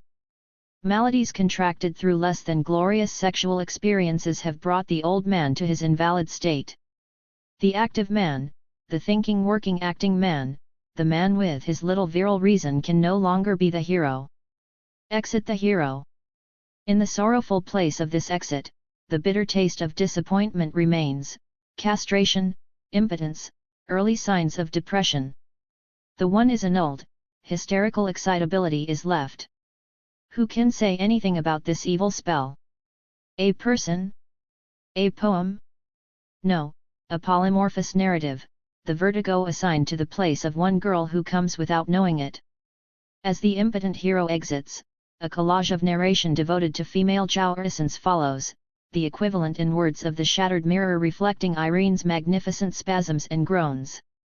Rimbaud and Lautréamont, on the one hand, Zola, on the other. Irene's cunt is in fact an observation of the failure of eroticism, Philippe Sollers writes, referring to this position as female identification and offering this blunt description: what he likes is being the voyeur, watching a woman with her lovers. Being the dog who submits to a woman, or else this woman herself, that's his dream. 71 Aragon, like Breton and other surrealists, glorified the feminine as a new divinity. I have pointed this out often enough, but Aragon inflected this perspective in a particular direction. Irene is an ambiguous character, the narrator's double, a libertine, an idealized echo of the prostitute. In addition, however, she exercises a power over others and over the narrator thanks to words, an infinite power, a power against the finiteness of love. This love, exalted in the beginning, is later devalorized in favor of the infiniteness of Irene's words. Does she create the words herself, or does she inspire them in the narrator? This remains ambiguous. The writer and the muse are almost assimilated, he is a woman and she is him. A split projects the libertine into the role of female creator and assigns the writer to the feminine role, thereby acknowledging the creator's bisexual nature. In counterpoint to the narrator whom eroticism disappoints, Irene remains in a place where she observes the failure of love not through repression but excess. Writing becomes imperative when love is powerless. The young man at the brothel whom we follow at the beginning of the novel as in Paris peasant devotes himself in the second part to this more intimate bordel that is the stylistic experience, the depths of language on fire, the narrative in flames. Only Joyce in Ulysses, through a polyphony that rivals La Somme Theologique, attempted such an Orphic appropriation of the jouissance of Eurydice/Molly, transfusing her incantations into the peerless artist's unprecedented style. The devalorization of the erotic experience is rather specifically Aragonian. The ignoble fiasco of which the narrator speaks no doubt translates his own amorous or erotic impossibilities, indeed, the profound motivations for his attempted suicide. But he exhibits it with complacency through the character of the invalid man, or when he writes, "What bloody sadness there is in all erotic achievements."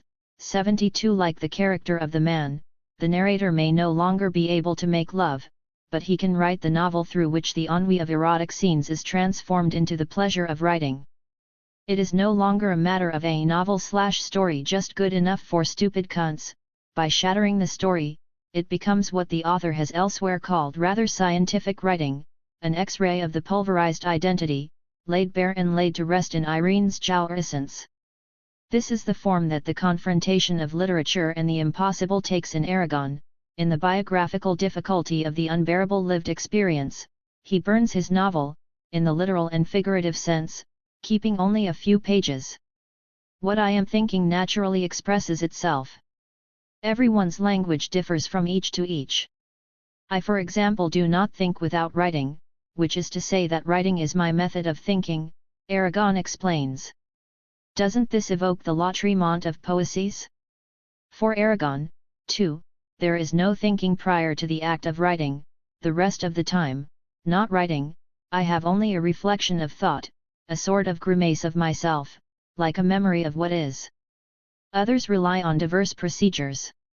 Thus I greatly envy the eroticists, whose eroticism is their expression.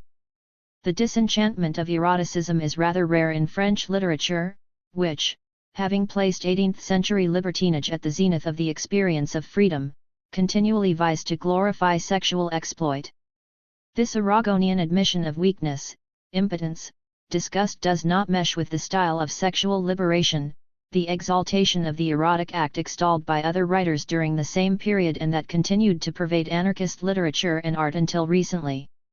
Jouissance in Irene's narrator is transposed to another level. Faced with the sadness of eroticism, he valorizes the magic of the word, the prodigious metaphorical value that I attribute to words alone. And again, that words impose on me, I mean. I probably do not appreciate this particular and immense poetry. I understand that. Hence the terrible finiteness of my sensations, and worse, of my life. Don't be too quick to accept this rejection of all sexuality as a rule. It is the I that speaks, and no doubt it speaks for the narrator at a given moment in his trajectory. The terrible finiteness of my sensations will be contradicted by Irene's sensorial whirlwind of jouissance, and it is precisely this non-finiteness of the feminine senses, Irene's infiniteness, that the writer wishes to translate in the entirely verbal defense de l'infini. Consequently, the attack on sexuality aims beyond the brothels and other manifestations to reveal the crisis state of my life. Aren't we very close to depression here?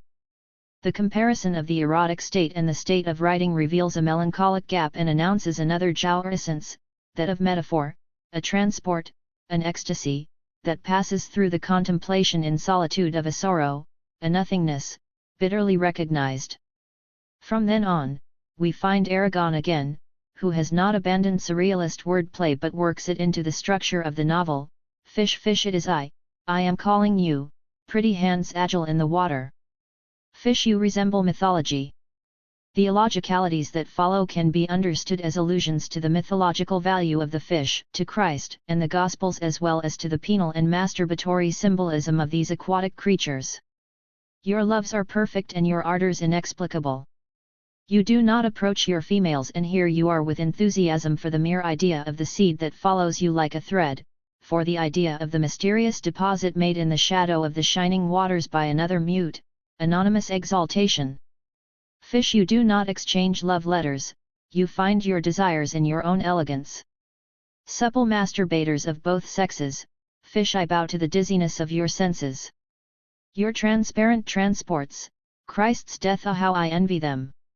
Dear divinities of the depths, I stretch and thrash about if I think for a moment of the moment in your wits in which develops the beauteous marine plant of sensual delight whose branches spread throughout your subtle beings, while the water vibrates around your solitudes and makes a song of ripples heard toward the shores.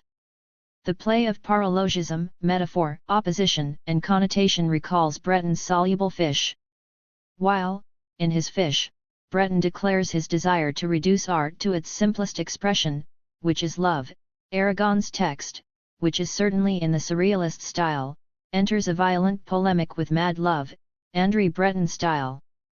In this passage, a concentrate of autoeroticism appears as a transition between the depressive moment and the subject's taking things in hand, certainly the case here through and in a rhetorical jubilation, mingling the anger against norms and the pleasure of free moments.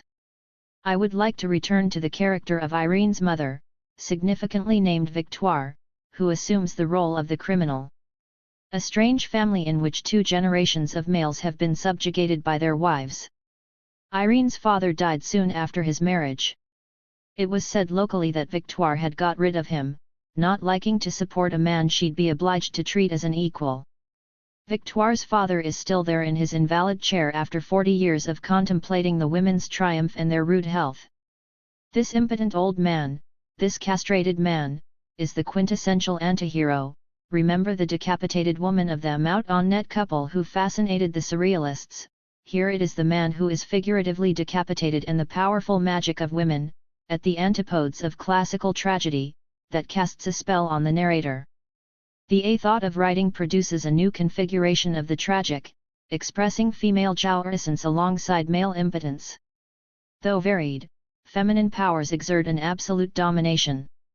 Thus, what does rather distinguish Irene from Victoire, and has, furthermore, considerably estranged the latter from her daughter, is that Irene has never had that taste for women which possessed her mother very strongly and still does, so much so that since she's run the farm not one maidservant has stayed on there without being or turning lesbian.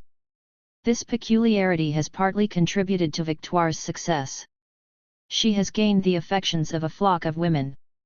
While the mother is a sapist, the daughter thinks quite frankly that love is no different from its object, that there's nothing to look for elsewhere. She says so, if need be, in direct and very disagreeable fashion. She knows how to be crude and personal.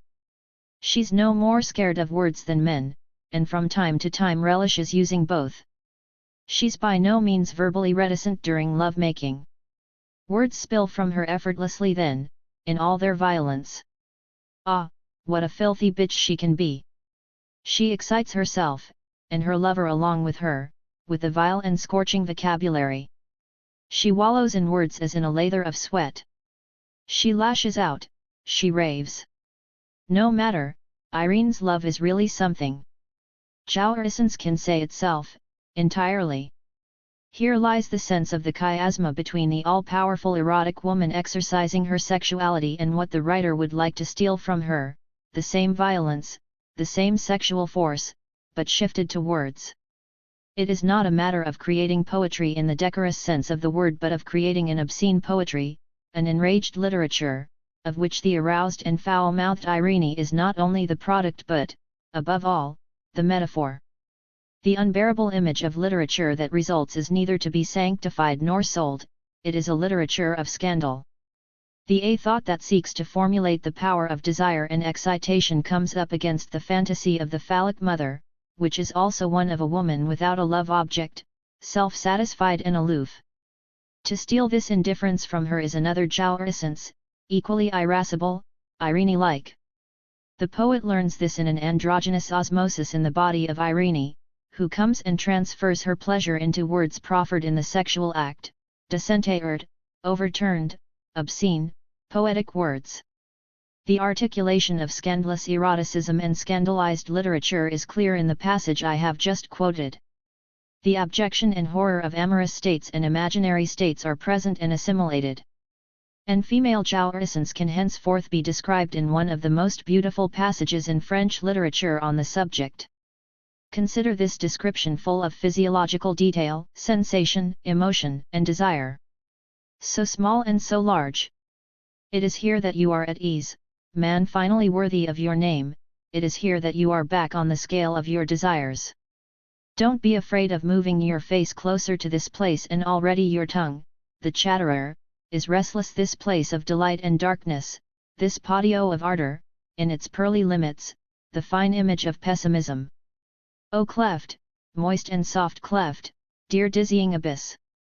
Touch that voluptuous smile, trace the ravishing gap with your finger. There, let your two motionless palms, your love-smitten mitts with that prominent curve, join up towards the hardest, best point which raises the holy ogive to its peak, O my church! Don't budge, stay, and now with two caressing thumbs take advantage of this tired child's goodwill, press with your caressing thumbs gently, more gently, part the beautiful lips with your two caressing thumbs, your two thumbs. And now, all hail to thee, pink palace, pale casket, alcove a little disordered by the grave joy of love, vulva appearing for a moment in its fullness. Under the designer label satin of the dawn, the color of summer when one closes one's eyes. The mirage is sitting stark naked in the pure wind.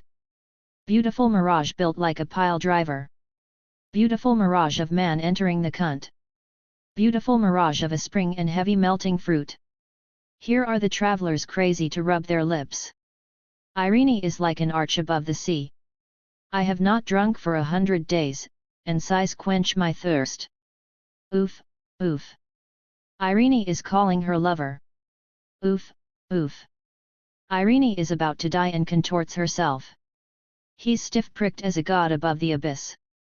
She thrusts, he eludes her, she thrusts and strains. Oof. The oasis leans down with its tall palms. Travelers, your burnouses rotate in the abrasive sand. Irene is panting fit to burst. He contemplates her. The cunt is steamed up awaiting the prick. On the illusory shot, the shadow of a gazelle. Hell, let your damn toss off, Irene has come. The violence of the surrealist rhetoric here echoes the libertine literature of the 18th century and attains one of the summits of French prose. Defying norms and pragmatic thought, literature confronts the sensorial experience at its most excessive, the example of which is taken in feminine jouissance. For the risk of this revolt must certainly be measured against reason as norm, it confronts the unnameable, psychosis, aphasia. This is the reverse of the absolute that Irene incarnates at the borders of the human. Before reaching this limit of annihilation and death, a few pages in Irene formulate this challenge to bourgeois conformism as a revolt against narrative rhetoric. The writer would like words their dynamic, their metaphorical/metonymical play, the mythological evocations in which they are connoted, their alliterations to be one with what he perceives as female pleasure. The difficulty or impossibility of this transposition can only lead him to pursue the literary experience or burn everything.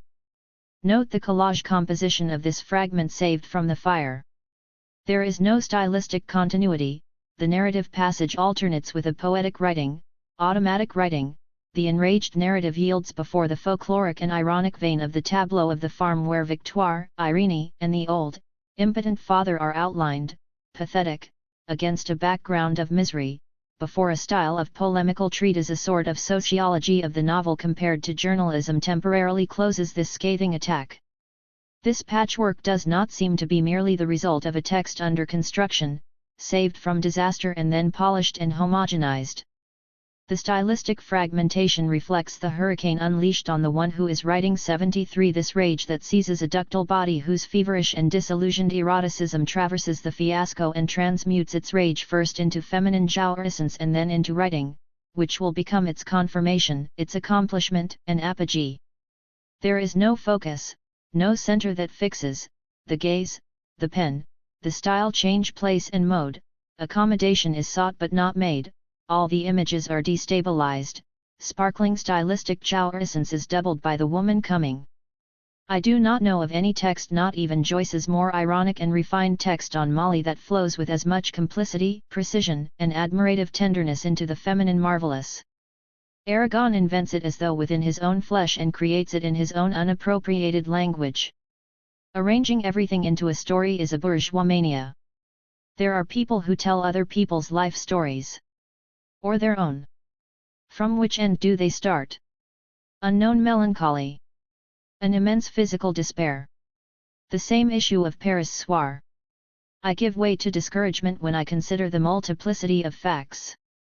74. One thinks of Mallarmé criticizing literature as universal journalistic style. 75. In sum, against the rationalism of the lived experience, the éthos of la défense de l'infini is placed in a situation of scandal, sets fire to the manuscript, and keeps only part for publication. To put it plainly, the imaginary is in a state of collapse faced with the immensity of the project that the translation of feminine jouissance, not the multiplicity of facts, represents, phantasmatic, certainly, but maintained as the incarnate variant of the divine. The senselessness of the revolt consists in the absolute ambition to translate into language this semiosis, the semiotic, as I said earlier 76, that exceeds the speaking subject and of which feminine jouissance is the phantasmatic representation. The suicide attempt in Auto da Fe put an end to this senselessness.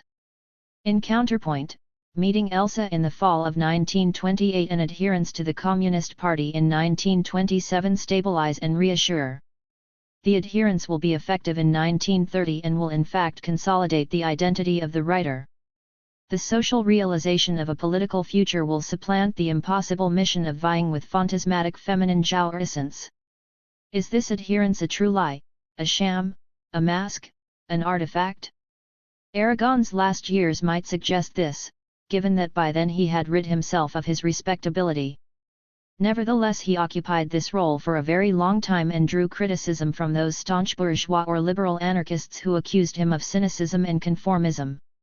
Adherence to the party as well as conjugal mad love were no doubt his lifeline after burning the manuscript, the mirror necessary for identity assurance. I belong, because I do not know who I am and I do not want to be struck down by the jouissance of the other. I adhere, I stabilize myself, if only temporarily. I take advantage of this in order to continue writing. The alternation between revolt and adherence structures the surrealist period itself, with the group assuming the role of identity support before the party takes its place and seals off the intransigence of revolt in social protest. With Stalinism, Aragon abandons revolt in the name of a sometimes critical, sometimes servile engagement, always wanting everything, without absolutely embracing any identity, any precise truth. This is what some of Aragon's critics have called his successive and permanent betrayals, betrayals that also allowed him to pursue his path as a writer. After burning El Infini, writing could only be a permanent betrayal/translation of styles, genres, postures, tones.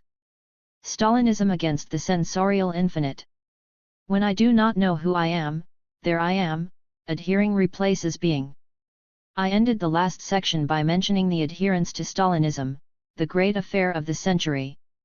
As you may well imagine, I certainly won't exhaust the question here. Nevertheless, we have to start somewhere, and my point of view is not one of social utility or political necessity, although these views are defensible. I say this unblushingly and as a victim myself of those who promised singing tomorrows. Adhering to Stalinism was revealed to be a passion with much more devious roots. Take the invalid man in Irene. One might imagine such a man restoring himself by adhering to something strong. There is no longer a reason for being, but there is a group that incarnates the reason of history. The reason of history is the counterweight to depression, and the party of the masses becomes the manic version of melancholia. He forgets about poetry's insurgence against the world of action. He thinks this revolt is trop con, he wants action in the name of reason and history. He sees communism as consciousness incarnate, the absolute mind back on its feet. Hegel warned that terror was can't put into practice, but he is no longer wary of the terror imposed by the dialectic put into practice. Who is he? In the case that interests us, he is an adherent to the dialectic incarnated in the people. He has battled against the law and the norm of an oppressive consciousness to the point of undoing its stability as well as his own. Identity in disarray is restabilized by the erection of the dogma of reason incarnate. I would add that a certain French materialist tradition does not repugn the cult of the incarnation of historical reason that the party represents. That a human group can materialize the absolute power that German idealism attributed to the idea does not fail to seduce the descendants of those who claim filiation with sensualism and who hold in contempt the obscurantism of cathedrals. The cult of the irrational marvelous given substance by a woman borders on the inconstancy and the plurality of the Baroque, as we have seen. But the cult of the rational marvelous that dialectical materialism represents, in counterpoint to the preceding, reassures, solidifies, and fills one with enthusiasm all at once. The fantasy of a popular power becomes the social place of this sensorial magic that the female enchantress holds in the private realm. Here the imaginary power of the phallic matron has command over the male's sadomasochism. That homosexuality is the open secret of this alchemy does not take long to understand, and Aragon himself played it out for us, though late in life and not without a certain derision, which, after all, kept the symptom at a distance. Yet in this logic where the motivations of the unconscious communicate with political options, Breton's communicating vessels might be evoked again. Here ideological credos take on the intense changeability that also characterizes the sadomasochism of amorous states and the polysemy of poetic language.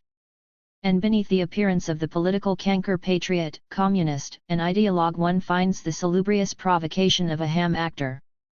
But is this really only a moral manipulation on the part of an impostor? Or a borderline state of the unbearable identity, that of the self, that of groups?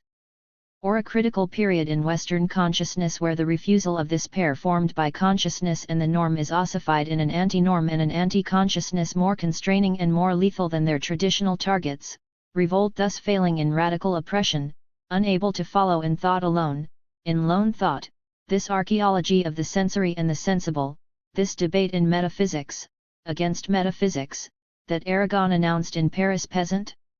One thing is sure, while we have gone beyond this critical period and see its impasses today, we may have also lost its unsettling vitality.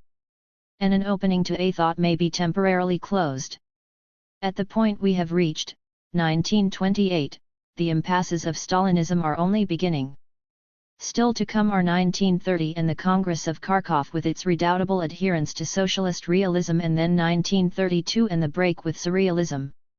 Le Monde Réel is started in 1933 and lasts until Les Communistes of 1949.77. Next comes the conjugal and patriotic pathos of the resistance poems, then Aurelian in 1945, and finally La Semaine Sainte in 1958.78. But we hear nothing more about La Défense de l'Infini, which would not be republished until 1986. In 1969, in Genai Jama après écrire, Aragon still does not mention Irene, though he describes the style of the novel he set on fire. The sensorial infinite, or a thought in danger. What is the meaning of this infinity in flames?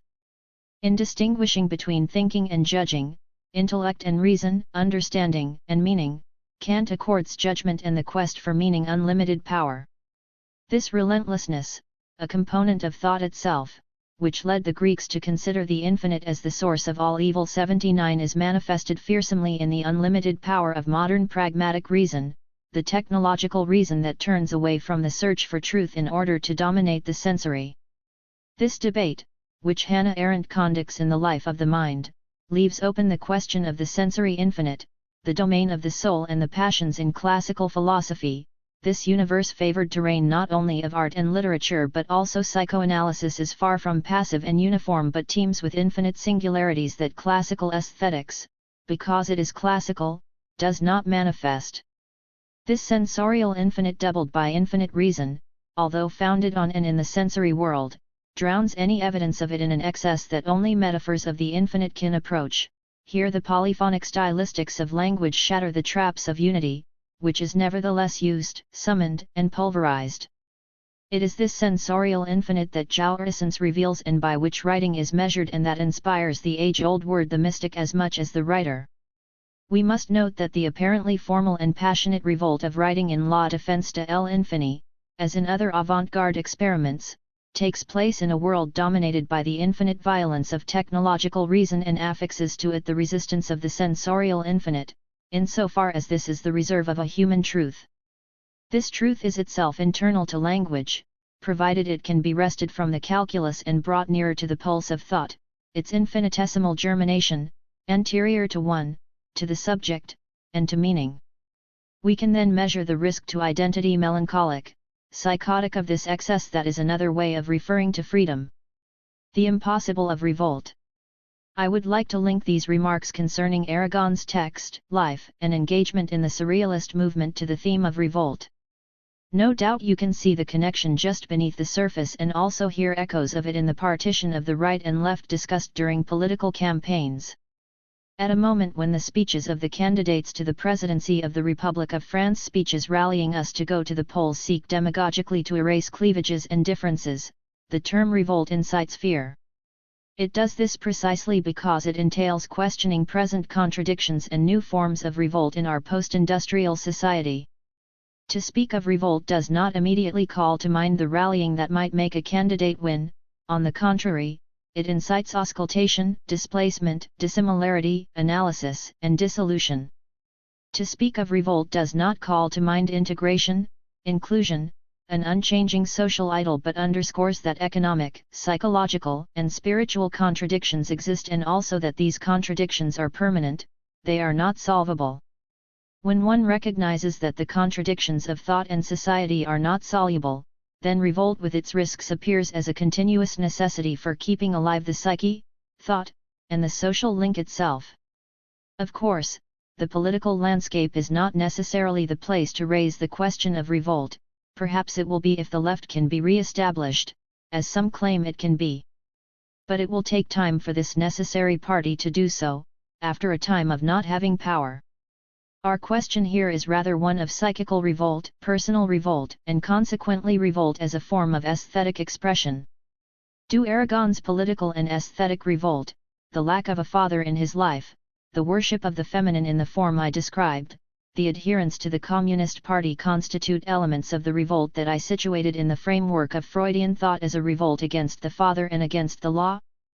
In part, yes, as is revealed at the beginning of Irene by the narrator and his adolescent rage against the conformism of provincial society, where he is restless. But beyond this conflict with the father and the law, and especially when the place of the father is vacant and the son is illegitimate, another variant of the tragic appears. Beyond the Oedipal tragic, it is the confrontation with what must be called the impossible. I have mentioned this word on several occasions. It is the word Lacan uses when he speaks of the real, asserting that it is impossible. 80 The impossible, according to Irene's Kant, is presented in Aragon's imaginary as a confrontation with the maternal and the feminine, insofar as these represent the fantasy of unrepresentable excitability, the diabolical matter. We are thus above and beyond paternal law and the identity of signs that this law guarantees. In surrealist writing, the signs of language of identity and identifying come unhinged, without undergoing total alienation as in Joyce's portmanteau words or Artaud's glossolalia. Nevertheless, surrealism is characterized by these paradoxical metaphors, examples of which occur in the fish passage quoted above, and by these reveries, realized in automatic writing, that destroy logic. Sacralization and fetishism of the woman will lead the surrealists to an image of the feminine that is both abject and fascinating. This ambivalent war against the feminine is to be understood in counterpoint to the war that the subject wages with himself, with his superego and paternal identity. In order to protect himself from the abjection of the other and the other itself, the woman is made sacred, fetishized. This is what the two sides of surrealist feminine imagery make apparent. The fascinating criminal woman or the wild Irene are the writer's alter egos, in which both the imaginary feminine roles and facets of the subject himself are found, deliciously and horribly confused with this feminine at once Oedipal, because desirable, and pre-Oedipal, because a narcissistic reflection of the self. Irene is the character invented by Aragon who best demonstrates this particular interweaving of three images: the hypostatized woman, idealized as desirable Oedipal mother, the negativized woman, abysmal, filthy, base, and devouring, and a third component, the identification of this split with the very dynamic of representation, of a thought, which the writer, the enunciator, the speaking subject attributes to himself. Neither Victoire nor Irene is a real woman, of course, in the social sense of the term. I stress this to underscore that this is a fantasy, a prosopopoeia of the narrator's and the writer's unconscious, in that a prosopopoeia is a representation of an absent, dead, supernatural or inanimate being who speaks and acts, while the fantasy creates this scenography with the products of our own unconscious, products that are not dead at all. In this mise-en scene of a new tragic form where the man narrator is confronted with the impossible, we are led, through Aragonian poetic language, to the heart of a double tragedy, which is feminine this time and no longer Oedipal. On the one hand, the poet is unaware of the woman's real, psychological, and social existence. All one needs to do is think of the dramatic biographies of a number of women who trailed in the wake of the surrealists, and of the crushing of their autonomy along with their desire, which drove some of them to suicide. On the other hand, he identifies with a feminine hypostasis, he absorbs it, he is she, he is Irene and writes the impossible of femininity, assimilates it, sucks its blood.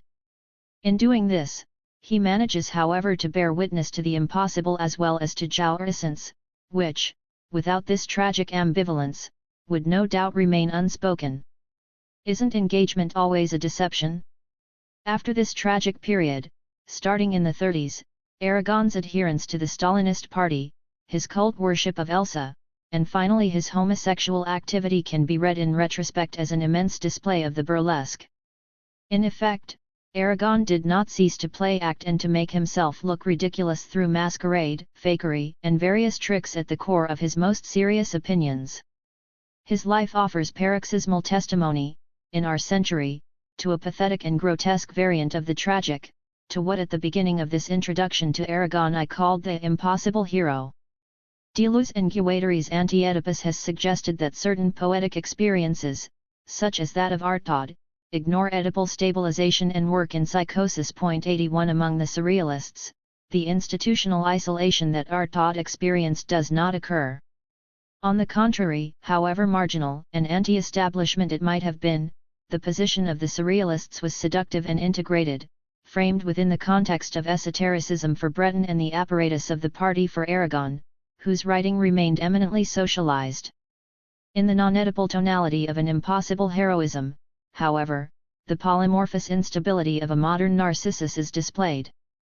This representative of Baroque inconstancy, henceforth deprived of God, however, is a bard of the feminine, which he traverses and appropriates the better to play his subtle role within political apparatuses, before these bequeath their power to television.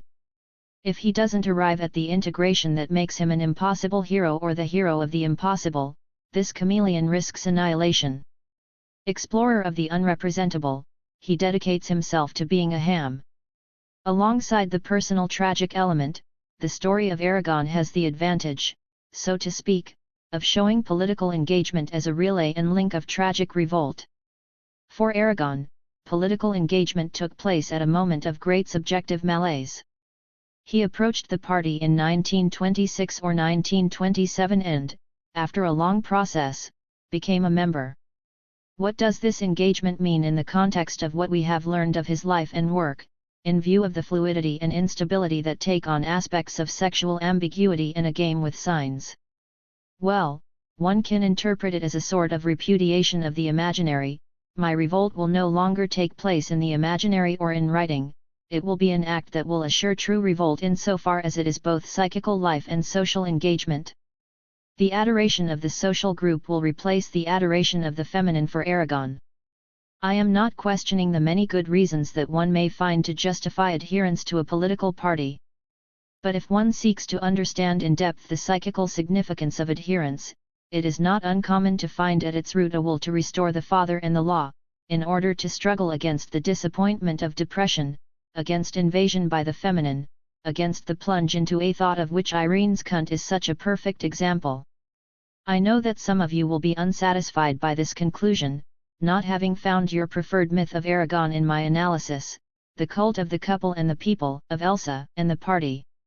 You miss all this, not only because these myths are part of France's history but also because your imaginary is eager for them. I must tell you that I have not lost sight of this mythology of fidelity, or your desire for it. It is based on this mythology that I have discussed what precedes it and how the unbearable excess to which Irene testifies made the recourse to certainty imperative. Adherence, starting with adhering to a relationship, involves an assurance of identity that guarantees our survival. We all want it, and some of us manage to get it, with certain of our illusions intact. The grandeur and misery of illusion? So be it. The man who was mad about Elsa knew, although he forgot, that the mad love he celebrated counterbalanced another madness, that adherence was satiating and calming another infinite delirium, Irene's. Some have implied that the consecration of the couple's relationship was used to struggle against homosexuality. More than that, it was used to struggle against the quashing of the self in confusion with the primary feminine, in menacing genitality. The myth of faithfulness and adherence were all the more necessary and real a hypnotic reality for both the protagonists and the public in that they helped to stabilize the turmoil. From then on, forgery and disguise, even if they were perceived as such by some, inspired discomfort more than rejection in even the most intransigent critic. If we can now make out the historical and social causes of totalitarianism, it is not certain that we have dismantled the psychical motivations for it nor that we are safe from the need for identity, which too often and without Stalinist monstrosity, causes our revolts to alternate with our impostures. Here, we are no doubt at the heart of what underlies membership. I do not know who I am, I do not know if I am, but I am part of adherence. The post-Cold War thaw, revisionism, the critique of totalitarianism, the fall of the Berlin Wall represent so many mutations of history that reactivate the events of a more personal, more subjective revolt and show that the confrontations with the sacred maternal, on the one hand, and the safety belt of language, on the other, are the true secret doubles of political engagement, its mise en abîme. Political engagement is a marker and a mask, Aragon's life is proof of that. As practical reason takes over for a thought, activism is renewed, resistance, the defense of the oppressed, struggle against the imperialist plutocracy. But practical reason excels in dialectical strategies, before falling prey to egotism and the critical justification of totalitarianism. I say this to you with all the more gravity having lived in a Stalinist country. I am among those who appreciated Aragon's opposition to dogmatism and count his contribution to the thaw as part of the process that led to the fall of the Berlin Wall. The enthusiasm of adherence, and what it implies in terms of the choice of civilization and subjective choice, nevertheless remains problematic. Traitor, clown, opportunist, profiteer, impostor, liar, all these epithets have stuck to the writer in spite of the fact that he was an alchemist of the word.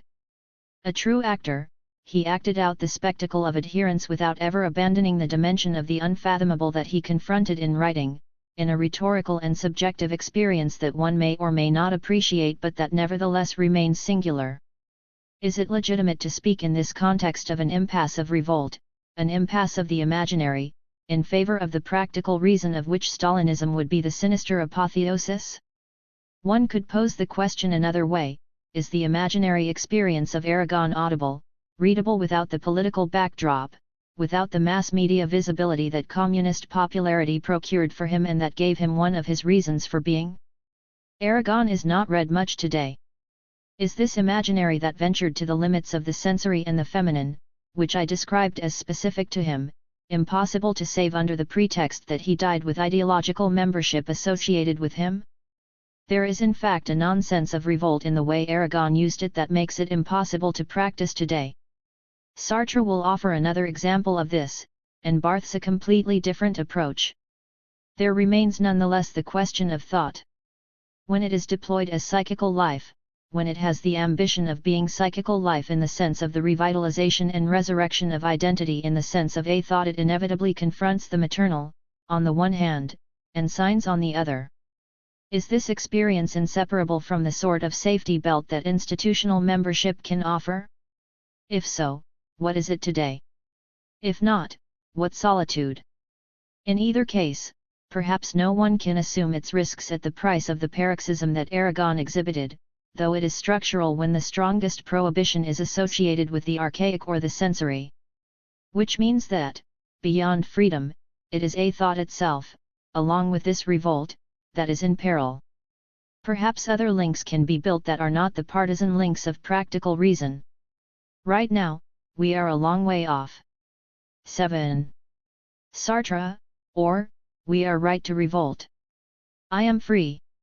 Around 458 BC, about 40 years before Sophocles' Oedipus, the king Aeschylus wrote his Oresteia. 1 in 1943, a modern rebel, Jean-Paul Sartre, would refashion it as the flies: I'm free as air, thank God.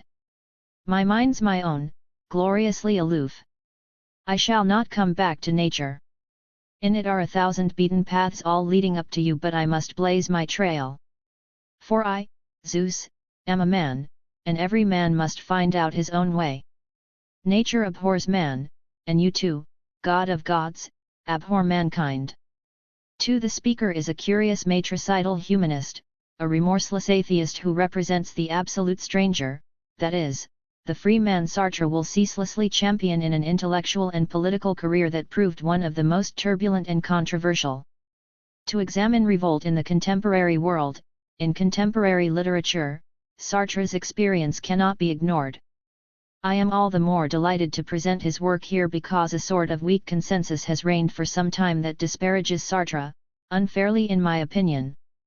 Like that of Barthes, which I will discuss soon, it is impossible to reconstruct Sartre's experience in the pages at my disposal here, but I hope nevertheless to give you an introduction of some depth in this time of oblivion. I will not tackle the Sartre-Beauvoir question, a scandal to some, a fascination for others, but I bring it up here to mention two things in passing. It has never been easy for a woman to gain recognition in the closely guarded pantheon of letters without a certain conventional complacency and complicity. It is not any easier today. It has even become increasingly impossible, and Beauvoir in her various writings has deftly articulated the effort and struggle this cost her. Nor is it easy for a man to be the companion of a woman of Beauvoir's intelligence. I will come back someday to this confrontation called a relationship, precisely in light of what I plan to say about Sartre's trajectory. Sartre was born in Paris on June 21, 1905, and died on April 15, 1980. For him, as with Aragon and Barthes, though differently for each, the biographer is immediately faced with a question regarding the paternal function. Aragon was illegitimate, as you recall. This was not the case for Sartre, whose father died in 1907, when the child was 2 years old. He was raised by Karl Schweitzer, his maternal grandfather, the focus of both his adoration and his desire for autonomy. He expresses this in The Words 3, an autobiographical book in which he retraces his childhood and expresses his need to confront his grandfather and put in his place not the authority of the father or even the refusal of this function, but what he calls the mind. This term sums up the intellectual experience, or that of sublimation, the investment in ideas and words that will characterize his entire life. His mother remarried in 1916, and Sartre left the family circle, sent off to a lycée in La Rochelle between 1916 and 1919. As a student, he began to assert his autonomy.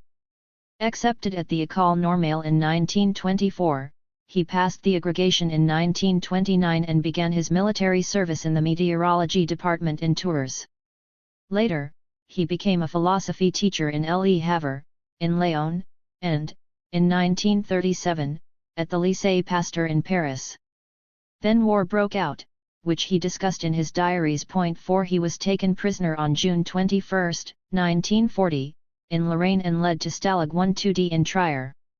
Freed on April 1, 1941, he returned as a civilian to the Lycée Pasteur before teaching at the Lycée Condorcet. He went on an unlimited leave of absence in 1945 and would never teach again, devoting himself entirely to the work of writing and philosophy. Around the same time, he took his first trip to the United States. Among the many events that mark Sartre's post-war itinerary, I will speak only of those that, in my eyes, sum up what I call the sense and nonsense of revolt. In 1964 Sartre refused the Nobel Prize. In 1966 he participated in the Russell Tribunal, which opposed the Vietnam War and American imperialism. In 1968 he appeared at the Sorbonne to support the student movement. Between 1970 and 1973 came his break with the Communists and in particular with the Soviet Union, following revelations of the existence of the Gulag and under the pressure of Solzhenitsyn. Sartre was then a leftist. In 1973, fatigued by intense intellectual work, the use of strong stimulants, and age, Sartre went partially blind. This did not prevent him from pursuing his vocation as a rebel, with the help of his friends. His death, on April 15, 1980, provoked acute emotion among leftists, youth, and a great number of intellectuals, despite the violent reactions that his political activities never failed to incite. The Nobel Prize affair. Sartre's refusal of the Nobel Prize constitutes a good example of the ambiguity of his positions, and the Nobel Prize affair appears to me to be emblematic of the sense and nonsense of revolt. Point 5. On October 4, 1964, a rumor circulated that the Nobel Prize jury was planning to award its prize for literature to Sartre. There was even a small mention of it in the October 4, 1964, issue of Le Figaro Littéraire.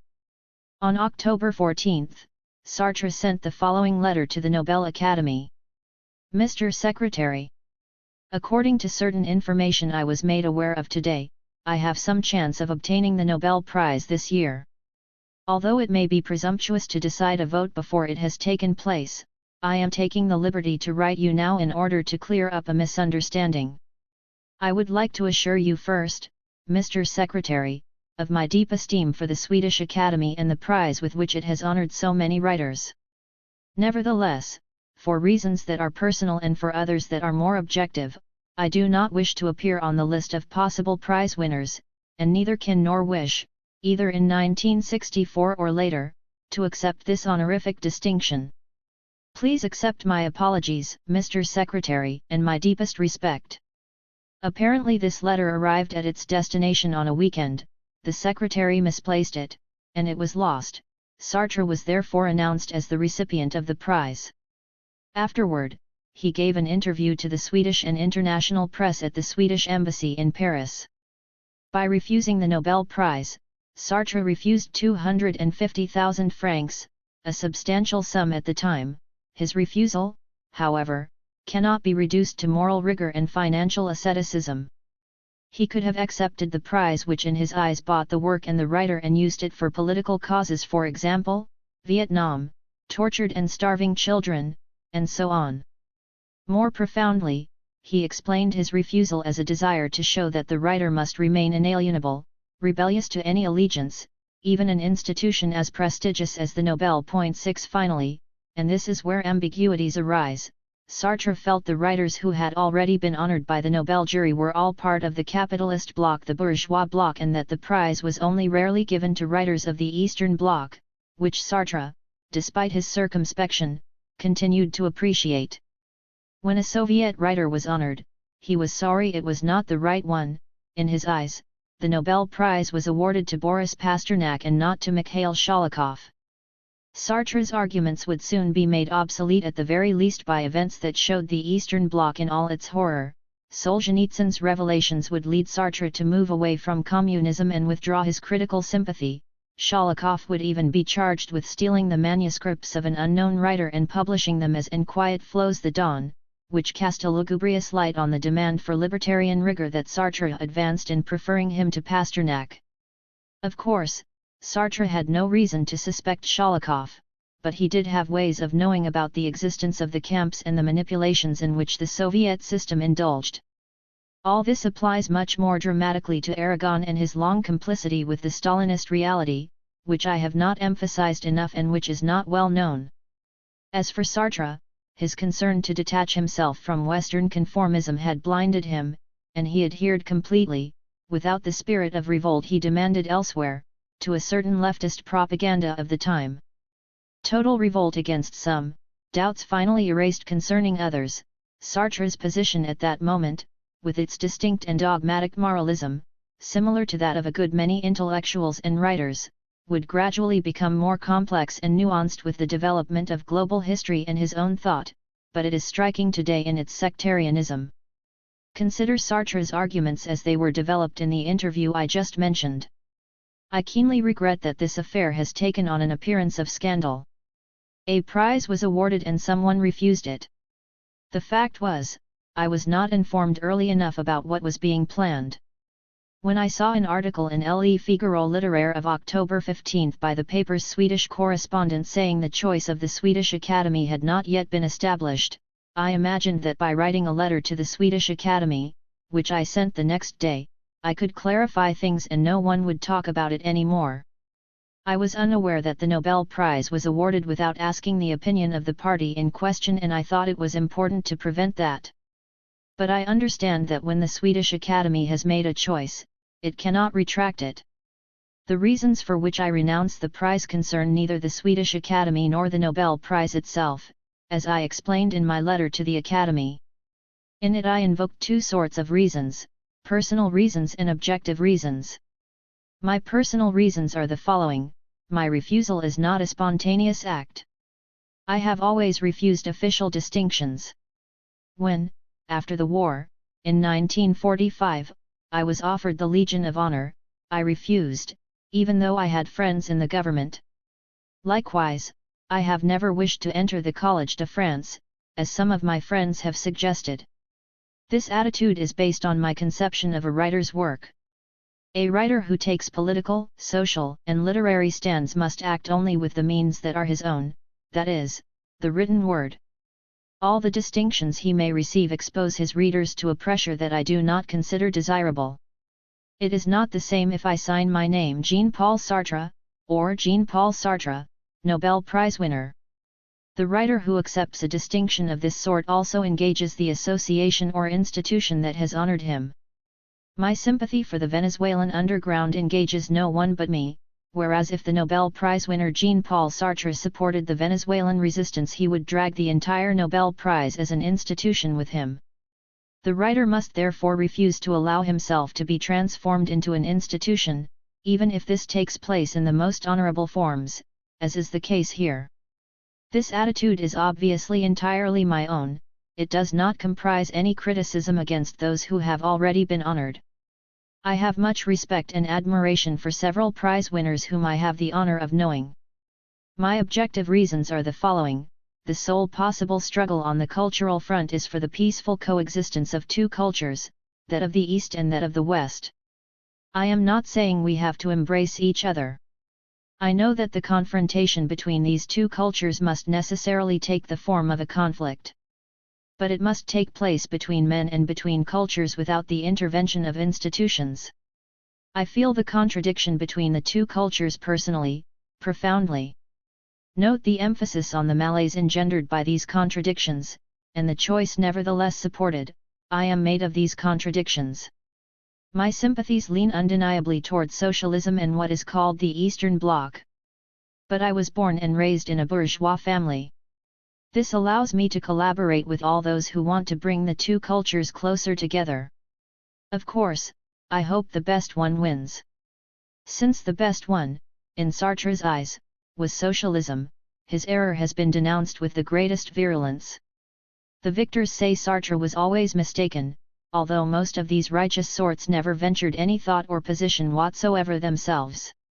This is why I cannot accept any distinction distributed by high cultural authorities, either in the East or the West, even if I fully understand their existence. Although my sympathies lie with the socialists, I would be just as unable to accept the Lenin Prize, for example, if someone wanted to give it to me, which is not the case. I know that the Nobel Prize in itself is not a literary prize from the Western Bloc, but it is what we make of it, and events could arise that the Swedish Academy does not determine.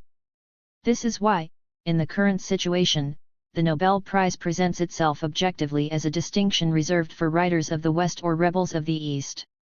Neruda, for example, a great South American poet, has not been honored.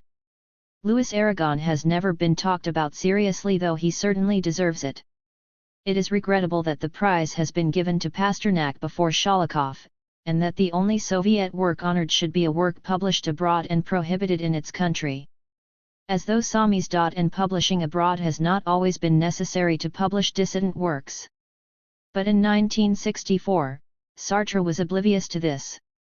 He rebelled against bourgeois right-thinking and contrasted it overall to Soviet socialism. Consider Michel Contat's commentary on the subject, the sympathetic tone of which does not in any way diminish its critical pertinence. You had to be very familiar with Sartre to understand the nastiness beneath the homage to Aragon, who certainly deserved this prize. It only caused laughter in the 6th arrondissement. On the other hand, Sartre quickly noticed that he had committed a serious gaffe by mentioning Sholokhov, a Stalinist writer, and by criticizing the attribution of the prize to Boris Pasternak without condemning the prohibition of Dr. Zhivago in the USSR. As for asserting that no communist writer had ever received the prize, he was mistaken, since Salvatore Quasimodo had been given the prize in 1959, precisely as a way to re-establish the balance. Was it to prove Sartre wrong that the Swedish Academy awarded the prize to Mikhail Sholokhov in 1965? And should it be seen as punishment that no French writer would receive it until Claude Simon in 1985? 7. Sartre immediately returned to the French context and to his role as a spoilsport.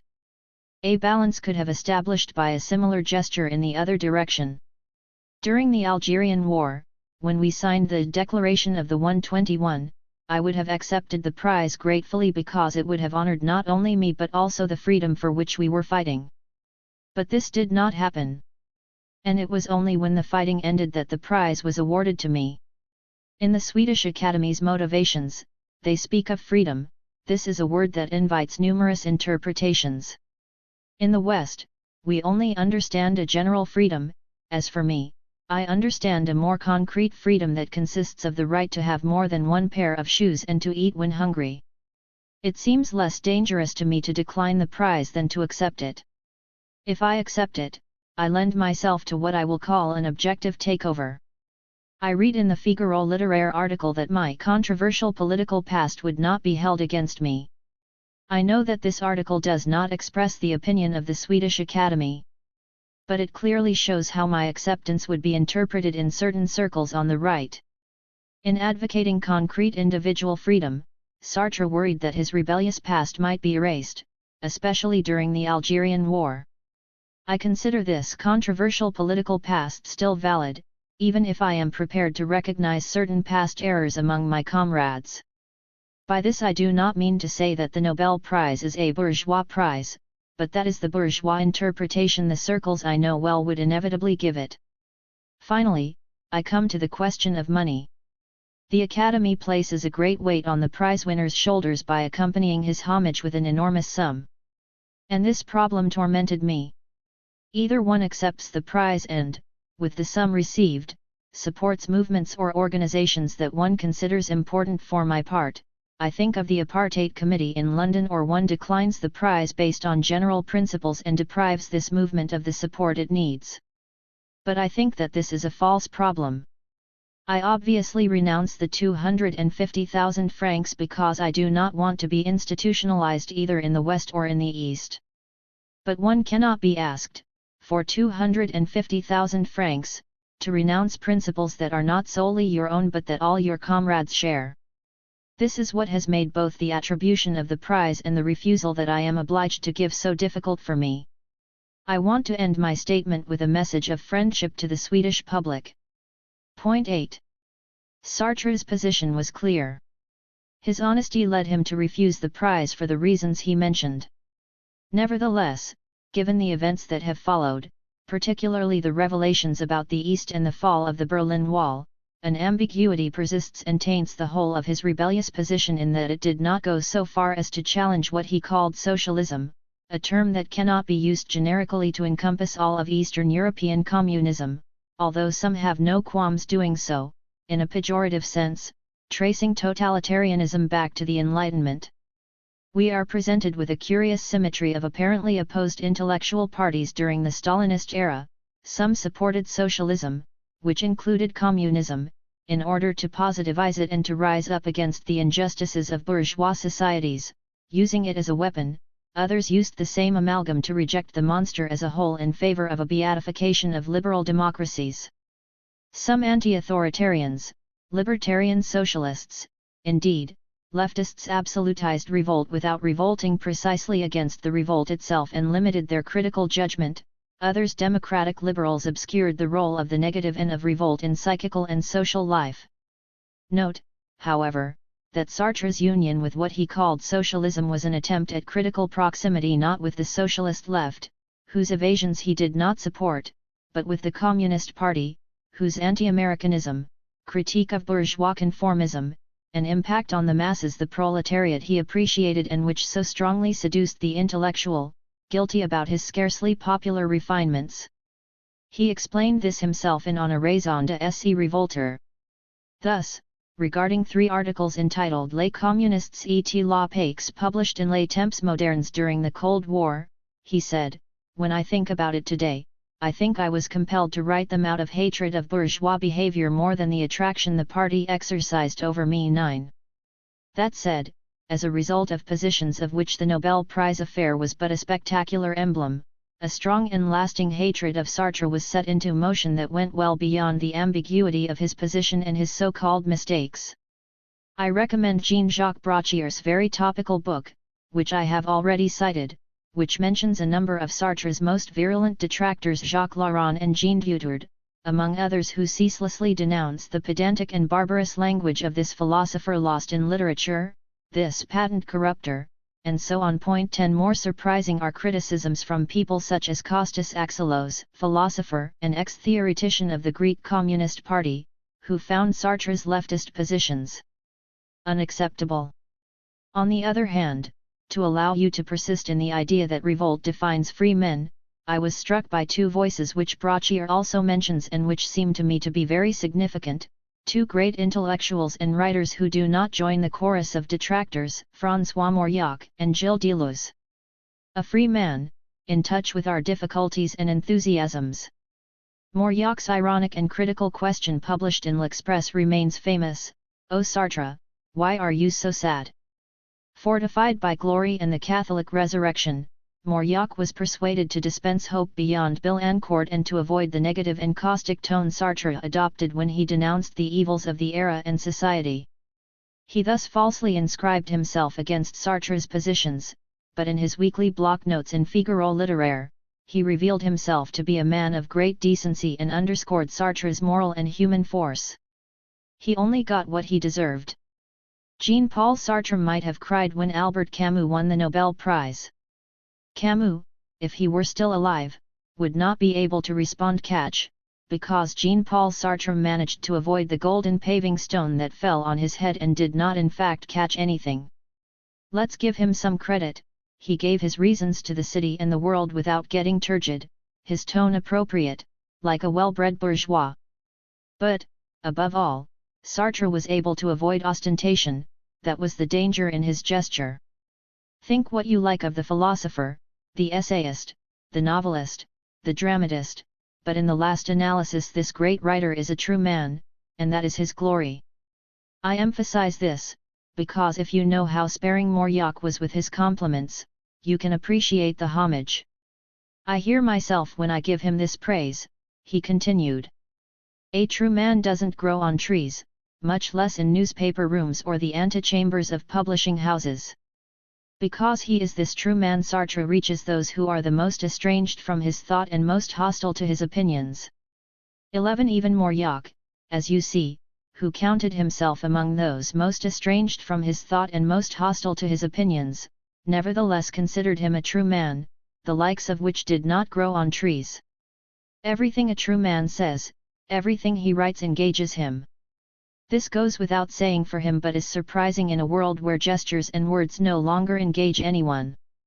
To get back to Jean-Paul Sartre, he refused what I myself was very surprised to receive, but just as happy to accept, not in order to give millions to the Apartheid Committee in London or some other pious deed, as Sartre, had he accepted the prize, confides he would have done, but to redo the bathroom in my house in Saint-Étienne and repair the fences. The strange thing is that I don't read anything by this true man without at some point in my reading throwing down the book and crying, "No! That isn't true." Sartre's engagement so singular, this absurdity must be ventured, a disengaged engagement with the proletariat and thus with the Communist Party, but without ever consenting on any point to bring his thought to heel. A true man, for whom to write is to act, and who is entirely in each of his words, a free man. I'll stop here and praise and admire myself for so generously admiring this philosopher who, at the start of his literary life, and right off the bat, sought to wring my neck. 12. I will leave you to contemplate this critical homage and move on to another, by Gilles Deleuze. I cannot quote the entire text in spite of my admiration for it, but I strongly encourage you to take a look at it.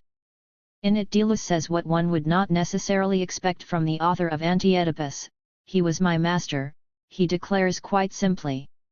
And yet, in retrospect, the resonance between the two thinkers is unquestionable, not only in terms of their anti-conformism but also and above all in terms of their examination of freedom and evil. The sadness of generations without masters. Our masters are not only public teachers, though we have a great need for teachers. As we come of age, our masters are those who strike us with a new radically, those able to invent an artistic or literary technique and find ways to think that correspond to our modernity, that is, to our difficulties as well as our diffuse enthusiasms. We know that there is only one value of art and even truth, that is to say, the first hand, the authentic newness of what one is saying, the little music with which one says it. Sartre was the one for us, for the generation in their 20s at liberation.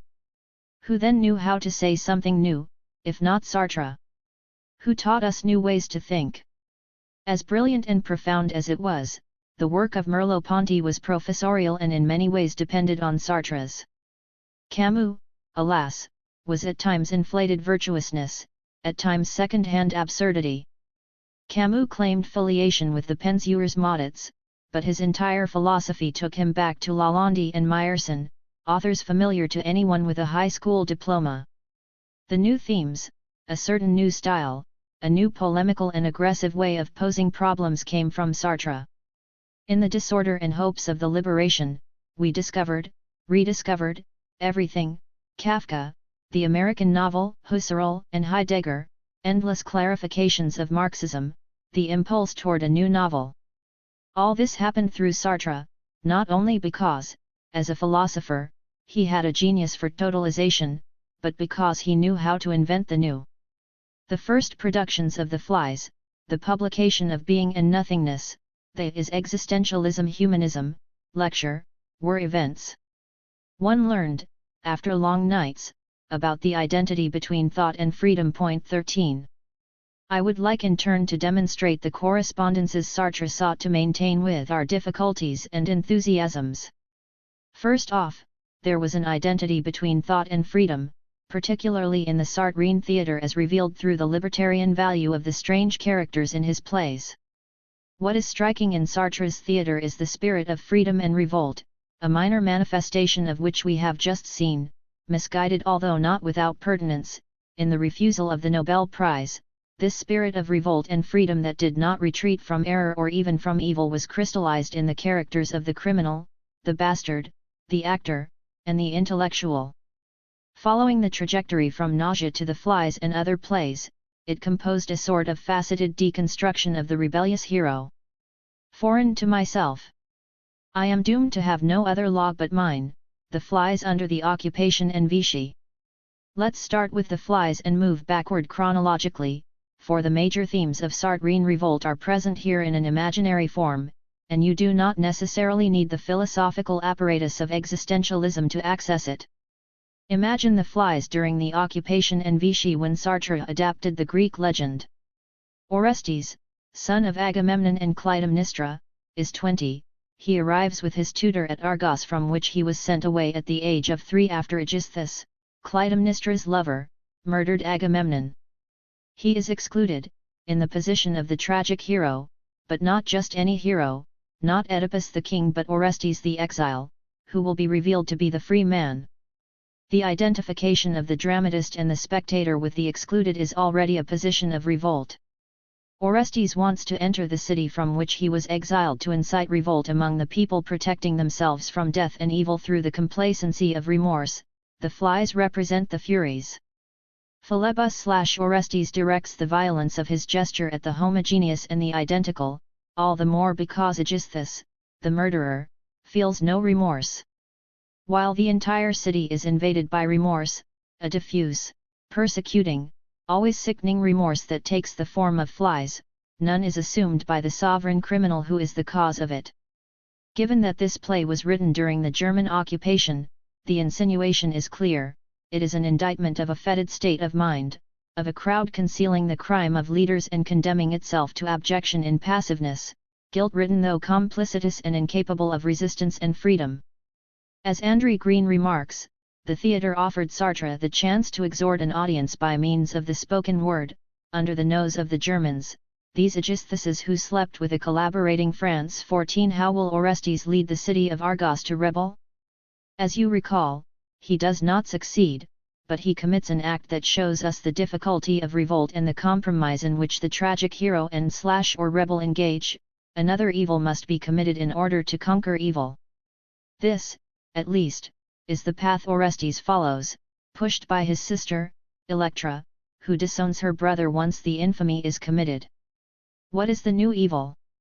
Killing not only Aegisthus but also Clytemnestra, his own mother. Sartre's mise en scene is spectacular and significant. Orestes takes the path of crime, the path that starts on the hill and leads down to the city, there for the taking through an act beyond all remedy. 15. Once the double murder is perpetrated, Orestes is not a victor destined to reign supremely, he is forced to flee, for the path he has chosen is unbearable.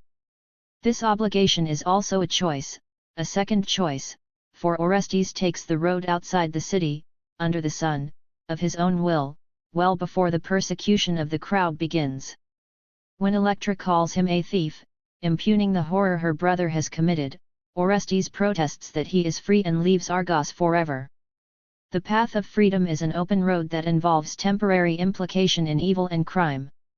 Which leads us directly to one of the major themes in existentialism, in Sartre, and above all in his theatre, namely, freedom. I am doomed to freedom, Sartre asserts through Orestes. Freedom is not a grace or a good, we are condemned to it as by a moral obligation to the second degree that challenges the conventional morality of the victors, and we must assume it with all the violence it implies for ourselves and others. Moreover, if freedom is an endless path, it can only be reached through the boundary composed of evil and crime. The crossing of this boundary is intrinsically necessary. Freedom is anti-good, anti-nature, anti-physis, because nature is the mother must be killed. Man can only attain his free being through the self's conquest of nature, by wresting himself from it, by denying all nature. This is the meaning of the mother's murder. We assert ourselves as free subjects only by asserting ourselves as anti-natural. We are a long way from the feminine marvelous here, as you can see. I would like to emphasize the excessiveness of this freedom that integrates evil. This is not just a matter of recourse to a mythological metaphor to justify the violence of the resistance fighters or terrorism against the conformism of compromises and foundations. It is, in an echo of Nietzsche, about establishing an antichrist, an anti-Christic anti-hero who wrests himself definitively from divine protection as well as from the aspiration to moral purity and consequent divinization. A man was to come, to announce my decline, Zeus confesses to Orestes, seeing in this son who kills his mother a radical deicide. Against the banality of evil, playing freedom. Let us compare this Sartrine Oresteia to the Oedipal revolt, the foundation of the Freudian discovery. Although the photo of Jean-Baptiste Sartre still hung above his bed, although his love for Anne-Marie his mother, imagined as a sister was as firm as his animosity toward his stepfather, Joseph Mansi, and although his maternal grandfather, Karl Schweitzer, was an undeniable paternal, superego-like figure, Sartre, who claimed orphan status, often denied the importance of the Oedipus complex for him. Yet this denial in large part explains the choice of Orestes rather than Oedipus as prototype of the free hero. In the words, the writer pointed out that Orestes was himself as he would have liked to have been. Moreover, we know that while in captivity Sartre reread Sophocles and thus Electra, which remains faithful to Aeschylus' Oresteia. Even so, the Greek tragedy is greatly modified in The Flies. Orestes does not succumb to destiny. He takes responsibility for his act and liberates himself from divine tutelage while he turns tragedy into mocking. Moreover, Sartre's Orestes amalgamates certain traits of Oedipus. 16. Yet Orestean revolt is far more radical. To kill his mother and cut the ties with the social group by exiling himself of his own free will makes this man foreign to himself. He says to Zeus, "Foreign to myself I know it.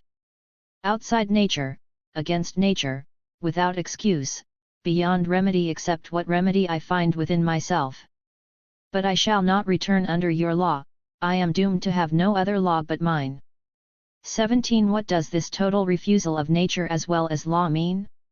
Is it a denial of the Oedipal truth? A desire not to know that love draws him to Clytemnestra and rivalry to Agamemnon/Aegisthus/Zeus? In a clinical framework, such a denial opens onto the fragmentation of the subject, and foreignness to oneself turns into psychosis, when it is not sealed off by perversion.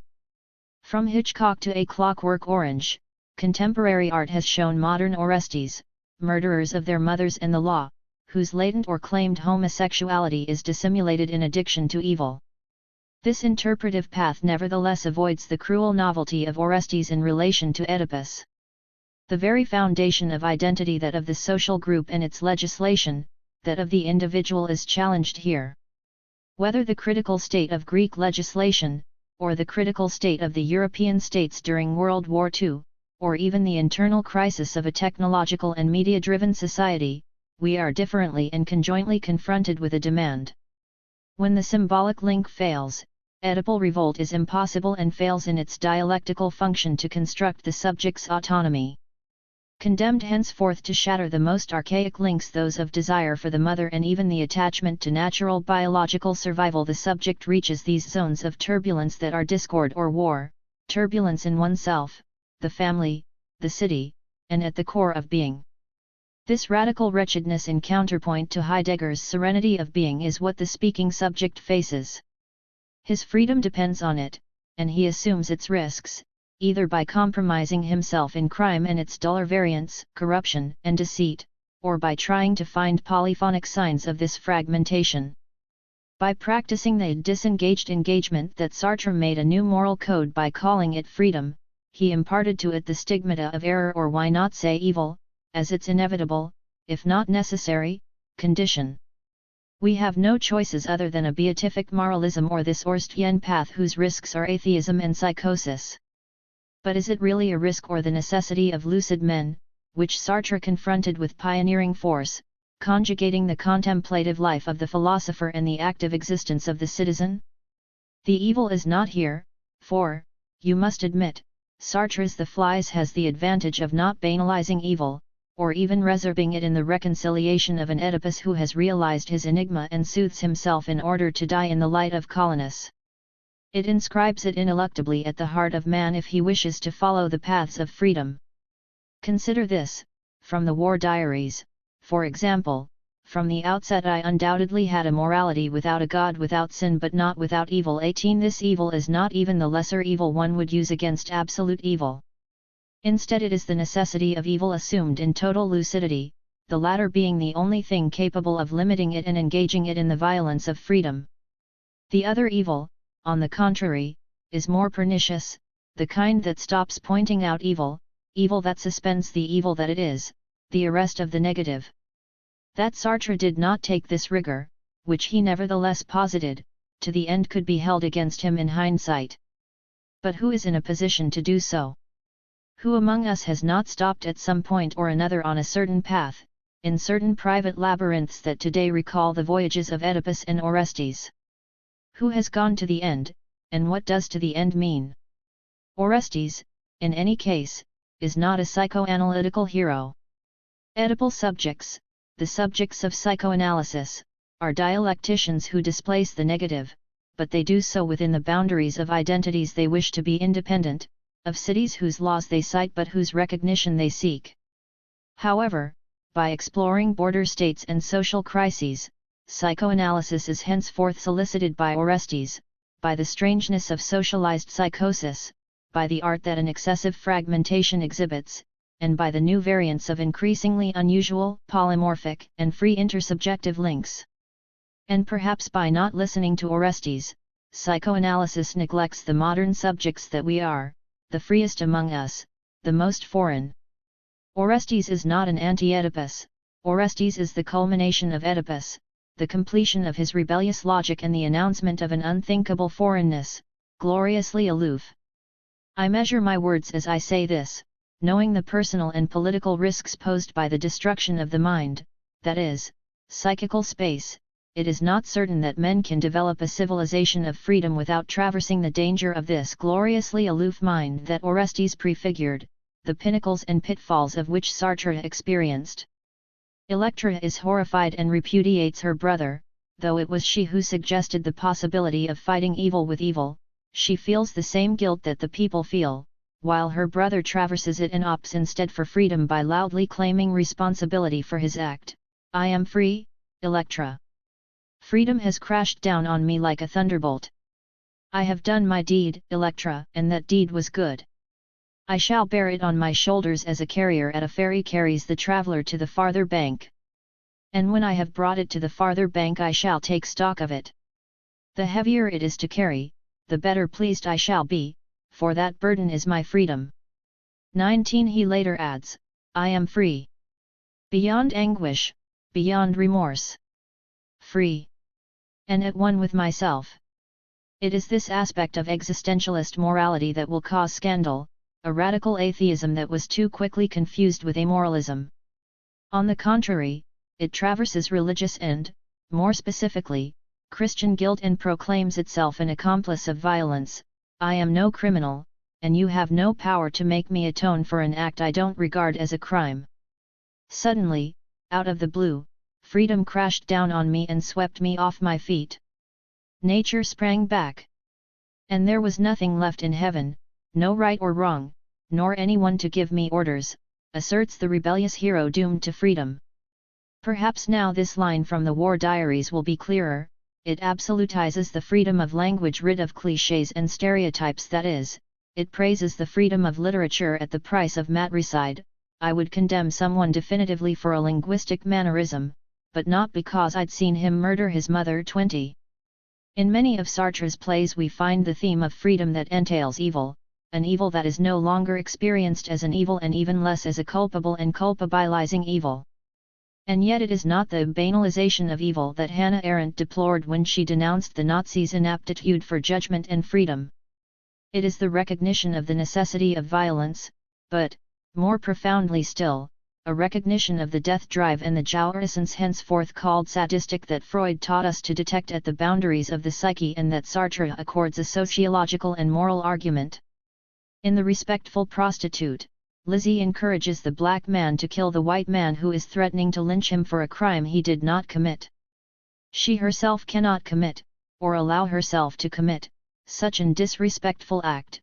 She remains a slave of conventional morality, while the black man, constrained by necessity, assumes his crime in order to obtain his freedom. In The Devil and the Good Lord, Goetz does evil for evil's sake and claims to be the devil. To commit evil in its pure state corresponds to the temptation of the absolute and the refusal of the world that does not want him. When Heinrich asks him why he betrayed his brother Conrad, he replies, "Because I like things to be clear-cut. I am a self-made man. I was a bastard by birth, but the fair title of fratricide I owe to no one but myself." 21. One might say his illegitimacy situates him naturally among the marginal and the excluded, but it is assuming his fratricidal act, being aware of his anti-nature, that allows him to assume his freedom. The theme of the bastard also appears in Sartre's adaptation of Kean, a play by Alexander Dumas, named after the English actor born in London in 1787. An illegitimate child, Kean became one of the great actors of the period, the best interpreter of Shakespeare.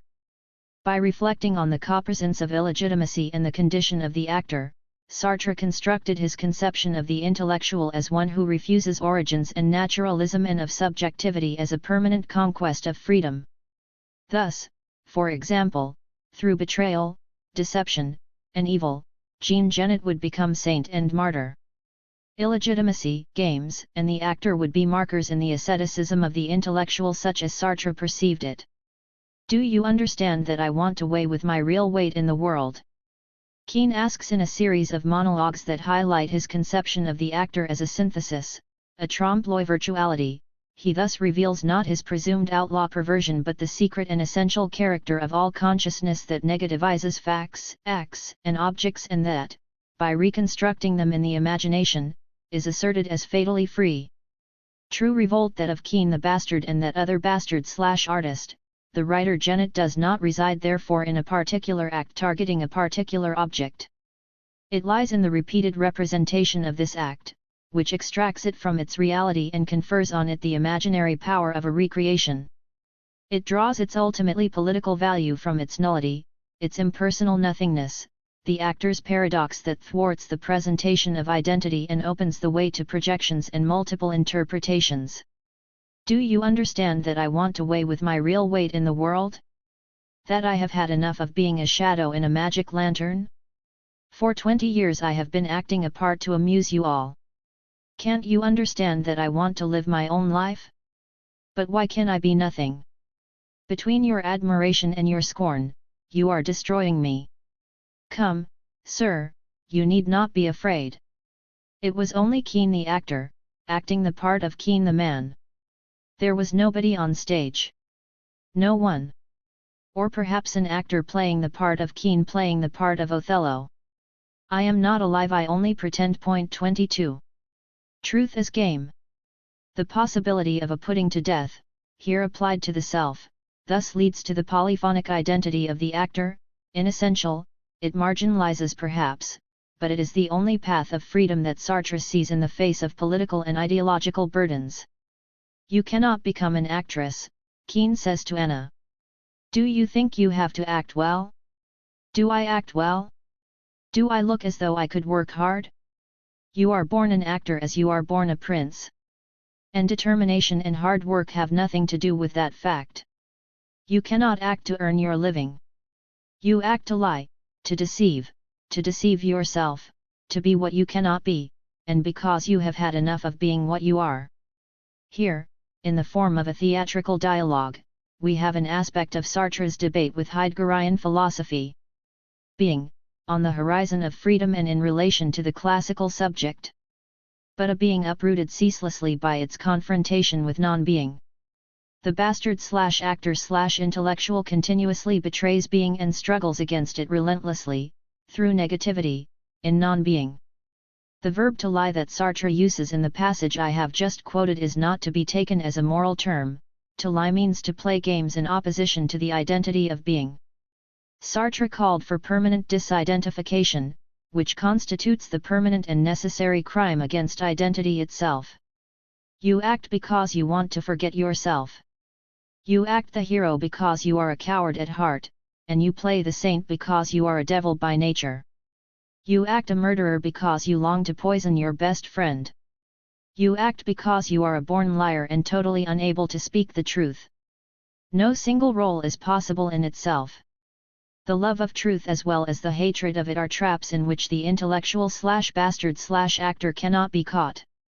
The actor succeeds best, for he plays them all against each other unremittingly, morality against anti-morality, love against hate, truth against the hatred of truth. You act because you would go mad if you didn't act. Act. Do I know myself when I am acting? Is there ever a moment when I cease to act? Look at me, do I hate all women or am I acting at hating them? Am I acting to make you afraid? The thematics of acting will end up replacing that of the criminal, heralded initially, or that of evil, as the optimal way to emerge from the conformism and fixedness of being. In the context of the apotheosis of the game, an unprecedented rehabilitation of the ludic, Sartre would write his impressive Saint Genet, Actor and Martyr in 1952, in which he sanctified the myth of the actor or, if you like, the impostor who takes control of the spectacle in order to thwart it. Point 23. In these texts, which are insufficiently read today, we find unusual resonances with what history has revealed to us since World War II, Sartre's crucible and that of his generation, but also resonances with analytical investigation. Via completely different paths from philosophical argumentation on morality and authenticity, psychoanalysis, Lacanian breakthroughs in the clinic of as if, false self, or borderline personalities has taught us that subjectivity is constructible, that it is formed of projection/identification in mimeticism and pretending, that pretense is one path toward truth, not the truth but the necessary accumulation and deflagration on the way to the difficult, impossible truth. What about the society of the spectacle, the well-informed among you will ask, readers of Guide Aboard. Sartre was not a man of the spectacle, although the spectacle used him. His thought was concerned with an ideological stage and political choices that the society of the spectacle diminished, when it didn't sweep them aside.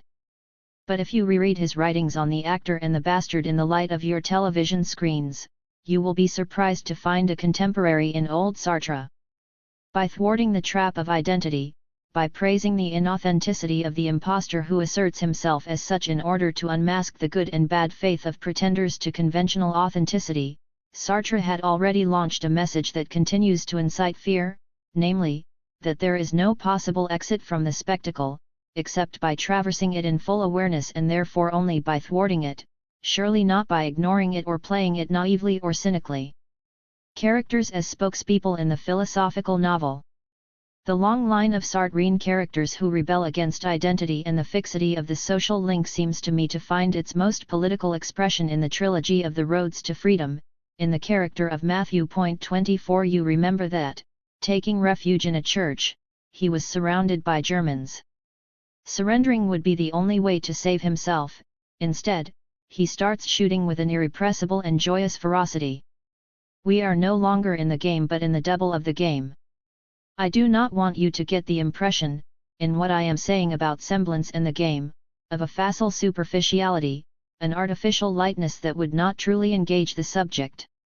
What Sartre teaches us, on the contrary, with the roads to freedom, Saint Genet and Keane, is that the experience of the game can be extremely violent, for the stakes are nothing other than the death of the other and of the self as condition of independence and sometimes life.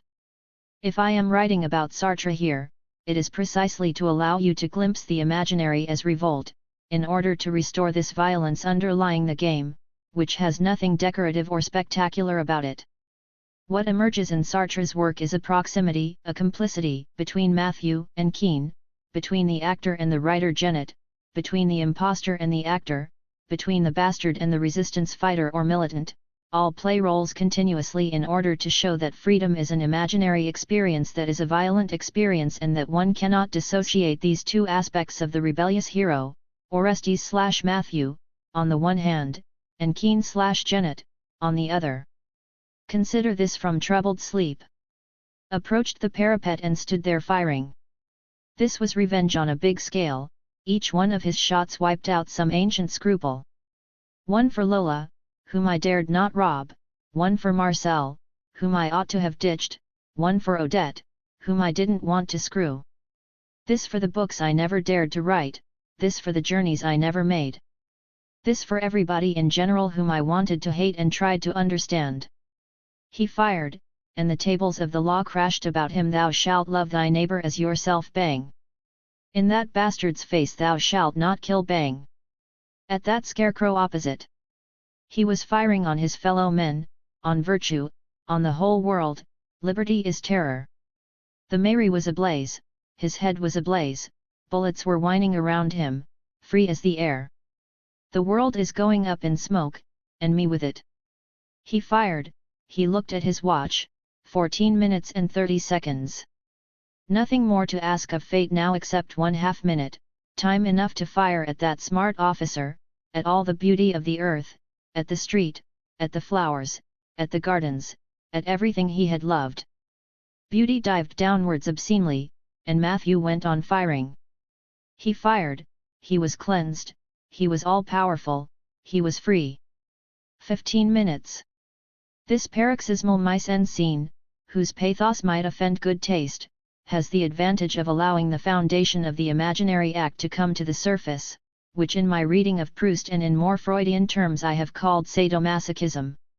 Here, in existentialist terms, Sartre speaks of revenge against classical values, virtue, Christian morals, beauty, but, at the same time, this is not just vengeance against moralism or the constraints others impose on the self, but also a putting to death of the self as a unitary or monovalent conscience. Of the liberation of the self also to be understood this way. How does one liberate oneself from the self? That is part and parcel of the annihilation of the self. Read Sartre in this perspective, for apart from him and a few rare psychoanalysts, who today will present you with the annihilation that is the condition for all psychical and practical renewal and resurrection. Transpose Matthew's scene to Keane and Genet, and you will understand that this game of masks, which is imaginary freedom, is indissociable from violence against the identity of the self and others, and that the risk of this violence may certainly be replaced with the cynicism of imposture, but it returns to us beyond this risk as a critical requirement without which humanity loses the sense of its adventure. To return to the complicity among the bastard, actor, and intellectual, the bastard's temptation, in Sartre's language, is to conquer his being, which is refused him because he has no identity, but to conquer it in evil. That is, he must continue to do evil to others and to himself in order to rise to the level of this being that is refused him and that he will nevertheless reconquer through the negativity of his consciousness. This leads the subject, who is indissolubly bastard/actor/intellectual, to struggle against the morality of others as well as the plenitude of being. Sartrean negativity is doubly oriented, toward others and toward being. Matthew shoots the Germans, self-righteousness, and, more fundamentally, serenity of being itself. Yet the morality of the other and of being recaptures him relentlessly and mercilessly. It cannot be escaped. And this is where Sartre's existentialist drama is played out. The Sartrine subject, this anti-hero, cannot not struggle against the other and being, but neither can he escape them. The other and being always recapture us, in a way. They mystify us as they mystify the Sartrine hero just when he thinks he is free to despise them. Pure being does not exist, no one can identify with being and the other, thinking they can master them. To want to be pure is a new trap of being and of the other as authentic self, as natural identity, as untouchable entity. There is no serene state or entity in Sartrine thought. Negativity itself, if it were accidentally crystallized as such, as being itself, would fall into the trap of being. All it can do is criticize itself permanently. If we follow this logic, if we consider that any stopping, any serenity, any stasis in the process of negativity is already a trap, we understand not only that identity is impossible but that love is impossible, because lucidity leads us to see in all love an interminable comedy and to play tricks on love so as not to be caught in the trap of idyllic amorous repose. The Sartrine universe is split. On the one hand, there are the idiots and cowards who fall into the trap of identity every time, into the trap of the other, the gaze of the other and, symmetrically, of being, of identity itself. On the other hand, there is refusal and, after this refusal, repeated negativity and solitude. The last hero I will discuss here is the absolute representative of this, Roquentin, the narrator of Nausea, an unextraordinary individual who is nevertheless confronted with his own consciousness and with the impossibility of this consciousness. This juxtaposition of the consciousness and the negativization of this consciousness comes up against the sense of existence and by dissolving it in disgust appends to it. The beauty of the music shared among the writer, the negress, and the Jew. Thus the certitude of existing, which might afford some a feeling of grace, happiness, or simply joy, arouses in Roquentin nausea, the Sartrine version of negativized plenitude. Leaving aside any psychoanalytical explication we might obviously attempt, Sartre chooses nausea as an emblem of existence. Nausea and not grace is the metaphor of the unfulfilled and the open, of the negative and the impossible, of being and the other. Nausea inscribes the trace of refusal in existence. Roquentin starts out as an intellectual preparing a book on the Marquis d'Hemar de Rolleben. As an author of historical novels, he aspires modestly or ambitiously but always very ethically to preserve someone's memory. He goes to the library, which allows him to objectivize the other in history, in the past to which he intends to devote his consciousness and, of course, his critical sense. But gradually, as the plot develops, Roquentin gives up ordering the past of the other and becomes more and more interested in what surrounds him, the quotidian and banal present, objects, and his own body, in short, his personal existence. There is also an acerbic and biting critique of the man engaged in humanistic socialism, the self-taught man, this ridiculous man that each of us more or less is. The self-taught man represents this impassible thing that is adherence to values, limited by definition, to which Sartre/Roquentin will contrast the raw truths of existence, the endless nausea that defies both values and the comprehension of the traditional intellectual, who believed, at the beginning of the novel, that he had to pursue his work as an archaeologist of the past and thought. Instead, it is from the junction between being and negative consciousness that nausea is born, nausea that is impossible to resorb and that Roquentin sees as being man's sole reality, as the rebellious man in his solitude perceives it and perpetuates it. In his solitude, he comes up against the unshakable feeling of existence by observing that the human body is a residue in the face of being. Having nevertheless become aware to the point of disgust that these residues of tangible thought are the true roots of his isolation, he makes it a rebellious attitude that, from now on, has nothing pathetic or romantic about it but announces itself as a perseverance in strangeness and refusal. I want to leave, go to some place where I will be really in my own niche, where I will fit in. But my place is nowhere, I am unwanted, de trop. Roquentin says. 25 And starting with this life given to him for no reason, he casts a caustic glance at the idiots around him, reveals the strangeness of the human comedy, and describes nausea as a feeling that is neither pride nor shame but exile. Novel as philosophy. A melancholic philosopher reveals the border states of nausea. To make theatre is certainly a political act, it is a question of acting on the public, mobilizing the presence of living bodies, which the book cannot do. But let us not be too quick to say that the theatre of an intellectual like Sartre anticipates the desire to establish his party or media popularity, as it would later be known. To such intentions, which are always possible and more or less unconscious, I would add the challenge represented by the very type of representation Sartre brings into play in his theatre. Take the characters, these intellectuals/actors/traitors/bastards. What we see here is a philosophical option embodied in a rhetoric of the spokesperson, which is surprising in itself, for the bourgeois and homogeneous theatrical audience did not recognize in this the psychological density of the realistic characters it was used to applauding. In Sartre, the characters are the spokespeople of a situation that is the true subject. It was a small step from this to the accusation that his theatre was too intellectual. No doubt aware of this criticism, Sartre himself offered if not a justification then at least an explanation in What is Literature? The theatre was formerly a theatre of characters. More or less complex, but complete, figures appeared on the stage, and the situation had no other function but to put these characters into conflict and to show how each of them was modified by the action of the others. I have elsewhere shown how important changes have taken place in this domain. Many authors are returning to the theatre of situation. No more characters, the heroes are freedoms caught in a trap like all of us. What are the issues? Each character will be nothing but the choice of an issue and will equal no more than the chosen issue.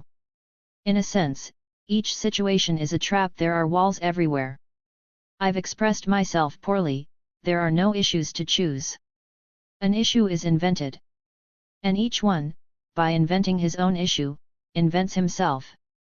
Man must be invented each day. 26. This forced path and this rage of permanent invention that may appear schematic are signs within the dramatic construction itself of the philosophical and political necessity of ceaselessly inventing freedom. Sartre's plays come after Nausea chronologically, but I thought it wise to begin with the theatre, for it seems to me to introduce more directly, more dramatically and more schematically in the sense I have just mentioned what is addressed in Nausea, this novel whose thunderous impact has yet to be fully measured in the realm of French literature. Being and nothingness can only be understood in light of this novelistic, imaginary experience of an analogous problematic that these two books deal with in different ways, the copresence of being and nothingness in the existence of the subject. Sartre borrows the epigraph of Nausea from Céline, whose work and the importance of abjection in it I have had occasion to comment on. 27. The sentence that Sartre takes from the Célinean opera of the Flood simply emphasizes, instead, the solitude of the individual who no longer has anything in common with any collectivity. He is a boy without collective importance, barely an individual. His links with the collectivity are broken, whether by him or by others is of no importance. The philosopher seized the subject in this state of absolute desolation that is as much a freedom as the mediocrity of anyone at all. I emphasize this vision of the subject that Sartre would later describe as individuality, which is the vision of a certain metaphysics of freedom whose limitations nonetheless reveal truths. In this case, it is the truth of depression for psychoanalysis, this copresence of being and nothingness, that Roquentin's existence unveils. Roquentin sends us back to the depressive solitude of the contemporary individual. It is rooted in the personal experience of the impossible link to the other that is ultimately the maternal object, although the dissolution of all other social links follows from this micro-universe. Naturally, this depressivity may also refer to social history, national crisis, ideological and political conflicts, World War II. It is not surprising that Dürer's Melancholia was used for the cover of the first edition of the book. Indeed, the author had initially chosen Melancholia as the title. It was Gaston Gallimard who proposed the repulsive Nausea. The logic of repulsion, which underlies the melancholic appearance, prevailed, the public followed, not at all disgusted to know more about what disgusts it.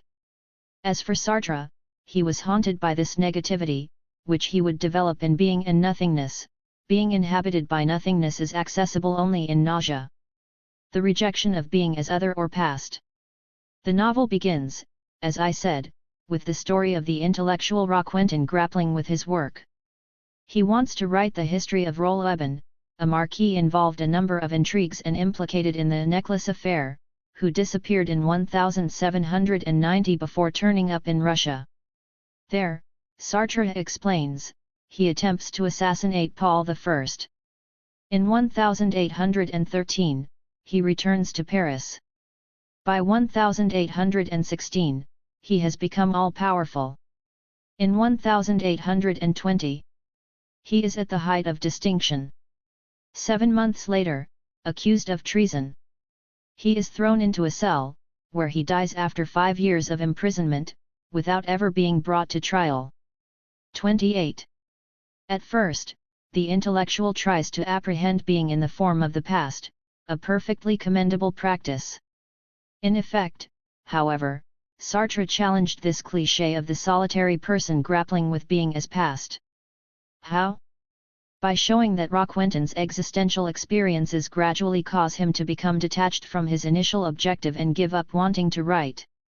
He will no longer apprehend being in the form of the other or the past, but will confront the implication of nothingness in raw existence that nausea reveals to him. Roquentin will start by feeling unwanted. My place is nowhere, he says, I am unwanted, de trop. He will experience the ontological solitude described in being and nothingness, no links, nothing in common with others. This will lead him in a grimacing, caricatured way to unveil the dissatisfaction and falsity at the heart of his own adventures as well as in those of others, the falsehood of the amorous link. Moreover, the pathos of the humanist reaches its peak in the character of the self-taught man, humble before knowledge, registered with the Socialist Party to spread good in the world, ashamed of his homosexuality, taken to task by the Corsican supervisor for approaching young boys in the library where he works. Faced with this definitive collapse of good intentions, whether political or erotic, Roquentin is confronted with the same nausea that the roots of the chestnut trees summon in him, the roots that revealed to him the inaccessible residue of an existence that is unthinkable and yet felt in its nothingness. Submerged in nausea, he betrays the society of men, withdraws into his solitude, and ends up considering his life, a harsh, unjustifiable phenomenon, a contingency. Given for no reason. If it is true that he is still part of humanity, he is foreign, the author writes. When all is said and done, nausea does not quash being but reveals the strangeness of being as well as of the self. Like Roquentin coming up against his radically intransmissible and unjustifiable existence, being is radically foreign, connection and communication are of no help in the face of the unassimilated foreignness of existence, the border state experienced by someone who ultimately frees himself of contingencies. Nausea bears witness not only to the human comedy but also, in the end, to the irremediableness of existence that resists intellection and exchange. Consider this, M. de Roll-Eben was my partner, he needed me in order to exist and I needed him so as not to feel my existence. By escaping in the other, I hide what is unbearable about my existence from myself. But Roquentin resists this flight that would mean occupying himself with Roll-Eben so as not to be occupied with his own non-existence or his own difficulty with existence. I furnished the raw material, this material I had to resell, which I didn't know what to do with, existence, my existence. He continues to seek the opaque remnant that is not transmitted in communication with the other. His part was to have an imposing appearance. He stood in front of me, took up my life to lay bare his own to me. Take your own situation, you are interested in certain matters concerning existence while at the same time occupied here with literary representation. Now, existence is what resists representation, is concealed from it. This remnant that eludes representation persists precisely as existence. But those who have access to it are few, those who are not caught up and taken in by the net of representation. Roquentin, too, is caught up in the artifices of his work as an archivist, enclosed within stories and missing out on existence outside of representation. He is nevertheless plagued by doubt. The negative lies in wait, which will lead him to nausea. He stood in front of me, took up my life to lay bare his own to me. I did not notice that I existed any more, I no longer existed in myself, but in him. In this mirror game, the I of the narrator delegates himself in Roll-Eben, as a graduate student delegates himself in the author who might be the subject of his thesis, and the graduate student no longer exists, the thesis subject exists in his place. I ate for him, breathed for him, each of my movements had its sense outside, there, just in front of me, in him.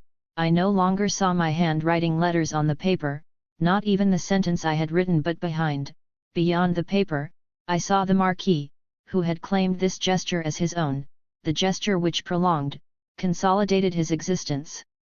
I was only a means of making him live. Sartre questions the human being's becoming a tool in action, insofar as all action is based on projection and comprises alienation. As soon you start preparing something, a thesis, or anything else, you are instrumentalized, you are only there for this action, for someone or something else, be it an object, a thesis, or an act that may even be very commendable, very humanistic.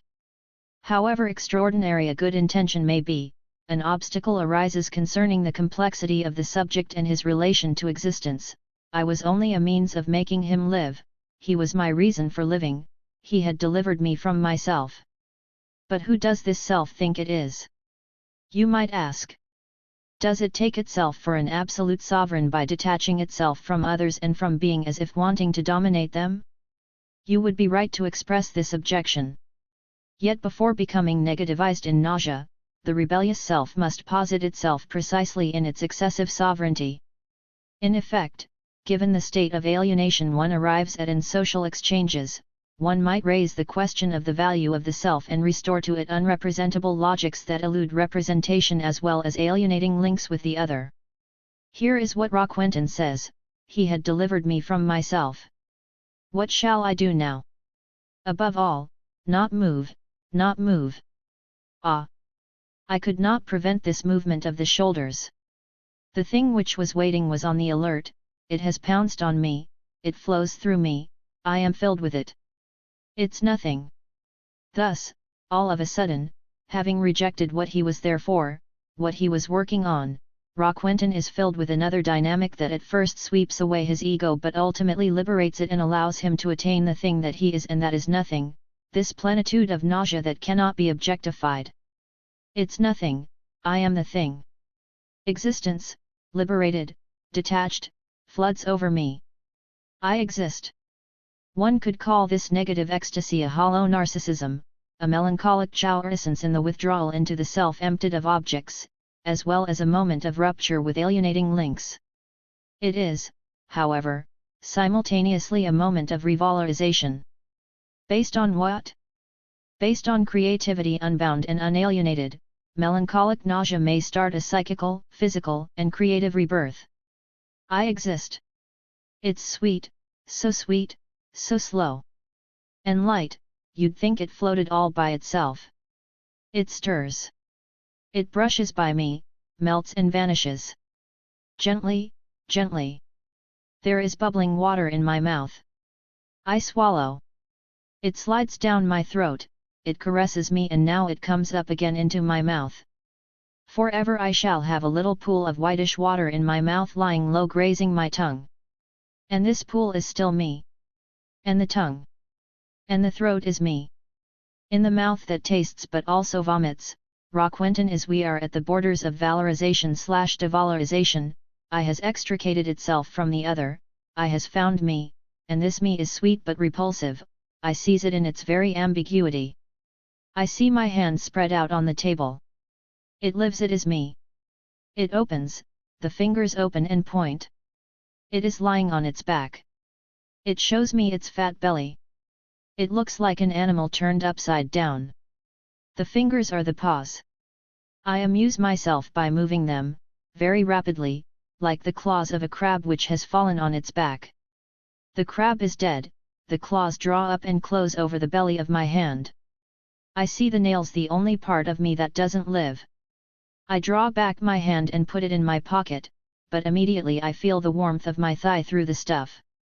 I jump up, it would be much better if I could only stop thinking. Thoughts are the dullest things. It is not just the mouth or even the body, thought itself is shaped by these ambiguities and this insipidness that provokes both adhesion and disadhesion, which is nothing other than nausea. duller than flesh. They stretch out and there's no end to them, and they leave a funny taste in the mouth. Then there are words, inside the thoughts, unfinished words, a sketchy sentence which constantly returns, I have to fi. Ix. Dead. De role is dead. I am not. Ix.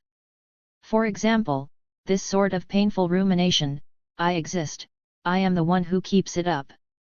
The body lives by itself once it has begun. But thought I am the one who continues it, unrolls it.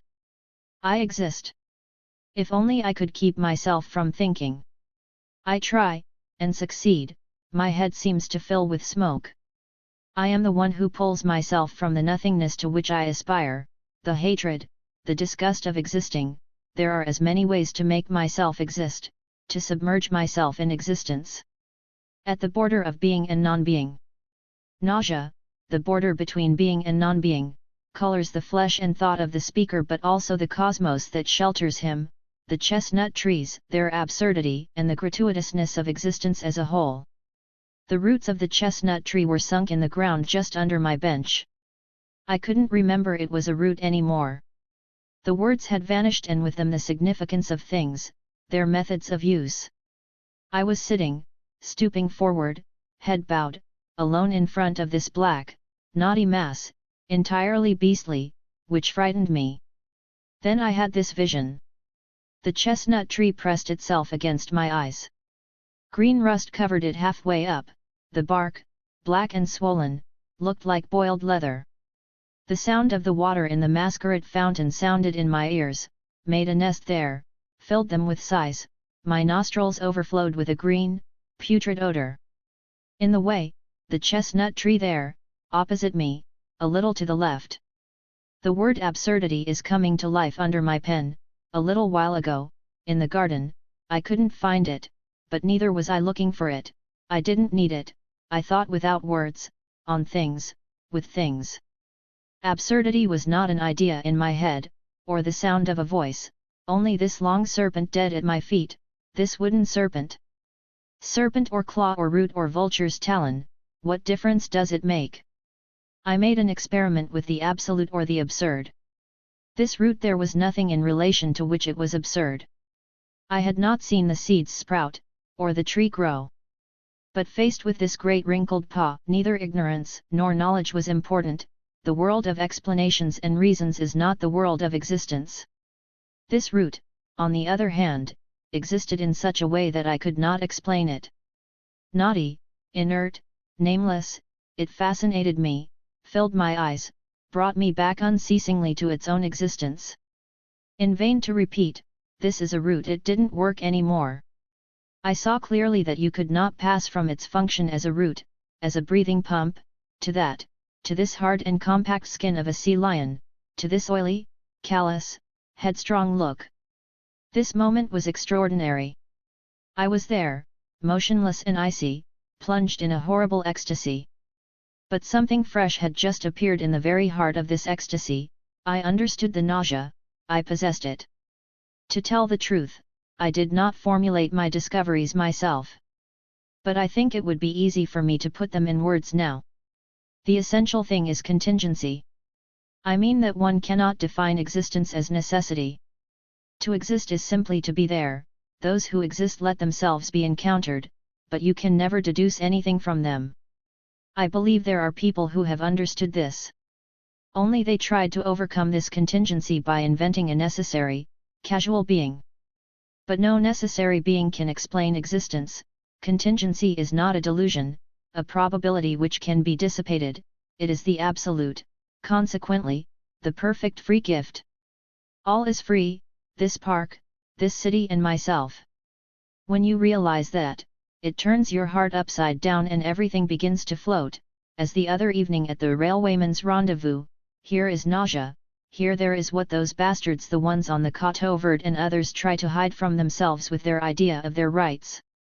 I will conclude by emphasizing the brilliant return that Sartre makes us undergo at the melancholic state by transforming nausea, which is the gustatory perception of it, into a position of revolt. Aristotle diagnosed melancholia as the malady of genius or geniuses. If there is a reason to establish such a link, it is not the spleen of romantic states of mind that demonstrates it, but indeed this Sartrine nausea that leads subjectivity to a melancholia in the Freudian sense of the term, that is, to the subject/object, language/effect, sense/nonsense. Borders. Point 29. To write a novel with that was quite something.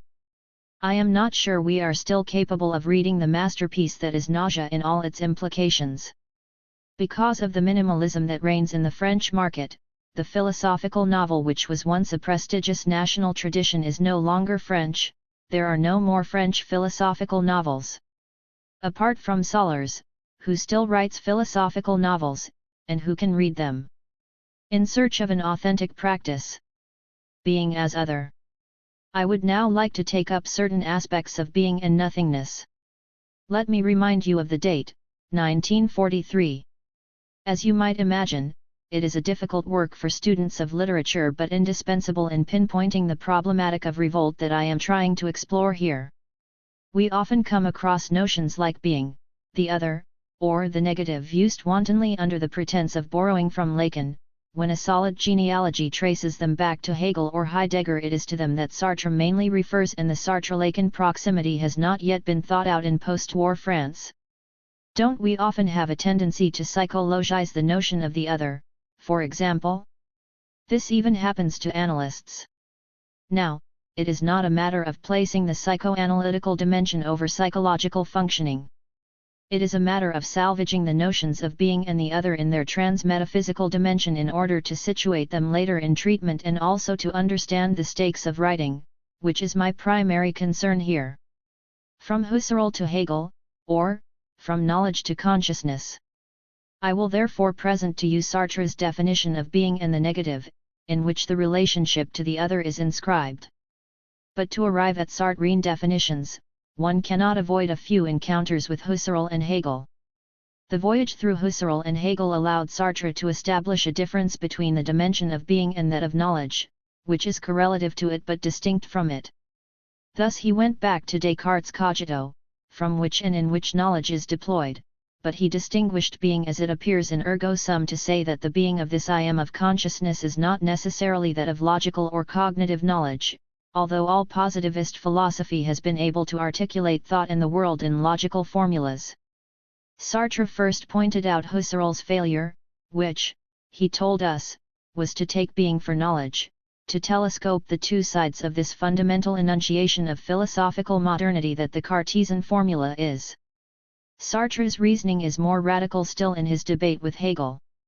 Sartre revealed what he saw as Hegel's failure, although he recognized that Hegel placed the debate on its true plane, namely, that he was the first to differentiate between consciousness and knowledge. Consciousness is a concrete being sui generis. It is selfness and not the seat of an opaque, useless ego.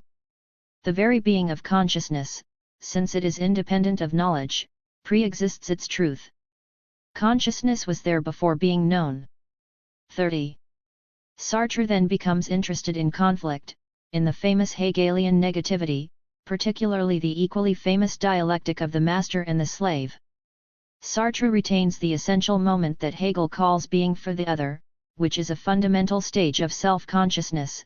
The road of interiority passes through the other, an other, however, that is an other for me, that is, another me, subjected to the ego in this dialectic of recognition that links master to slave and vice versa. The other appears along with myself, since self-consciousness is identical with itself by means of the exclusion of every other. It is only insofar as each man is opposed to the other that he is absolutely for himself. I have no representation/knowledge of my interiority except through the other who mirrors it. This supposes that at the end of these reflections we observe a common measure between us. The master is contrasted to the slave is contrasted to the master, but they are both linked in a pact, the possible comparison between the same and the other, they exist through each other, they are insofar as they are united, a permanent provocation, an insoluble dialectic. We come to the idea that, beyond the apparent opposition between the same and the other, even in the paroxysmal forms of bloody war between master and slave, we are obliged to recognize a common link so that the comparison can occur, a common measure that constitutes the dialectical link between me and him. If being is being for the other, it is a permanent revolt, which Sartre formulates this way: the very being of self-consciousness is such that in its being is in question. This pure interiority does not cease to question itself, it is perpetually a reference to a self which it has to be. As for the consciousness of the other, it is opaque to self-consciousness, the other's consciousness is that which I can only contemplate. The other is forged in a pure given instead of being what has to be me. Because the only consciousness that appears to me in its own temporalization is mine, where it loses objectivity, we will say along with Sartre that the for itself as for itself cannot be known by the other. Consciousness thus comes up against two major obstacles, the separation of consciousnesses and the conflict of consciousnesses. Here is the essential solitude that nausea echoes and that, in the philosophical text, leads to the observation of an ontological solitude of being in the world. I will examine this reasoning a bit more closely. The inaccessible other, the scandal of the plurality of consciousnesses. In order to apprehend the other as subject, I must apprehend it in its interiority, while, on the contrary, the other as a mirror never appears to me in its own interiority but only in the time of the world. The common measure envisaged by Hegel between me and the other is revealed to be an ontological optimism and according to Sartre ends in failure. Between the other as object and me as subject, there is no common measure. It is not through knowledge but through transcendent consciousness that this apprehension of myself by myself occurs. But this ecstatic self-consciousness apprehends the other only as an object pointing to me. There is no common measure, therefore, but a separation between the other as object and me as subject. Sartre concludes, no universal knowledge can be derived from the relation of consciousnesses. This is what we shall call their ontological separation. There is a more fundamental optimism in Hegel, however. The identicalness of consciousnesses is established in the whole, there is a global force that posits a whole outside consciousnesses, considering them from the point of view of this absolute whole that has become a mediator among consciousnesses but also between consciousnesses and the world. If Hegel can posit this whole, however, it is because it already is at the outset. It is therefore not in consciousness but in being that I can posit the problem of the other. We are back at the cogito. The being of the other cannot be found through knowledge but solely as transcendence. If the being of my consciousness is strictly irreducible to knowledge, then I cannot transcend my being toward a reciprocal and universal relation in which I could see my being and that of others as equivalent. On the contrary, I must establish myself in my being and posit the problem of the other in terms of my being. In other words, I can transcend myself toward a whole, but I cannot establish myself in this whole. We are henceforth dealing with the multiplicity or separation of consciousnesses, the separation and conflict of consciousnesses will remain. From now on, my relationship to the other is not one of knowledge to knowledge but being to being. My relation to the other is first and fundamentally a relation of being to being, not of knowledge to knowledge.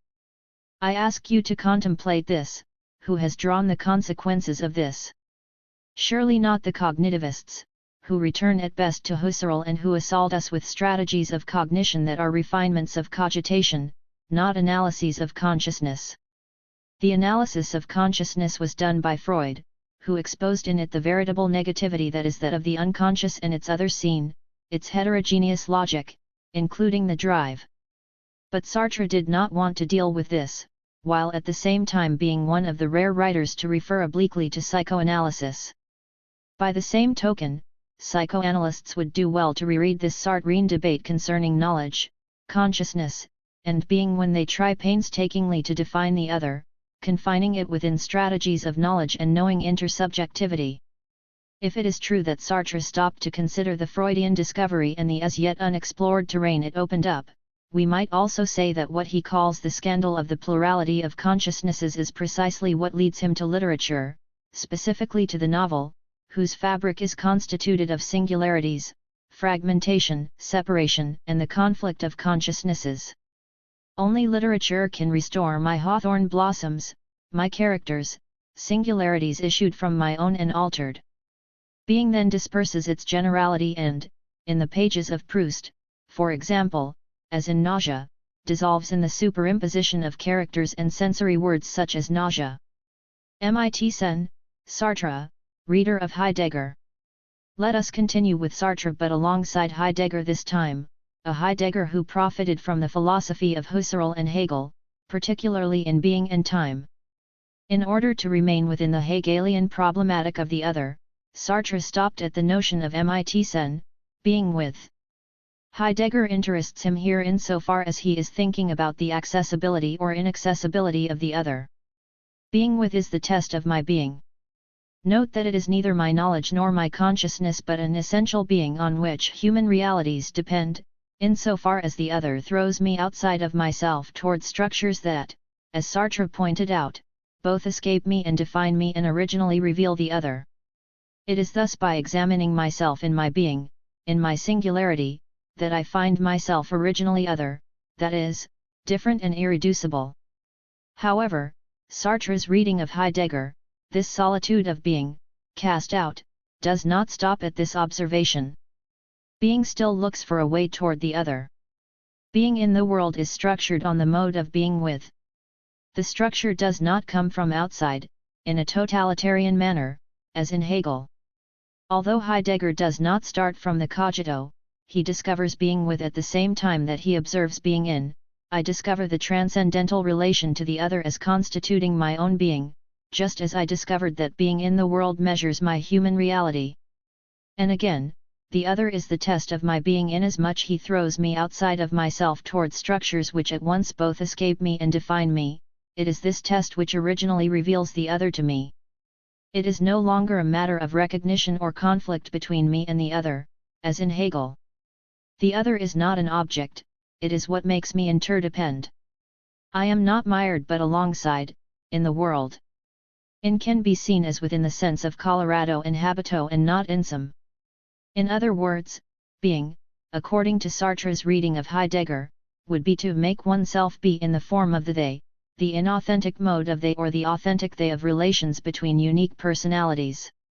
Think of the anyone, that in Sartre remains inauthentic but in Giorgio Agamben has the positive values of a modest community, the scrutiny of theys essential in their inessentiality, which preserves only the tenuous and random link of being in with. 31 In the they of the Heideggerian Mit Sen, Sartre appreciates the opposite of the conflict that characterizes the Hegelian dialectical link, namely, the connotation of the crew, which does not work for knowledge but works in rhythm. Although being unto death abruptly reveals the common solitude and the negative in concern, it is the coexistence of consciousnesses in the untranslatable stimmung that seduces Sartre, reader of Heidegger, and suggests a humanity linked in its solitude, pluralities that create connections. We attempt somehow regarding the other what Descartes attempted to do for God with that extraordinary proof by the idea of perfection. This is exactly what we do in psychoanalysis, and exactly what we do in literary theory when we decipher the work of a writer, for it is the otherness of the thought of the patient or writer that calls us. Read, we do not know if God exists, but we need the idea of perfection, and we situate it in the place of God. We do not know if the other is approachable, but we strive to apprehend the interiority of our consciousness or the possibility of Mit Sen through an intuition of transcendence concerning others, the external negation that reveals the other to the cogito as not being me. This is where the notion of revolt and rejection appears. I can only penetrate the specificity of the other by confronting him in myself, my foreignness, the nausea that surrounds me.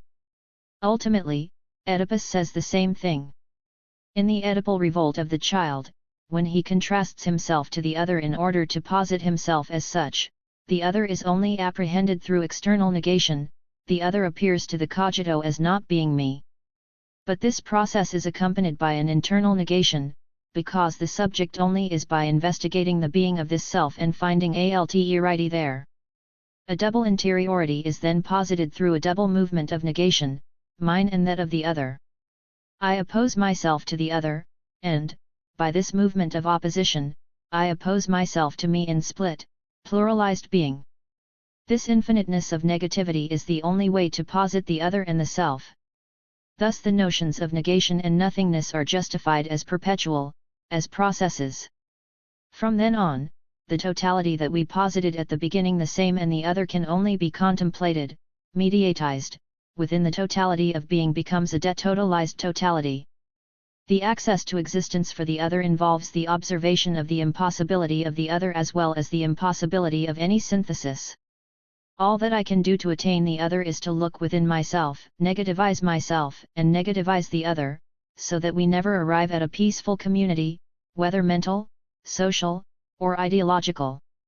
You will note that this line of thought leads first to a refusal of philosophical totality and to being as totalizing, then to a sociological stand against every totalizing society, whether totalitarian or feebly democratic and unitarian, if it crushes the radically of the same and the other and erases the right to singularity, if only in the guise of human rights, and finally to the recourse to the imaginary and to the role of the gaze, thanks to which the process of non-totalizing totality will inscribe itself in the order of the visible. I will spare you this voyage into the imaginary and instead look at the Sartrean personal imaginary that is ambiguous to say the least and came to light with what is literature? And the words. Is writing a neurosis? No doubt, but in the words, Sartre examines memories in biographical form and shows how literary meaning is constructed with a double focus, words and childhood, the convergence of which is produced by neurosis. For the last 10 years or so I've been a man who's been waking up, cured of a long, bittersweet madness. 32 for 10 years, since the 1950s, he has been waking up. Everything that happened before that date could be taken as a sort of madness, from which he would purge himself through the literary farewell to literature that is the words. Henceforth Sartre will relentlessly disparage the imaginary in favor of action, particularly political action, in an approach that seems salutary at the outset, because he denounces with a vigorous and pitiless irony certain psychological errors and political errancies as well as the solipsism of literary brilliance so prized in the French tradition.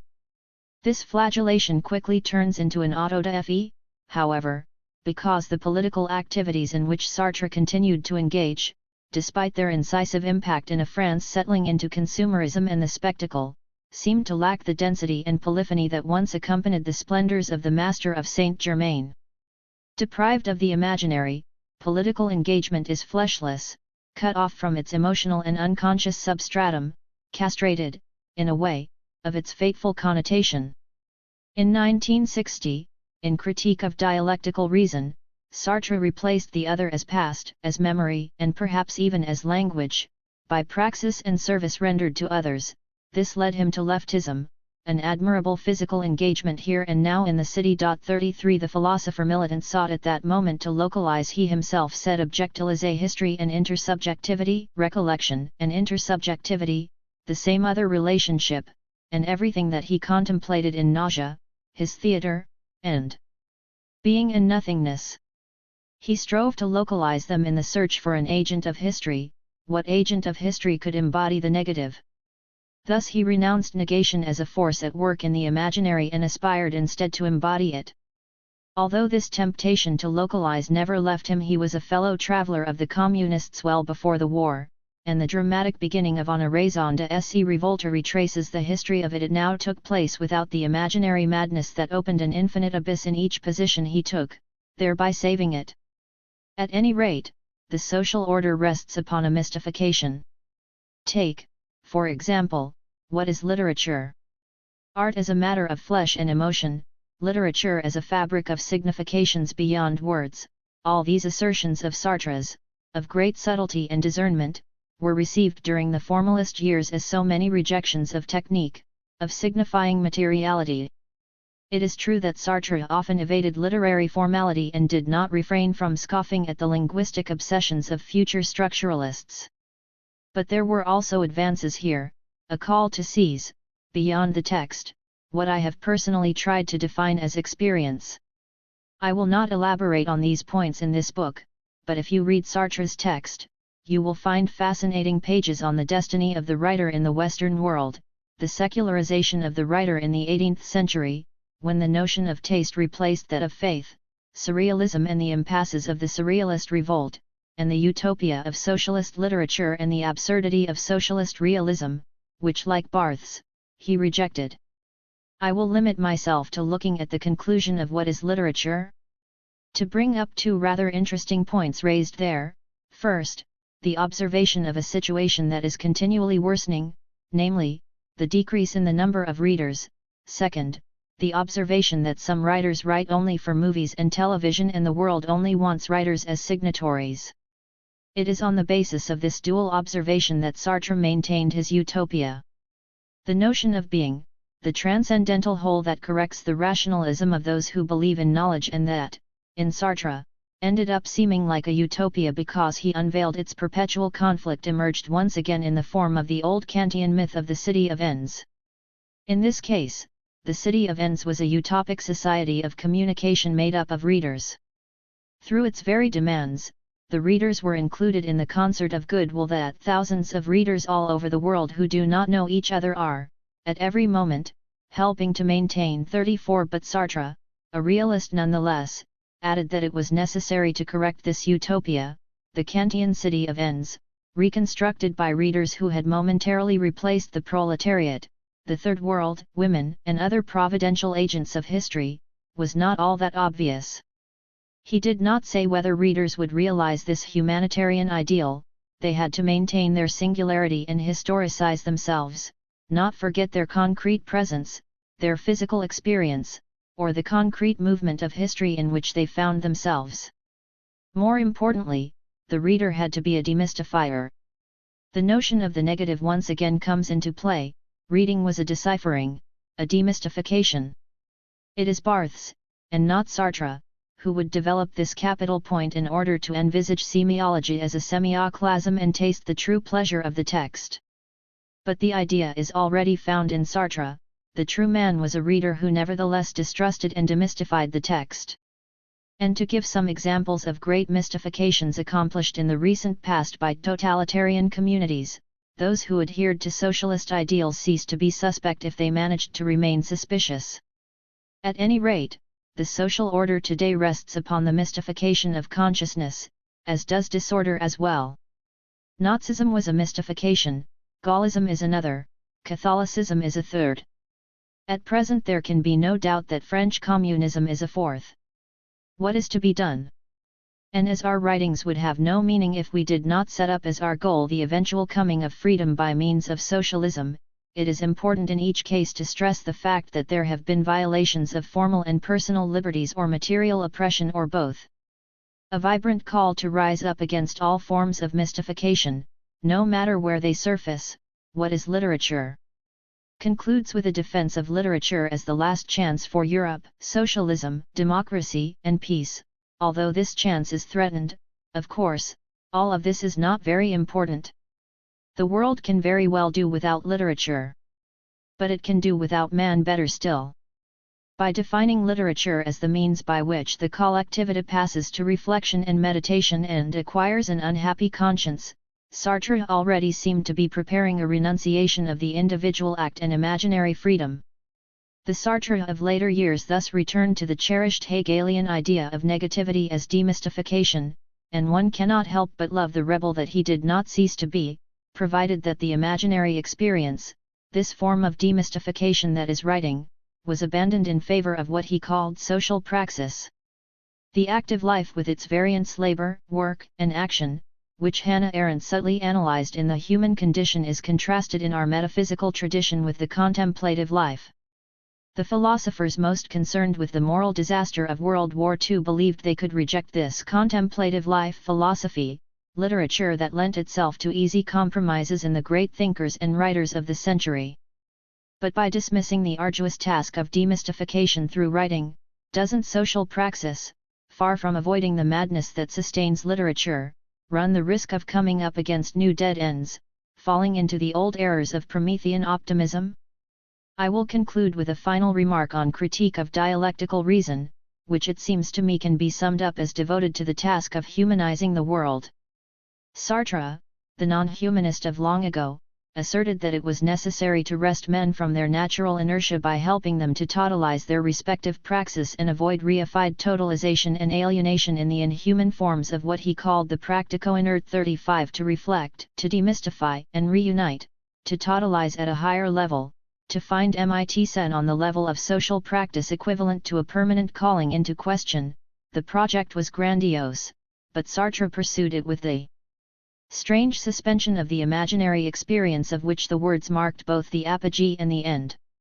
It indicated the contraction of the destiny of sense and the sensory that he deciphered from Aeschylus to Heidegger and insufflated into French existentialism.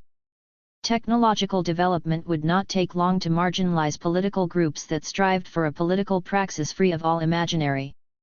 Soon the political would be cast into the spectacle, and the question of the sense of the imaginary reactualized. It is precisely at this point that the work of Barthes that awaits us. 8. Roland Barthes and Writing as Demystification. A Theory of Sublimation. Degree 0.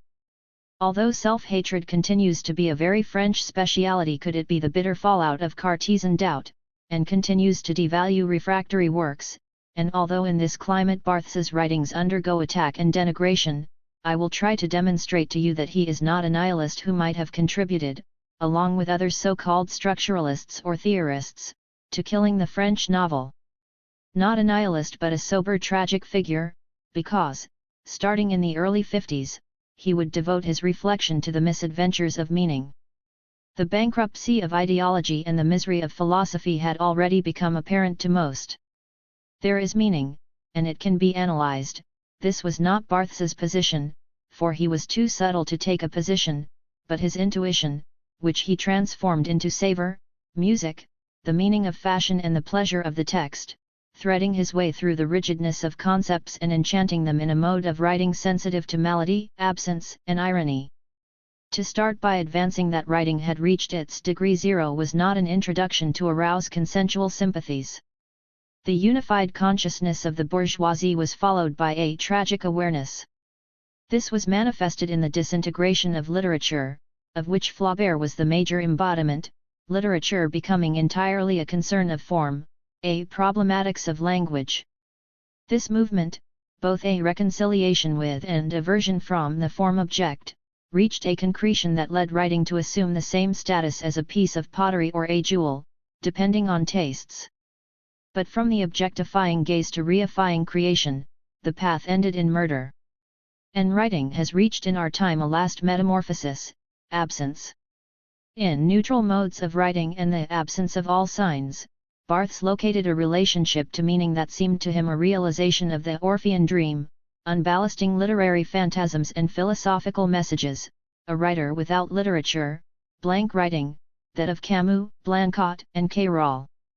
This 0 degree of writing, a symptom of what would become the current French novel's well-known and unfortunate minimalism, is nevertheless thought of by Barthes as a sign, which is also tragic. He deciphers an ethic of language here that, in its negative ventures into abstraction, indeed, into the abolition of meaning, can be read in two ways, as a passion for writing and as a disintegration of bourgeois consciousness. The issue at hand is nothing less than a jouissance of meaning, through a revolt against what henceforth appears as a stage or monovalent structure of the mind that we could call consciousness and that the bourgeoisie wants to guard and defend. 1 All the ingredients of Roland Barthes's subsequent path are already in place: historical concern, the emphasis on form language as ethic and, for that very reason, as pleasure. I will not outline Barthes's biography. He has written one himself in the form of Roland Barthes by Roland Barthes. 2 Like other rebels, he was fatherless. Barthes resolved this uncertainty by finding his roots in language, but he sought in it neither the paternal authority of a norm nor the filial revolt of a son punching out the law. Rather, he searched only for the secret rules of what is presented as normal but is simply false. Though not a seeker of truth, such a task would have tired or repelled him. He ceaselessly tracked down the false in order to discover the multiple networks that the false censures. Barthes was not a revealer of truth, he was a detractor of censure, and if a certain ephemeral, provisional, and thus ironic truth emerged in this unveiling, well, that was a plus, the icing on the cake, not to be glorified but allowed to resonate, to hit you broadside. Taste is an infinite, mocking satisfaction. So, although it may be surprising, I propose reflecting on the sense and nonsense of revolt in Roland Barthes's critical undertakings, and will start by examining his first book, Writing Degree 0. I will try to demonstrate that this experience of interpretation can be understood as an experience of revolt. Barthes's elegant and reserved persona does not exactly evoke the figure of the rebel. His somewhat outmoded or even obsolete discretion resists comparison with the hysterical tone that the theme of revolt might conjure. Yet this writer's interpretative approach was a demystification that consisted in creating new objects of meaning and ways of deciphering them, foremost of which was écriture. Barthes's notion of écriture, which the current generation has heard a lot about, was a completely bewildering innovation. Perhaps still obscure today, it was much more so when Barthes proposed it in 1953. But what if the creation of new objects of interpretation were the most discreet, most invisible variant of revolt? For that very reason, it might also be the most radical one remaining to us in a specular universe saturated with the visible. As I have said many times throughout this book, it is time to ask ourselves this question: what sense can we give that which imposes itself as obvious and visible and substitutes itself for thought? It is this apparently anodyne question that Barthes raised when he began to distrust the meaning that his contemporaries considered natural and that he chose, on the contrary, to undo and displace. Beneath natural meaning, impossibility or profusion of meaning. In this world dominated by popular culture denoting a certain U.S. complacency rather than a culture of the people, in this world of TV screens and channel surfing, hard sex, and silicone, where thrills are found in murder trials theatricalized to the point of dissolution, we have a hard time imagining the delicate intellectual force of a man speaking in for and against culture and asserting that culture exists and keeps us alive, but only provided we ceaselessly decipher it. That is, critique it in order to displace it endlessly. Barthes started down this path with an absolute and serene anguish. He maintained the modest role of interpreter not only of great literary texts but also of myths, behaviors, stupidity, and love, without ever identifying himself with the great writer. His respect and admiration for writing was immense but regulated, starting with a subtle distance that only certain patients are able to preserve vis-a-vis the generality as well as themselves, causing the depth of the obvious to emerge continually, making what is unspoken speak. Barthes thus placed himself in an apparently secondary role that nevertheless led him to see what most of his contemporaries remained stubbornly unaware of, the fact that human beings in the second half of the 20th century had arrived at an experience of meaning that overthrew not only beliefs in God or some other value but also the possibility of meaning itself. Is there a unity in a we that can have meaning or seek meaning? This is pretty much the question Barthes raised, revealing, under so-called natural meaning, the abyss of a polyvalence of meaning, as well as a polyphony internal to subjects investigating meaning. Polyvalence for better or worse, for better, over-meaning, over-signification, a multitude of significations, for worse, the fragmentation of certainty, whether that of the existence of a self or the existence of a signification. Barthes was convinced modernity had come to this point, to this mise en abîme of the possibility of signifying. For him, the crisis of God, the crisis of values, was, fundamentally, nothing other than this impossibility of unitary meaning that prefigures the germination of meaning and its revival and renewal. To this observation Barthes added the conviction that a certain critical thought, inspired by both semiology and literature, was capable of accompanying or, better yet, of revealing this radical transformation of man's relationship to meaning. Point 3. Transformation was in fact the word Barthes used, a transformation, he wrote in Criticism and Truth, perhaps as important as that which marked the transition from the Middle Ages to the Renaissance. For clearly, he was in no way questioning the importance of history, an accusation frequently leveled at structuralists, of whom Barthes is thought to be the emblematic figure. On the contrary, he was rooting criticism in historical reflection. Barthes worked out the question with all the meticulousness of the southwestern Protestant that he was, who had read not only Flaubert, the hypersensitive Michelet, and Loyola, a man of order and power and rituals, but also writers who still rattle conventions of all sorts, such as Sada. Thus armed, Barthes threw himself into interpretative writing the way others throw themselves into music, with the sense of going against natural language, which seemed false to him or seemed to conceal the deceitful unsaid. In doing so he made laws more fully his own, laws he considered indispensable to the human condition, linguistic rules conveying not only the laws of meaning but also the body beneath meaning. This mirage of the body always shimmered on the horizon of Barthes's theory, like a secret that was not apparent but audible, signifiable, that the interpreter had to acknowledge in his voyage through the laws of language and writing. Semiology as deception.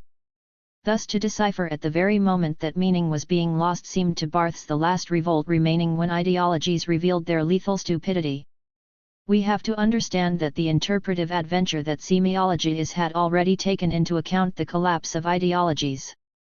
Most of those who engaged in it then were dubious, critical, or else disappointed by the great ideologies, particularly Marxism. This assertion may seem paradoxical to those who see easy comparisons between structuralism and disengagement or even between structuralism and dogmatism. In reality, we tried Barthes before others not to adhere to Marxist dictates but to exist side by side with movements of the left Hegelo-Marxism, Brechtianism, leftism, Maoism as so many critical ways to divert bureaucracy and seek a national renewal of socialist generosity. At this point, we would do well to recall the fate of those interested in semiology and interpretation in Eastern totalitarian countries, a fate curiously ignored by mass media detractors of so-called structuralist terrorism. They were dissidents of Marxism, thinkers who did not accept the Marxist doxa of meaning as a superstructure subordinate to economy, who dissolved communist certainties with the help of structural analysis. The Stalinist regime took note of this, seized them, prevented them from studying and teaching, and persecuted them. I do not wish to go into the political and social history of that period here, but I do want to underscore that the semiological adventure did in fact constitute a revolt against the utter dejection of the supposedly rebellious discourse that issued from the communist revolution, as well as against its symmetrical double, bourgeois moralism, whose hypocrisy the West has endured. Why this exquisite crisis in Paris? Why was this interpretive revolt possible in France? What happened around Roland Barthes, the Review Communications, and the École des Hautes Études? What took place around Telquel, whose energy radiated beyond France, seduced U.S. universities and continues to mobilize interest today? The end of the Algerian War was no doubt a factor. France was tending its wounds, and its intellectuals were looking for a rebirth in terms of moral and philosophical revolts, existentialism, Hegelo-Marxism, while at the same time already seeing their obstacles.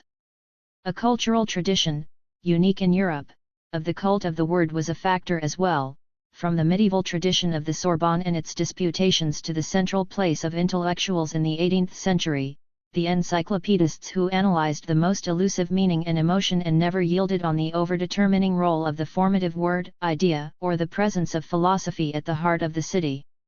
This is a heritage that is probably to be found nowhere else.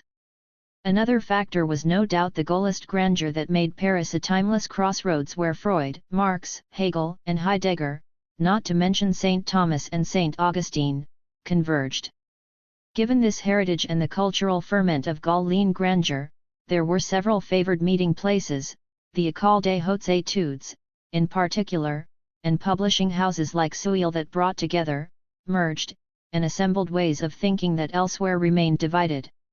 In this climate of Paris as a centuries-old capital of art and literature, there was room for an individual in the 60s and 70s to devote himself to the exquisite crisis of which Mallarmé spoke, which led one to the borders of madness without causing one to topple into it, from which one returned, instead, the bearer of an imaginary trophy, which was nothing other than the ability to express the dissipation and near loss of the self. The samurai. I have called this semiological adventure at its most excessive the samurai adventure. 5 Although it finds its justification in the hyperbole of fiction, I use this image again here, for its violence reflects the iconoclasm inseparable from interpretive work that I am trying to convey. Beneath the apparent technical nature of the discourse, a veritable war was being waged against the opacity of the identical, the social norm, the bourgeois norm, the individual norm, of meaning as one and indivisible that no one had the right to question. This war against the opacity of identity took place both internally and externally, in work, discussion, behavior, and social life, internally, because everyone keenly experienced this crisis state. This was the message of the samurai in personal existence, in the excesses likely to affect health, sexuality, and life itself, sometimes at the risk of death. This may strike you as a bit ponderous, but I am trying to give you a faithful description of my experience of this period. It is no doubt difficult to imagine today, even though as I write this France is enmeshed in a serious social crisis that, despite certain striking commonalities that I will mention in passing, certainly has nothing to do with May 68. Beyond the economic and political protests, the necessity for reform and the cleanup of public finances, and the future of the European community, this strike, in December 1995 for the strikers as well as everyone affected by it, expresses the need to rethink the dignity of the individual. By making us confront the various ways we live and die, work or don't work, play and connect with others, the strike shows how difficult it is to maintain this dignity. The gravity of these questions suddenly springs forth, creating a rare current of solidarity, even if there is a good chance it will soon dissipate. Yesterday, a patient of mine expressed her delight in participating in a demonstration but was sorry it wasn't silent. If this complaint becomes an issue, namely, that once the economic problems are raised and perhaps resolved, we will still have to find the words for a more profound malaise, then we will in fact be experiencing something similar to the crisis of May 68. It will not only be a matter of an embryonic crisis that dissipates by itself, but a stage in the reconquest of psychical life. This strike, whose duration we cannot predict, shows that the French are far from having lost the taste for freedom, which begins with the safeguarding of psychical life, and that they wonder how to continue living psychically in the modern world, how to escape automation, how to express and foster the need for intimacy, self-respect, and the respect of others. This will no doubt be an arduous task. All this is to say that the ingenious forms of revolt represented by interpretation are faced with the demand to excavate meaning in everything that is said and that is being demonstrated today in the street, from social security to retirement pensions. Perhaps because, if you will allow this oversimplification, life is the search for meaning. To get back to writing degree 0, in which Barthes defined his notion of écriture, I will start with a warning: this is not an easy text. What is writing? Barthes's reflection made a cut in the literary text that was a reinterpretation of the literary object, starting with language, as you might expect. He did not approach this question in terms of linguistic, grammatical, or stylistic categories. The reinterpretation Barthes proposed brought into play a listening process that strove to make language emerge from the substances that idealities or linguistic and stylistic categories represent: subject, verb, object, metaphor, metonymy, etc., in order to come closer to what I have called the secret that haunted Barthes, namely, the body, which is always the body in history. Negativity and freedom, against subjectivism.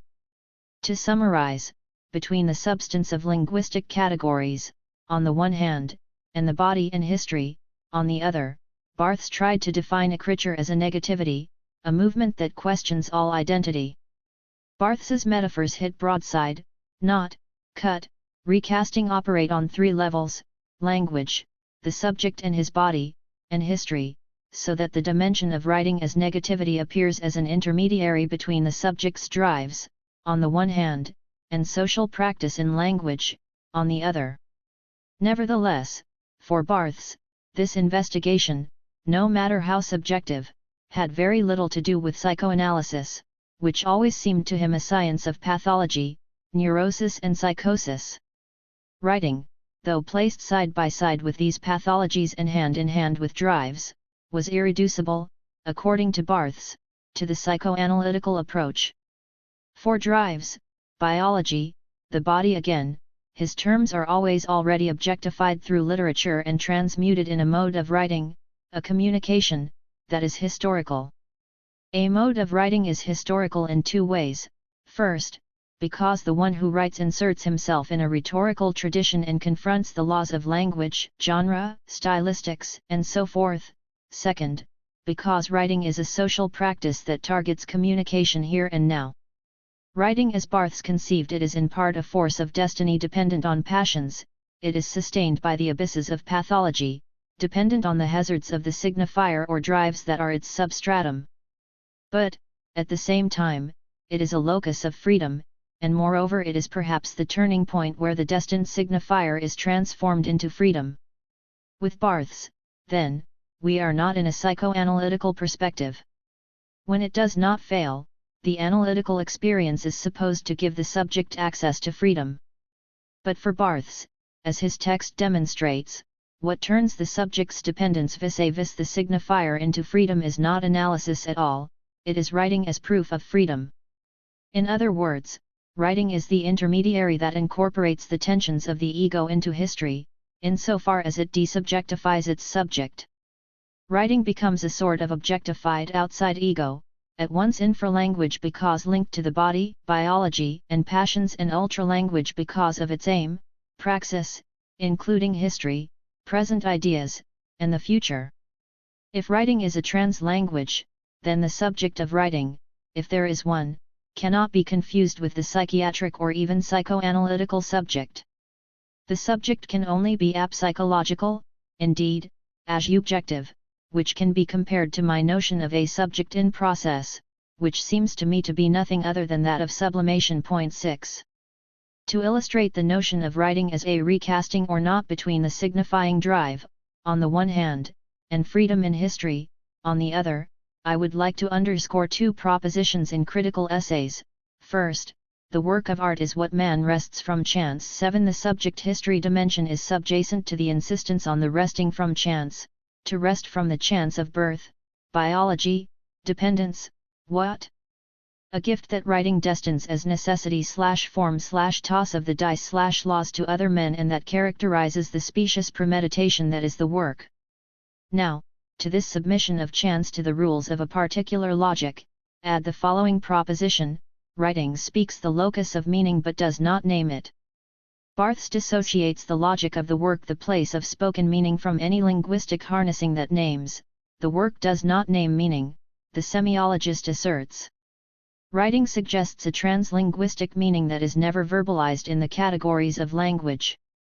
In short, do not look for writing in the linguistic substance of language.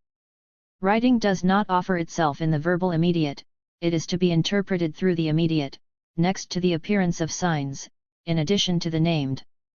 It is the inexhaustible aspect of meaning, accessible only through infinite interpretation. As you can see, Barthes was indeed searching for a new object, one that, for the layman, is extracted with difficulty from his early texts. Neither style nor language. In the first pages of Writing Degree 0, Barthes strives to dissociate writing from two superimposed notions that cloud our comprehension of its specificity. Writing is neither language nor style. Language is therefore on the hither side of literature. Style is almost beyond it. Style has always something crude about it, it is a form with no clear destination, the product of a thrust, not an intention, and, as it were, a vertical and lonely dimension of thought.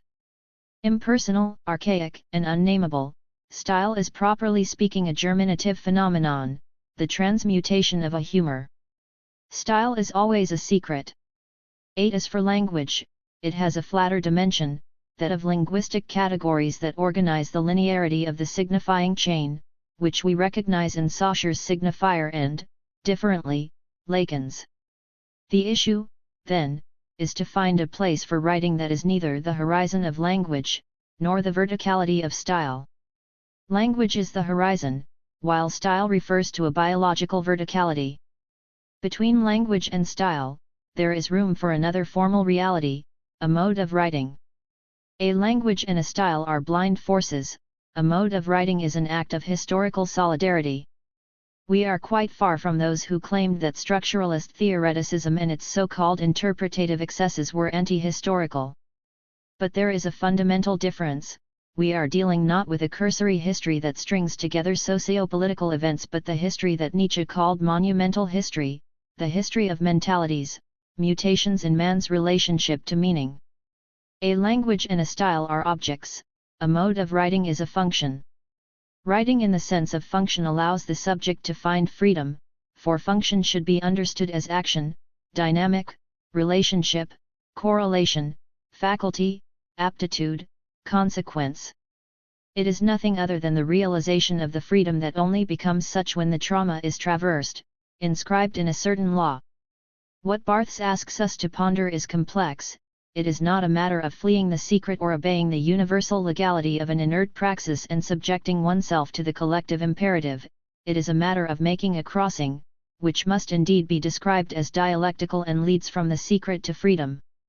Several parameters are established that could be described as registers of the pathological or of social constraint, but that, on the contrary, Barthes rejects in order to find their diagonal, hence the true vertigo that his notion of writing provokes.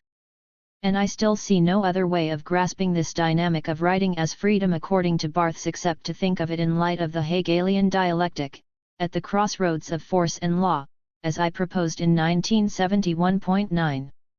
The morality of form. Here, now, are several examples Barthes drew from literary texts to show how different styles can be a part of the same mode of writing. Mérimée and Fenelon, for instance, are separated by linguistic phenomena and contingent features of style, yet they make use of a language charged with the same intentionality. That is to say, the will and the desire of the two writers are identical at the place of language. Their ideas of form and content share a common framework, they accept the same type of conventions, the same technical reflexes work through both of them. Although separated by a century and a half, they use exactly the same instrument in the same way, an instrument perhaps a little changed in outward appearance, but not at all in the place and manner of its employment. In short, they have the same mode of writing. Mérimée and Fenelon therefore do not necessarily have the same style, or the same biology, or the same subjectivity, or the same social practice, but they do have the same relationship to meaning and, consequently, the same écriture. In contrast, writers who are almost contemporaries, Mérimée and Lautréamont, Mallarmé and Céline, Gide and Queneau, Claudel and Camus, who have shared or who share our language at the same stage of its historical development, use utterly different modes of writing. In effect, if you compare Mérimée and Lautréamont, you will immediately note the difference between their relationships to meaning. Mérimée conforms to the demands of conventional comprehension, employing immediateness, clear imagery, and syntactic regularity. Lautréamont, on the other hand, plays with paradox, with these oniric hieroglyphics in which the surrealists recognized themselves. As Barthes points out, everything separates them: tone, delivery, purpose, ethos, and naturalness of expression. The conclusion is that to live at the same time and share the same language is a small matter compared with modes of writing so dissimilar and so sharply defined by their very dissimilarity. These modes of writing, though different, are comparable, because they owe their existence to one identical process, namely the writer's consideration of the social use which he has chosen for his form, and his commitment to this choice. There is, then, a use for form that, although personal, has a social destination. This is why Barthes does not seek a psychoanalytical scope in this use of form, which is for him the locus of the writer's freedom, but sees a moral value in it, which confers a historic dimension to his notion of writing. Writing is thus essentially the morality of form. In sum, writing is a matter of translating a certain secret stylistic, personal, and, ultimately, pathological, but inscribing it in a law. This morality is not to be suffered as obedience to a group or a code of moral imperatives. Position in meaning and the link it implies goes beyond the question of choice, for it gives free rein to negativity or revolt. It is not a question for the writer of choosing the social group for which he is to write. The morality of form has nothing to do with Marxist or Sartrean engaged literature, and I have already underscored that Barthes's interpretative thought, which would lead him to semiology, was a reaction to the impasses of the dominant ideologies, including those of the left. The writer knows that, save for the possibility of a revolution, it can only be for the self-same society. His choice is a matter of conscience, not of efficacy. His writing is a way of conceiving literature, not of extending its limits. Which means this: the writer is not there to make the masses literate, to educate them, to influence the redistribution of power in society, much less to dominate as a master of thought. Rather, his function is to modulate the relationship to literature, which is nothing other than the profound link that unites the subject to meaning. Literature manifests the multiple logics of the mind, from the sensory to the intelligible, in the complex organization of the linguistic flesh. This historic and not historical value of writing is better expressed this way: it is because the writer cannot modify in any way the objective data which govern the consumption of literature, that he voluntarily places the need for a free language at the sources of this language and not in its eventual consumption. The writer devotes himself to the need for language and not to the modalities that will make it fit for consumption. This need leads him to the sources of language and to the architectonics of meaning, to its heterogeneity. Between Blanquat and Sartre, Barthes's search for a mode of writing between the intimate and the social is a process of trial and error. He thinks in front of us, is surprised by the novelty of what he discovers, and seeks to share with us the dynamics of the thinking body in history. He situated himself in a very personal way between two great authors to whom he was greatly indebted and who placed the experience of writing at the center of their preoccupations, Blanquat and Sartre. In the space of literature, Maurice Blanquat devoted himself to a veritable contemplation of writing. 11 Writing the paradoxical act par excellence, devoted to time's absence and traversed by the negative and the affirmative, is defined as the loss of being, when being lacks, which in a way evokes the intimate pole of Barthes's reflection when the relinquishing of earlier expression offers the promise of freedom. In a more psychological way, the formulation of phenomenological inspiration in Blanquat evokes the states of solitude, depression, and indeed dereliction that are concealed in the act of writing. From this place of lack or loss of being, writing, according to Blanquat, leads to a dazzling light that is faceless and nameless. We can decipher a metaphor for God here, the Jewish God in particular, the most demanding God in truth. At the same time, it is an attempt to lay out the territory of the sublime as entirely other, extracted and different from the psychosexual path, the space of the absolute, they with a capital T, the impersonal. This is what resonates with Barthes's search for a detour through writing that leads individual disarray toward a formula that is impersonal and divisible, formal truth, equation, necessity, indeed, law. The man is put on show and delivered up by his language, betrayed by a formal reality which is beyond the reach of his lies, whether they are inspired by self-interest or generosity. If the writing is really neutral, and if language, instead of being a cumbersome and recalcitrant act, reaches the state of a pure equation, which is no more tangible than an algebra when it confronts the innermost part of man, then literature is vanquished. The social or mythical characters of a language are abolished in favor of a neutral and inert state of form. If Flaubert's writing enshrines a law, if that of Mallarmé postulates a silence, and if others, those of Proust, Céline, Queneau, Prévert, each in its own way, is founded on the existence of a social nature. If all these modes of writing imply an opacity of form and presuppose a problematic of language and society, thus establishing speech as an object which must receive treatment at the hands of a craftsman, a magician, or a scripter, then neutral writing in fact rediscovers the primary condition of classical art, instrumentality. 12. However, what is of interest to us in Blanquat's reflection, although he is situated on the phenomenological rather than psychoanalytical plane, is the following argument: the impersonal they, prefiguring the sublime law, soon takes on a maternal connotation. First, the dazzling light and shattering mirrors where space is its vertiginous separation, the place of writing is revealed to be dependent on the maternal radiance supporting the subject on his path toward the light on the horizon. Consider this: perhaps the force of the maternal figure receives its intensity from the very force of fascination, and one might say then, that if the mother exerts this fascinating attraction, it is because, appearing when the child lives altogether in fascination's gaze, she concentrates in herself all the powers of enchantment. It is because the mother was fascinated, Blanquat tells us, that the writer can be fascinated in return. He mirrors the maternal fascination. And this exchange of gazes, more archaic and fundamental than the mirror stage, already stabilizing, will support the subject in the course of his trials when he later feels the loss of being on his path toward light. Fascination is fundamentally linked to neutral, impersonal presence, to the indeterminate they, the immense, faceless someone.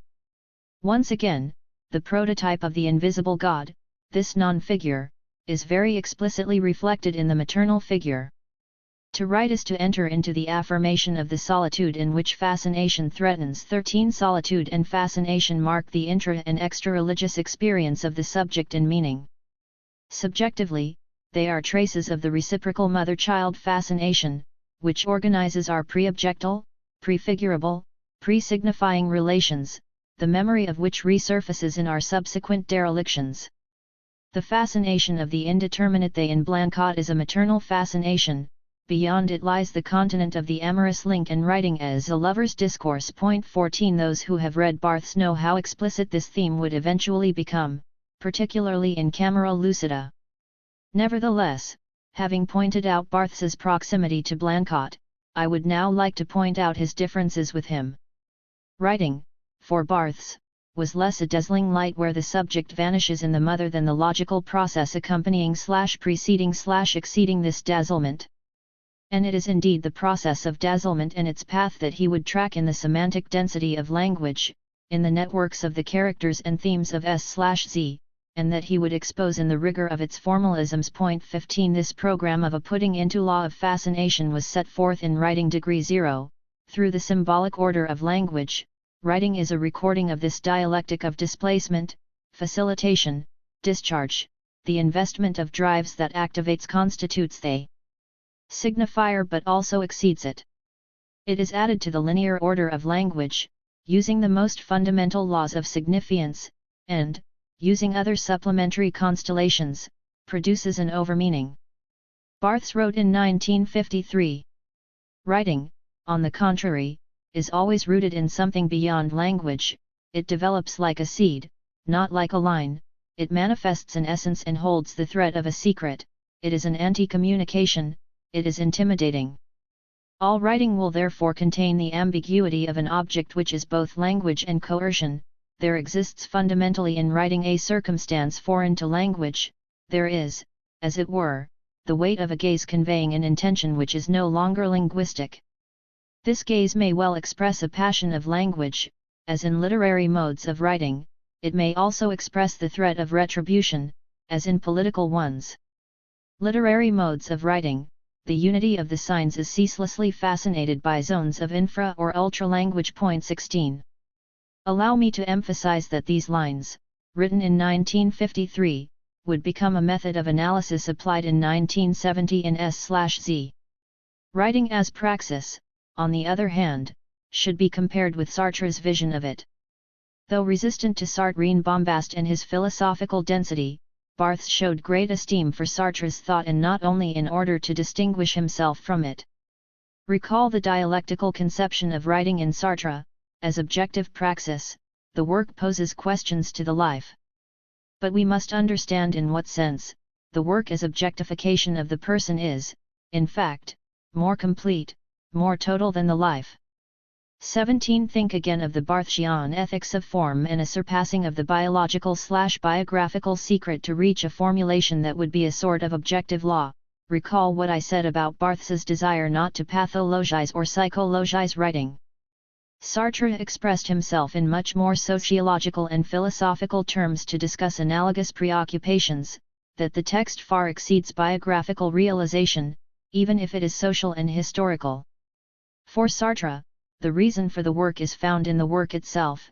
Similarly, for Barthes, writing displaced the biographical in a universality of another, translinguistic order. Sartre went on, has its roots in life, to be sure, it illuminates the life, but it does not find its total explanation in the life alone. We could not reduce Proust's texts to his homosexuality or his relationship to his mother, rather, it is the opposite that the work requires, as I tried to show in Time and Sense. 18 But it is too soon as yet for this total explanation to become apparent to us, Sartre continued. The life is illuminated by the work as a reality whose total determination is found outside of it. 19 This outside was situated for Barthes in the play of forms and in the placement of the subject vis-a-vis meaning. This would lead him to seek a more refined structuring of literary construction insofar as it manifested the complex and heteronymous logics of meaning. Yet the similarities between the two authors should be underscored. The life is illuminated by the work as a reality whose total determination is found outside of it, both in the conditions which produce it and in the artistic creation that fulfills it and completes it by expressing it. Thus the work, when one has examined it, becomes a hypothesis and a research tool to clarify the biography. But we must also know that the work never reveals the secrets of the biography. In other words, the work has its secrets, which are not those of the life. Finally, Sartre sees language as praxis. Language as the practical relation of one man to another is praxis, and praxis is always language because it cannot take place without signifying itself. 20. The attention that Sartre accorded linguistic theories and philosophies has never been sufficiently underscored, it seems to me, although the words is an accessible representation of this in the form of a novel.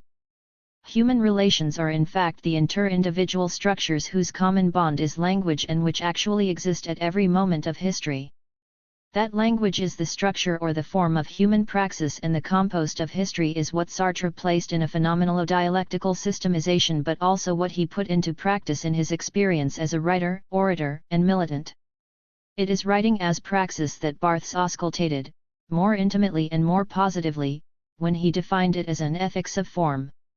A last word on history, in which Barthes wanted to situate what he called a mode of writing. In his Michelet he evoked a cordial history. 21. Think of cordial not in the romantic sentimental sense, but in the sense of an appeal to subjectivity at its most savory, its most unformulatable. Writing that addresses history does not ignore the praxis Sartre spoke of, but is lodged there, in an attempt to formulate this cordial history, some not very tender examples of which I will soon provide. Semiology and the negative. Polymorphous writing, a coercion. What does the accusation of technicality mean? Is it a way to impugn a lack of interest in the so-called fundamental problems, whether ideological, metaphysical, vital, or human? Is it a criticism of a sort of obsessional ritualism, a keen interest in details to the detriment of great subjects? Roland Barthes would find in language a privileged object of the universal and the intimate, at the crossroads of constraint and freedom. His meticulous pointillism, his concern to auscultate the infinitesimal signs of the ailing body or bodies in ecstasy, led him first to invent the notion of écriture, then to move toward its clarification through semiology, and finally to write it in turn, in a generous, fragmentary, savory way. This was done without ever abandoning what he posited in Writing Degree Zero. The notion of a mode of writing involved attention to the materiality of language, from which apparently flat and one-dimensional categories gathered a polymorphous experience. Barthes's conviction was that it was here alone that a place still existed for the dignity and freedom he himself practiced secretly, modestly, and amiably. Almost 50 years after the publication of Writing Degree Zero, it is still difficult to make people understand that writing is not a communication. Whom are you addressing? What do you want to say? A journalist will ask some lucky writer, culled from the ranks of the invisible and catapulted into the media. And we are always surprised when answering seems difficult. Yet the rebellious Barthes would continuously stress that, while employing the universal language tool of communication, writing stamps it with another economy. Which?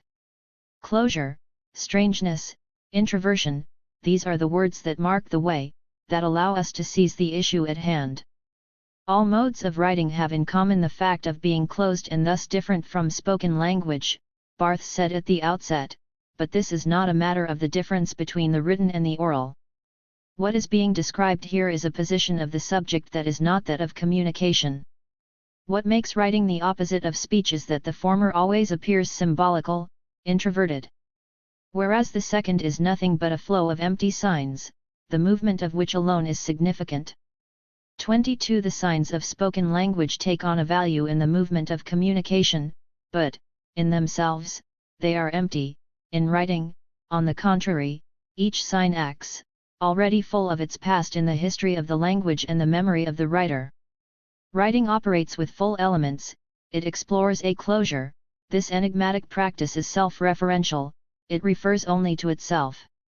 This last feature will be repeated indefinitely, to the point of becoming a sort of catchword of thought termed structuralist or modern, a tiresome cliché, Everyone has heard it said that Goddard makes images of images, Sollers writes of writing, and so on. But if you transcend your lassitude, in rereading Barthes's inaugural text, you will appreciate the freshness of his definition. This introspection, this advance is sustained in particular by Flaubert and Mallarmé and acknowledges the essential fact that writing analyzes itself, presents itself, saturates itself, and exhausts itself with this very fullness. All writing will therefore contain the ambiguity of an object which is both language and coercion. Barthes uses another metaphor, coercion, to refer to this extreme condensation that evokes closure, intimacy, and self-referentiality and is, for this reason, a circumstance foreign to language. This is what is so interesting, not least because it prefigures semiology. Barthesian semiology does not analyze literature by copying language but by finding translinguistic models of it. Linguists first devoted themselves to doing semiology by exporting linguistic models and grafting them onto texts. This was the initial path of semiology. But in Barthes's conception, where writing is foreign to language, semiology would consist of finding other models, issued from linguistics, certainly, but modified, because writing is an other language. It is therefore not a matter of tracing cinema, painting, or literature onto language as linguists study it and dismantle it, but of forging other models inspired by this model to make several languages, a typology of languages. There is, as it were, the weight of a gaze conveying an intention which is no longer linguistic. This gaze may well express a passion of language, as in literary modes of writing. It may also express the threat of retribution, as in political ones. Writing is then meant to unite at a single stroke the reality of the acts and the ideality of the ends. We are in a translinguistic dimension, the reality of the acts and the ideality of the ends joined by a hypotenuse that stems from language, and that language is the intrinsic index of the speaking being, but that, through language, concerns the realities of the infra or ultralinguistic mind. Writing is a sort of diagonal line that, through language, inserts the intimate into the historical. This is what I brought up earlier, in discussing Blanquet, for whom writing as exploration of the intimate was dependent on a fascination with archaic states of subjectivity, and Sartre, for whom writing was praxis, where the dialectical negativity of the subject occurs in the other and the group. As for Barthes, he would seek to recast these two poles and situate them in a new dimension of meaning that emanated through language, which he would call a mode of writing. How do you write the revolution? Let us consider an example of a mode of writing Barthes analyzed that is necessarily inscribed in this inquiry into Revolt, political writing. He commented on two examples of it, the writing of the French Revolution and that of Marxism. Everyone is familiar with the classical style of the 1789 revolutionaries. Read a few pages of Saint-Just to appreciate the magnificence and clarity of the phrase, the rhetoric, the argumentation. Classical writing was a ceremonial which manifested the implantation of the writer into a particular political society. To speak like Vaugelas meant in the first place to be connected with the exercise of power. Barthes immediately attached classical writing to the exercise of power that it subtended and surpassed, but that, at the same time, consolidated it. On the other hand, Barthes told us, in the midst of this great classical form, truly revolutionary writing was being forged, defined not by its structure but by its closed character and by its counterpart, since the use of language was then linked, as never before in history, to the blood which had been shed. Some speak of Barthes's formalism. On the contrary, his brilliant stroke was the immediate leap from classical style to historical reality, the terror. Right away, the analyst allowed himself the luxury of evoking the guillotine and the pikes through an image directed at the senses, not as a political appreciation but as an image. It conveys all the aggression, violence, and deadly passion behind the political and moral petitions of the writing in question. Without any social or historical development, strictly speaking, simply by according attention to the play of metaphors, Barthes suggested that beneath the rhetoric, this writing had the particularity of taking into account the blood shed. How? Is it the presence of the signified or signifier blood? Not really. A dynamic transversal to words, revolutionary writing signified the blood shed. This historical singularity, through theatrical amplification, while it spoke explicitly of human rights, the oratorical emphasis, such as a pathetic gesture made by a body, referred outside discourse to another passionate and political gesture, that of shedding blood. This revolutionary body, which could have appeared in the classical theatre, exceeded the register of the latter and inflated it, a presentiment of romanticism. Barthes deciphered the presence of this emphatic gesture within the revolutionary's classical style itself, just as the gesture of Chinese calligraphy is inseparable from Chinese writing and inherent in its meaning, for it is this gesture that gave revolutionary writing its true impact, and not academic style. I am using the word gesture here not only to anticipate Barthes's interest in China and Japan or to make you appreciate the heroic pose, the extravagant pose, he said of the guillotines, but, above all, to draw your attention to this dimension of writing that, like gesture or analytics, establishes the hiatus between science and reality, discourse and history. Although classical in terms of grammar and stylistics, revolutionary writing was bombastic, pathetic, and inflated. Yet this excessiveness was its one and only precision, because it existed in unison with the excessiveness of real history. And this is the referent, apparently banished from writing, that gives it its definitive value. The gesture of writing is its ability to allude, beyond the signs of language, to historical reality. In one paragraph, before our eyes, Barthes constructed a figure with three equal components: classical style, rhetorical bombast, and terror, at once sensorial and historical. It is in the intersection of these three components that the singularity of revolutionary writing is crystallized. The short revolutionary extract in the following quotation will help us appreciate this synthesis through language of a scene, an act, and a moral. The scene where the subject of the utterance, Guadet, refers to his own person, his head, and his executioner, the act of bravura against the tyrants, and the moral of the historical message where a man sacrifices himself in the name of an ideal that is no longer transcendental but democratic. A condensation of these three registers, the writing solicits a plural approach. Semiology would eventually seek to detail the various translinguistic logics internal to this coercion, but in 1953 the issue was to show the strangeness and complexity of the process, not to explain it. Listen to Barthes's felicitous definition. This writing, which bears all the signs of inflation, was an exact writing. Never was language more incredible, yet never was it less spurious. This grandiloquence was not only form modelled on drama, it was also the awareness of it. Without this extravagant pose, typical of all the great revolutionaries, which enabled Guadet, the Girondin, when arrested at Saint-Emilion, to declare without looking ridiculous, since he was about to die, "Yes, I am Guadet. Executioner, do your duty. Go take my head to the tyrants of my country. It has always turned them pale, once severed, it will turn them paler still." The revolution could not have been this mythical event which made history fruitful, along with all future ideas on revolution. Revolutionary writing was, so to speak, the entleche of the revolutionary legend. It struck fear into men's hearts and imposed upon them a citizen's sacrament of bloodshed. Until Barthes, revolutionary writing was justified externally by its contents. Revolutionaries were ideologues in favor of the third state, human rights, and so forth. No one had considered the polysemy of the writing until Barthes approached the enunciation of 1789 with the help of the notion he was in the process of forging. I am not discussing the notion of writing as later found in Derrida that refers to an intrapsychical functioning, to the architrace subjacent to every trace, in the graphic sense of the term, because it articulates the register of the unconscious. I am describing the practice called writing that allows us to decipher the decentering of the subject and of history by means of a cut in the texts, language, and style. Because it is a mode of writing, the extravagant pose of the revolutionaries and their classical grammar are neither ridiculous nor outdated but exact. The Marxist writer, something else entirely, was spared none of the lucidity of Barthes the subtle rebel. Even if blood continued to flow, one did not see it.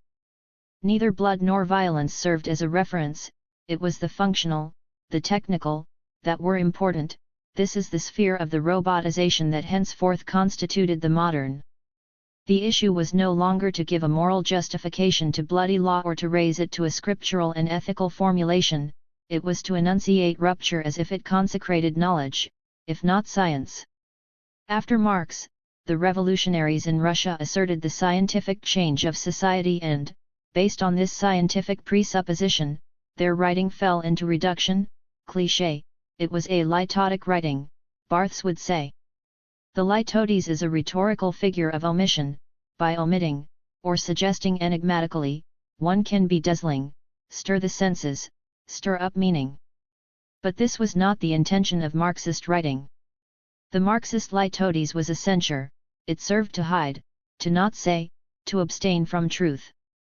Thus entire pages of the Soviet encyclopedia would be destroyed because, when a certain personage had fallen from grace, the writing required that they disappear, purely and simply, from history.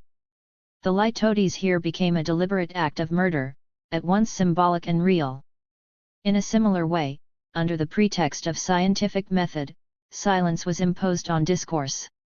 From then on, so-called Marxist writing appeared as a series of dry algebraic signs liable to lead to the death of language through the extinction of polyvalent meaning. Yet this scientific meaning was far from neutral, bloodless to start with. Stalinist writing ultimately charged each word with a value and thus imposed a mandate that was at once knowledge and ideology. The result was a strange situation where language did not construct values but carried prefabricated values within it. It cut itself off from its function of producing values and was content to convey them. Thus cosmopolitanism bore within it a negative value that exempted the speaker from elaborating on when, how, why, and under what circumstances cosmopolitanism was bad. Always already, the sign cosmopolitanism meant the plotting of Jews, foreigners, capitalism against the system.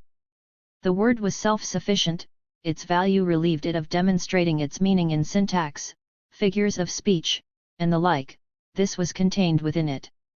Internationalism, on the other hand, was positive. And so forth. The language of communist writing was emptied of its meaning because it was weighed down by values. And Barthes concluded that this writing was a perfect tautology, it was defined by itself, there was no alternative to the meaning it indicated because it prohibited any alternative. This was the dogmatic closure of language in which no other gap, no other space, slipped between naming and judging. The named was already judged, there was no use elaborating on it.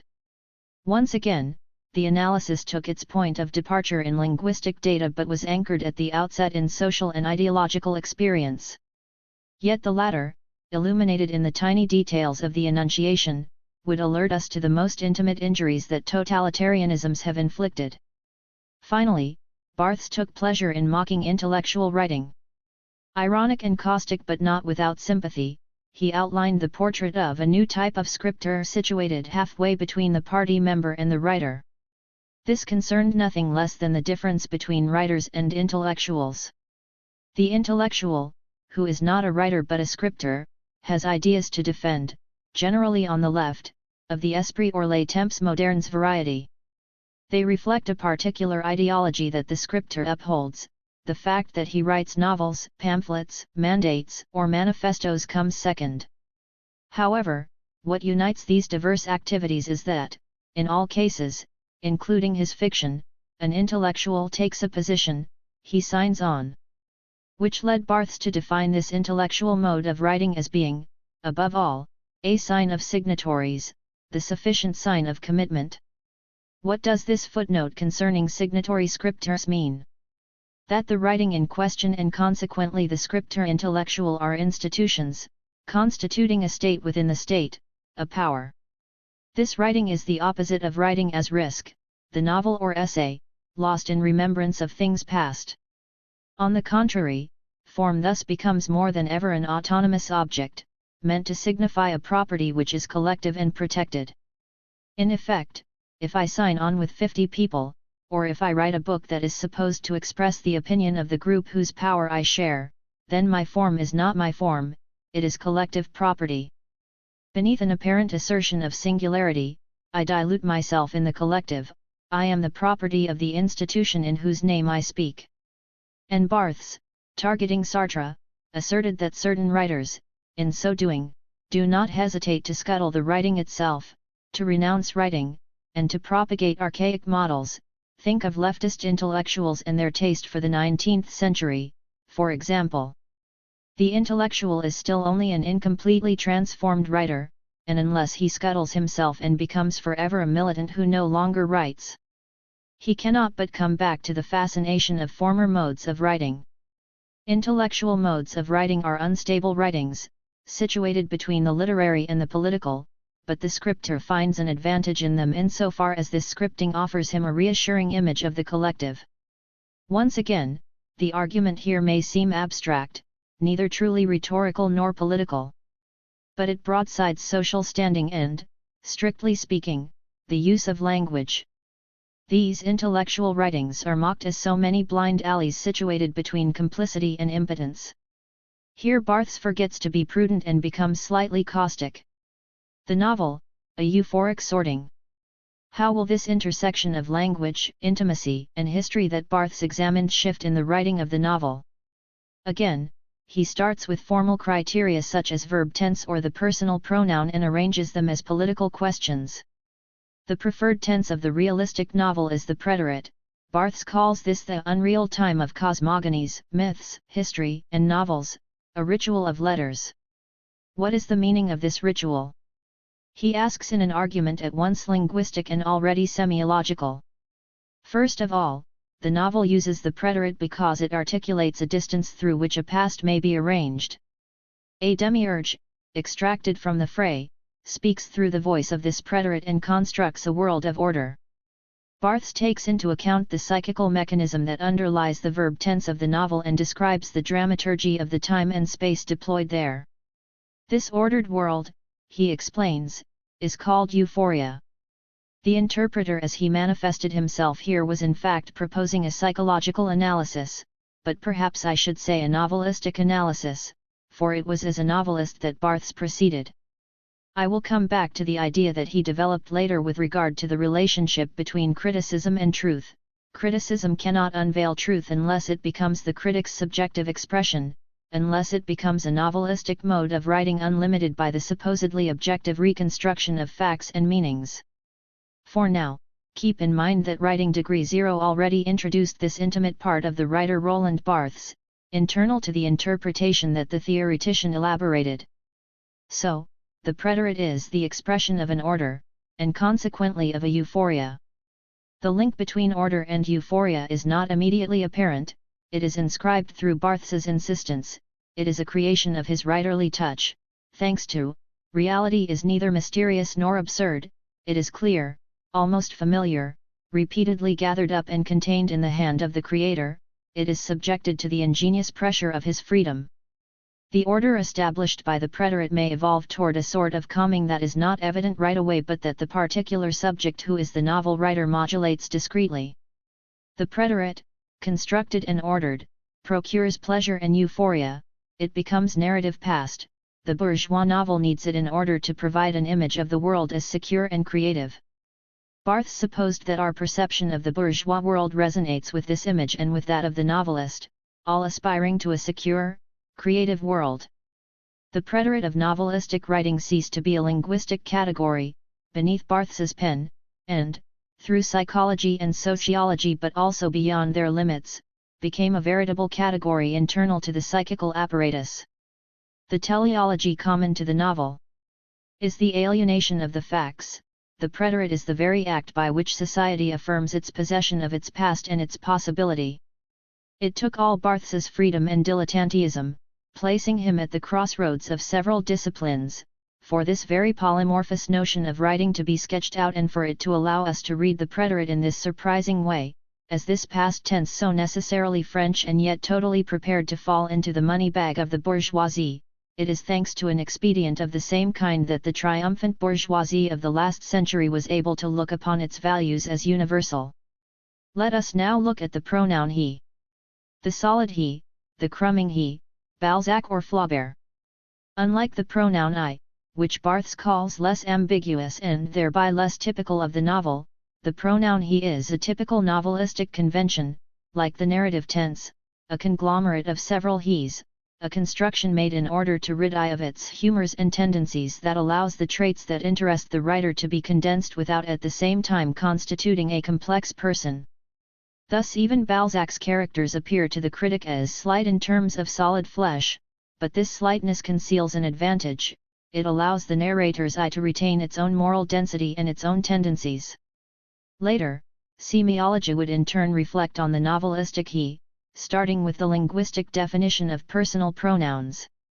Benveniste defined the he as the non-person, one exterior to the circuit of communication established between I and you, which explained its objective charge of abstraction and distance. Point 23 for the semiotician, the he will be a shifter, thanks to which the writer may, on the one hand, extract himself from the plenitude of the I in order to glue together the heterogeneous elements that constitute his characters and, on the other hand, construct the archetypes of bourgeois society.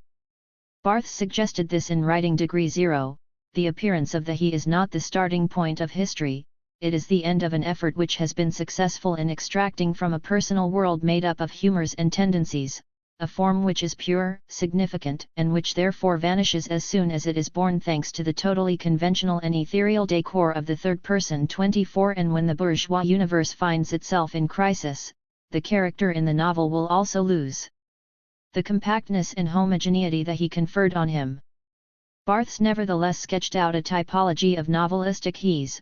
Between the third person as used by Balzac and that used by Flaubert, there is a world of difference, he suggested, that of 1848, once again pointing out the historical reflection, the political preoccupation. In Balzac, we have a view of history which is harsh but coherent and certain of its principles, the triumph of an order, an art which in order to escape its pangs of conscience either exaggerates conventions or frantically attempts to destroy them. On the one hand, the consistency, the homogeneity of these he's, on the other, the crumbling, the emphasis on their status as convention. Barthes concluded, modernism begins with the search for a literature which is no longer possible. It was with Flaubert that this impossibility would explode, which Barthes analyzed in Jean Cayrol in the form of a crisis. Desubstantifying linguistic idealities. The essential features that characterize writing according to Barthes are thought with, but especially beyond language, which is the object of linguistics. Writing and the other signifying systems Barthes considered are and are not of a linguistic order, the profound unity that characterizes apparently very different books like Writing Degree Zero, Elements of Semiology, and the Fashion System brings to the fore this contradictory tension always at work in Barthes's thought.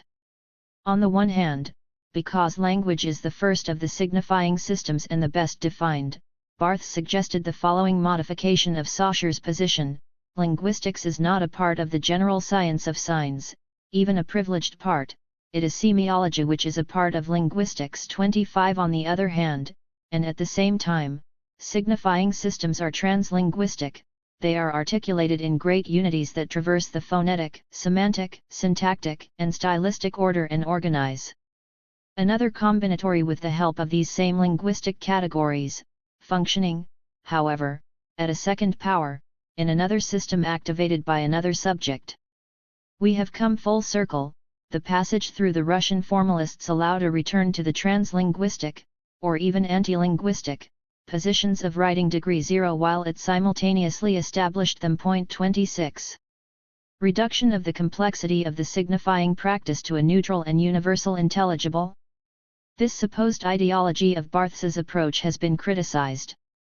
But one must not neglect his willingness to specify a typology and his persistence in comparing semiological systematization to a critical writing that breaks with the neutral and universal status of metalanguage. Barthes's semiological texts, and they are all semiological if one uses the term to refer not to formalization but to a search for dialectical laws of signifiance, impose above all a desubstantification of the signifying ideality. That is to say, the import of these texts is first negative, a negativity that works against the transparency of language and the symbolic function in general. Point 27 The phenomenological idealities that linguistics finds in language are, for Barthes, a facade veiling another order that remains to be established. Behind opaque, substantified linguistic categories and structures functions the scene where the subject, defined in the topos of his communication with the other, begins by negating this communication in order to formulate another plan of action. In contrast to the first so-called natural language, this new language is no longer communicative but transformative, when it is not deadly for the I as well as the other. It ends in the border experiences you are familiar with, in an anti-language that is sacrificial that also bears witness to the social structure in upheaval. Although still understood as signifying, this other scene of writing is only partially linguistic, because it is only partially communicative, it pertains only in part to idealities established by linguistic science. Instead, it accesses the process of formation of its linguistic idealities by unfolding their phenomenal structure.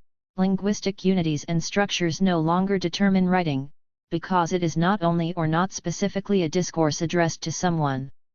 Displacements and facilitations of energy, discharges, and quantitative investments logically anterior to linguistic entities and to their subject mark the constitution and the evolutions of the ego and are manifested by transforming the linguistic symbolic order. An analogous desubstantification affects mythic idealities. Recrystallized in the practice of subjects in history, myth is not defined by the object of its message, but by the way in which it utters this message. There are formal limits to myth, there are no substantial ones. If this position has a marked affinity with the structuralist approach, where Barthes willingly ranked himself, his project differs radically.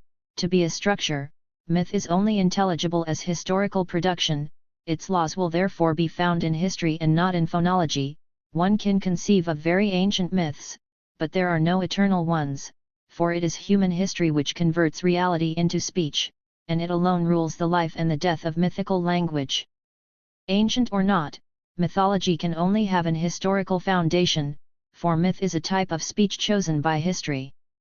Contrary to a structuralism that sought in myth the permanent structures of the human mind, Barthes targeted, through the discursive phenomenon, the question of social and historical overdetermination.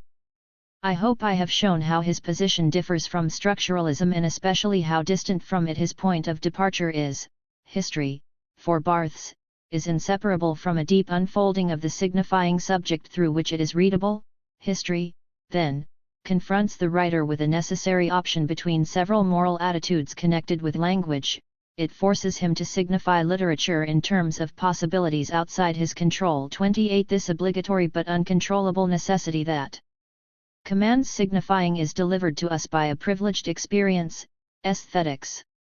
Structuralism does not withdraw history from the world, it seeks to link to history not only certain contents but also certain forms, not only the material but also the intelligible, not only the ideological but also the aesthetic. 29. Language as negativity, death, irony. Desubstantified, or rather deidealized, in this way, language becomes the frontier of the subjective and the objective, of the symbolic and the real, it becomes the material limit on which the dialectical constitution of the one and the other occurs. Language functions negatively, as the initial limit of the possible. 30. Barthes was probably one of the first, within structuralism, to consider language as negativity, not because of a philosophical option but because of the very object of his inquiry, literature being for him at once experience and proof of the negativity proper to the linguistic operation. A writer is someone for whom language constitutes a problem, who is aware of the depth of language, not its instrumentality or its beauty. 31 Experiencing the trajectory of this negativity, writing is contestation, breakage, theft, irony. In writing, negativity acts on the unity of language and on the agent of this unity, it literally pulverizes the subject as well as its individual representations, which are contingent and superficial, making them clouds, a passing vapor. 32 The savors of meanings, a dust haze of elements, of fragments. Today, there is no language site outside bourgeois ideology. The only possible rejoinder is neither confrontation nor destruction, but only theft.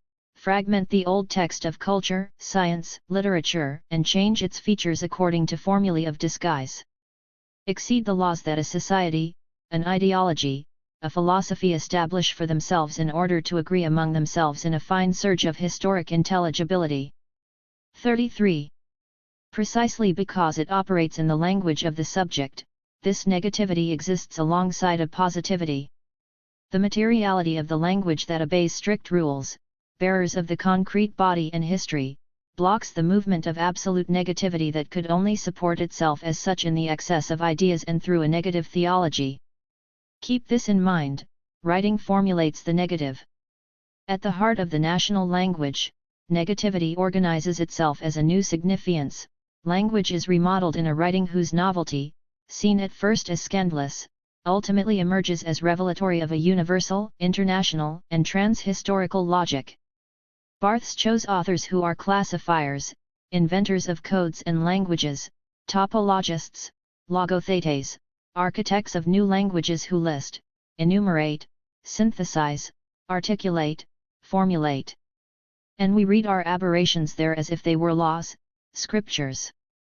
At least this is the axis that Barthes sought in them, from writing degree 0 to Sada, Fourier, Loyola, by way of S/Z, making his way through the flesh of their writings in order to find new syntheses of new languages.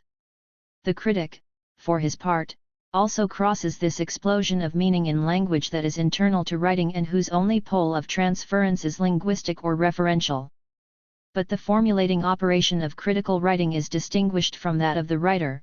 In the critic, the operational negativity of writing is seized by an affirmation. It is ultimately blocked by the concern to find meaning, which, in the end, reveals that the critical writing is entirely triggered, supported, and determined by the discourse of the other in the dialectic of the relationship of transference. While we do not know how a reader speaks to a book, the critic for his part is obliged to adopt a certain tone, and this tone, when all's said and done, can only be affirmative. 34 Literary critical discourse openly and at its own peril adopts the intention of giving a particular meaning to the work. Unable to dissolve the self in this turbulent cloud that produces writers, creators of modes of writing, whom Barthes calls logothetes, the critic remains riveted to his eye, which absorbs polyvalences and signs without, however, openly asserting itself. The critic is the one who cannot produce the he of the novel, but who is also unable to reject the I of pure private life, that is, to renounce writing. He is an aphasic of the I, while the rest of his language remains intact, yet is marked by the infinite detours imposed on the word by the constant blockage of a certain sign. In a perfectly homonymic journey, from his opaque I interested in the writing of another, the critic returns in fact to this same I, no longer a person because along the way it has objectively become language. He confronts his own language. In criticism, it is not the object which must be opposed to the subject, but its predicate. The symbol must go and seek the symbol. By implicating himself in the negative operation that is language through the intermediary of the other, the critic retains a weakened but persistent effect from the negativity of writing. The death drive of the writer becomes irony in the critic, because there is irony each time an ephemeral meaning crystallizes for a certain recipient. Freud demonstrates this economy of laughter in jokes and their relation to the unconscious. It is a discharge in a dual sense between sense and nonsense. For a fleeting moment, a semblance of meaning must be sketched out.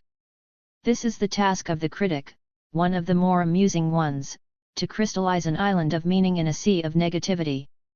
Thus, for Barthes, the critic may develop precisely what is lacking in science. This one could sum up in a word: irony. Irony is nothing other than the question which language puts to language. This irony, by which the critic, with the help of his eye and without putting it at risk, participates in the process of writing, is only a moment of the process in question. For Rabelais, Swift, Lautréamont, and Joyce are only ironic when one posits them as subjects recording an always already ancient meaning always already exceeded, as peculiar as it is ephemeral. Without this critical position, left to its own evolution once called inspiration, their writing is not really an irony but an infinity that is seeking its laws. As for the critic, caught in an opaque eye, the aim of one meaning, an irony, no one eluded the traps better than Barthes himself, through writing that has joined knowledge and singularity, truth and virtuosity. Atheism as pleasure of texts. The moment has come to appreciate in just measure this semioclasm that dissolves apparent meaning and apprehends writing as negativity, an endless refraction and reformulation of the system of language, the unity of the speaking subject, and the transparency of the social link itself. If the notion of atheism has a sense, it can only be realized in this practice that destabilizes the elementary bases of signification that are the unities and rules of language. Do you question faith in God? Know at the outset that it is your aptitude for meaning itself that is in question. Do natural meaning, one meaning, and their subject, their guardian and possessor, exist at all, or are they a fiction, inconsistency crumbling away in repressed or shameful versions before ending in silence? Barthes did not hesitate to underscore the atheist impact of his experience as an interpreter and semiotician, dissolving apparent layers of significations one after the other. In his reading of Saint Ignatius of Loyola's Spiritual Exercises, emphasizing the void saturated with sensations and the ritualistic beacons of the development of thought for the benefit of language, he concluded with the suspension of the sign in Loyola, the silence of God. The sign of the response was inevitably late. Divinity spoke but did not mark, the respectful dialogue was sent back to the void in which the question without an answer and the meditative hearing that was its own answer was resolved. Thus, returning the deficiency from sign to sign, the mantic act Loyola's or Barthes's, managed to within its system this empty and yet significant place called the 0 degree of the sign 35. Yet listen to Barthes's conclusion, which both realizes and reverses its atheism. For even in interpreting the absence or the loss of meaning, the semiotician gives meaning to non meaning, in other words, he replaces divine threat, as well as its threatening absence, with the pleasure of a writing sustained by the plenitude of a closed language, restored to signification. The divine vacuum can no longer threaten, alter, or decentralize the plenitude which is part of every closed language. Having shown the 0 degree of signs their plural stratification and even their nonsense, Barthes gives his atheism the savory plenitude of a jouissance in immanence, which is simply language. From then on, this atheism avoids the traps of nihilism and in the plenitude which is part of every closed language opens the infinite pleasure of the text.